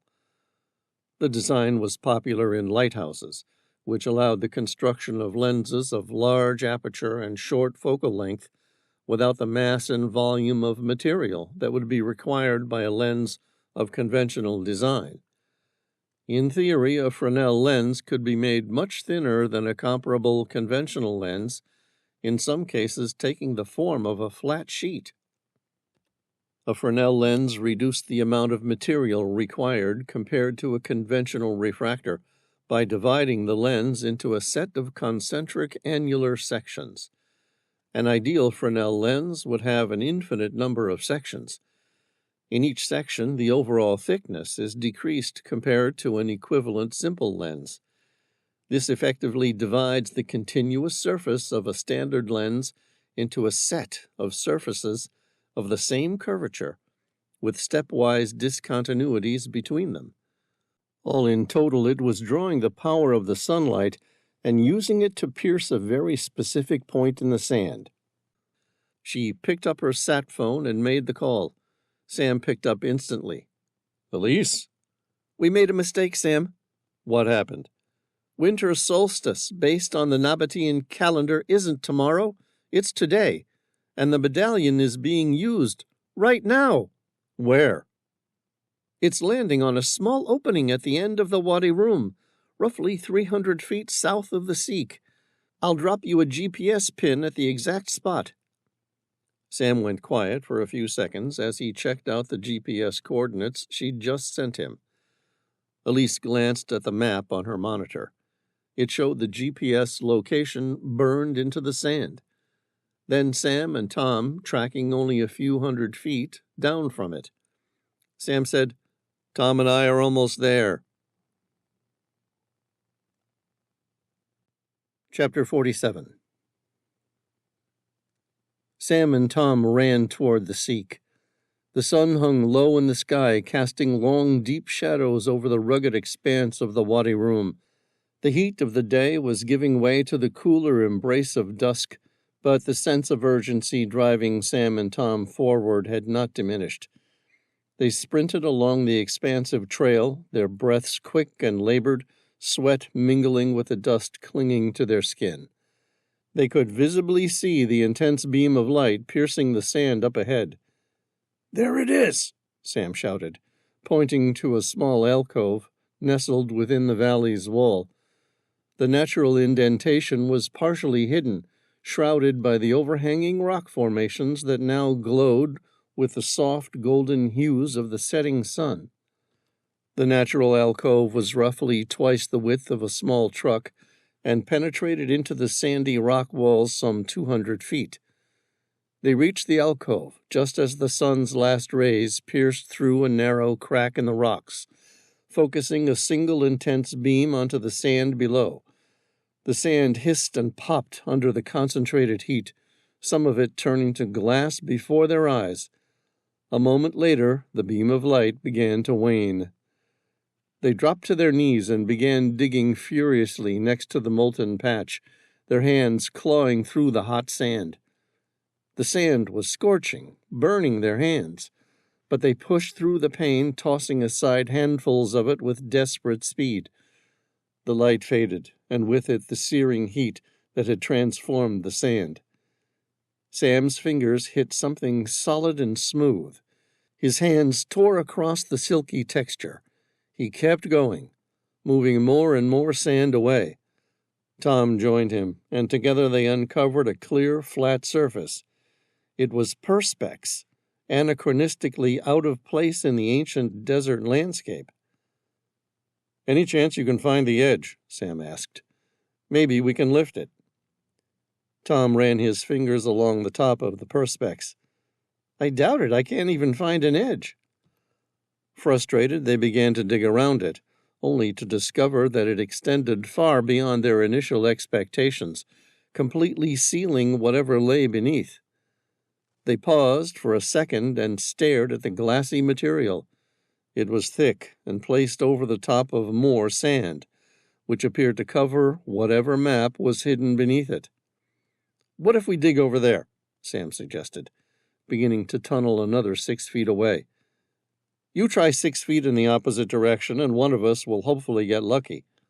"Agreed," Tom said, his fingers excavating into the soft sand. Like kids at the beach, they were both speeding to reach the seemingly endless bottom of the sand. Only instead of competing against the inevitable flood of the waves and tides, they needed to access the ancient map for Ubar before whoever used the Medallion of Petra tried to locate it. A couple minutes later, both Sam and Tom had dug holes nearly 2 feet deep in the sand before their progress was abruptly hindered by the continuous sheet of perspex. Sam frowned. "What the hell is this?" Tom said, "Looks like the ancient Nabateans went to great lengths to protect whatever is down here." "This wasn't the Nabateans." Sam shook his head and pointed at the edge of the glass-like material. "This is polymethyl methacrylate, a.k.a. perspex. It wasn't invented until the 1920s. Ergo, someone else built this place more recently. Ergo, someone already attempted to use the Medallion of Petra to locate the lost city. They reached this point and went to a lot of trouble to prevent others from finding it again in the future. Hadn't they heard of ground-penetrating radar? Probably not. It wasn't invented until the 1970s. Right, Tom laughed. How do you remember these sorts of details? Sam shrugged. I don't know. Historical dates and numbers just come naturally to me. So we know that someone found the map sometime after the 1920s and then covered it to prevent other people from easily finding directions. Why? Sam grinned. And more importantly, if they found the map to Ubar, why didn't they use it? That's a good question. While we're at it, how are we going to get what we came here for? This perspex looks thick. I don't know. We might need to use a drill or something. A moment later, a thundering roar penetrated the rocky crevasse. The rumbling grew louder, accompanied by the unmistakable clatter of large caterpillar tracks grinding against the rocky terrain. The powerful engine growled, sending vibrations through the ground beneath their feet. The approaching sound grew louder, echoes bouncing off the sandstone cliffs, creating an ominous symphony that filled the narrow passage. Tom said, Any idea what that might be? Tom swallowed hard. If I had to guess, I'd say someone's brought a battle tank. Chapter 48. It was too late to extricate themselves from the alcove. The tank was nearly upon them. Sam exchanged a glance with Tom. "There's no way of getting out of here. We'll have to hide." Tom's eyes reached a small ledge on a crevice in the rock face. "There!" Sam tracked where he was pointing. Some 20 feet above them, a small niche had been carved into the rock face. It had probably served as a beetle by the Nabatean, but hadn't been used since the Romans seized control of Petra at the beginning of the 2nd century. The beetle, translated as the House of God, was an ancient shrine hewn directly into the sandstone cliff. Though it had been centuries since it served any religious purpose, the beetle still retained a sense of solemnity and mystery. Its entrance was narrow, framed by weathered sculptures that hinted at its sacred past. Small handholds and footholds, worn smooth by time, were carved into the stone, allowing them to scramble up. A series of small notches were carved into the pink stone wall. Tom climbed first, followed by Sam. Sam reached the beetle and pulled himself inside. The interior was just large enough for them to conceal themselves, offering a clear view of the ground below to where the map to Ubar lay buried under the perspex. The chamber was cool and dark, in contrast to the fading heat outside. Faint carvings adorned the walls, depicting long-forgotten deities and scenes from a bygone era. Breathing heavily, Sam and Tom settled into the shadows, peering down through the narrow opening of the beetle. The deep alcove allowed them to hide completely, their forms invisible against the darkened rock. Sam and Tom darted further into the crevice, squeezing into the tight space just as the machine came into view. They were wrong. It wasn't a tank, it was a large bulldozer. Similar, if not the actual one, they had seen working on the tourist road into Petra. The massive machine rolled into the valley, its caterpillar tracks chewing up the ground beneath it. Dust and sand billowed around it, creating a haze that obscured the details of the vehicle. Sam and Tom held their breath, watching as the bulldozer rumbled closer. The powerful engine roared, echoing through the wadi room like a beast on the prowl. They watched as the bulldozer came into the large alcove. It drove straight over the buried perspex and kept going. Without slowing, the driver maneuvered the vehicle toward the wall below them. Then the massive bucket in front of the bulldozer slammed into the soft pink sandstone wall that formed the end of the alcove. It made a loud metal-on-stone sound. Several rocks tumbled. The bulldozer reversed, and then drove in again. On the third time, small trickles of water flowed from the bucket, half buried into the sandstone. Sam recognized the driver. He was the big guy they had seen weeks earlier in Petra, and most likely the guy who hit him with the dive tank. The bulldozer backed away as more water escaped. It backed away further, as if preparing for a running start to increase its velocity. The bulldozer's massive bucket, with its jagged teeth raised ominously high, drove in full speed. It slammed into the sandstone with a thunderous crash. Dirt and debris flew into the air, obscuring their view momentarily. Through the settling dust, Sam saw the impact site clearly. The bucket had struck the base of an ancient dam, a structure they hadn't even realized was there. The small spurts of water began to spill from cracks in the sandstone, jetting out with increasing force. The driver seemed unconcerned and began backing away, continued backing away. He either intended to damage the ancient dam or wasn't worried about it, although, from his height, Sam was pretty certain he should be. Sam's eyes widened as he took in the scene. The pressure behind the dam was immense, and the cracks widened rapidly. The little spurts of water turned into powerful jets, each one carving away more of the sandstone. Then water ripped through the wall, creating a torrent, breaching its boundaries until the wall could no longer remain standing. Sam and Tom scurried to the back of the Beetle as the dam broke completely.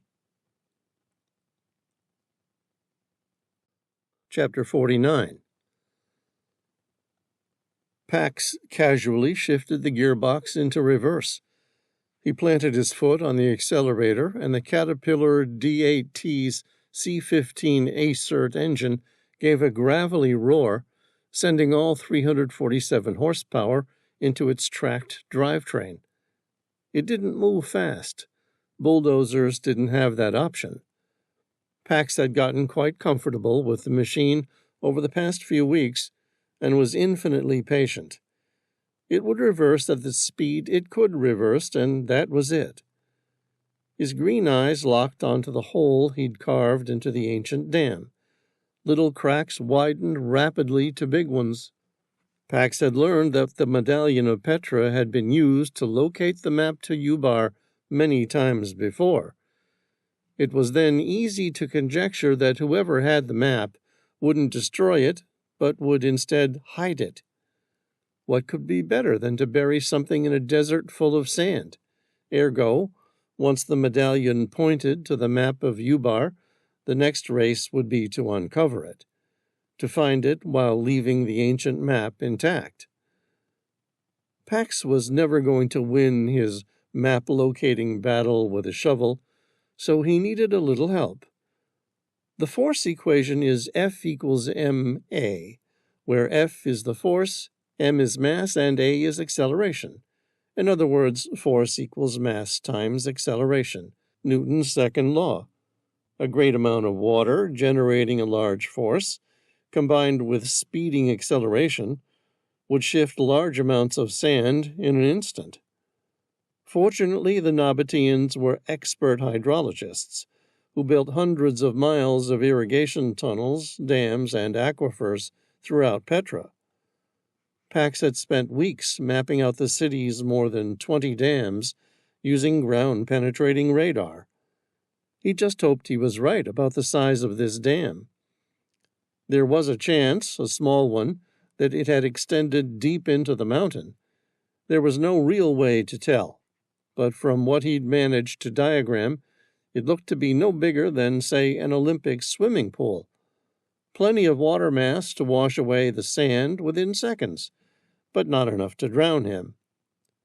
Yet if the mass of water was the size of several football stadiums, yeah, that would be ugly. He and his bulldozer would be crushed while accelerating themselves into gorge rock. Then together they would tumble 5 miles off into the desert. Either way, he was about to find out, right now.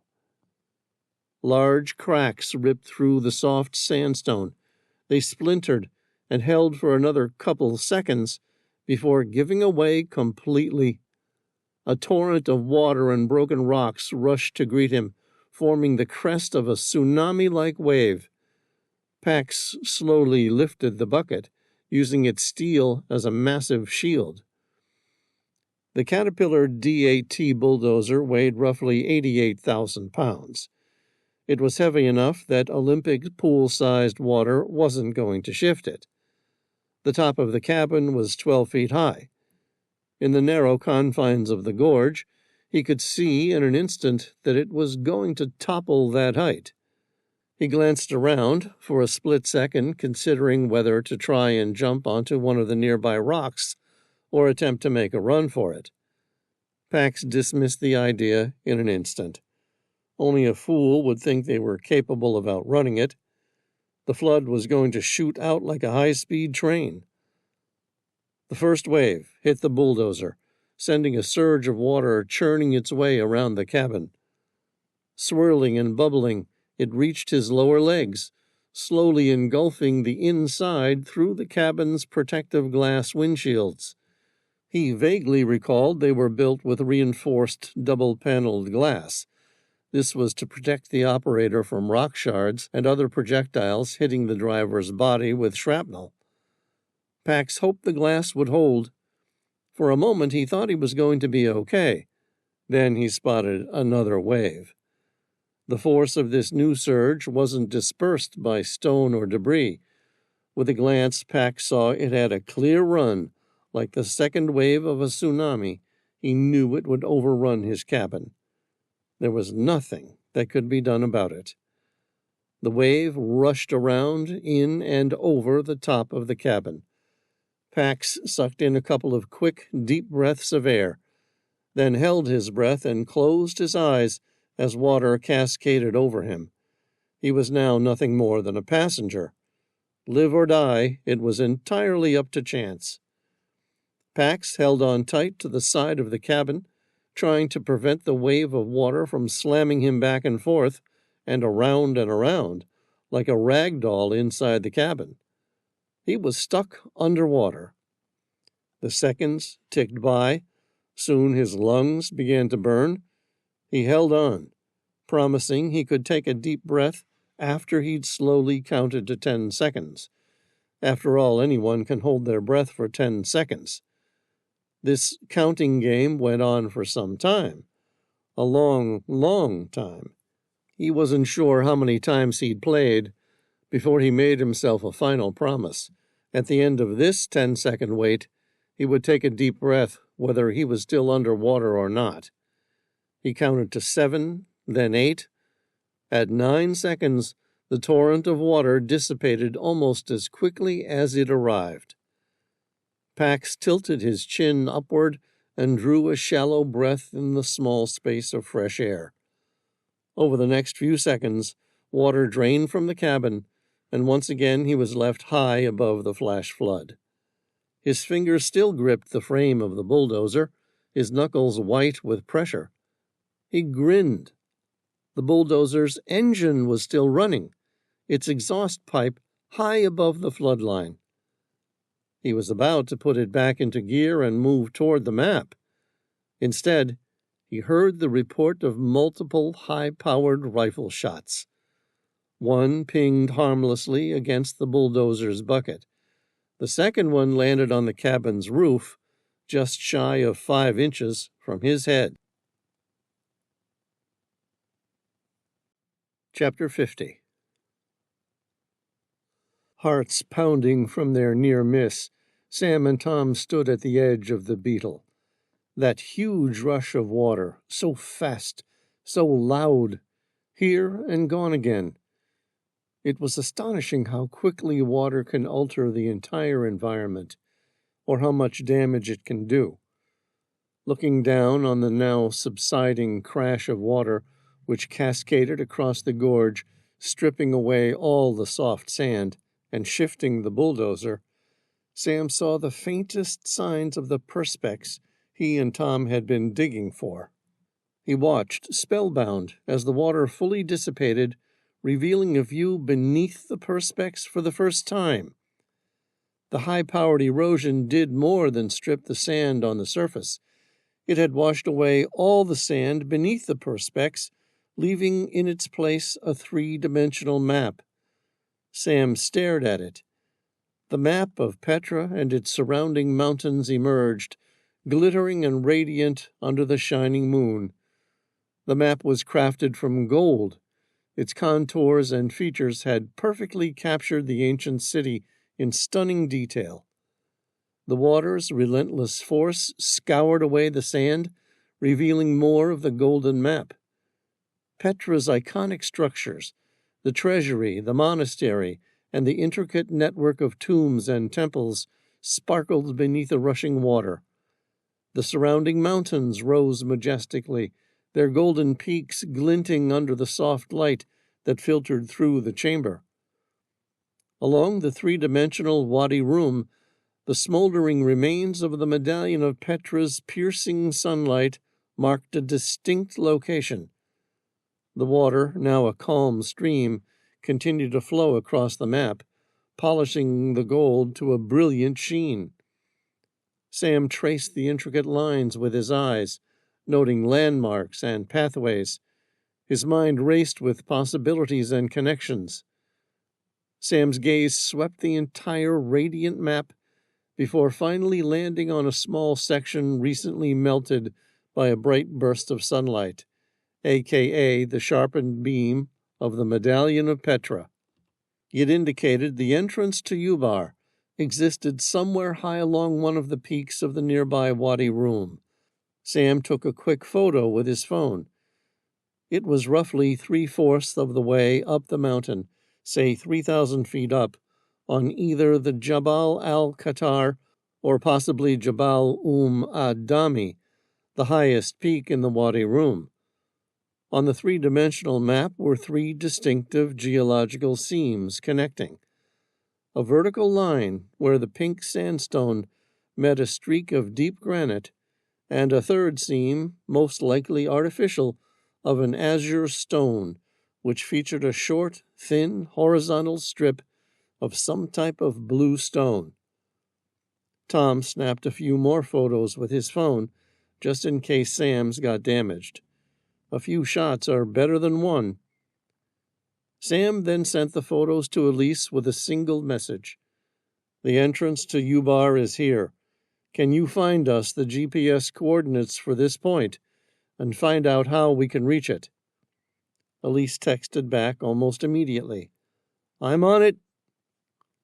As the water finally receded, leaving the map gleaming and pristine, Sam stood back, a sense of awe and purpose settling over him. He grinned. Here we go, Tom. This is our way to Ubar. Tom opened his mouth to reply, but Sam didn't hear what he said. Instead, acting in unison, they turned their faces up, drawn toward the distinctive high-pitched whine that was slicing through the otherwise quiet air. The sound was unmistakable, the telltale hum of a drone, its electric motors buzzing with an insect-like persistence. Shielding his eyes from the sun with one hand, Sam squinted as he searched the sky for the source of the noise. There it was, hovering effortlessly against the twilight sky. The drone's rotors spun rapidly, creating a mechanical symphony that grew louder and more pronounced the longer he listened. The pitch of the whine fluctuated slightly as the drone adjusted its position, its agile movements casting small, shifting shadows on the ground below. Sam watched the sleek, compact frame of the device, its lights blinking rhythmically as it maintained its steady hover. We're not the only ones looking for Ubar, Sam observed, his gaze fixed on the approaching drone. Any second now, someone else is going to have the map, and we'll be racing them to the entrance. Sam glanced at Tom, who hadn't said a word. Tom had already unzipped his backpack, revealing the disassembled parts of his Heckler & Koch HK-416 rifle. Sam smiled with appreciation as Tom's skilled hands worked with quick precision. First, Tom retrieved the lower receiver, the core of the rifle, and then the upper receiver with the barrel and handguard. With a swift motion, he aligned the two parts, securing them together with the takedown pins. It was all worked with the smooth muscle memory of many hours of training that he and Tom would never forget. Yet all the same, Sam couldn't help but admire the speed and efficiency with which Tom readied his weapon. Next, Tom pulled out the bolt carrier group and charging handle, sliding them into the upper receiver. The metallic click as they locked into place was reassuring. Tom attached the adjustable stock to the lower receiver, adjusting it to his preferred length. Finally, he reached for the magazine, loaded with 5.56 millimeter rounds, and inserted it into the magwell with a satisfying snap. Sam glanced up, spotting the drone where he had last seen it. Hovering in the distance, its cameras sweeping the area. Tom, now with his HK-416 fully assembled, brought the rifle to his shoulder and peered through the attached red dot sight. Sam perceived Tom's breathing as it slowed, while he tracked the drone's movement, waiting for the perfect moment. With a calm, deliberate squeeze of the trigger, Tom fired. The rifle bucked slightly in his grip. The shot missed by no more than an inch. Tom drew a breath and fired a second shot in immediate succession. This one hit the drone, striking with pinpoint accuracy that revealed his impressive marksmanship. The drone wavered, then spiraled out of control, crashing into the ground in a cloud of smoke. It was followed by several shots being fired from nearby, and a moment later, an explosion erupted from high above them. Stunned, Sam caught and held Tom's gaze. "What the hell did you chamber your rifle with?" Tom shook his head.